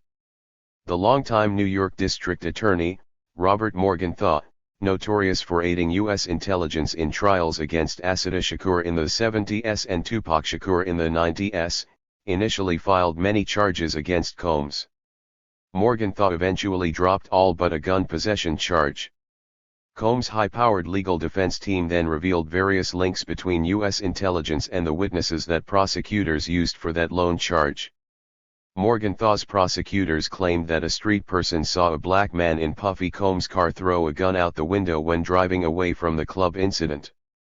Combs' lawyers, Benjamin Braffman and Johnny Cochran, said this street person gave the gun to a friend. That friend is apparently a career informant who was working with a task force of federal and city agents. This professional informant, in turn, gave the weapon to Detective Andrew Vargas, who lists his law enforcement address as 26 Federal Plaza, the building in which the New York office of the Federal Bureau of Investigation is located, said Braffman and Cochran. 761. Several other aspects of the trial support that U.S. intelligence set up the incident. First, the FBI agent who was at least found to have passively watched Biggie's murder, dead. Oldham, said he was watching the Combs trial, ch. 27.762. Also, a television news report said that in no other gun possession case in the country had prosecutors called so many witnesses to testify. 763. A veteran cop with the NYPD's anti-gang unit said Morgenthau wants Puff Daddy Combs. The cop provided his own half-revealing reason, saying that since the sensational Tupac rape trial, the attention-grabbing Morgenthau seems eager to send an A-list celebrity like Combs to prison. As with Tupac, Morgenthau rejected any deal that didn't involve jail time. 764. Furthermore, police tested Combs and rapper Shine Barrow's hands for gunpowder residue after their arrests, but they failed to process the test kits. Prosecutors said that they did this because the tests are unreliable. Defense lawyers said it underscored their client's innocence. 765. On March 16, 2001, the court acquitted Sean Puffy Combs of all charges. The court acquitted Shine Barrow of the most serious charges, attempted murder and intentional assault in the first degree. But his conviction on 3 lesser assault charges, including reckless endangerment and possession of a weapon, led to the judge giving him a 10-year jail sentence. 766. Despite the trial outcome, and similar to what happened to Tupac, gold-digging lawsuits piled up against Combs and other rappers. Prosecutors or government-linked defense attorneys may have influenced these seemingly specious suits as part of a harassment lawsuit strategy, ch. 15. Shooting victim Natania Rubin had testified against Combs, yet she also undermined her credibility by filing a $150 million lawsuit against Combs before any trial verdict. Rubin's lawsuit and other claimants' suits amounted to $850 million of lawsuits against Puffy by that time. 767. Russell Simmons experienced police attention after his HSAN conferences drew tens of thousands, many of whom registered as new voters in 2004. 768. That year, police pulled over his wife's car near their house and arrested her when they allegedly found a bag of weed in a passenger's purse. The police revealed that this wasn't an incidental arrest when they asked her whether Russell was home. 769. Kimora Lee Simmons later received 6 months of probation as a first-time offender when she pled guilty to careless driving for not pulling over fast enough in that incident. 770. Such police focus works as a not-so-subtle warning that if the targeted person continues their leftist activism, police will continue their harassment. New York targeting apparently started early on with seminal political rap group, Public Enemy, P.E. In 1989, Eddie Professor Griffin said that a journalist took statements he made about Jews out of context. A media focus on his remarks eventually led P.E.'s MC Chuck D to expel Professor Griff from the group. In the following years, Griff ended up visiting Holocaust museums, starting a Bridging the Gap program between blacks and Jews, working for the Free Mumia movement and other activist causes. In the 1990s, Griff reported a gunman shooting at him and getting poisoned. Griff rejoined the group in the next decade. In a 2007 interview, veteran rap journalist David E. detailed getting an email from Rolling Stone writer, Turi, in 2002. Suspected agent Turi had covered up both Tupac's New York shooting and trial, ch. 19. David E. quoted Turi as boasting that my review ended the career of Public Enemy. Also, in 2008, Professor Griff's home exploded due to excessive gas pressure. After an inquiry, the utility company never gave the name of their worker involved. And finally, Congresswoman Cynthia McKinney found documents showing P.E. was under police surveillance. 771. 33 FBI/cops frame and murder? HSAN's Jay-Z, DMX, Eminem, Jam Master Jay and Mos Def. Many hip-hop summit action network supporting rappers came under attack in various ways. Some of these rappers' legal teams uncovered a large amount of foul play amongst police and government prosecutors in relation to these attacks, which suggests more U.S. intelligence targeting. A mere sampling of news articles and research on other rappers reveals a glimpse of how widespread this targeting had become. The targeting of less political rappers included chart-topping rappers Jay-Z and DMX. While rappers such as these may have written some lyrics that were overly materialistic or that used derogatory street lingo for women, the hip-hop summit's possible conversion of them to a leftist agenda would have concerned U.S. intelligence. Attempted frame UPS by U.S. intelligence could help curtail these rappers from having extra time and money to continue supporting such activist groups. One example of police intelligence foul play concerned another rap mogul in the NYPD rap unit database, Jay-Z, Sean Carter. Jay-Z co-directed Def Jam subsidiary Rockefeller Records with HSAN board member Damon Dash. New York police claimed to have witnesses that saw Jay-Z stab a record producer in a dance club in late 1999. As evidence against him, prosecutors showed a judge part of a film of Jay-Z at the club. Jay-Z's attorney, Murray Richman, said he secured the rest of the tape that prosecutors had withheld. The tape showed Jay-Z in the opposite corner of the room from where the stabbing occurred. 772. Jay-Z is not as political as some previously mentioned rappers. Rappers including Talib Kweli, Common, KRS-One, and Immortal Technique, among others, have been much more politically active. Most of these rappers' activism included their support for politically exiled former Panther Assata Shakur. Many of these musicians experienced problems with police, though they may have not been as heavily targeted without as much wealth and power. More research is needed on them. But rappers such as Jay-Z sold many multi-platinum records and showed some of his emerging leftist politics with his HSAN support.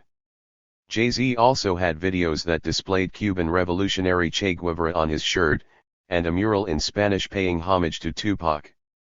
This combined with his several $100 million worth, and Dash's HSAN board director position, helped make Jay-Z a target. In 2001, the NYPD said that the street crime unit watched as Jay-Z's bodyguard got out of his car and put a gun in his waistband. Jay-Z, his bodyguard, and two companions were all arrested even though the weapon was found on the guard and not in the car. This arrest occurred 3 days before Jay-Z's stabbing charge trial, in which he was acquitted. 773. Evidence also supports the notion that the NYPD targeted Def Jam's activist-linked rap and film star DMX, Earl Simmons, with harassment arrests. 774. Like Jay-Z, DMX had many chart-topping CDs. Police focus on DMX may have stemmed from his HSAN aid and collaborations with Rage Against the Machine. 775. In 1999 alone, the NYPD rap unit, which already had a profile on DMX, arrested him 3 times on a series of bizarre charges. Police arrested him for swearing at one of his concerts in Trinidad, and for health violations over a kennel of dogs he kept. Police again arrested DMX when a gunman shot the rapper's uncle who worked as his manager. The rapper was later cleared of most charges. 776. In 2000, police charges continued. They charged DMX for weed and guns found in someone else's car. They also charged DMX with rape. His lawyer said evidence and witnesses supported that he wasn't even in the same state where the rape occurred. A DNA test of semen samples exonerated DMX. 777. Conservative forces further attacked HSAN supporting white rapper Eminem, born Marshall Mathers. As mentioned, Eminem produced several free songs of Tupac's for Afeni Shakur, ch29, and supported her major motion picture release, Tupac, Resurrection. The film was one of the only documentaries to ever open in the box office top 10, despite a limited theatrical release in 2003. 778. At about the same time, Eminem wrote a song saying that he didn't care about dead presidents' dollars, he only wanted to see the President Bush dead. The Secret Service launched an investigation on him. 779. Eminem also had multi-platinum sales on his 2004 release, Encore. Eminem had tried to sway the presidential election in the fall of 2004 by releasing another song and video highly critical of President Bush. The CD's song Mosh, and its accompanying video, encouraged young people to storm the White House and overthrow the Bush government for lying about the reasons for the Iraq War. Eminem produced this album just before he volunteered his time for free to produce Loyal to the Game, an album of Tupac Shakur's music for a penny that also topped the music sales charts. 780. Eminem further worked on a collaborative song with Mos Def and Jadakiss, in a rap written by Immortal Technique where the Bush administration is blamed for bringing down the World Trade Center on September 11, 01. For more on September 11, CCH 36. 781. The Source magazine then tried to discredit Eminem, resulting in a disagreement with the Hip Hop Summit Action Network, HSAN. HSAN President Benjamin Muhammad said that the Source magazine attempted to divide HSAN's racially integrated political movement by attacking Eminem, who avidly supported HSAN. The Source's white owner and editor produced and distributed a free CD with its magazine in which a young Eminem said, "Black girls are stupid." 782 scholars on racism say that the prejudicial American media and other factors make racism among whites almost universal to varying degrees. 783 But Eminem's life history growing up in black communities and his continued work with black artists suggests that he was far less racist than most whites. Eminem said he regretfully taped the derogatory lyrics after a breakup with a black girlfriend in his youth. 784. Starting at the end of 2005, strangers shot members of Eminem's rap group, D12, whose CDs had sold over 4 million copies each since 2001. In December of 05, someone shot and wounded D12 rapper Obi Trice as he was driving on a Detroit area highway. On April 12, 2006, someone fatally shot D12 rapper Proof, Deshaun Holden. Proof was Eminem's best man at his wedding, and his right-hand man on stage. Proof had a musical legacy as his father played in Marvin Gaye's band. Less than a week before Proof's murder, Rolling Stone published an article about him and his new solo CD where Proof made reference to his song Kurt Cobain, with the suspicious assertion, "The circumstances of Kit's death are freaky to me. I don't think he killed himself." Others have published suspicions of police foul play in Cobain's death, ch 40. 785. Details on rapper Proof's shooting show some similar signs of intelligence targeting as other cases.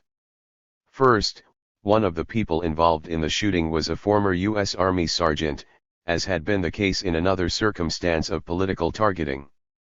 In that case, a former member of the Army murdered an influential black New York City councilman, the first such shooting ever in city council chambers, ch 37.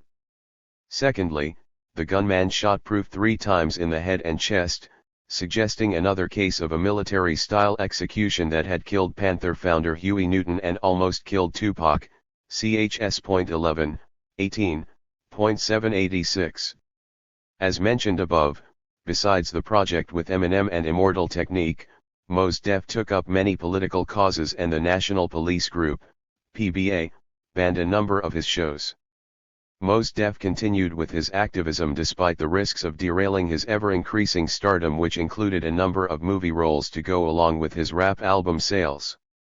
Mos Def worked with the Hip Hop Summit Action Network and Fred Hampton, Jr.'s Prisoners of Conscience Committee, POCC. He also worked on Assata Shakur's case and the former Black Panthers being retried for a 35-year-old crime, dubbed the San Francisco Eight. He had planned to sing his song, Katrina Clap, protesting the Bush administration handling of Hurricane Katrina and its victims, at MTV's Video Music Awards.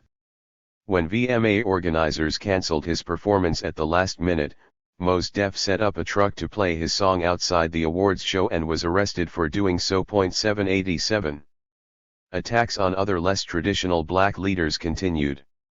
More U.S. intelligence tactics used against political musicians appeared to be used against other black leaders with links to entertainment and activism.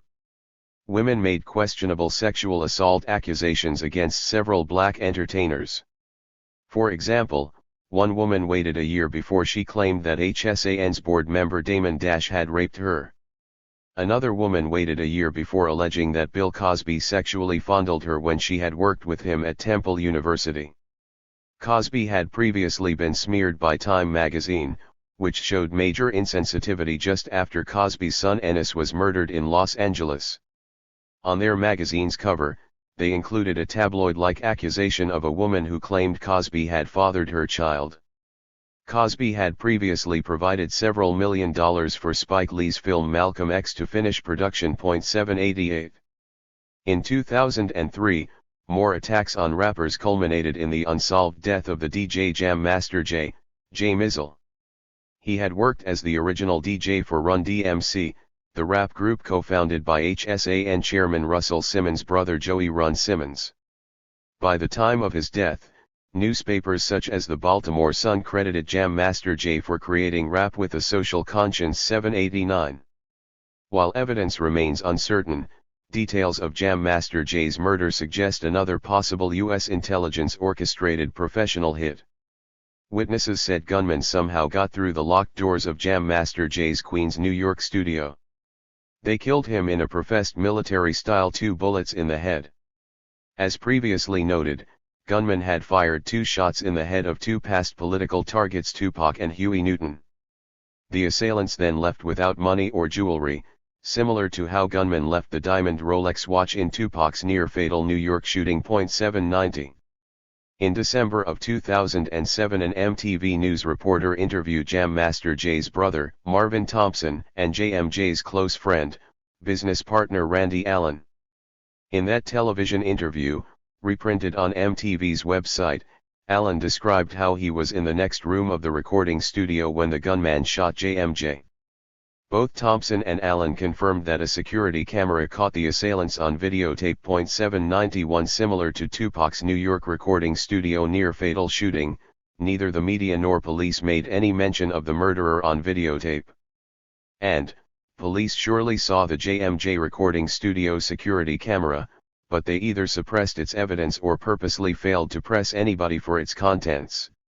34. FBI fostered rap feuds. Shots at Biggie witnesses, 50 Cent, Nas and Lil Kim. I'm American too, but I ain't with the president's crew. What you peddlin' and who you peddlin' to? You ain't got the ghetto with you. Try and lead my sheep to the slaughterhouse. We ain't got no choices who to choose. 10 years ago they were trying to stop our voices. And end hip-hop, they some hypocrites. Condoleezza Rice, if she ever really care about poor schools. She gotta prove that she ain't just another Uncle Tom fool. Need a truce with the gangs and some food for the hungry. See, it's all about community, let's help ourselves. Cops brutalize us, get dealt with shells. It's our turn, it's about time we win. Need somebody from the hood as my councilman. Nas, American Way, Street's Disciple, 2004. Attacks on rappers that supported the Hip Hop Summit Action Network continued. Evidence suggests that U.S. intelligence used their manufactured Murderous rivalries strategy to camouflage the continuation of their assault on rappers linked to activism. A U.S. congressional committee had previously documented the use of this strategy against the Black Panthers in the 60s, and other evidence supported its resumption between Tupac and Biggie in the 1990s, CHS 6, 21.792. The mainstream media's collaboration with U.S. intelligence also continued in these operations, CHS 19-21, 28. After fostering the East/West rap feud between Tupac and Biggie, U.S. intelligence and their media assets influenced the perception of near-fatal conflicts as a natural phenomenon in the rap community. The media failed to question police statements that the conflicts were due to these rap feuds, and failed to report evidence of police spy provocations, murders, and attempted murders. Police spokesmen and collaborative media had a harder time in trying to smear Jam Master Jay.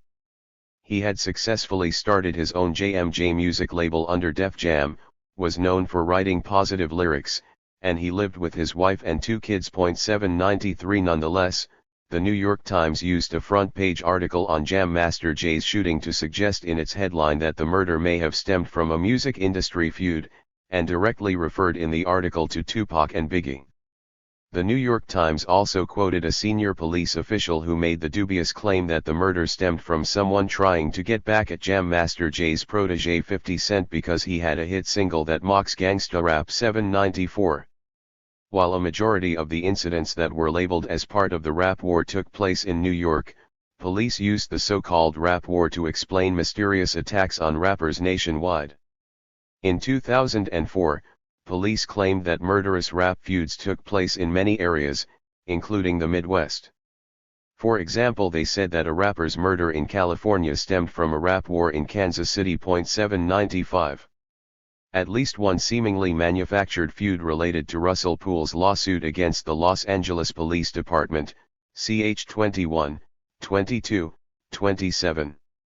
Not long after filing the suit, Poole joined forces with Biggie Small's mother Voletta Wallace in her wrongful death lawsuit against the Los Angeles Police Department for her son's death. 2 of Poole's and Wallace's top witnesses for their suits were Biggie's friends at the murder scene, Damian Butler and James Lil C's Lloyd. 796. 5 months after Poole filed his suit, Butler and Lloyd came under attack, and police claimed it was due to a rap feud. In February of 2001, 2 groups of entertainers met outside of New York's Hot 97 radio station in Greenwich Village to do radio interviews. One of the groups was connected to rapper Kimberly Lil Kim Jones, while the other group was close with rapper Foxy Brown, Inga Marchand. Someone across the street from the radio station reportedly started firing a gun at both groups. Police said that nearly 30 bullets were fired from 6 guns. 1 woman was wounded. Damian Butler said he fired back when the bullets came at him, Lil C's Lloyd, Suf Jackson, and Lil Kim in front of the radio station. 797. 2 consecutive 2001 New York's Daily News cover story headlines read, Rap Wars, Gunfire After Rap Party, and, Foxy vs. Lil Kim, Shootout Blamed on Feud. The articles blamed the violence on a war between 2 of the most successful female rappers, Lil Kim and Foxy Brown. Kevin Liles, HSAN board co-chair, directed Russell Simmons's Def Jam record label that produced Brown, and HSAN co-director Sean Puffy Combs' Bad Boy record label produced Lil Kim. The Daily News made a typically prejudicial assertion in the subheading of the second article, suggesting that a critical remark could lead to a vengeful murder attempt. They said a recorded slap one rapper made at the other caused the shooting. The article later referred to the recorded scorching criticism, but it only detailed the lyrics at the end of the article. In the last paragraphs, the Daily News quoted these rappers' lyrics as "You ain't a star and your record company know that," and "You still sound lame," and "My name still Rain." 798. According to the Daily News, the first of the violent rap feuds in the music industry started between Tupac and his Death Row label and Biggie on Combs' Bad Boy label. Note that music channels have done specials magnifying East/West rap feuds that they said came before Tupac and Biggie. Even if these were present, they weren't murderous. 799. During the trial rising from the incident involving the female rappers, at least one witness description contradicted the notion that an intergroup rivalry started the shooting. The rap group Capone and Noriega, the alleged rival group linked with Foxy Brown, had come to the radio station at the same time as Damian Butler, Lil C's, Lil Kim, and several others. Capone and Noriega manager James Cruz said he saw Butler pull a gun and shoot. But Cruz described Butler's behavior as defensive, saying he was firing back at gunshots from an unknown source. Cruz also reportedly described Butler as pulling me around, to protect me, as he started firing back across the street. 800. Biggie murder witnesses Lil C's got 5 years probation for the February 2001 shooting, and Butler awaited sentencing after pleading guilty to gun possession for the same February 2001 incident. Lil Kim's security guard Suf Jackson received a 12-year sentence on similar charges. After the February 2001 shooting, police arrested Lil C's Lloyd for possession of marijuana. Then, in August of 2001, another armed assailant attacked Damian Butler and Lil C's without provocation, leading to a shootout. Butler was sentenced to 3 years in jail for attempted criminal possession of a weapon, in that incident. 801. Like Tupac Shakur receiving a heavy sentence for touching the butt of a woman with whom he had consensual sex, other activist-linked rappers faced heavy sentences for trivial charges. In March of 05, a court found Lil Kim guilty of 3 counts of perjury, making false statements, regarding the 01 radio station shooting incident. The court acquitted her of obstruction of justice and other weightier charges. Lil Kim, who got her start in a Bedford, Stuyvesant, Brooklyn group produced by Biggie Smalls, was a first-time offender, but she received a sentence of 1 year in jail. 802 Trivial legal cases against Foxy Brown also continued, and Hip Hop Summit Action Network's Dr. Benjamin Muhammad, formerly Chavis, tried to support her through them. Brown also went to jail for a year, reportedly for 2 conflicts with manicurists that didn't result in even the slightest of injuries. 803. Such seemingly manufactured conflicts and follow-up attacks on rappers continued. For example, mainstream media appeared to try and manufacture a conflict between New York rapper Nas, Nasir Jones, and Jay-Z. But Nas had experienced a setup before this against Tupac that Death Row Employees likely helped manufacture. Someone had first appeared to influence Tupac against Nas. Nas said that he heard Tupac had criticized him in the song Against All Odds, on Tupac's final album released just after his death. An Outlaws rapper backed Nas' claim that he talked with Tupac at the '96 MTV Music Awards, and Interscope executive Jimmy Iovine planned for them to meet in Las Vegas on the weekend of Tupac's murder, to discuss ending any conflict between them. Nas has had a number of socially conscious recordings, starting with his 1994 CD, Illmatic. Nas has spoken at Hip Hop Summit Action Network, HSAN, conferences and won a HSAN Heroes Award for his socially conscious single and video Icon 804.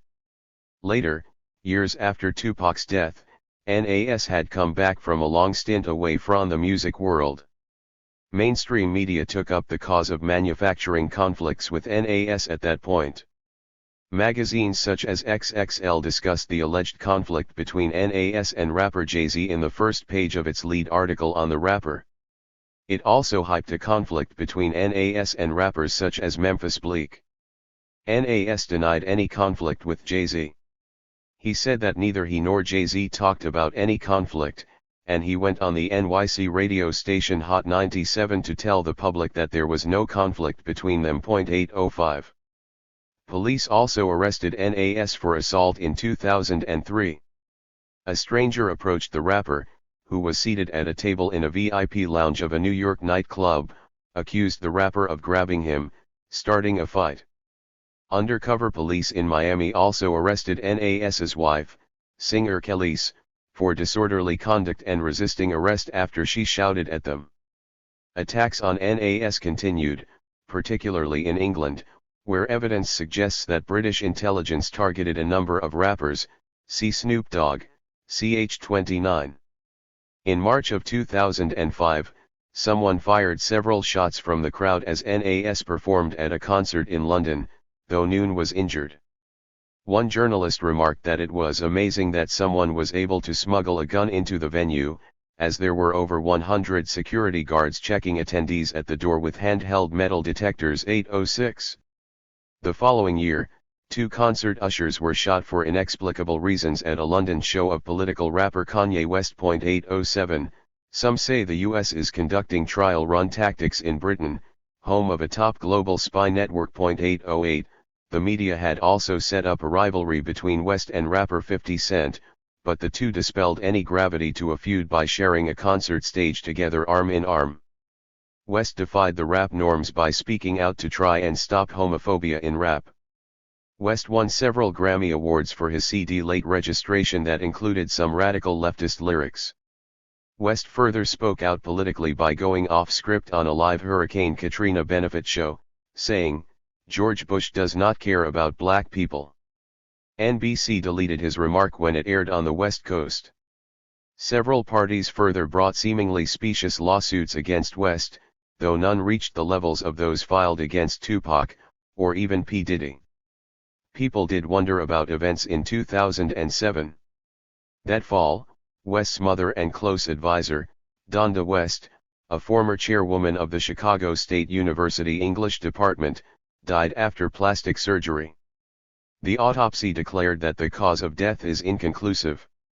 It remains uncertain if foul play was involved. 809.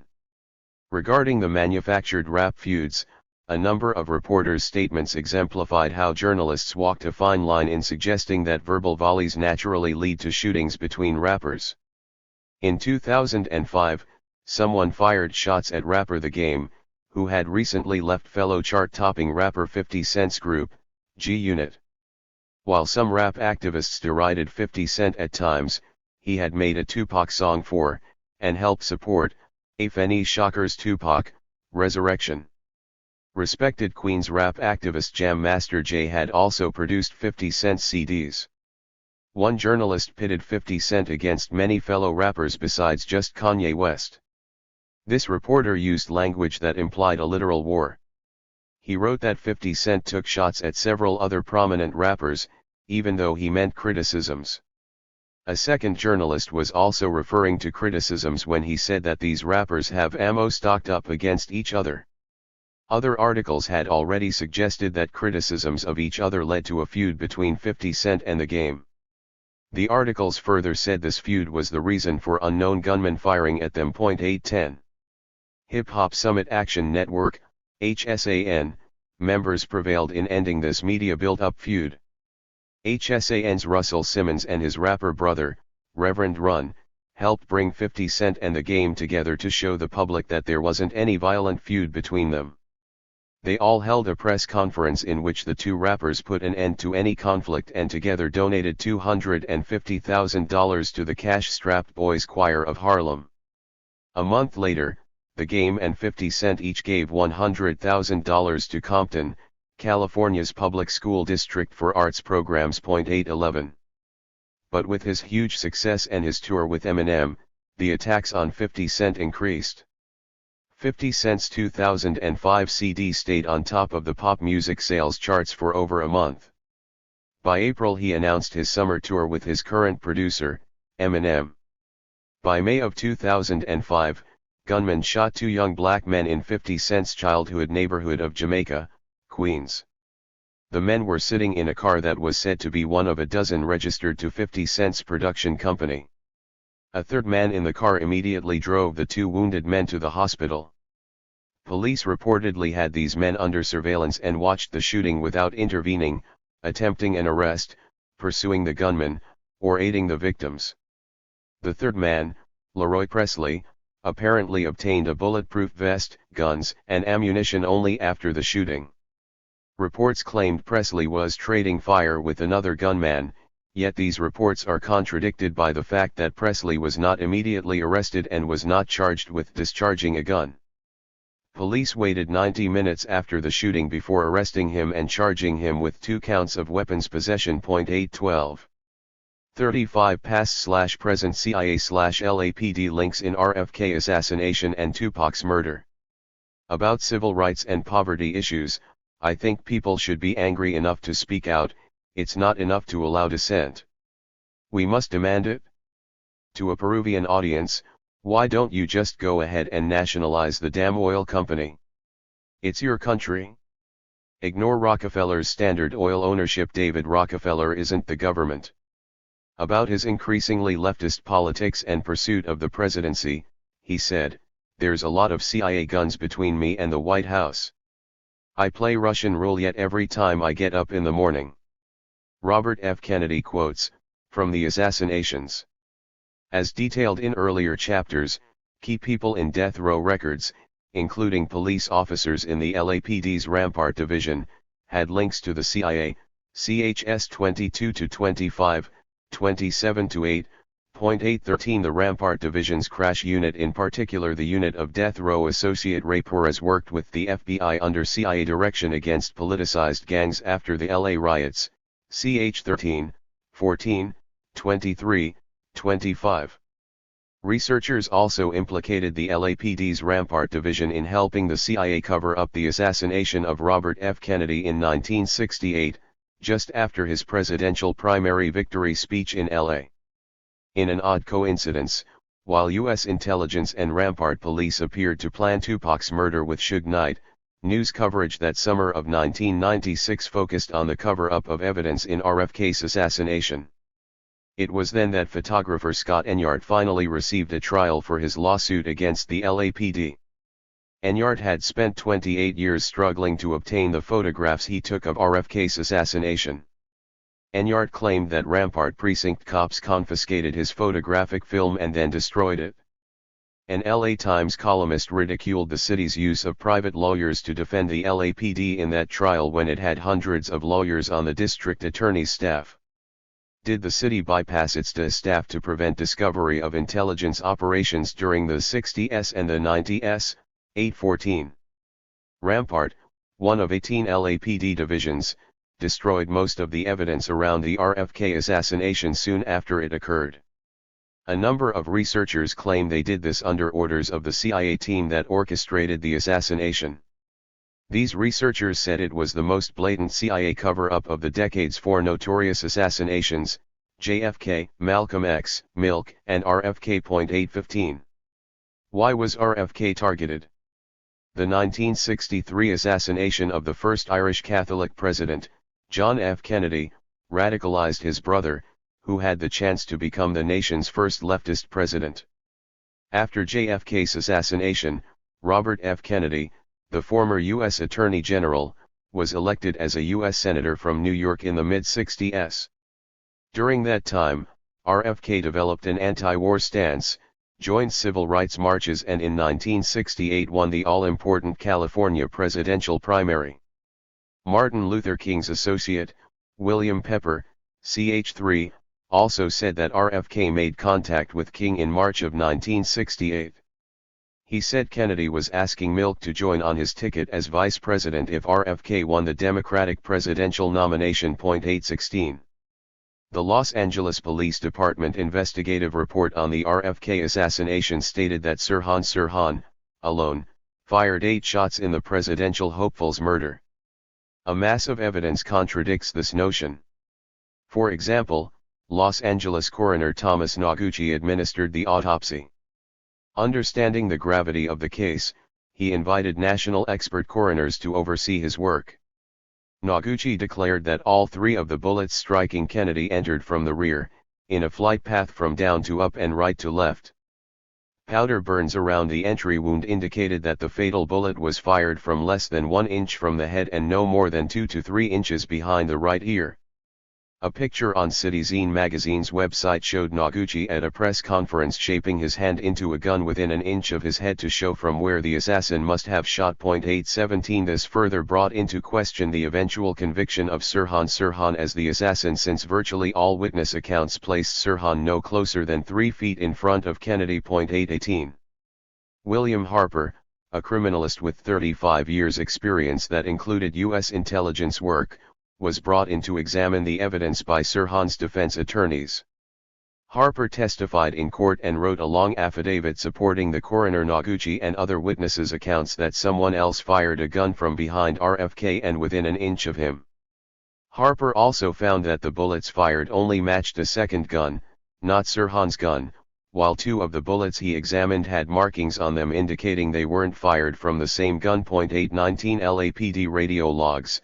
Eyewitnesses and media groups further reported sightings of fleeing shooting suspects other than Sirhan, who was held at the scene. 820. One pair of notable researchers working on this case, William Turner and John Christian, had strong journalistic credentials along with military and intelligence experience. Turner worked for 10 years as an FBI agent before writing for high-circulation magazines. He also published 2 books on the FBI. Christian had served as a naval airman and then worked as a broadcast newsman for ABC until 1966. They encouraged defense attorney Vince Bugliosi to aid them.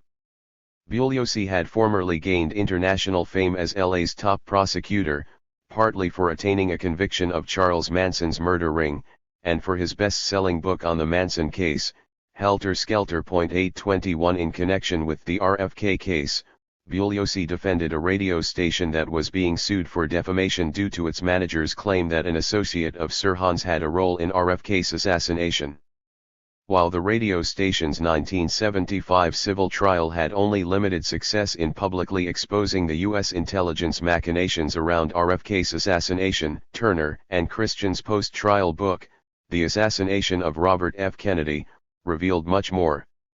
Their book published archival photos and affidavits that demonstrated CIA involvement in RFK's assassination as well as the involvement of the LAPD in at least the cover-up.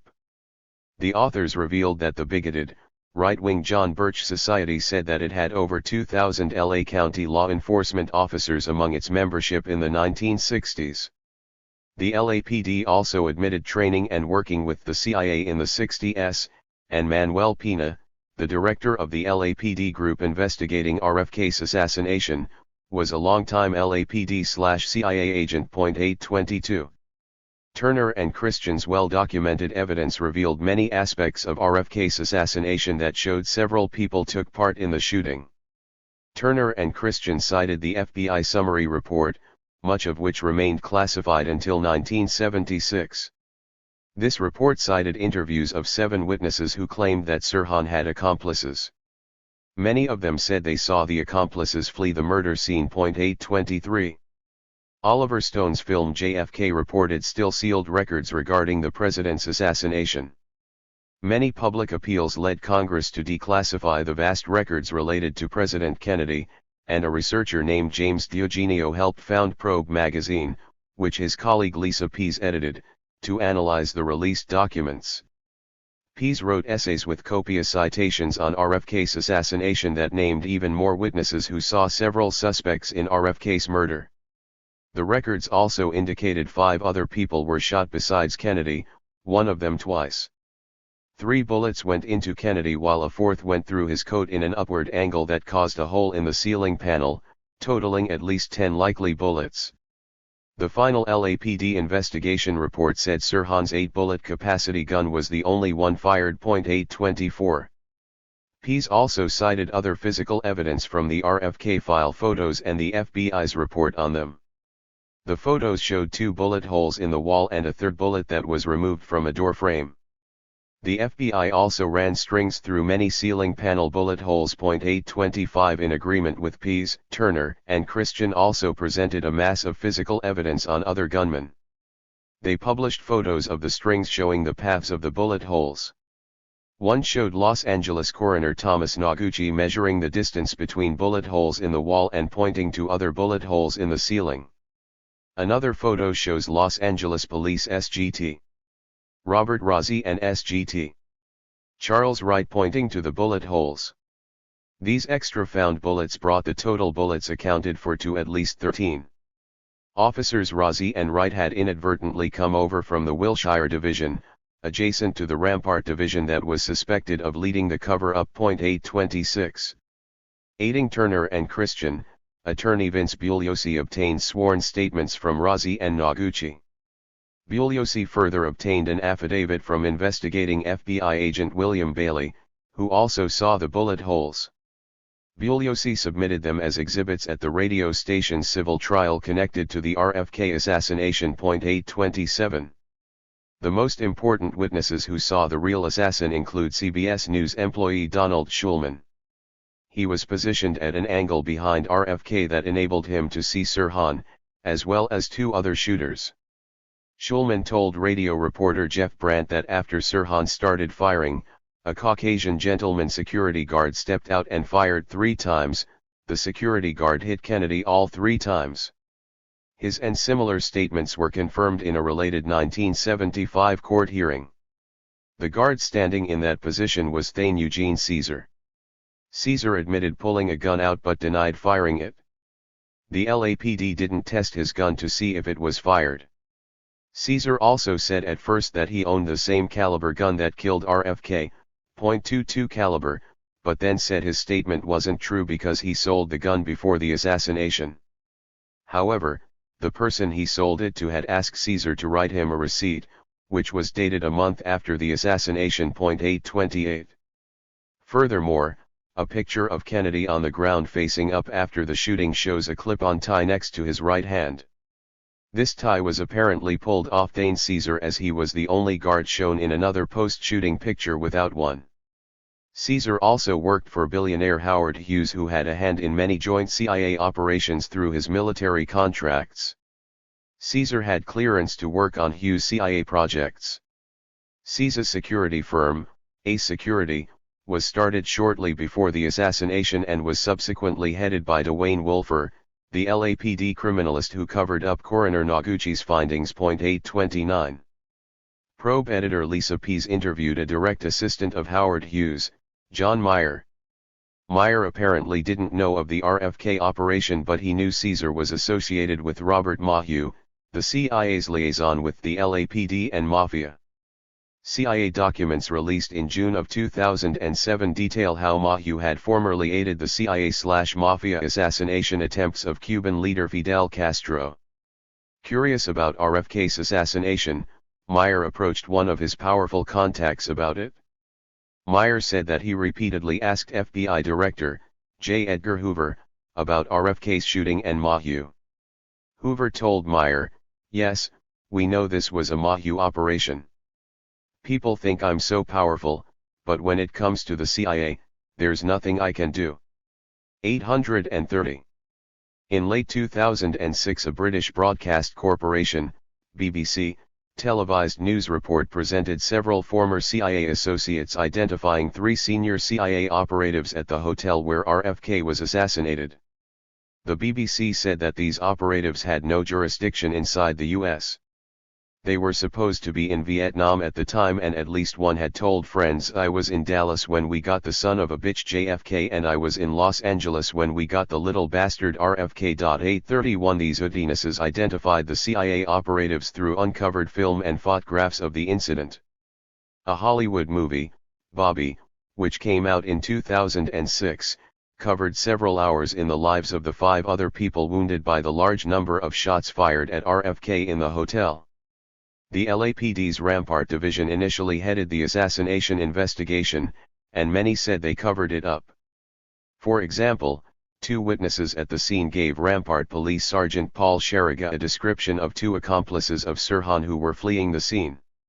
Sherriga said he put out an all-points bulletin, APB, on the accomplices, and his Rampart precinct started broadcasting it, when suddenly there was a 15 to 20-minute radio blackout.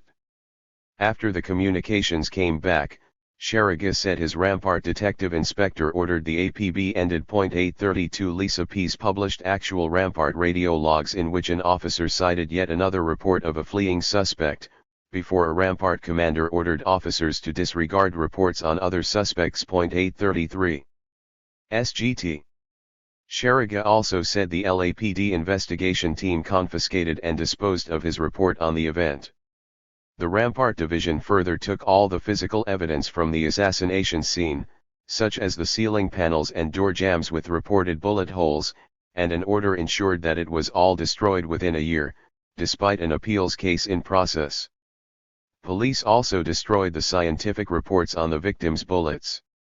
Furthermore, bullet fragments and photos of RFK and other victims' bullets were sent to the Rampart Division where someone tampered with them. 834.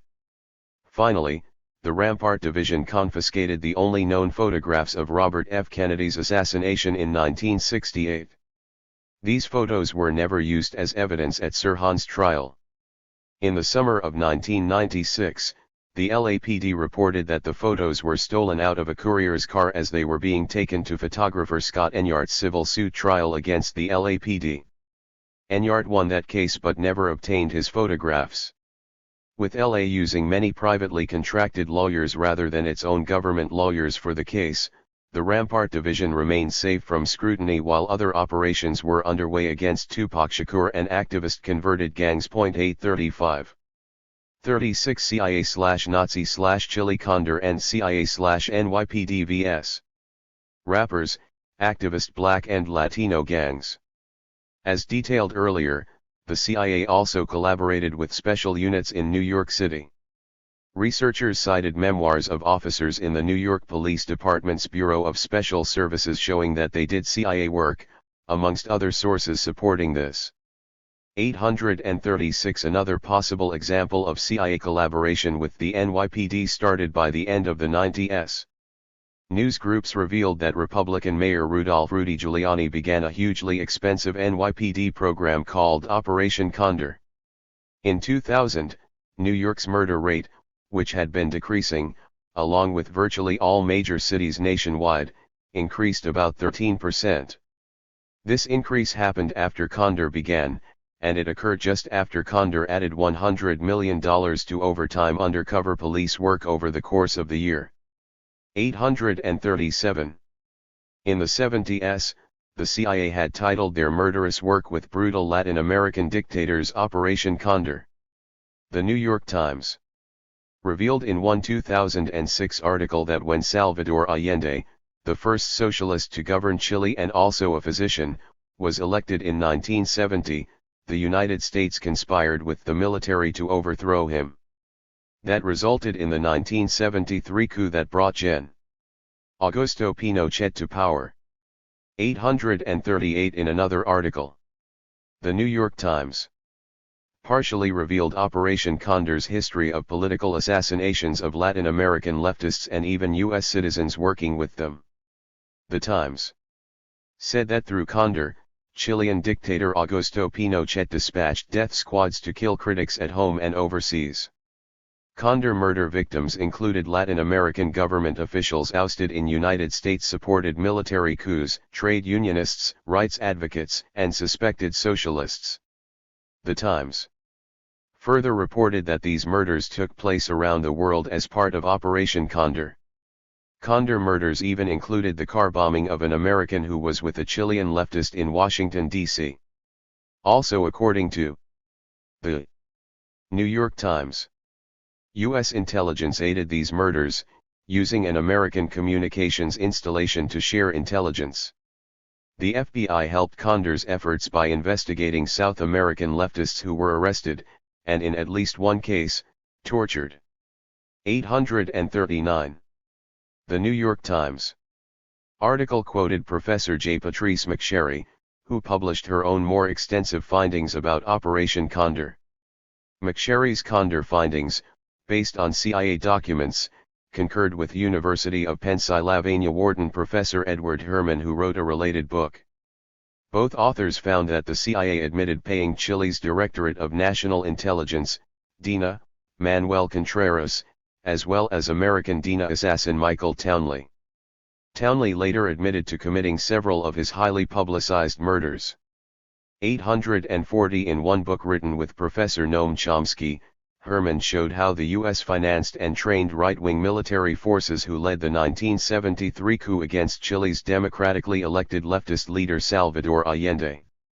841 Seven other Latin American countries soon joined in DINA's Condor operations, including Argentina, Uruguay, Bolivia, Paraguay, Brazil, Peru, and Ecuador.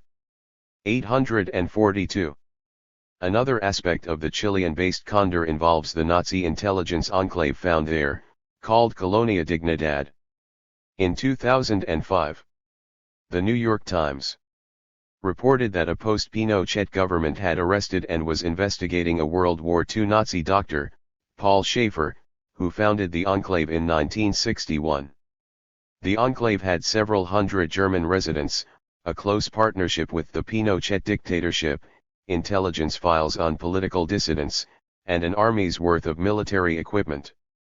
The U.S. Congress eventually had passed legislation cutting off aid to Pinochet, but the Nazi enclave helped the dictator continue the murderous Condor operations.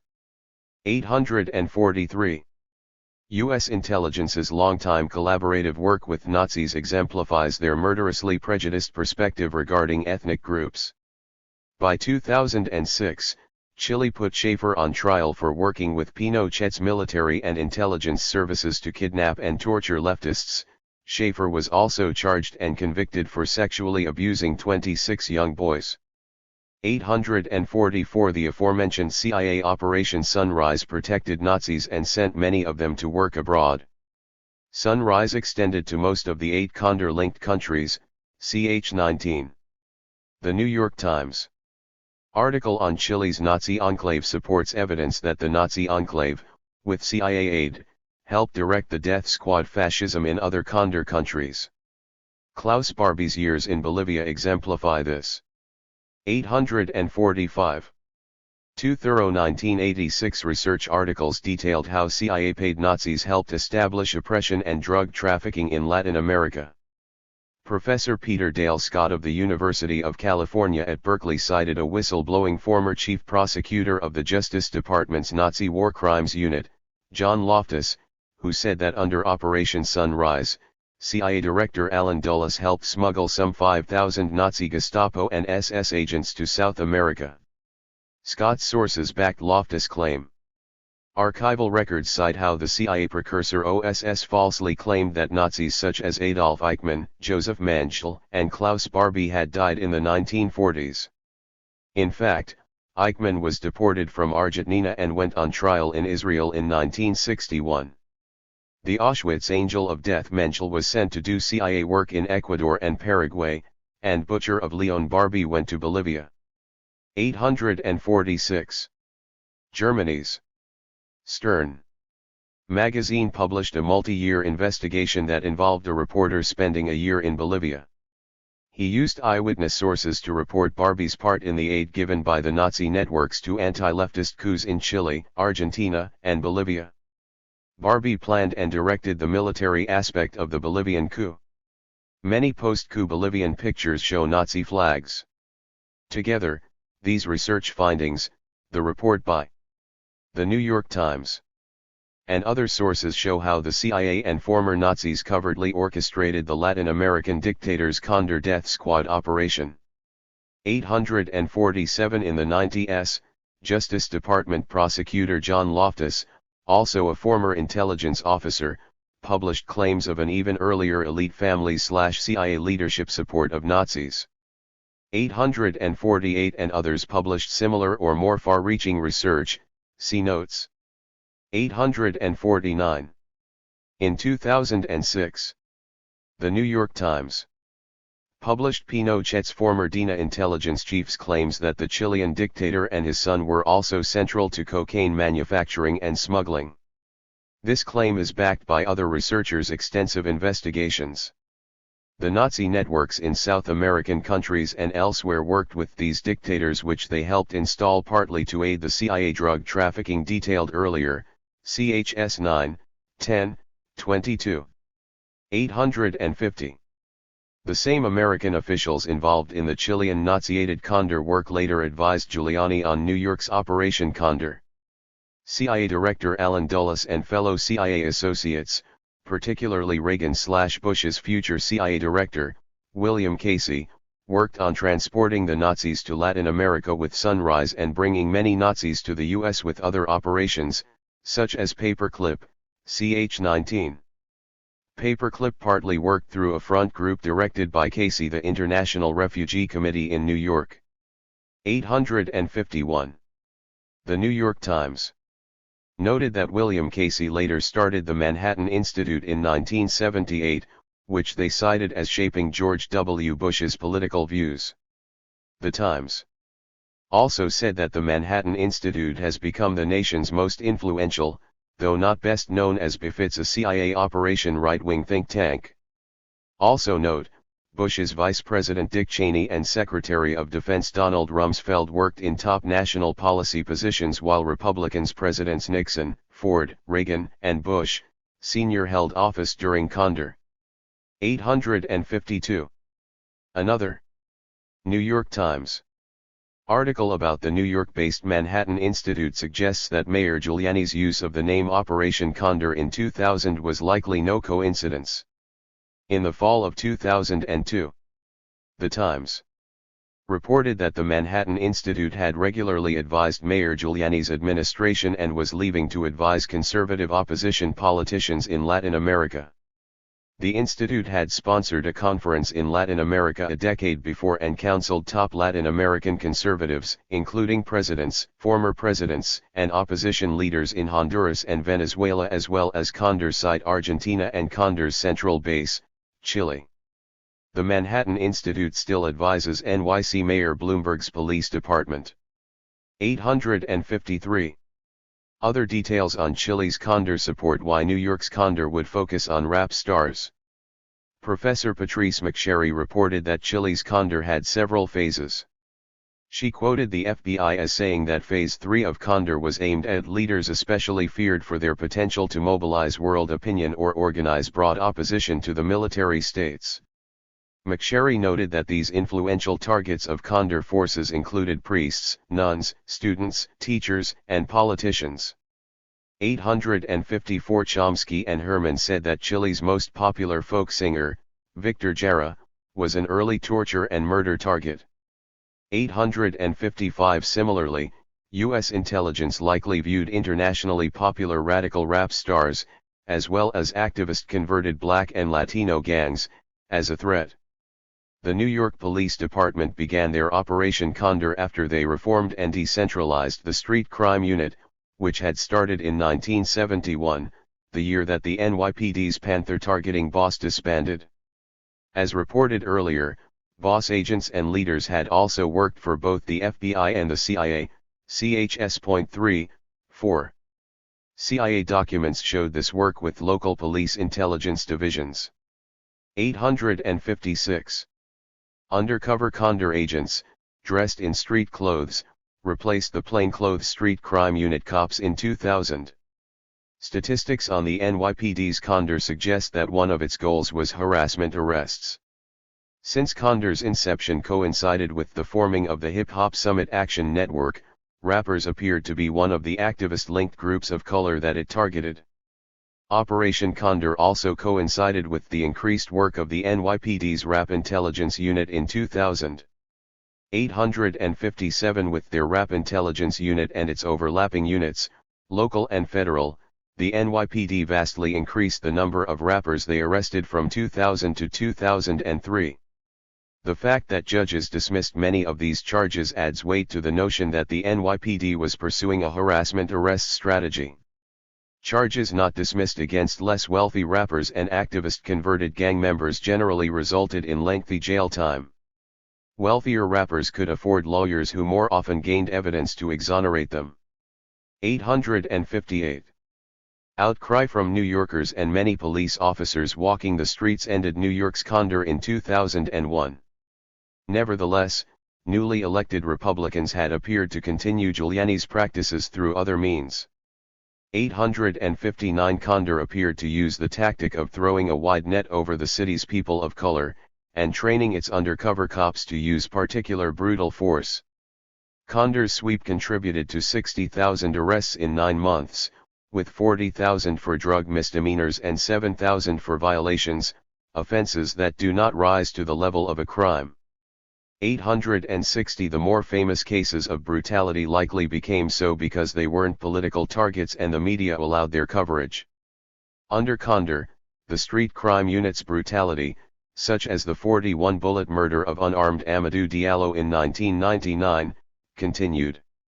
For example, in 2000, police murdered Patrick Dorismond, reportedly after an undercover cop offered him drugs, beat him when he refused, and then allowed arriving cops to shoot him. 861. The Manhattan Institute's Operation Condor-type policies appeared even more prevalent before it took on the official name. The Institute's focus on opposing Latino leftists continued inside the U.S. New York Mayor Giuliani administration's police worked with federal agents to target the Latino activist converted gang, the Latin Kings, in the mid-1990s.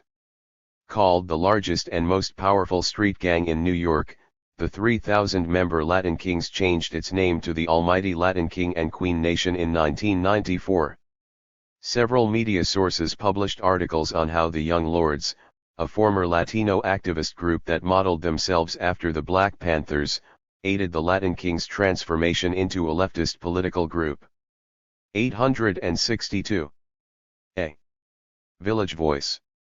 Article provided details that supported civil rights lawyer Ron Kuby's description of how the NYPD used what was likely a harassment arrest strategy on Latin Kings leader Antonio Kingtone Fernandez.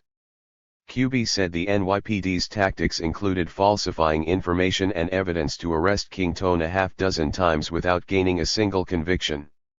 Kuby also told the Voice that police targeted Kingtone because the New York Times was giving him publicity for turning the group into a progressive revolutionary force. 863. Former Young Lords member and Latin King advisor, Vincent Panama Alba, said that after the group's activist conversions, the NYPD further started arresting Latin Kings and Queens in larger numbers with street sweep-type roundups. 864. Many other New York community activists said the NYPD and FBI teamed up to target Kingtone and the Latin King and Queen Nation for murder because of their activist conversion.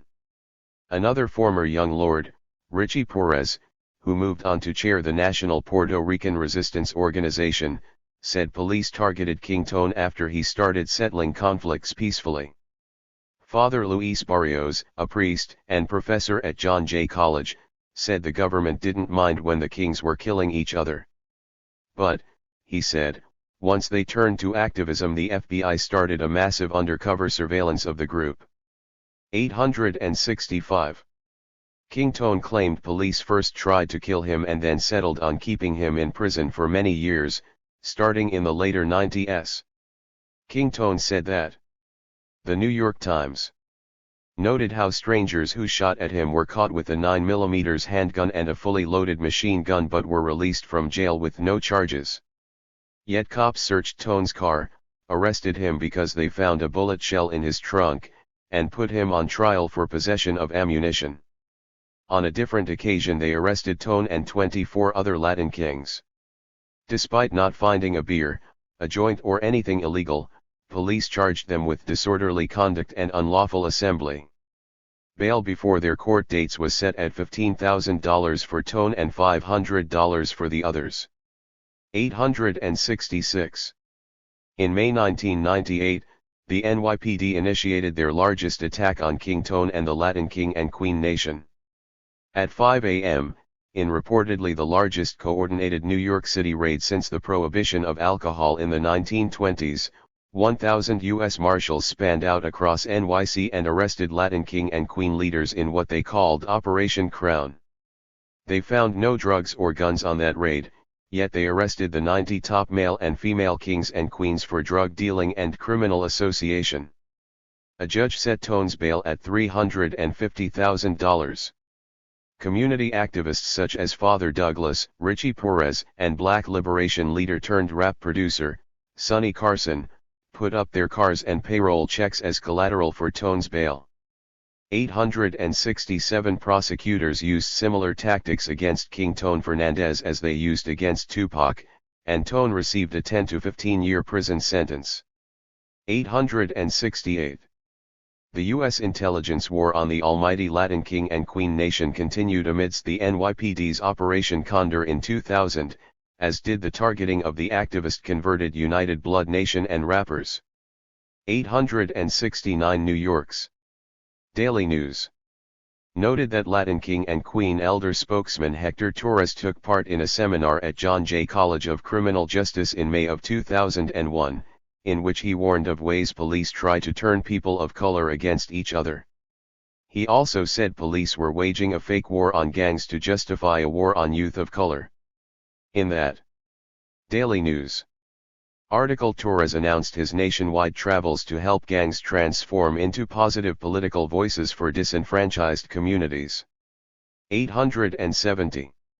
When George W. Bush, Jr., started his presidential term in January of 2001, and New York Mayor Mike Bloomberg took office the following year, Operation Condor practices continued through different means.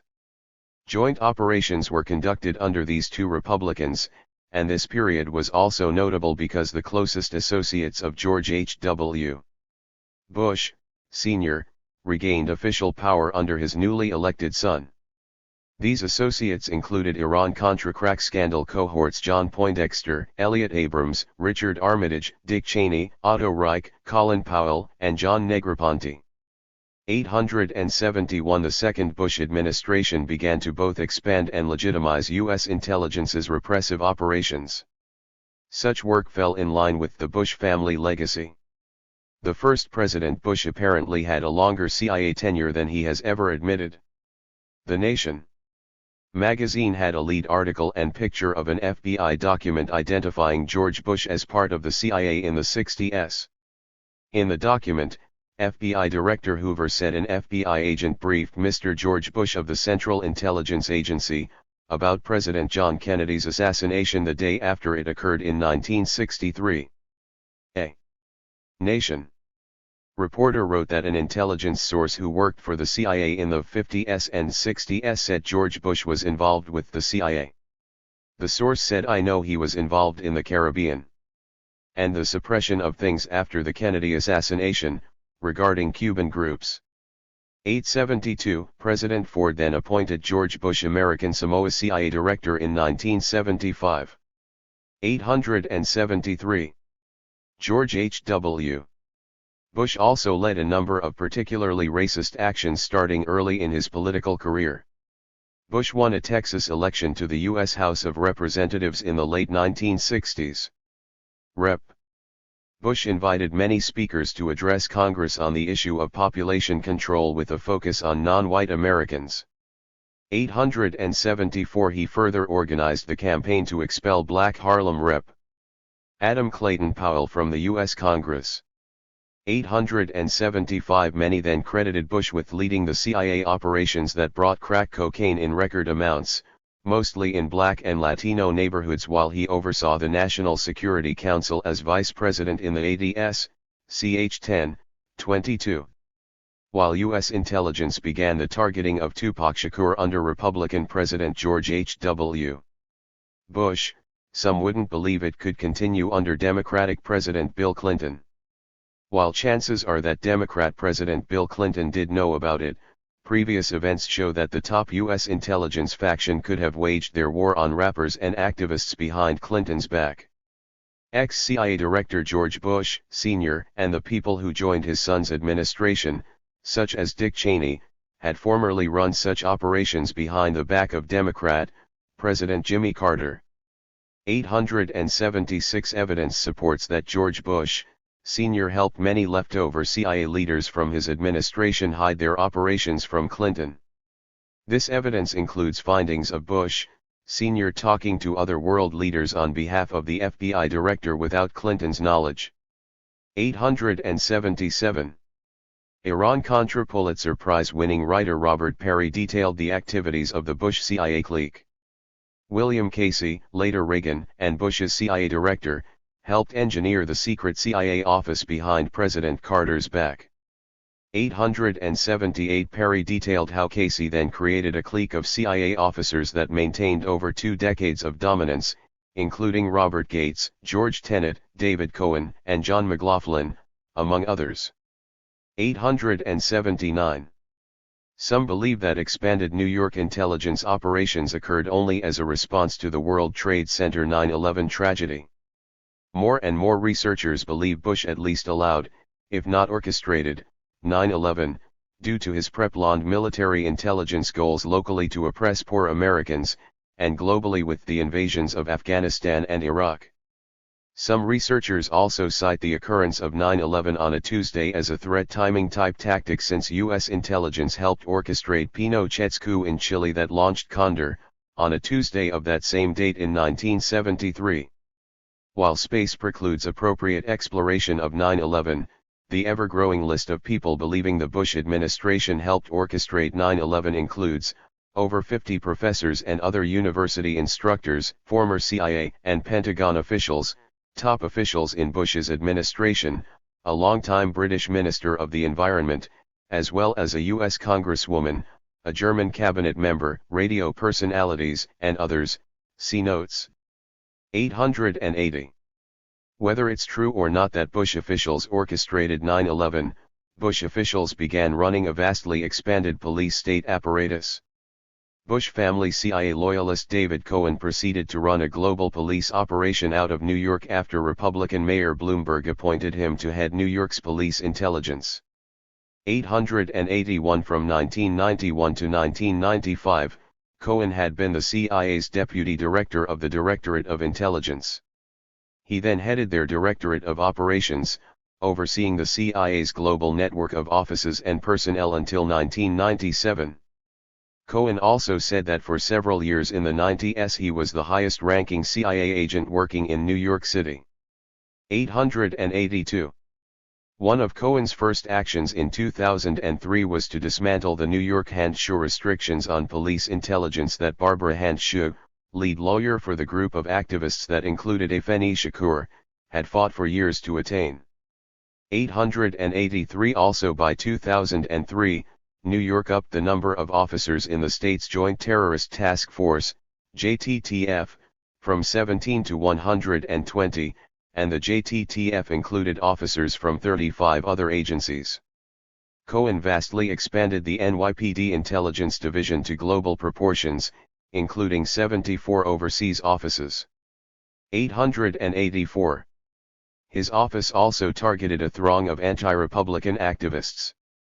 18 months after the Republican National Convention for the presidential election of 2004, The New York Times published an exposé that New York police used undercover agents to infiltrate the 100,000+ marchers among the largest of the protests at the Republican convention.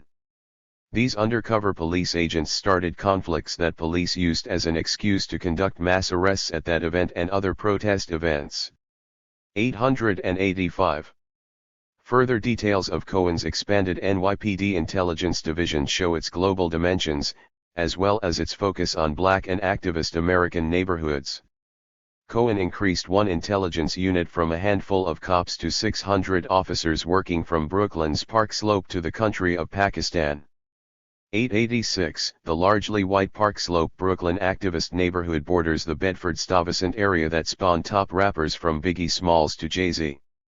As rap had become popular amongst most countries with large communities of people of color, the nationalized Rap Intelligence Unit had potential for an international reach.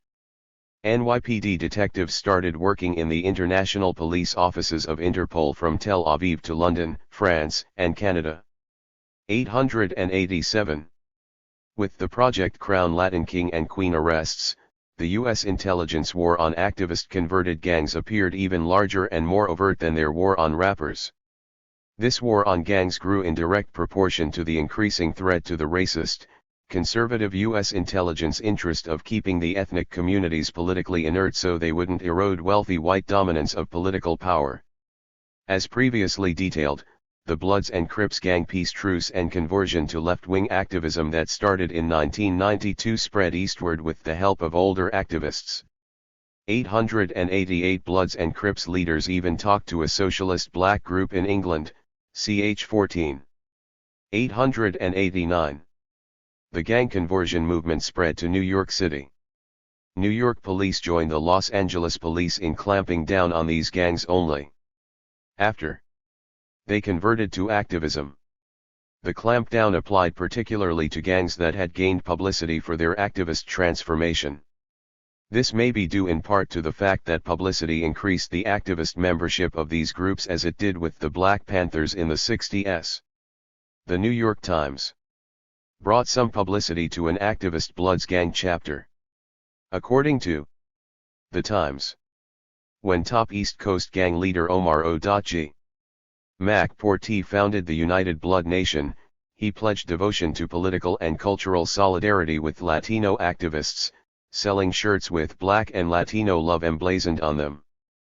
Porty said his education came from the LA Peace Truce and reading books about his heroes, Black Panthers Bobby Seale, Huey Newton, and George Jackson.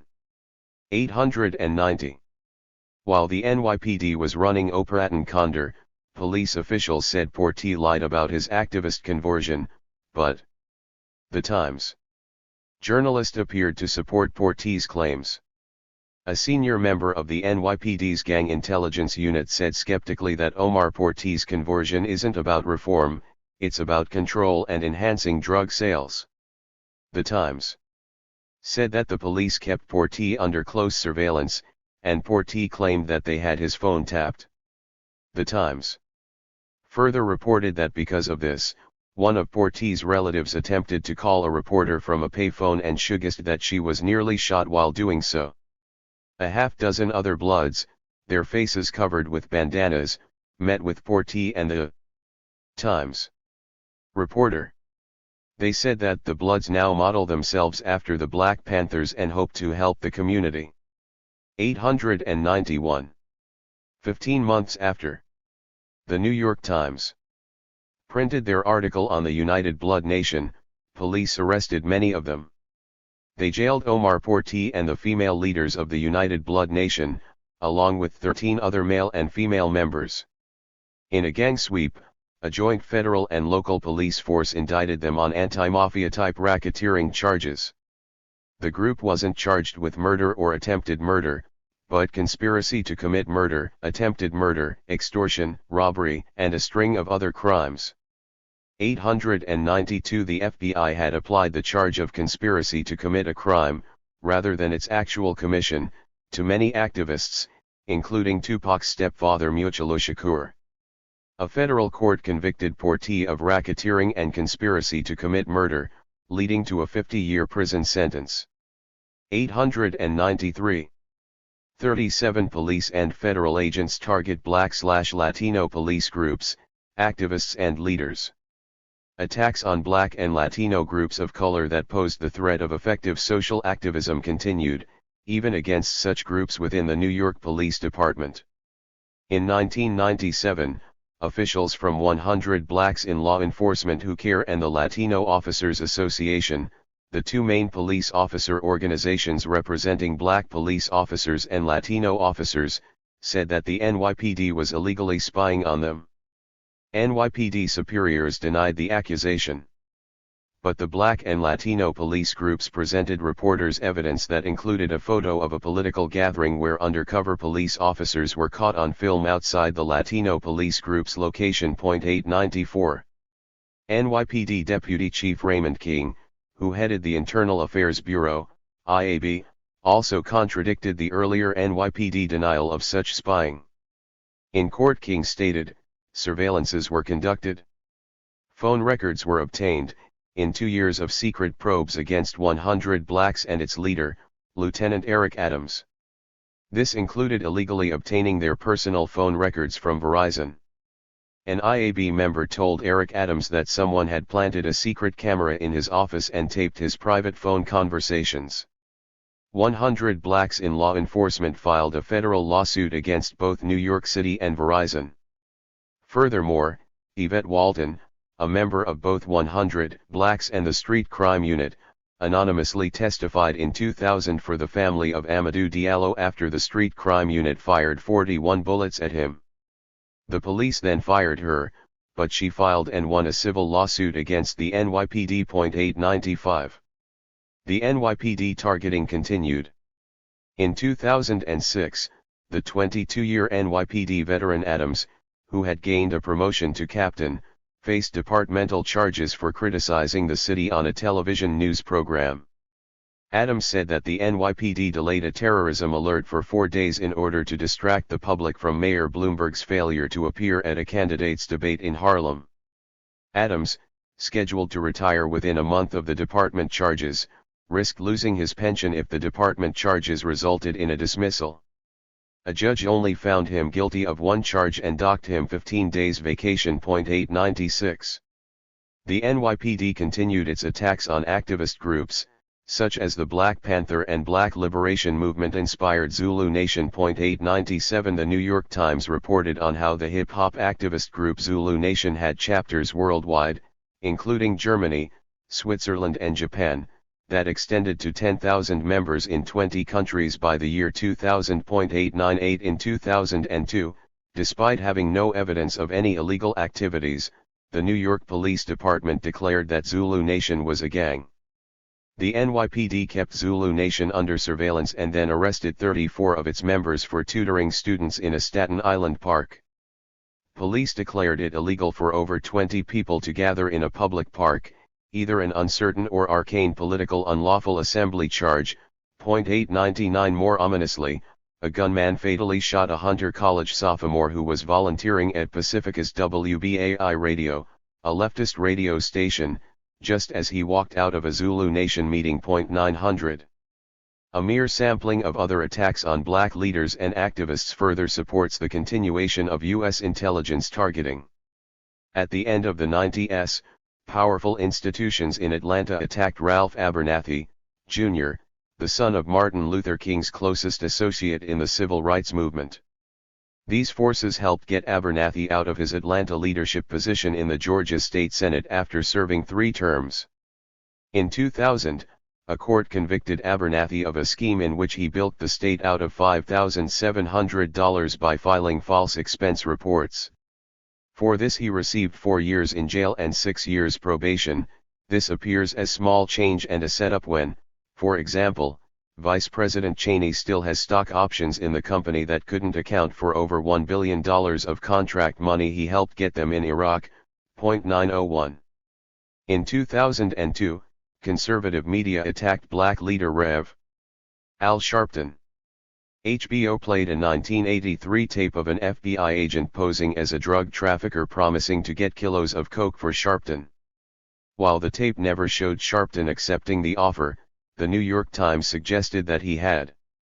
Sharpton said that HBO aired the tape just as he was exploring a presidential run to dissuade him from running and voicing left-wing views in the televised presidential debates. 902.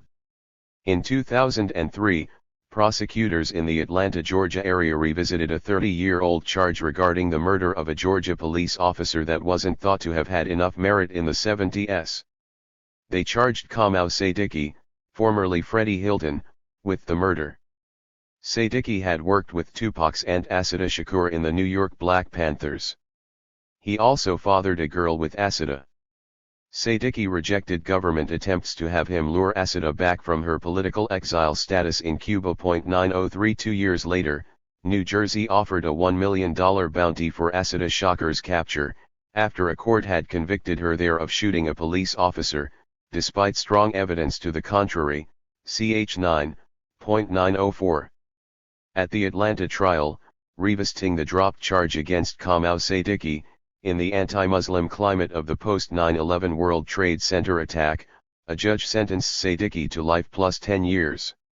A writer for the Daily Atlanta Journal-Constitution also insinuated that Sadiki killed police for no reason. The writer said that Sadiki shot the cop at random as he sat in his car at a gas station. 905. A second example of a 2003 attack on a black leader took place in the city council chambers of New York City Hall. Othniel Askew reportedly shot 7 bullets into a black police officer turned New York City councilman, James Davis, in the City Hall chamber balcony. Prominent black activist Alton Maddox, unfairly discredited for the Tawana Brawley case, see end note, claimed police intelligence assassinated Davis. He said their motive was to stop Davis' unifying liberal agenda in opposition to reactionary legislation by Republican Mayor Michael Bloomberg and the council speaker. Maddox didn't necessarily say they ordered it, only that Davis threatened the build-up of the huge New York spy operation. 906 This reactionary agenda likely included Intelligence Director David Cohen's spy operations, ch. 36. Jeffrey Davis also said, "The system killed my brother but we're going to keep fighting." 907. Reports suggest that politicians, police, and reporters attempted to cover up evidence that the murder of Councilman James Davis was an intelligence operation. It was also the first ever shooting in City Hall. The final widely accepted report on the murder said that Othniel Askew, wearing a light-colored suit, shot Davis while with him in the chamber balcony, and that a white undercover cop, standing 45 feet away down on the chamber floor, fatally shot Askew 4 times, seconds later. 908. This was contradicted by many initial reports. First, a newspaper article quoted the police commissioner as saying, "Somebody in the balcony pulled a gun and shot 2 people." Another report cited a witness saying two people sat with Davis in the balcony, suggesting that the second person fired all the shots, killed Askew after he killed Davis, or at least was never asked what happened. 909 Mayor Bloomberg reportedly said the killer was still at large wearing a dark blue suit, and the city stopped all transit to shut down escape routes for the gunman, 2 hours later. 910. Other factors also suggest U.S. intelligence foul play. The FBI said Othniel Askew called them hours before the murder, claiming that James Davis threatened, coerced, and bribed Askew not to run against him for office. Askew had moved to New York 2 years prior, had never run for any office and failed to get enough signatures to run in the recently held election. Thus, the FBI should have been able to know Askew had made a false claim by simply calling the Board of Elections or the Democratic Party office. 911. Askew's alleged action of calling the FBI, his purported claim about Davis, and the FBI's reporting of it as a valid claim are all bizarre aspects of this incident that only a U.S. intelligence-orchestrated media campaign could pass off unscrutinized. Ch 19. Nevertheless, police tried to bolster the FBI's claim and newspapers repeated it nationwide. Police said they found an unsigned, positive letter Davis wrote to Askew in his pocket that allegedly supported the FBI stated Askew claims. The ultra-conservative New York Post stretched the allegation further to say it was a grant Askew got for Davis. Davis staffers said Davis didn't write the letter, and nothing else substantiated the alleged Askew claims. 912. Several more odd aspects of this story further suggest U.S. intelligence work. Othniel Askew had just finished a tour in the Air Force in the summer of 2001, and he had a previous arrest for a violent physical assault. 913 Also, the weapon that killed Davis was a car MK-40 invented in 1995 and approved for NYPD undercover work. 914. Signs of U.S. intelligence targeting incidents continued into 2004. During a mayoral election, the FBI placed listening devices in the office of Black Philadelphia Mayor John F. Street, a Democrat. They also bugged the office of a street supporter, top Philadelphia Muslim leader Shamsuddin Ali. 915 Mayor Street signed a bill that made Philadelphia one of the first cities in the United States to demand reparations from banks that had benefited from slavery. Revolutionary Action Movement, RAM, founder Muhammad Ahmad, Maxwell Stanford, Jr., taught at Temple University and organized with the National Coalition of Blacks for Reparations, NCOBRA. NCOBRA led the cause that influenced Philadelphia City Council Ordinance, which Street signed. 916. Other targeting involved the presidential elections. NAACP leader Kwasi Mfume sat on the board of the Hip Hop Summit Action Network. His NAACP co-leader, Julian Bond, criticized George Bush's policies and his refusal to meet with the group, the country's oldest black improvement organization. The IRS quickly launched an investigation into whether Bond's critique should exempt the NAACP from its nonprofit status, which bars lobbying. 917 The IRS had previously acted on behalf of U.S. intelligence during the Vietnam War when it conducted illegal searches on Huey Newton's home while focusing on the Black Panther Party, in addition to aiding U.S. intelligence spying on other leftist groups similarly registered as legitimate political organizations. 918. That same year, suspicious attacks on a different kind of black leadership came to light. The Washington Post magazine covered various machinations used by the U.S. Department of Agriculture, USDA, to destroy thousands of black farmers' livelihoods. In the summer of 2004, the Environmental Working Group said the USDA spent $12 million on legal fees to thwart the transfer of $2 billion in settlement money awarded to thousands of black farmers in 1999 for USDA discrimination from 1981 to 1996. 919 The National Black Farmers Association leadership filed another suit in 2004, claiming that racist discrimination by the USDA against black farmers continued. The black farmers' leadership also experienced violent attacks. For example, the National Black Farmers Vice President, Rick Haney, experienced a long history of discrimination that included violent threats before the end of the 90s. He said that in 1981 he was suddenly refused loans after a white USDA supervisor took over the position of a black USDA supervisor working with Haney, who had approved them. Haney had accumulated over 2,000 acres of farmland by that time. Soon after, Haney found bullet holes in his farm equipment, and mysterious fires burned down thousands of dollars in livestock and equipment. Banks then charged Haney exorbitant interest rates and delayed his commercial loans, decimating much of his holdings well into the 90s. Nothing changed until a USDA agent was suspended for threatening Haney with a gun in 98.920. By 2005, conservative government officials again decided to retry old cases against Black Panthers. They formed a grand jury that ended up charging 8 men for a 1971 killing of a San Francisco police officer, along with conspiracy charges that encompassed many other acts between 1968 and 1973. Similar charges had been thrown out in 1975 due to the fact that the evidence used to indict the men in 1971 had been extracted through torture. While the government had kept 2 of the men incarcerated as political prisoners for the past 30 years, the other 6 had lived regular lives, working and raising families. 7 of the men lived in several different states and 1 lived abroad in 2005. As of July 2007, all 8 of the men, Herman Bell, Ray Boudreaux, Richard Brown, Henry Jones, Jalil Muntakim, Anthony Bottom, Richard O'Neill, Harold Taylor, and Francisco Torres were in jail, each with a bail of $3 million.921. In 2005, the government also dealt another blow to gang peace truce leaders. California authorities had longtime death row inmate Stanley Tookie Williams executed. Williams had founded the Crips gang in the early 70s. Some historians claimed that the Crips started as revolutionary activists before getting involved in violence and murders. Nonetheless, Williams changed after his imprisonment in the early 80s. Williams had written several children's books that tried to teach peace and had helped organize the peace truces between the Bloods and the Crips. Williams was nominated for the Nobel Peace Prize. Celebrities such as Snoop Dogg, Bianca Jagger, Rev. Jesse Jackson, Judge Greg Mathis, Daz Dillinger, and Jamie Foxx tried to gain a stay on his execution.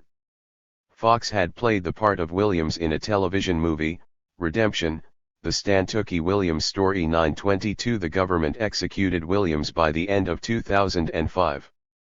Also in 2005 and 2006, the FBI led a large attack on the Puerto Rican independence movement. The movement's recent successes included a push for the U.S. Navy to stop testing bombs on the Puerto Rican island of Vieques. In more threat-time targeting, the FBI led attacks on September 23, 2005, the anniversary of the day Puerto Rico declared its independence from Spain. Harvard-educated attorney and radio host, Juan Manuel Garcia Pasalecua, said that 200 agents surrounded the home of 72-year-old Puerto Rican independence activist Filiberto Ojeda Rios. In 1983, the FBI had claimed Ojeda Rios was tied to a bank robbery. Garcia Pasalecua said that Ojeda Rios was tried in a federal courtroom in Puerto Rico and unanimously absolved by a jury. Garcia Pasalecua further explained how bullet shell evidence from the 2005 attack showed that the FBI agents fired 100 shots into Ojeda Rios's home. Ojeda Rios fired 10 shots back. After he was badly wounded, the FBI wouldn't allow anyone in or out of the house for 12 to 15 hours as he bled to death. 923. This brought an end to the long-time assault by the FBI on Rios, but they didn't end their attack on the movement. The FBI had previously pushed for preventive detention of Filiberto Ojeda Rios and other political activists by denying them bail. Officials had jailed Ojeda Rios for 6 years before a jury acquitted him of FBI charges. Within months of Ojeda Rios's death, the FBI raided 5 independence organizers' homes, seized files, and arrested several organizers and their family members. 924.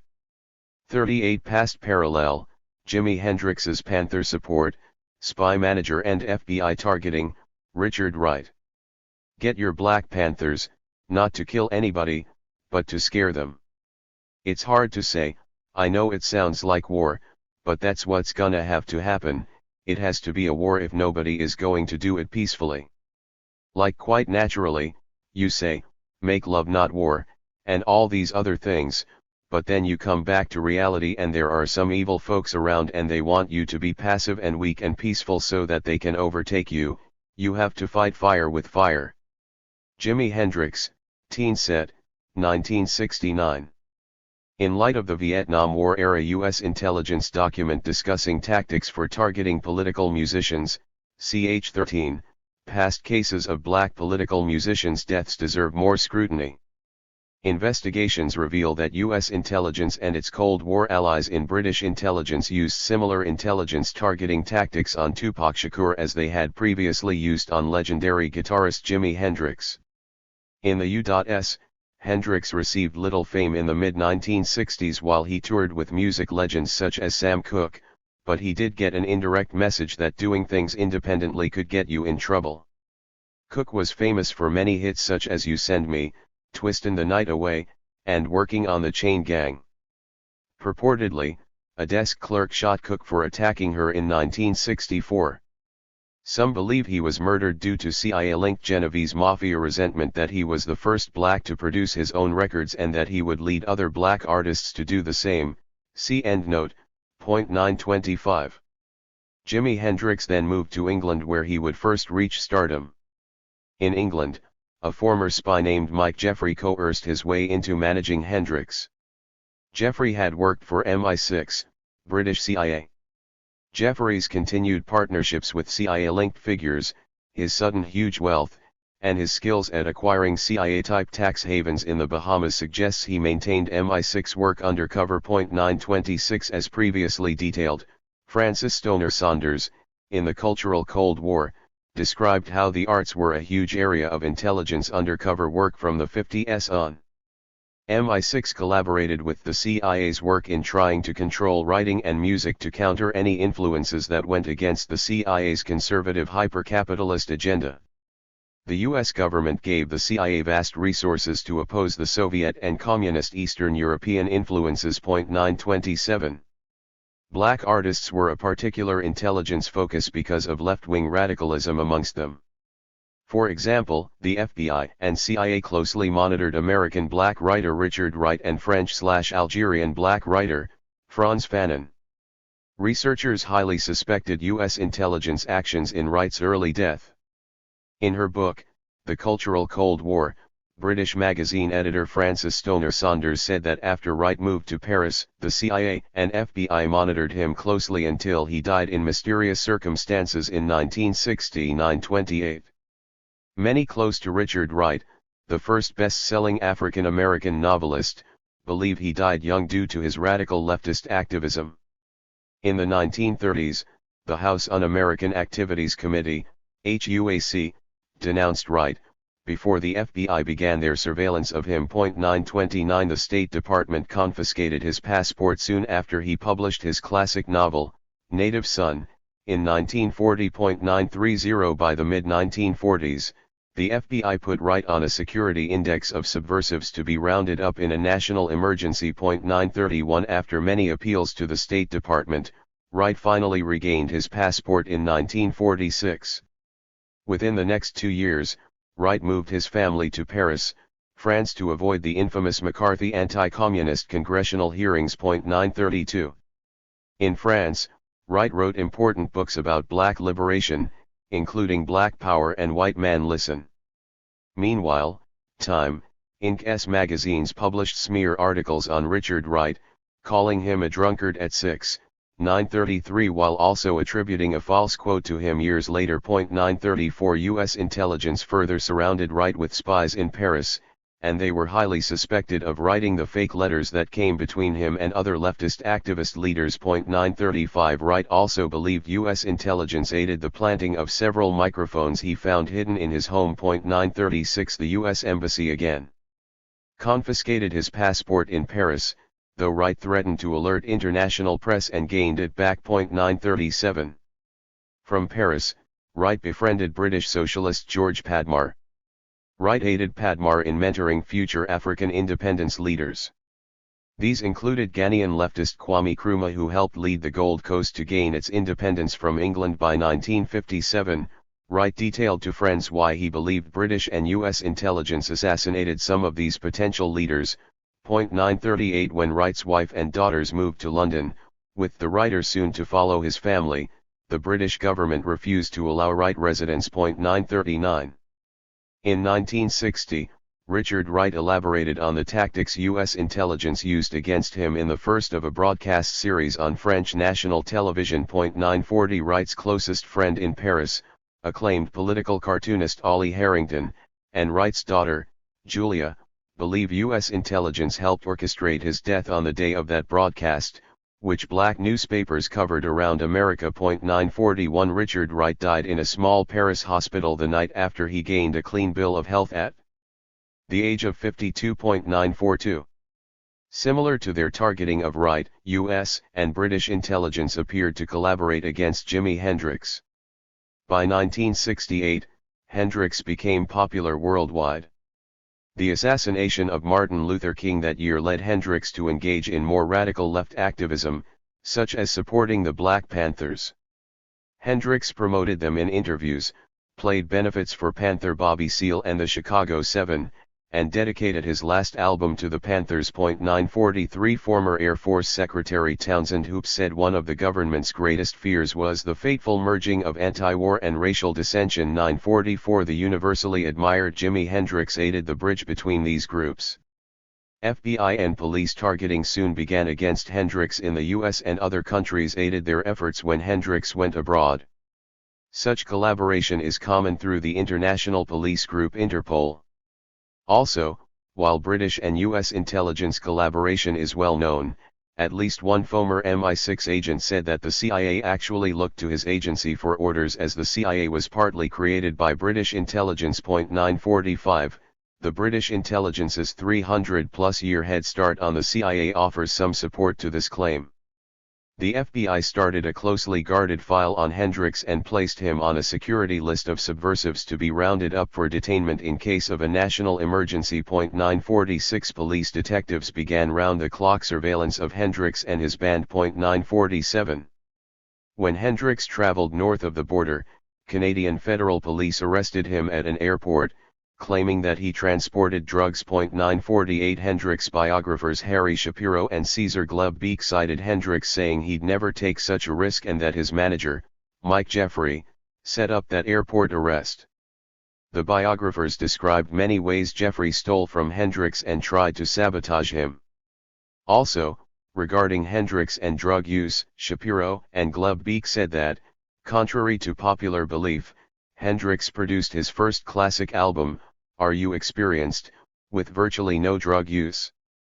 Then, after using drugs recreationally for a while, Hendrix gave it all up except for social use of alcohol and weed. 949 These Jimi Hendrix biographers and Hendrix fiancée Monica Denneman also claimed that manager Mike Jeffrey consistently sabotaged the guitar legend's political activist work. She believed Jeffrey dosed his drink before one political benefit show that caused Hendrix to end his set early. 950 These authors also accused Jeffrey of setting up a mafia kidnapping of Hendrix in Manhattan in 1969. Jeffrey's mafia connections were extensive, and he apparently took part in this bizarre mafia kidnapping of Hendrix. He did this in collaboration with a former CIA-supported Haitian dictator's propagandist-turned-band manager, Jerry Morrison. 951 Hendrix's bandmates described how Jeffrey brought over a mafia marksman to intimidate Hendrix regarding one business deal. In another incident, mafia figures kidnapped Hendrix for several days in Manhattan in 1969. Jeffrey and Morrison miraculously got Hendrix free, supposedly with tougher mafia. 952 Researchers have previously noted Death Row Records' links with mafia to target Tupac, and CIA/mafia links in the MLK and RFK assassination. In Hendrix's targeting, intelligence agents appeared to use this mafia kidnapping to intimidate Hendrix not to leave Jeffrey. Multiple reports cited how Mike Jeffrey tried to undermine Jimi Hendrix's career, while the media smeared Hendrix during his life and after his death. These incidents, like the intelligence connections of people who inserted themselves into their careers, are some of the many parallels in the targeting of Tupac Shakur and Jimi Hendrix. Both of these music icons also lost their lives when they officially signaled the end of their relationships with their business partners who were suspected intelligence agents.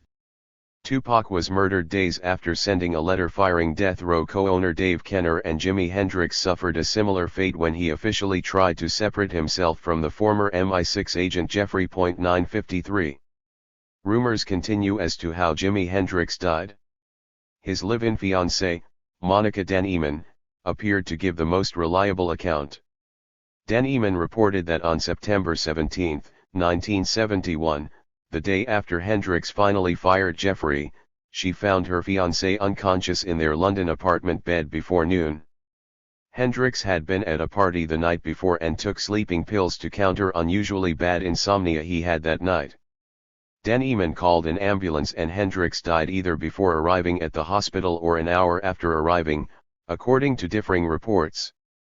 While biographers Shapiro and Gleb Beek had some discrepancies with Dan Eman's account of Hendrix's last 24 hours, most of their eyewitnesses' reports backed Dan Eman's general description. 954.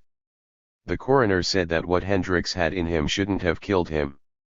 The coroner found a non-fatal dose of sleeping tablets, a small amount of alcohol, a trace of the barbiturate seconal, and 20 milligrams of amphetamine, speed. The coroner declared that Hendrix should have recovered from the pills, so the official cause of death was inhalation of vomit due to barbiturate intoxication. 955. Reports claimed Hendrix had chronic insomnia problems and had ineffective results from the Vesprax sleeping pills he took that night. Dan Eman said Hendrix showed her a handful of pills people had given him at the party he attended the night before he died. He had then flushed them down the toilet in front of Dan Eman. This supports that someone likely spiked Hendrix's drink with the speed that was found in his system. He also likely tried to take more of the tablets to get to sleep. 956. While this may have supported a somewhat accidental overdose, more factors support that British authorities played a part in his murder. Dan Eman's memoir and Shapiro and Gleb Beek's biography described how government officials' foul play abounded thereafter. Dan Eman said that when police investigated her place they failed to take anything and warned her to not say anything about the death. Then, an official British inquest resulted in the London coroner and the inquest members declaring an open, inconclusive, verdict on Hendrix's death. The inquest had only called 3 witnesses to testify: Dan Eman, Hendrix's road manager and the coroner. They failed to have the ambulance workers, the people Hendrix saw at the party, or the hospital doctors testify. 957. Police also presented false information on Hendrix, supporting erroneous media reports that Hendrix was suicidal. For example, police said that Hendrix left a message on his friend and former manager Chaz Chandler's answering machine in which he said, "Help me, man," the night he died. Chandler said that he never owned an answering machine. 958. But Dan Eman came upon the most disturbing evidence later. The coroner found an unidentifiable compound in Hendrix's body. Top doctors told Dan Eman that because the coroner waited several days to do Hendrix's autopsy, any poisons in his system may no longer have been in a detectable state. 959. Groups re-examined Jimi Hendrix's death at least twice in later years. In 1975, the magazine Crawdaddy investigated and concluded that a death squad of undercover intelligence agents killed Hendrix. 960. While that magazine's sources are uncertain, in 1992, England's Attorney General ordered an inquiry, and Scotland Yard, British FBI, also re-examined the case. Dan Eman, Shapiro, and Gleb Beek easily contradicted Scotland Yard, exposing their cover-up. For example, Scotland Yard claimed to quote Hendrix's attending doctor, Dr. John Bannister, saying Hendrix was dead on arrival, dying in the ambulance or at home. 961. The ambulance workers denied this. 962. In addition, the hospital's official report had Hendrix's hospital arrival time as 11:45, and it said he was pronounced dead at 12:45. 963. If Hendrix was dead on arrival, what happened during that hour? Scotland Yard couldn't give Dan Eman an answer on that. When she asked what Dr. Bannister had to say about it, Scotland Yard told her he had been struck off England's official list of all doctors in the country, the medical register, without any further explanation. 964. Several other similarities occurred after both Jimi Hendrix's and Tupac's deaths. Time Warner partly funded, highly promoted, and had a controlling share of upstart Death Row Records. Death Row went against a judge's orders in never giving all of Tupac's 200 to 300 unreleased songs to Tupac's mother, Afeni Shakur. As previously detailed, Time Warner's political past included a vice president who also headed U.S. intelligence's psychological warfare division. Death Row and Time Warner kept the publishing rights to the songs, forcing Afeni to split the tens of millions of dollars earned by the Tupac CDs she put out after his death. CHS 20, 22, 29, .965. Similarly, Mike Jeffrey confiscated all of Hendrix's recordings and belongings in his New York studio. See similar New York incident with the late Peter Tosh, ch 39. It took 25 years for Al Hendrix to gain the rights to his son's music from Warner Records. And then, on albums and memorabilia that made over $100 million in sales, he was only given $2 million. 966. And finally, like associates of Tupac's, several close to Jimi Hendrix died in uncertain ways after him. Close friend Devin Wilson last saw Hendrix at the party the night before he died. Months later, she died of a reported overdose, but friends who saw the scene of her death said it looked like a violent murder. 967. Several groups sued Hendrix's manager, Mike Jeffrey, for money he owed them. A judge allowed Jeffrey to travel for business during the trial, and he reportedly died in a plane crash in 1973. Because a witness only saw Jeffrey's jewelry to identify him, some believe he escaped with the shell company fortunes he created, similar to the shell company Tupac's death row lawyer made. Jeffrey created his tax haven shell with the same Bahamas institutions that worked later with George H.W. Bush's CIA in the BCCI/Iran-Contra scandal. 968. Another Hendrix-linked death occurred much later. Monica Danneman said Jeffrey threatened to kill her if she published her memoir about Hendrix that she wrote in 1971. She said she lost her book manuscript twice between 1971 and 73, first to a thief she believed Jeffrey sent, and then to a Jeffrey associate. 969. In 1995, she finally published a book about Hendrix's activist political plans, Jeffrey's sabotage, and government cover-up. News reports said Danneman killed herself in '96. Her close friends believe she was murdered. They said Danneman had continued getting death threats over the years and had just finished a long interview for a film on Hendrix, of uncertain release. 970. In 2009, new information came out which further supports how Mike Jeffrey worked on behalf of British and U.S. intelligence in their orchestration of Jimi Hendrix's murder. One of Jimi Hendrix's roadies, James Tappy Wright, published a memoir, Rock Roadie. Wright claimed in print that Mike Jeffrey made a drunken confession in Wright's apartment one night in 1971. Wright said that Jeffrey confessed to having Hendrix murdered. James Wright quoted Mike Jeffrey as saying, "I had to do it. You know damn well what I'm talking about." Jeffrey reportedly said that he had taken out a life insurance policy on Hendrix worth $2 million, with Jeffrey as the beneficiary. Wright further quoted Jeffrey as saying, "I was in London the night of Jimmy's death and together with some of our old friends, we went round to Monica's hotel room, got a handful of pills and stuffed them into his mouth, then poured a few bottles of red wine deep into his windpipe. I had to do it. Jimmy was worth much more to me dead than alive. That son of a bitch was going to leave me." 971. The emergency room doctor who worked on Jimi Hendrix confirmed this account. After James Wright's book release in 2009, reporters interviewed the emergency room doctor, John Bannister. Bannister supported Wright's claim, saying it was plausible that he was murdered. Bannister detailed that the amount of wine that was over Hendrix was extraordinary. Not only was it saturated right through his hair and shirt, but his lungs and stomach were absolutely full of wine. He had really drowned in a massive amount of red wine. 972. Bannister's description would seem to contradict a medical report that Hendrix had very little alcohol in his bloodstream at his time of death. 973 But the two reports do support business manager Mike Jeffries' statement of forcing the wine down his throat. This apparently killed Hendrix before his body could circulate the alcohol in his bloodstream. Police investigating Hendrix's death failed to report Bannister's account.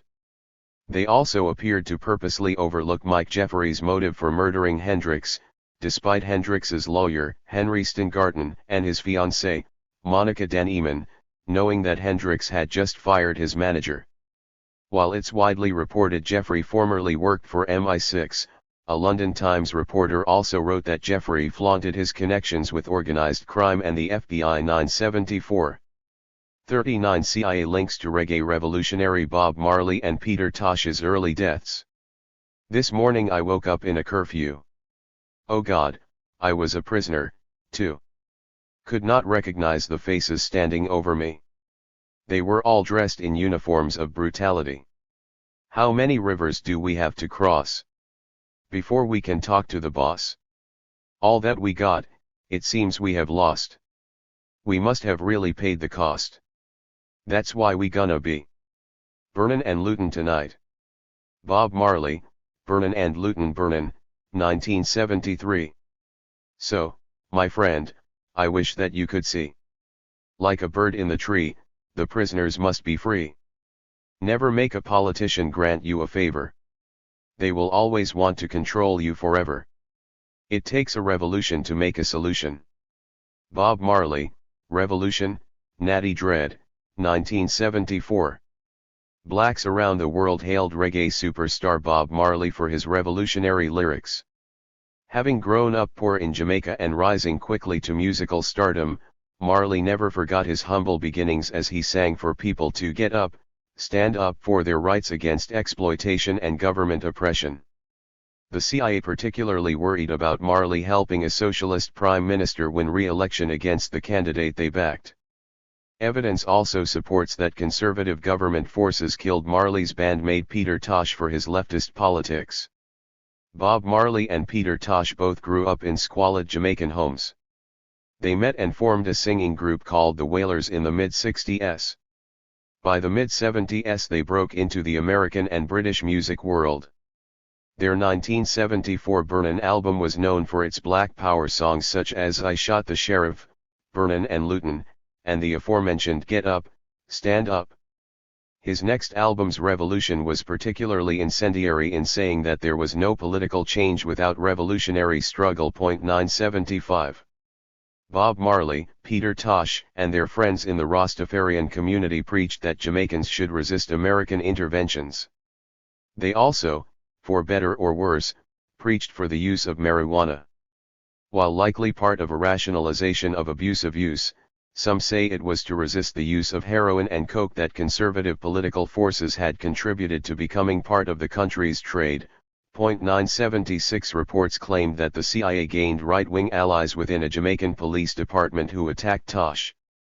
While Tosh separated from the Wailers in about 75, he continued producing solo reggae albums.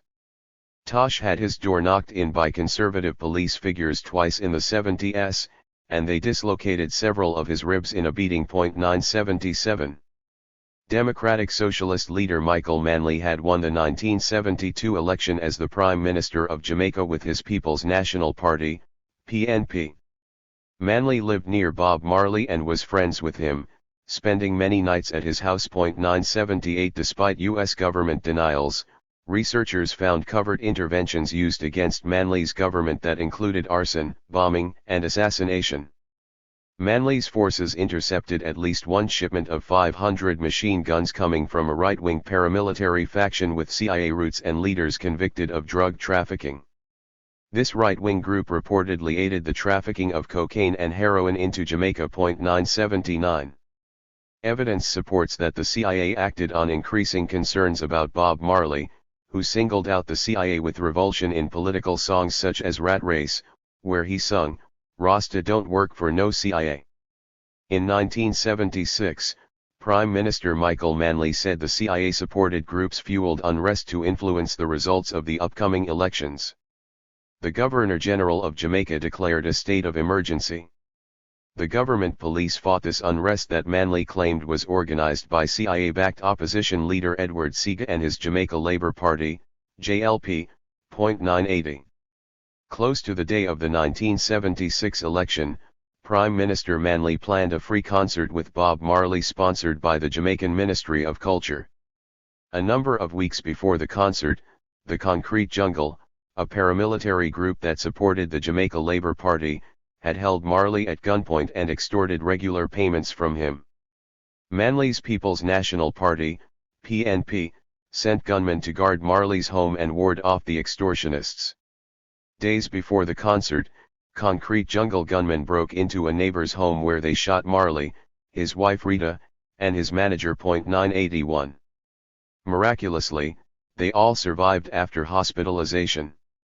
Police scared off the attackers before they could kill the Marleys. Prime Minister Manley had police, soldiers, and Rastafarians escort the Marleys and Wailers band members to a secluded mountain encampment where they were guarded. Several days after his recovery, Marley appeared at the concert on stage with Manley. He and his PNP handily won the election. 982.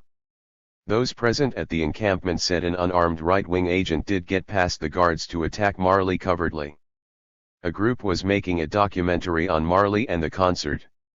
Unknown to anyone on the film crew at the time, cameraman Carl Colby was the son of CIA director William Colby. 983. Cinematographer Lee Luli, a former Black Panther of half-Asian descent, was part of the film crew. Luli, who later gained acclaim as cameraman for the Academy Award-winning documentary The Panama Deception, was close with members of the Wailers. Present when Carl Colby came into the encampment, Luli said that Colby brought a new pair of boots for Marley. The reggae star tried the boots on, immediately a reported customary gesture among Rastafarians. Sticking his foot in, the singer exclaimed "ow" as something jabbed him. Marley pulled out a length of metal wire that was embedded in the boot. 984. Luli said he thought nothing of the boot incident at the time but then became suspicious when Marley was playing soccer 5 months later and broke his toe on that same foot. When the bone wouldn't mend, doctors found it had cancer. The cancer quickly metastasized throughout Marley's body. Marley's manager Don Taylor also claimed in his memoirs that a senior CIA agent had been planted among the pre-election concert film crew as part of a plan to assassinate Marley. Many suggested that the wire in Colby's gift boots was either made out of a radioactive metal or contained a highly carcinogenic chemical element on its tip. The New York Times cited a recent use of carcinogens for assassination regarding a former KGB spy who died within 3 weeks of the suspected poisoning. 985. Several journalists, including Pulitzer Prize winner Gary Webb and Dorius Figuera, along with former CIA agent, Philip Agee, stated that the CIA opposed Jamaica's Democratic Socialist Prime Minister Michael Manley. Webb, Figuera, and Agee said that the CIA used money, guns and cocaine to undermine Manley's administration. Webb detailed how Norman Descato, the CIA station chief in Jamaica, began a program which included assassinations. That program worked with various opposition groups, including the Jamaican Labour Party and their supportive gangs, such as the Shower Posse, also called the Concrete Jungle. Shower Posse member Cecil Connor claimed he was trained by the CIA to fight political wars for the JLP. 986. This supports the report of Bob Marley's manager, Don Taylor, who the Shower Posse shot in the same incident in which they shot Bob and Rita Marley. Taylor said that Rastafarians captured several of the gunmen who shot him and Marley before the Smile concert. The Rastafarians brought Taylor and Marley to the gunmen where the attackers confessed. Taylor described the situation. 3 young men were tied and bound in the gully when we arrived.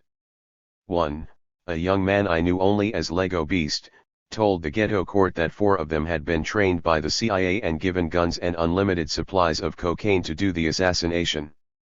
Claiming that they had been caught up in a situation in which they had no control, the prisoners tried to explain their involvement while pleading with me and Bob for mercy. But ghetto justice had to prevail. The court, as constituted, listened to every plea and then passed sentence on the 3 accused, who confirmed that 4 men had been involved in the shooting. 2 of the accused were hanged and 1 shot in the head sometime between 5 and 6 p.m. on that Wednesday afternoon.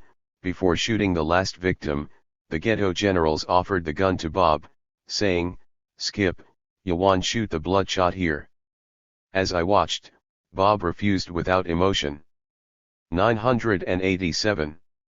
Researchers claim that one of the gunmen who shot Bob Marley was Lester Koch, also known as Jim Brown, and likely the 4th man. Cecil Connor worked with Koch and ended up testifying against him. One writer claimed Koch was burned to death in jail, reportedly so as not reveal any more secrets about the CIA and JLP's criminal activities. 988 Don Taylor had a different report on the 4th man. He stated learning that the 4th man went insane over the attempted assassination and died afterwards of a cocaine overdose. 989. By 1980, despite dying of cancer, Bob Marley had become a hero for Africans. A New York radio network owner said in 1980 that in Europe and Africa, Marley was bigger than Christ and Muhammad combined. Marley played concerts for leftist leaders such as Marxist Robert Mugabe in Zimbabwe. Marley also supported leftist struggles in Angola, Mozambique, and South Africa. New York's Black Liberation Movement aligned WLIB radio worked to get Marley's next album, Uprising, nationwide play on conservative-controlled black radio. 990. The CIA and its collaborating forces, bent on defeating the Democratic Socialist People's National Party, PNP, in Jamaica in the 1980 elections, threatened Marley in his last days and democracy thereafter. Marley held shows despite his approaching death and CIA operatives' threats to not come back to Jamaica before the election. The Daily Gleaner helped the pro-Reagan Jamaica Labour Party, JLP, finally defeat Manley's socialist PNP election. The CIA reportedly worked inside the Inter-American Press Association to influence the right-wing transformation of the Jamaican newspaper, the Daily Gleaner. Bob Marley died in May of 1981, and 30,000 mourners attended his Jamaican wake. 991 The JLP-linked Concrete Jungle paramilitary group resumed perpetrating violence after the PNP regained leadership in 2000. 992 Former Whaler Peter Tosh collaborated with Rolling Stones lead singer Mick Jagger after Marley's 1981 death. Tosh continued his political message music until he was murdered with 2 friends by gunmen in 1987's JLP-led Jamaica. Tosh's producer, Wayne Johnson, cited an unnamed government official who told him that one of Tosh's murderers was a police officer. The government ended up only arresting and convicting 1 man, who reportedly wasn't carrying a gun. Similar to Jimi Hendrix's spy manager clearing out Hendrix's New York studio after his death and then claiming important song tapes had been stolen, Tosh's New York apartment was cleared out by burglars. A New York public administrator then gained possession of Tosh's master tapes and hid them in a warehouse for years. 993. 40, Belafonte, Rep. McKinney and Tupac, Sports, Hamptons POCC, FBI deputizes the rich. I call President Bush a terrorist. I call those around him terrorists, as well, Condoleezza Rice, Rumsfeld, Gonzalez in the Justice Department and certainly Cheney. It is tragic that the dubious way in which this president acquired power should have begun to unravel the Constitution and the peoples of this country. Yes, I say there are people in this country who live in terror. Poverty is terror. Having your social security, your livelihood as an elderly person slowly disappearing with no replenishment is terror. Watching drugs permeate our communities and destroy our young, it's a life of terror. And men who sit in charge of that distribution mechanism, which can help the American people overcome these problems and refuse to do so, while giving the rich more money, redirecting resources from those who are truly in need, going into the Middle East, bombing at will. Over 100,000 have already been killed. That is unacceptable. Harry Belafonte, Democracy Now! WBAI New York, 2006. One of the earliest black entertainer activists, Harry Belafonte, outlived the above-mentioned three activist entertainers that followed him. Belafonte was born in Harlem in 1927 and spent 5 of his first 13 years in his mother's birthplace of Jamaica. After enlisting in the U.S. Navy during World War II, Belafonte came back to develop a career in acting. When he acted in a musical, it opened the door for a new singing career. Belafonte had award-winning success in both acting and music, selling millions of records. 994. While Harry Belafonte said that his conscience led him into World War II, his mentor Paul Robeson may have further jump-started his sense of activism. The older, multi-talented, internationally renowned Robeson was a college All-American football player, graduated from Columbia Law School, and won many awards for his music and acting. As an activist, Robeson fought for anti-lynching laws and many progressive causes, but was blacklisted and had his passport revoked for defending communism. 995. After regaining his passport in 1958, Robeson sung in concerts around the world in the next 3 years. In 1961, Robeson had planned a trip to Cuba, just after Fidel Castro and Che Guevara's revolution. 996. Paul Robeson, Jr. said that shortly before this trip, the CIA dosed his father's drink with LSD, or the more powerful hallucinogen BZ. When Robeson, Jr. went to check on his father, someone dosed Robeson, Jr.'s drink too. 997. These types of actions, well documented as part of the CIA's Project MK-Ultra, led Robeson, Sr. to feel suicidal. 998. Robeson, Sr. experienced a flashback, the symptoms of tripping again several months later. Doctors and associates talked Robeson's wife into having him go into a psychiatric hospital near London, where they gave him 54 electric convulsive treatments, ECT. Robeson, Jr. found that this, along with drug therapy used at the British hospital, matched the CIA's Project MK-Ultra mind depatterning technique. 999. A leading study in 2007 showed that ECT, even in its more refined uses today, can cause permanent amnesia and cognitive deficits. 1000. Paul Robeson, Sr. kept a more isolated existence between his British hospital stay and his 1973 death.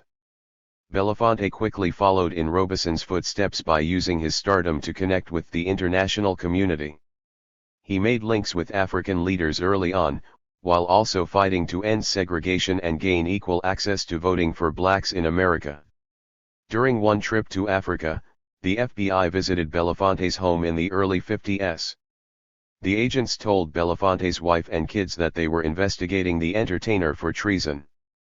Belafonte persevered and regularly aided his friend Martin Luther King, Jr. Belafonte provided his New York home to King, bailed him out of jail, and funded the Freedom Summer student bus riders in the early 60s. U.S. intelligence kept a regular wiretap on his and King's conversations. 1001. At some point the CIA took the lead in these efforts. As stated earlier, they inserted J. Richard Kennedy, cited as one of their top civil rights spies, into Belafonte's life as his manager. J. Kennedy then mentored widely suspected Panther spy, Elaine Brown, CHS 4, 6, 10. As also previously noted, evidence supports that U.S. intelligence had inserted agents into the lives of other black musicians, including Jimi Hendrix, Tupac, and Wu-Tang Clan, CHS 22-5, 31, 38. It's unknown how much J. Kennedy may have sabotaged Belafonte's work before the entertainer fired him. 1002. Belafonte continued to work on many other causes. He helped initiate the We Are the World project to raise millions of dollars for starving Africans. Belafonte also aided South African anti-apartheid leader Nelson Mandela, amongst other African leaders over many decades, and he worked against the U.S. embargo of Cuba. Belafonte started serving as UNICEF's Goodwill Ambassador in 1987 while remaining an outspoken critic of U.S. war policies and global oppression. In 2006, Harry Belafonte led a black delegation that visited Hugo Chávez's Venezuela, where he denounced President Bush, later saying that all members of Bush's administration are terrorists. He cited them for killing over 100,000 Iraqis without just cause, later estimated as over 650,000 by Johns Hopkins School of Public Health, printed in Britain's top medical journal Lancet by 2006, as well as squandering billions while U.S. citizens were left to die in Hurricane Katrina and the poor in general are left without health care. 1003 Belafonte helped develop the community of conscience that shaped the politics of future black entertainers such as Jimi Hendrix, Tupac Shakur, and Bob Marley. Of these entertainers, Tupac Shakur may have been the most prolific. Considering that Tupac died several months after his 25th birthday in June of 1996, his rate of creative output appears historically unmatched. 2 of his 5 chart-topping CDs, which sold the most worldwide in a week, came out when he was alive. 1004 He produced 5 solo rap CDs, and his 4th recording was a double CD, and 1 group CD before he died. Death Row released the 5th CD just after his murder. Tupac had left hundreds of unreleased songs. Afeni Shakur then produced, or allowed production of, 10 CDs of his unreleased recordings, 4 single CDs and 3 double CDs. Several of these posthumous CDs topped the pop music charts and most of them sold over 1 million copies. 1005. Tupac also worked on a vast amount of other art in his short, intelligence-beleaguered life. He produced dozens of music videos and acted in 6 films, 5 of them in lead roles. He further wrote a book's worth of poetry. His first manager, Leila Steinberg, produced Tupac's book of poetry, The Rose That Grew from Concrete, releasing it after his death. Many celebrities read or interpreted these poems for 2 CD releases of the same name. 1006. And finally, Tupac Shakur, Jimi Hendrix and Bob Marley were the youngest of the Forbes magazine's richest deceased celebrity top 10 list. While Tupac ranked 10th in 2001, dying at age 25, Jimi Hendrix ranked 9th dying at age 27 and Bob Marley sold enough in 2001 for an 8th ranking, dying at age 35. All 3 were also the only black members of that celebrity list, which was topped by Elvis Presley. The $12 million Tupac's work generated in 2003 moved him up to number 8 on the Forbes list that year. Albeit a morbid list, it shows how hard the 3 worked in their abbreviated lives. This gives a final support for U.S. intelligence motives to murder them. As noted, U.S. intelligence, in coordination with police intelligence of American allies, represents the very wealthiest sectors of society, helping them maintain their economically superior place at the expense of the poor. The Forbes wealthiest deceased celebrity list reveals people's devotion to the creative work of Tupac, Hendrix, and Marley. In part, the 3 singers' work served as a vehicle for their attempt to better the world for the poor and less empowered. In November of 2005, U.S. Congresswoman Cynthia McKinney, D. Georgia, wrote legislation to obtain and analyze all government records on Tupac Shakur. She modeled her H.R. 4210, the Tupac Amaru Shakur Records Collections Act of 2005, after the John F. Kennedy legislation, H.R. 2554. The act would create a Tupac Amaru Shakur Records collection at the National Archives and Records Administration, NARA, and a copy at an archive approved by the Tupac Shakur Arts Center in Stone Mountain, Georgia. Afeni Shakur started the center on behalf of her son and holds a performing arts camp there among other activities. Note that McKinney also opposed the Iraq War and had further held a congressional hearing where she invited investigators who testified that the Bush administration orchestrated 9/11. More in ch. 36.1007. In April of 2006, Capitol Hill police and federal prosecutors led Rep. McKinney in front of a grand jury where prosecutors came close to charging her with assaulting a police officer who grabbed her in the Capitol Hill lobby. She wasn't arrested or charged with anything in the lobby, and police reportedly apologized to McKinney in her office after the incident. 1008 Rep. McKinney held a press conference when reports arose that police would later charge her with assault. Entertainer activists Harry Belafonte and Danny Glover appeared there to support McKinney, as did visiting Atlanta supporters who held signs saying, "Is Cynthia a target?" One of McKinney's attorneys suggested that top Republican lawmakers may have been behind the accusations and possible criminal charges. Involved in much previous targeting, Ch 31, the Fraternal Order of the Police, FOP, officially commended the Capitol Hill officer and condemned McKinney. A DeKalb County, Atlanta, police officer, the police division involved in targeting Tupac and H. Rap Brown, introduced this motion at the FOP National Board meeting. 1009. Police groups and prosecutors used the Capitol Hill incident to target Cynthia McKinney with opportune timing just before the Georgia Republican Party waged a huge crossover vote campaign to unseat her in 2006. This ended a long conservative establishment targeting of Rep. McKinney, which ranged from an earlier crossover vote that briefly unseated her in 2002, to a failure to investigate and protect her from a stalker for years. For months at a time McKinney had to live constantly in the dark with all of her shades down, due to a man that terrorized her and tried to break into her home. In the 2006 election, Republican voters were recruited by a huge media campaign to vote for McKinney's Democratic opponent in the congressional primary. Her district is largely Democrat and Georgia is one of the only states that allows crossover voting. There were also unverified reports that voting machines, manufactured and programmed by Republican-owned companies, discarded votes for her en masse. 1010. On the first of several final notes, other groups that U.S. intelligence may have targeted deserve examination. Similar to the expedited drafting and jailing of anti-war Muslim boxing champ Muhammad Ali, U.S. intelligence has appeared to target top black athletes with any activist links. Attacks, that include flimsy police charges, have come against the top athletes of various sports who are involved in activism or who have set up foundations for poor black communities. One of many examples of charitable athletes includes basketball star Allen Iverson. Soon after he won the MVP award, police made domestic charges that were eventually dropped. Iverson said he was considering moving out of Philadelphia because police were targeting him.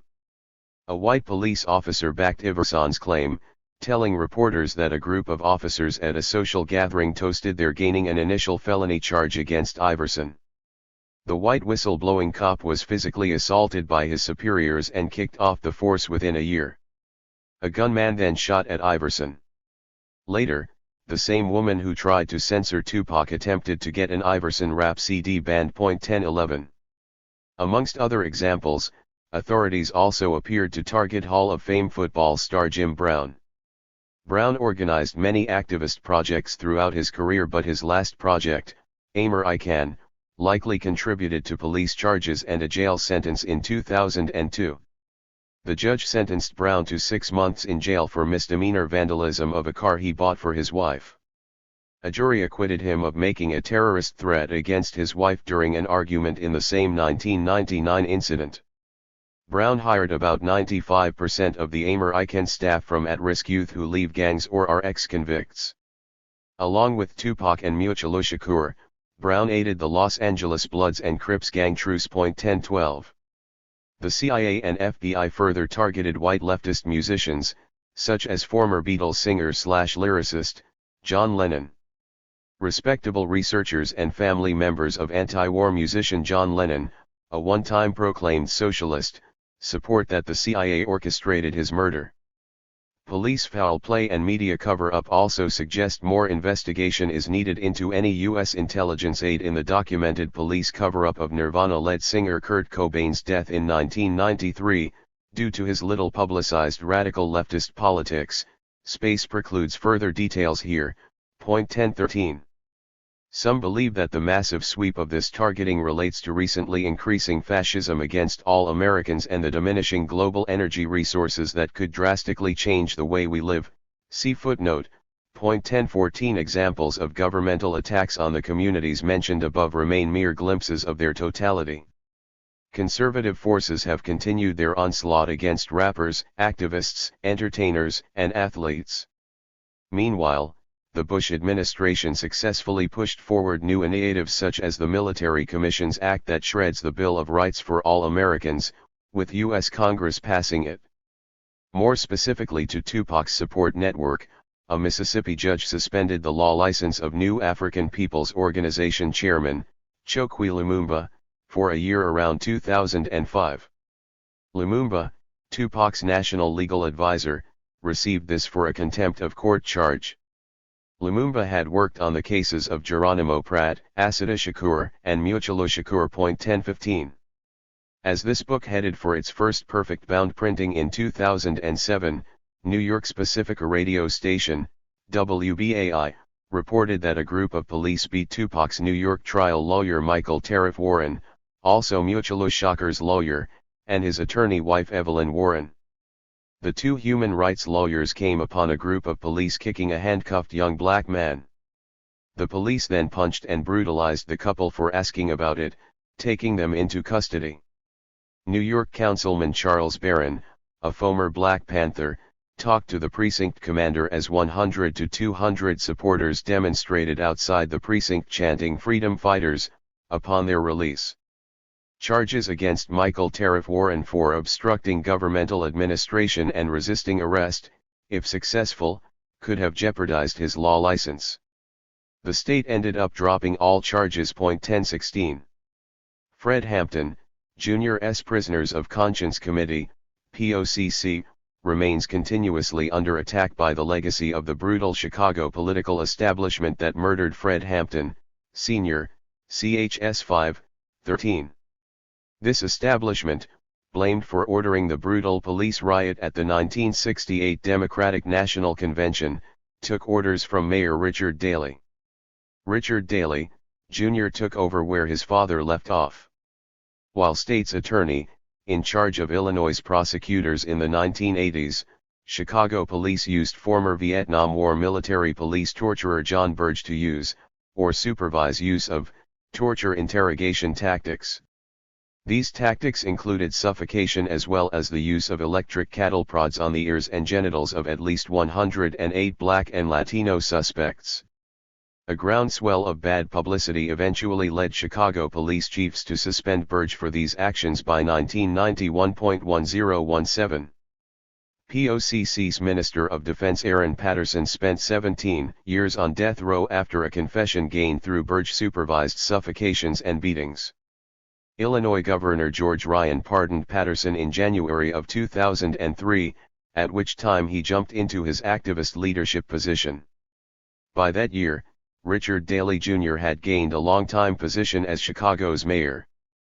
Patterson regularly spoke at anti-war rallies and anti-police brutality forums, while organizing with POCC. 1018. Within 20 months, Chicago police culminated an operation with federal alcohol and tobacco and firearms, ATF, agents against Patterson. POCC Chairman Fred Hampton Jr. said they labeled this operation Revolving Door, and Joe Gorman Jr. headed it. Hampton also named the connections to his father's murder in this operation. He said that Mayor Ricardo Daley Sr. had personally hired Michael Cronin, who headed the gang narcotics unit, while Joe Gorman Sr. used a machine gun to help kill Panther Chairman Fred Hampton Sr. and Mark Clark. The ATF, the same group involved in murderously targeting Tupac, Biggie, Wu-Tang Clan, Move, Panther leader Eldridge Cleaver and Cesar Chavez, arrested Patterson. WTH Michael Cronin present. They had paid someone to offer Patterson guns and drugs for sale. Hours before they arrested Patterson, a federal judge had brought Lt. John Burge to Chicago from his retirement in Florida, reportedly to testify on a case. 1019. Judge Rebecca Paul Meyer, who had presided over a trial that removed Gov. Ryan from office, sentenced Patterson to 30 years in jail. Prosecutors did not charge Patterson with selling drugs or guns, nor possession of drugs and guns, but merely conspiracy to do so. Prosecutors alleged Patterson intended to become involved in these activities. 1020. In September of 2007, Fred Hampton Jr. said that he and his fellow POCC members heard that Chicago police shot two black youths. The POCC decided to conduct a people's investigation of it. They came upon the police and got out of their cars to observe what was happening. The police beat Hampton and other POCC members for reportedly attempting to disrupt the police investigation of an aggravated battery. Hampton was acquitted in mid-October of 2007.1021. As of February 2008, the FBI and Homeland Security had over 23,000 representatives of private corporations working with them as part of a group called InfraGard. According to InfraGard's website, these members come from 350 of the nation's Fortune 500 companies. Director Robert Mueller told an InfraGard convention, whose members came from 86 chapters nationwide, that they were to alert the FBI of any suspicious activity or an unusual event. In turn, Mueller said, they could sic the FBI on disgruntled employees who will use knowledge gained on the job against their employers. 1022. More importantly, an InfraGard member blew the whistle on a very ominous role spelled out for his group. This whistleblower told the Progressive magazine editor Matthew Rothschild that agents of the FBI and Homeland Security addressed his chapter recently. The whistleblower said the agents told his chapter that when not if martial law is declared, it was our responsibility to protect our portion of the infrastructure, and if we had to use deadly force to protect it, we couldn't be prosecuted. While the FBI and a national leader of InfraGard denied this claim, Rothschild interviewed another chapter member, Christine Moerke, who confirmed it. A third chapter member, a CEO of a Wisconsin business, wouldn't deny that the agents made these statements, but lauded the InfraGard's public-private partnership. The American Civil Liberties Union, ACLU, claims that the FBI folded 22,000 corporate bigwigs into its domestic surveillance machinery, and that they are beyond the reach of the Freedom of Information Act under the Trade Secrets Exemption. 1023. For the reasons mentioned above, virtually all media organizations have long maintained various degrees of censorship over many of these issues. Gaining justice and a final peace on these issues may take a variety of tactics, for which some of the organizations described in this book may be consulted. Defying imperial forces' divide and conquer strategy and salvaging a humane way of life will require a concerted effort by all racial and ethnic groups to oppose malevolent multinational corporate forces and their mercenary government puppets rather than each other. Afterward. By Fred Hampton, Jr. J.U.S. Curious. How many more times are we to be buried before our time? Framed up and chained up and placed behind enemy lines. How many more Stokeleys to be snatched, Malcolms to be murdered, and Khalids to be killed? How many more martyrs to go unremembered? And how many more monuments won't be built? How many more mumias, H-Raps, Sundiatas, and Peltiers? How many more political prisoners? How many more fucking years? How many more frame UPS on Fred? And Merle Africa's coming up dead? How many more revolutionaries in the cemeteries? How many more blood-stained beds? How many more February 21s, August 7s, and December 4s? How many more fallen comrades? How many more of us gotta go? How long before the Cinque Magis and Angola 3s are to be finally unleashed? How many more Geronimos, COINTELPROs, and Shaka Sankofas to be dragged and body-bagged on death row? How many more setups and wet UPS, and FBI files? How many more Assata Shakurs to be forced into exile? How many more Mayfundi Lakes must be taken away? Before you finally wise up and say enough is enough? We've taken more than we can stand, and in all actuality, that's been entirely too much. How many more Calfuni Caldoons to be beat by prison goons? And bad Negroes named Good will you let drop bombs on move? By the way, should the Minnesota 8 simply sit back and wait, for you to muster up the courage to say that they've been framed by the state? When will you demand the release of Jose Luis, Ralph Lee, and the rest of those who've been framed by the police? How many more Secos, Mutualis, and Ajuranurus? Lucasvilles, and Statevilles, and Attica 32s? How much injustice can you stomach? How much more can you take? How many more Bashir Hamids, NY3S, Robert Hayes, and Eddie Conways?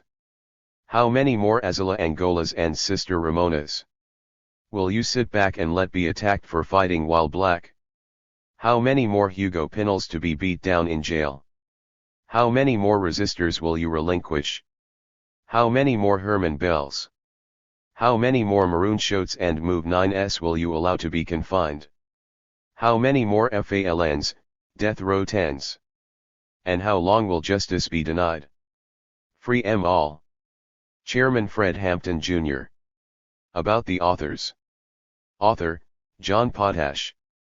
Did his undergraduate work at Swarthmore College where he was an academic All-American.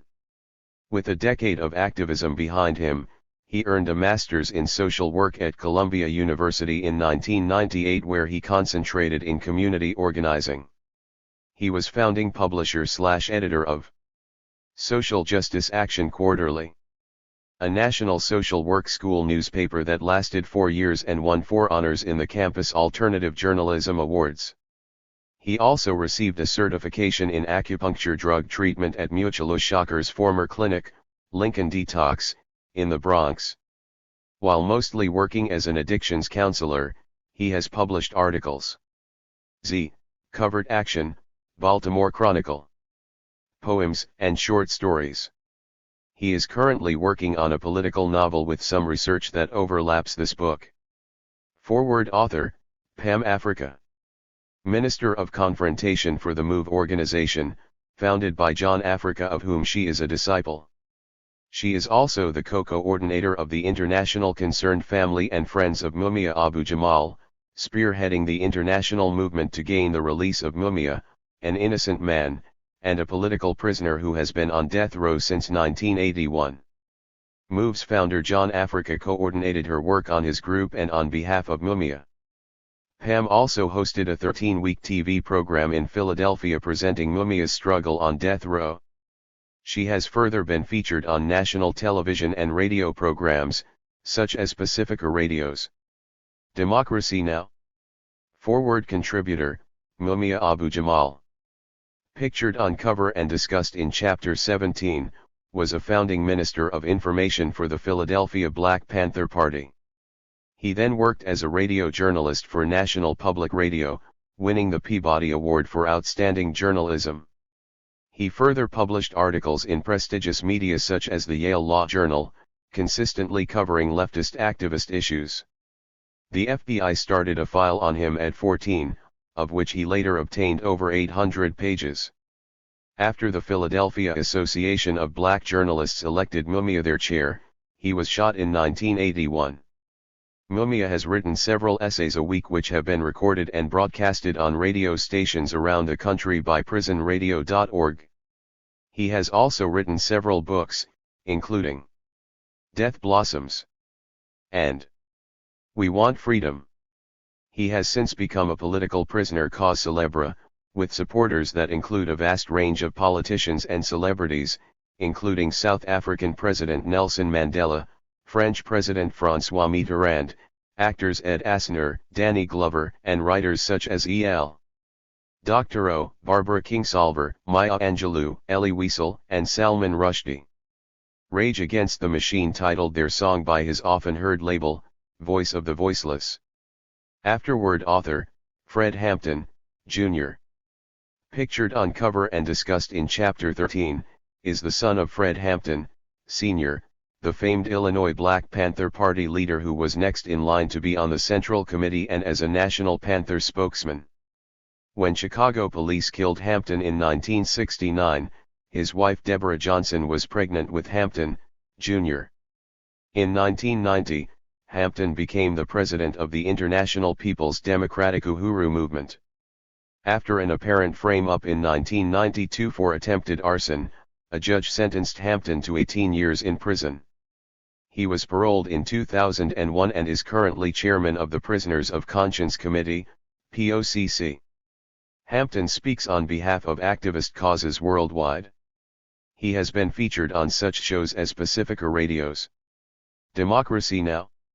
And the documentary Dave Chappelle's block party.